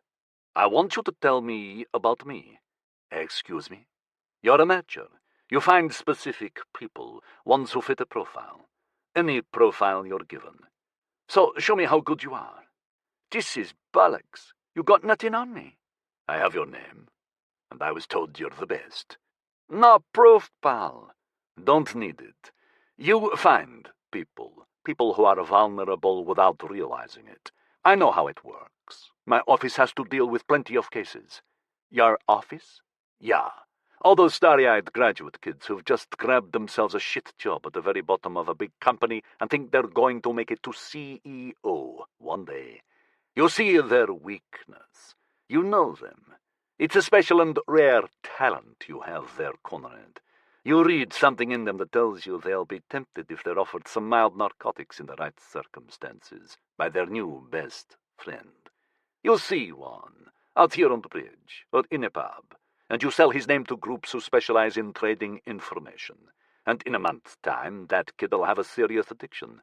His credit will be deep negative. He'll do anything to get his next squirt, including handing over access to the company system. Or a girl, pretty but shy, one who can be corrupted easily. But the next thing she knows, she's met a great guy with a great smile, who's showing her a life she only fantasized about, one that pulls her in deeper and deeper. Bingo! Then after a time, he's not just her boyfriend, he's her pimp. Another kid, ruined. Are you getting the picture here, pal? Do you see I know you? Gotta admire the irony. You know nothing, you piece of shit. You're blind. This isn't personal, so don't make that mistake. You need to do better, a lot better. Am I right? Now, tell me about me. Conrad McGlasson glared at him. You're not police. That was a 50-50 guess. Even I could get that one. Come on, live a little, Conrad. Impress me. Russian. The accent's still there.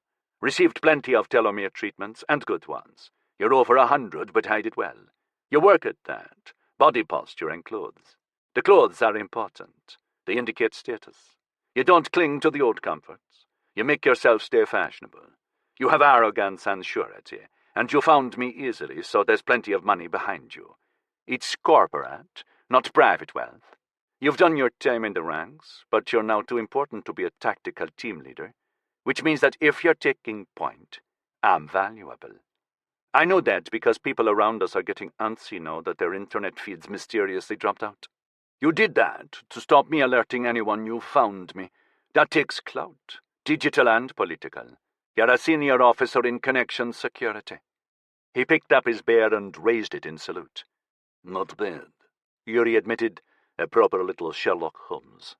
"So I am, my valuable. What are you doing here?" Yuri took out a card and told Boris to spray a picture of Horatio on it. When he put it on the table next to the beer, Conrad gave it a cursory glance. "Did you match him?" Yuri asked. "No." "Okay, I'll accept that for now. But it's a small market. There can't be many of you. Is that a question?" "No."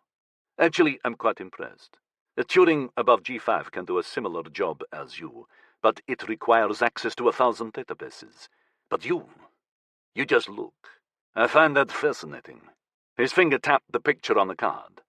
"What do you see?" "Him? A nobody, which is something of a paradox, considering how desperate you are to find him." "Not really." "He genuinely is a nobody. Your problem is that he met someone who is most definitely not a nobody. So tell me, what do you see? What do you match when you have a contract? This is hypothetical, right?" "I don't give a shit about you." "Your value is measured solely in the information you provide me today. There is no deal on the table here. So, what do you look for?" Conrad's hands came up to massage his temple. "All right. It goes like this. You have a client, someone who wants information on a company, maybe for a share short, some corporate shit, and—" "No." "What?" "I don't want a company scam. I'm a serial killer, a rich fuck who's more twisted than any politician. The cops are closing in, and I need to escape." "What?" "I need a new body, one I can transplant my brain into."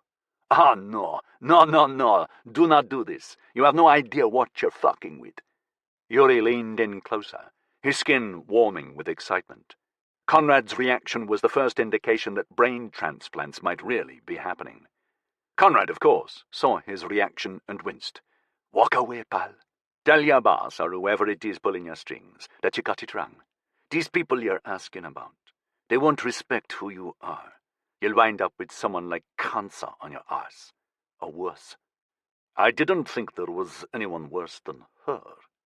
Yuri knew all about cancer, so-called because she always got her victim in the end.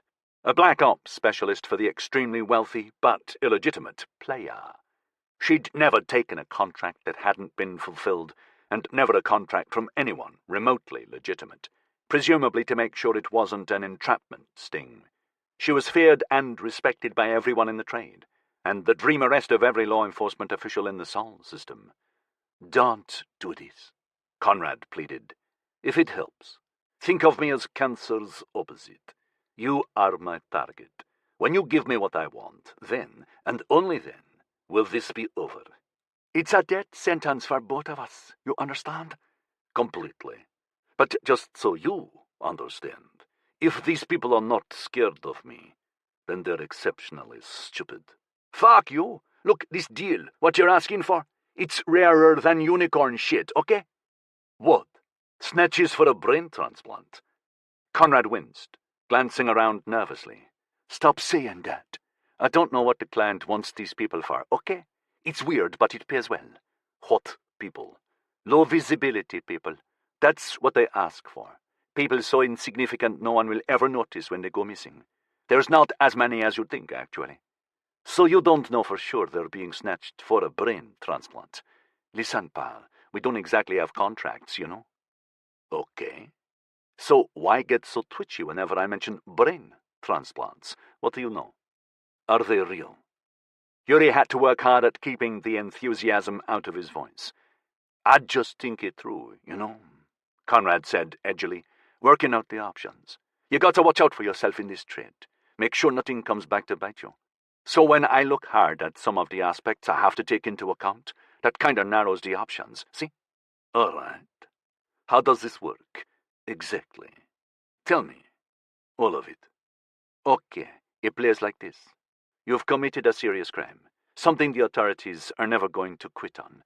Like you said, a serial killer or pedophile. Totally bad shit. The only way out for you is a fresh body for your brain, just like on the drama games. That way, not even a DNA sample can show who you really are, because cops only ever sample the body, saliva, or blood. Semen, a lot of the time, but never the brain. So the deal goes down, and I get the word, a request to match, along with the condition that they have to be low visibility. Now, what else, apart from a brain transplant, could it be? Right. What else do they want, apart from low visibility? My client gives me a picture. It's not an actual image, a photo file, or anything like that. This picture, it's a description, a data sketch. Height and weight combination, skin color, hair color, eye color. That's the basic parameter. I don't get it. Why would a criminal want to look the same? Why not go for someone who looks different? Rejection. Come on, that part's obvious. This is the mother of all transplants, so I figure you have to have the greatest match possible. Physical traits are a good baseline. I see someone who matches the picture and I start to assess them. Are they basically healthy? Are they overweight? Stuff like that. It's amazing what you get to recognize. Some people are walking beacons for what's happened to them. Accidents make them flinch at the smallest things. Careful around food, they've got allergies. It's all there in the posture, you know.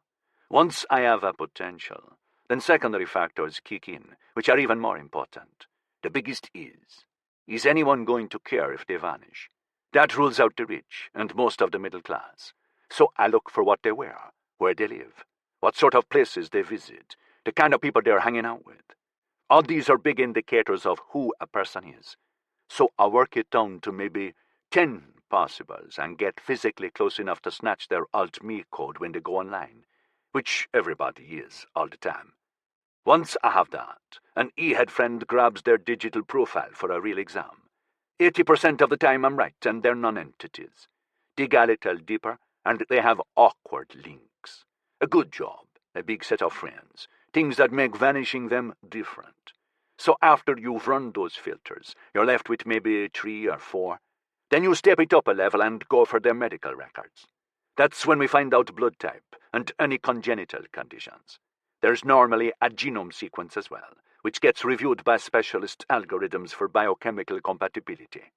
If they're optimum, I'll pass the file on to my client, and I'm out with a nice fat bonus. Your client always asks for medical data? Yes, of course. That's something else that's telling me what's actually going on. I mean, what else could they need that for, right? And I'll tell you something. Crime isn't race-specific. All these requests have been really varied. All the requests? I thought you said this kind of snatch was rare. Conrad flinched. It is, compared with the other matches I make. So these rare cases, your victim is taken away and killed? The body is still walking around? You know what you are? Yeah, inhuman, a psycho. Call me a bastard to my face, please. This is a tough life, pal. We all do what we have to. No, none of that. I'm beyond insults in your case. You've just described yourself. Who would ever notice or care if you disappeared? Fuck you. Okay, we're almost finished. Who is your client? Who puts in the order for a match? You're kidding, right? Does my face match someone who's kidding right now? Give me the name. I can't do that. Can and will. Don't make me ask again. Yuri watched with cold amusement as the warring emotions played across Conrad's face. Fear dominated. If I do this, When? Yuri said. I'm protected, right? Oh, yeah. Just like doctor-patient confidentiality. I signed the oath and everything. Give me the fucking name, dickhead. Boris sprayed the incoming file across his Tarsus lenses. Baptiste Devroy. Yuri got up and walked away without another word, heading for the nearest hub out of the 6 on the bridge. Do you want Conrad's connection account reactivated? Boris asked. Yes. Let him into the hub network again, but have the technical team intercept him.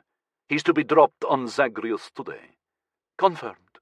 Then get me a complete profile on Baptiste Devroy, and run a cross-reference with Althea. I want to know why the fake Tarazzi van went there. When you get that, send the file straight to Jessica. She can start checking it out. Oh, and put another tactical team on standby for me, a dark one. As soon as we have a location on the Vroy, they're to bring him into the Glastonbury safe house. I'll talk to him there. Processing now. Yuri ducked into the nearest hub and walked around the loop until he came to a major junction. It had a private access to Connection's internal network.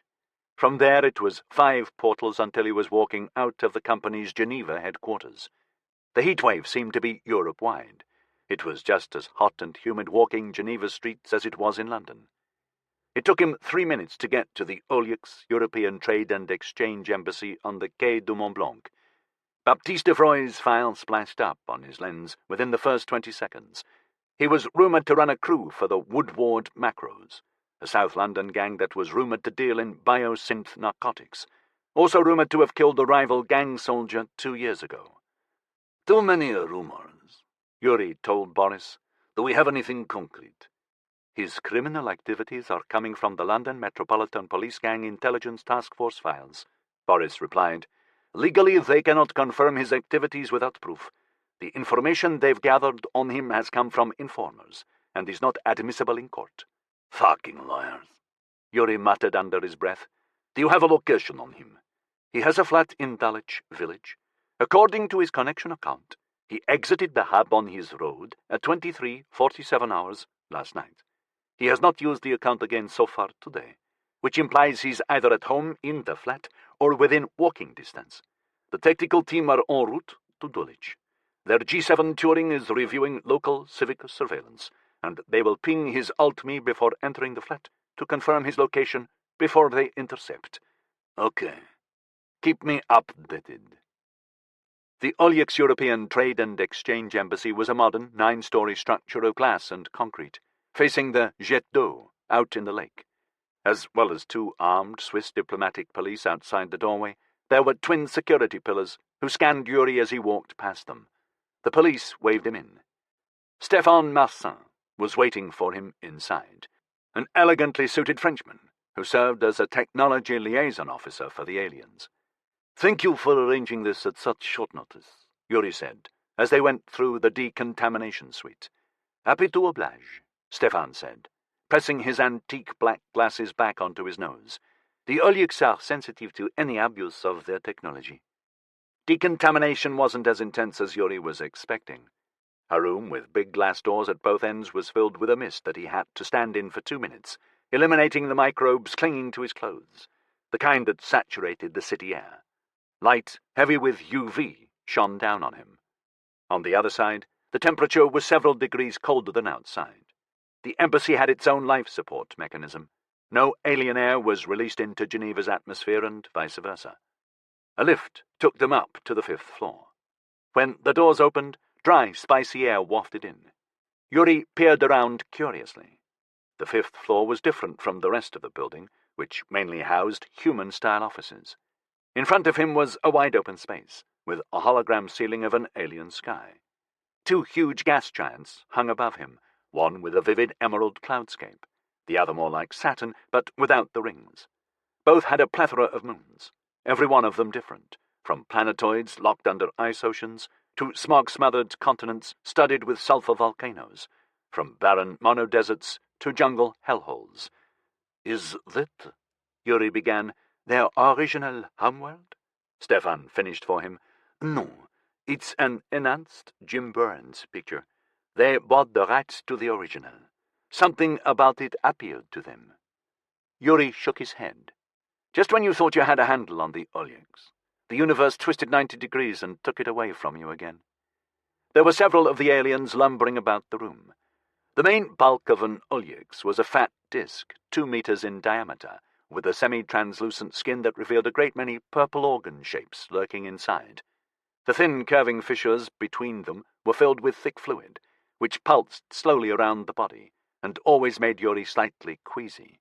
5 stumpy legs emerged from the underside, with the forward limb nearly twice as thick as the other 4. Clearly visible within each leg were helixes of muscle bending and flexing around a dark central rod of gristle. The wide hooves lacked the elegance of the legs, with their sophisticated flexibility, which for some reason always made Yuri think of a donkey clopping along. He watched carefully as one approached. and yes, each footfall was cumbersome, thudding down loudly on the marble floor. That was to be expected. Not one of the weird creatures weighed less than 150 kilograms. There was a broad oval head above the body, and a fat ring neck provided it with limited mobility. The nose extended to the circumference of the body, with a bulging gold-tinted compound apposition eye on the upper surface.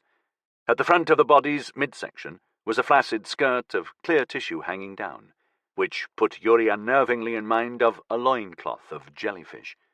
The lucid substance formed a shape mimicking a human hand, and extended it toward Yuri on the end of a stubby tentacle. Yuri clenched his jaw against the revulsion he knew he was about to experience and put out his hand. The Olyx flesh flowed around his palm, feeling like oiled velvet that had just come out of a fridge. He smiled as he shook hands. Someone had explained the whole human etiquette routine to the Olyx when their Arkship arrived in the Sol system, and the aliens had swiftly incorporated the correct formal procedures into their dealings with people ever since. Privately, Yuri wished a prankster had got there first and shown them Star Trek's Vulcan salute instead. Boris reported a link being opened. "Pleased to meet you, Director Ulster," the Olyx's vocalizer unit said in a husky female voice. Another attempt at endearment. If you were male, they used a female voice, and vice versa. Yuri wondered why nobody had ever bothered explaining political correctness to them. "Pick a gender and stick with it, guys." The aliens themselves were indefinable by human standards in both biology and gender. Every Olyx defined itself by its mind, which was always distributed between its quint. 5 bodies linked via a form of quantum entanglement between the neural structure of its separate brains. "That's just Yuri, please," he said, withdrawing his hand as soon as politeness allowed. "Of course. My quint designation is Hai. I personally am Hai 3. "Thank you for agreeing to see me, Hai 3. Yuri resisted the impulse to look around the room and guess which, if any, of the other Olyx bodies were also Hai. An Olyx quint always kept at least a couple of itself on board the Salvation of Life, their Ark ship. "I am happy to assist. Your message indicated you proceed with some urgency." Yuri glanced at Stefan. "That is correct." "You need me gone?" Stefan asked. "This could be quite sensitive." "Officer Masson has our full confidence," High 3 said. "Okay. I'm tracking a missing human who may be a case of an illegal brain transplant, so I need to know if such a thing is theoretically possible, and the critical component behind the theory seems to be K cells, which would be used to reconnect the nervous system. Is it possible to use them like that?"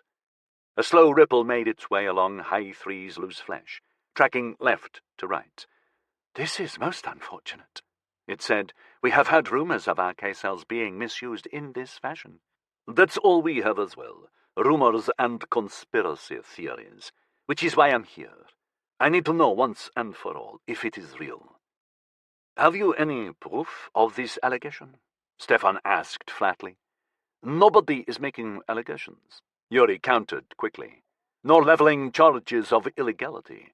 Right now, I have a kid I need to find, and fast. So I need to eliminate as many possibilities as I can. So I'm not wasting time. That's all."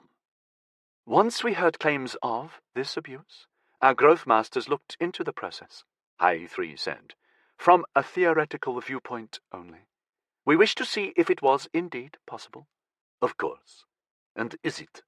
"Without actually using a test subject, we cannot give a definitive answer." "Best guess will do for me." Our simulation indicated it would ultimately be possible to transplant a human brain from one body to another, given the correct circumstances. "What are those circumstances?" That the host and donor bodies would have to share a very similar biochemistry, extending far beyond simple blood type matching. The most ideal match would be between humans in the same family. Yuri couldn't quite avoid the shudder of revulsion that brought on. He did manage to avoid a small prayer of thanks to the dear Virgin Mary that he'd never had children. He hadn't been inside a church for more than a century, but thanks to his mother, the Russian Orthodox Church had been an ever-present influence in his early childhood. "I see. But if a family member wasn't available, it would still be possible, though the number of candidates would be small. You would have to be very lucky to find one. or know a man that can, Yuri murmured. Okay, so I've done my research and have a suitable donor body. What do I need from you? Such a procedure would require a great deal more than K-cells, profiled to conduct nerve impulses between human neuron junctions. What else do you need? Nerve repair in humans is now relatively successful, if expensive. The use of stem cells to regenerate damaged nerves is approaching an 80% success rate. However, reconnecting severed nerves is extremely difficult, and for a brain transplant, every nerve in the spinal cord would first have to be severed. Before you did that, you would need a micron-level scanner, sophisticated enough to identify and tag the individual nerve pathways. It would first be used on the spinal cord of the person whose brain was to be transplanted, then on the victim, in order to know how to match them up. Yeah. Yuri closed his eyes, trying to visualize the problem. I get that. You'd need to join the right pathways up. Otherwise, you'd think you were moving a leg when you're actually bending your arm. A crude analogy, but essentially correct, High 3 said. However, it is not just the nerves that control muscle movement that would be required. You would also have to successfully reconnect the body's entire sensorium, or you would be completely numb and unable to control the muscles that you did command to move. Apparently, our human partners have taken to calling it zombie syndrome. Sounds about right, Yuri conceded. I am not aware of any scanner that sophisticated being built, High 3 said. Furthermore, as well as this hypothetical scanner, you would require a nanosurgical device to physically connect the severed nerves to both ends of the K-cell bridge. We have been examining this procedure with our human corporate partners. You've experimented on humans? Yuri did his best to ignore Stefan's sigh of exasperation. Certainly not, High 3 said. We have formed development and sales partnerships with several human biogenetic companies. They provide us with their requirements, and we try to profile our K-cells accordingly. There have been attempts to use a K-cell nerve fiber to bridge a missing nerve section in pigs. Some were successful, some not. Progress is slow, but is being made. I would caution you, the largest number of nerves in a bundle that were reconnected by company research teams was 11. There are several million nerves at the top of the human spinal cord, so the problem is orders of magnitude more complex than anything currently achieved.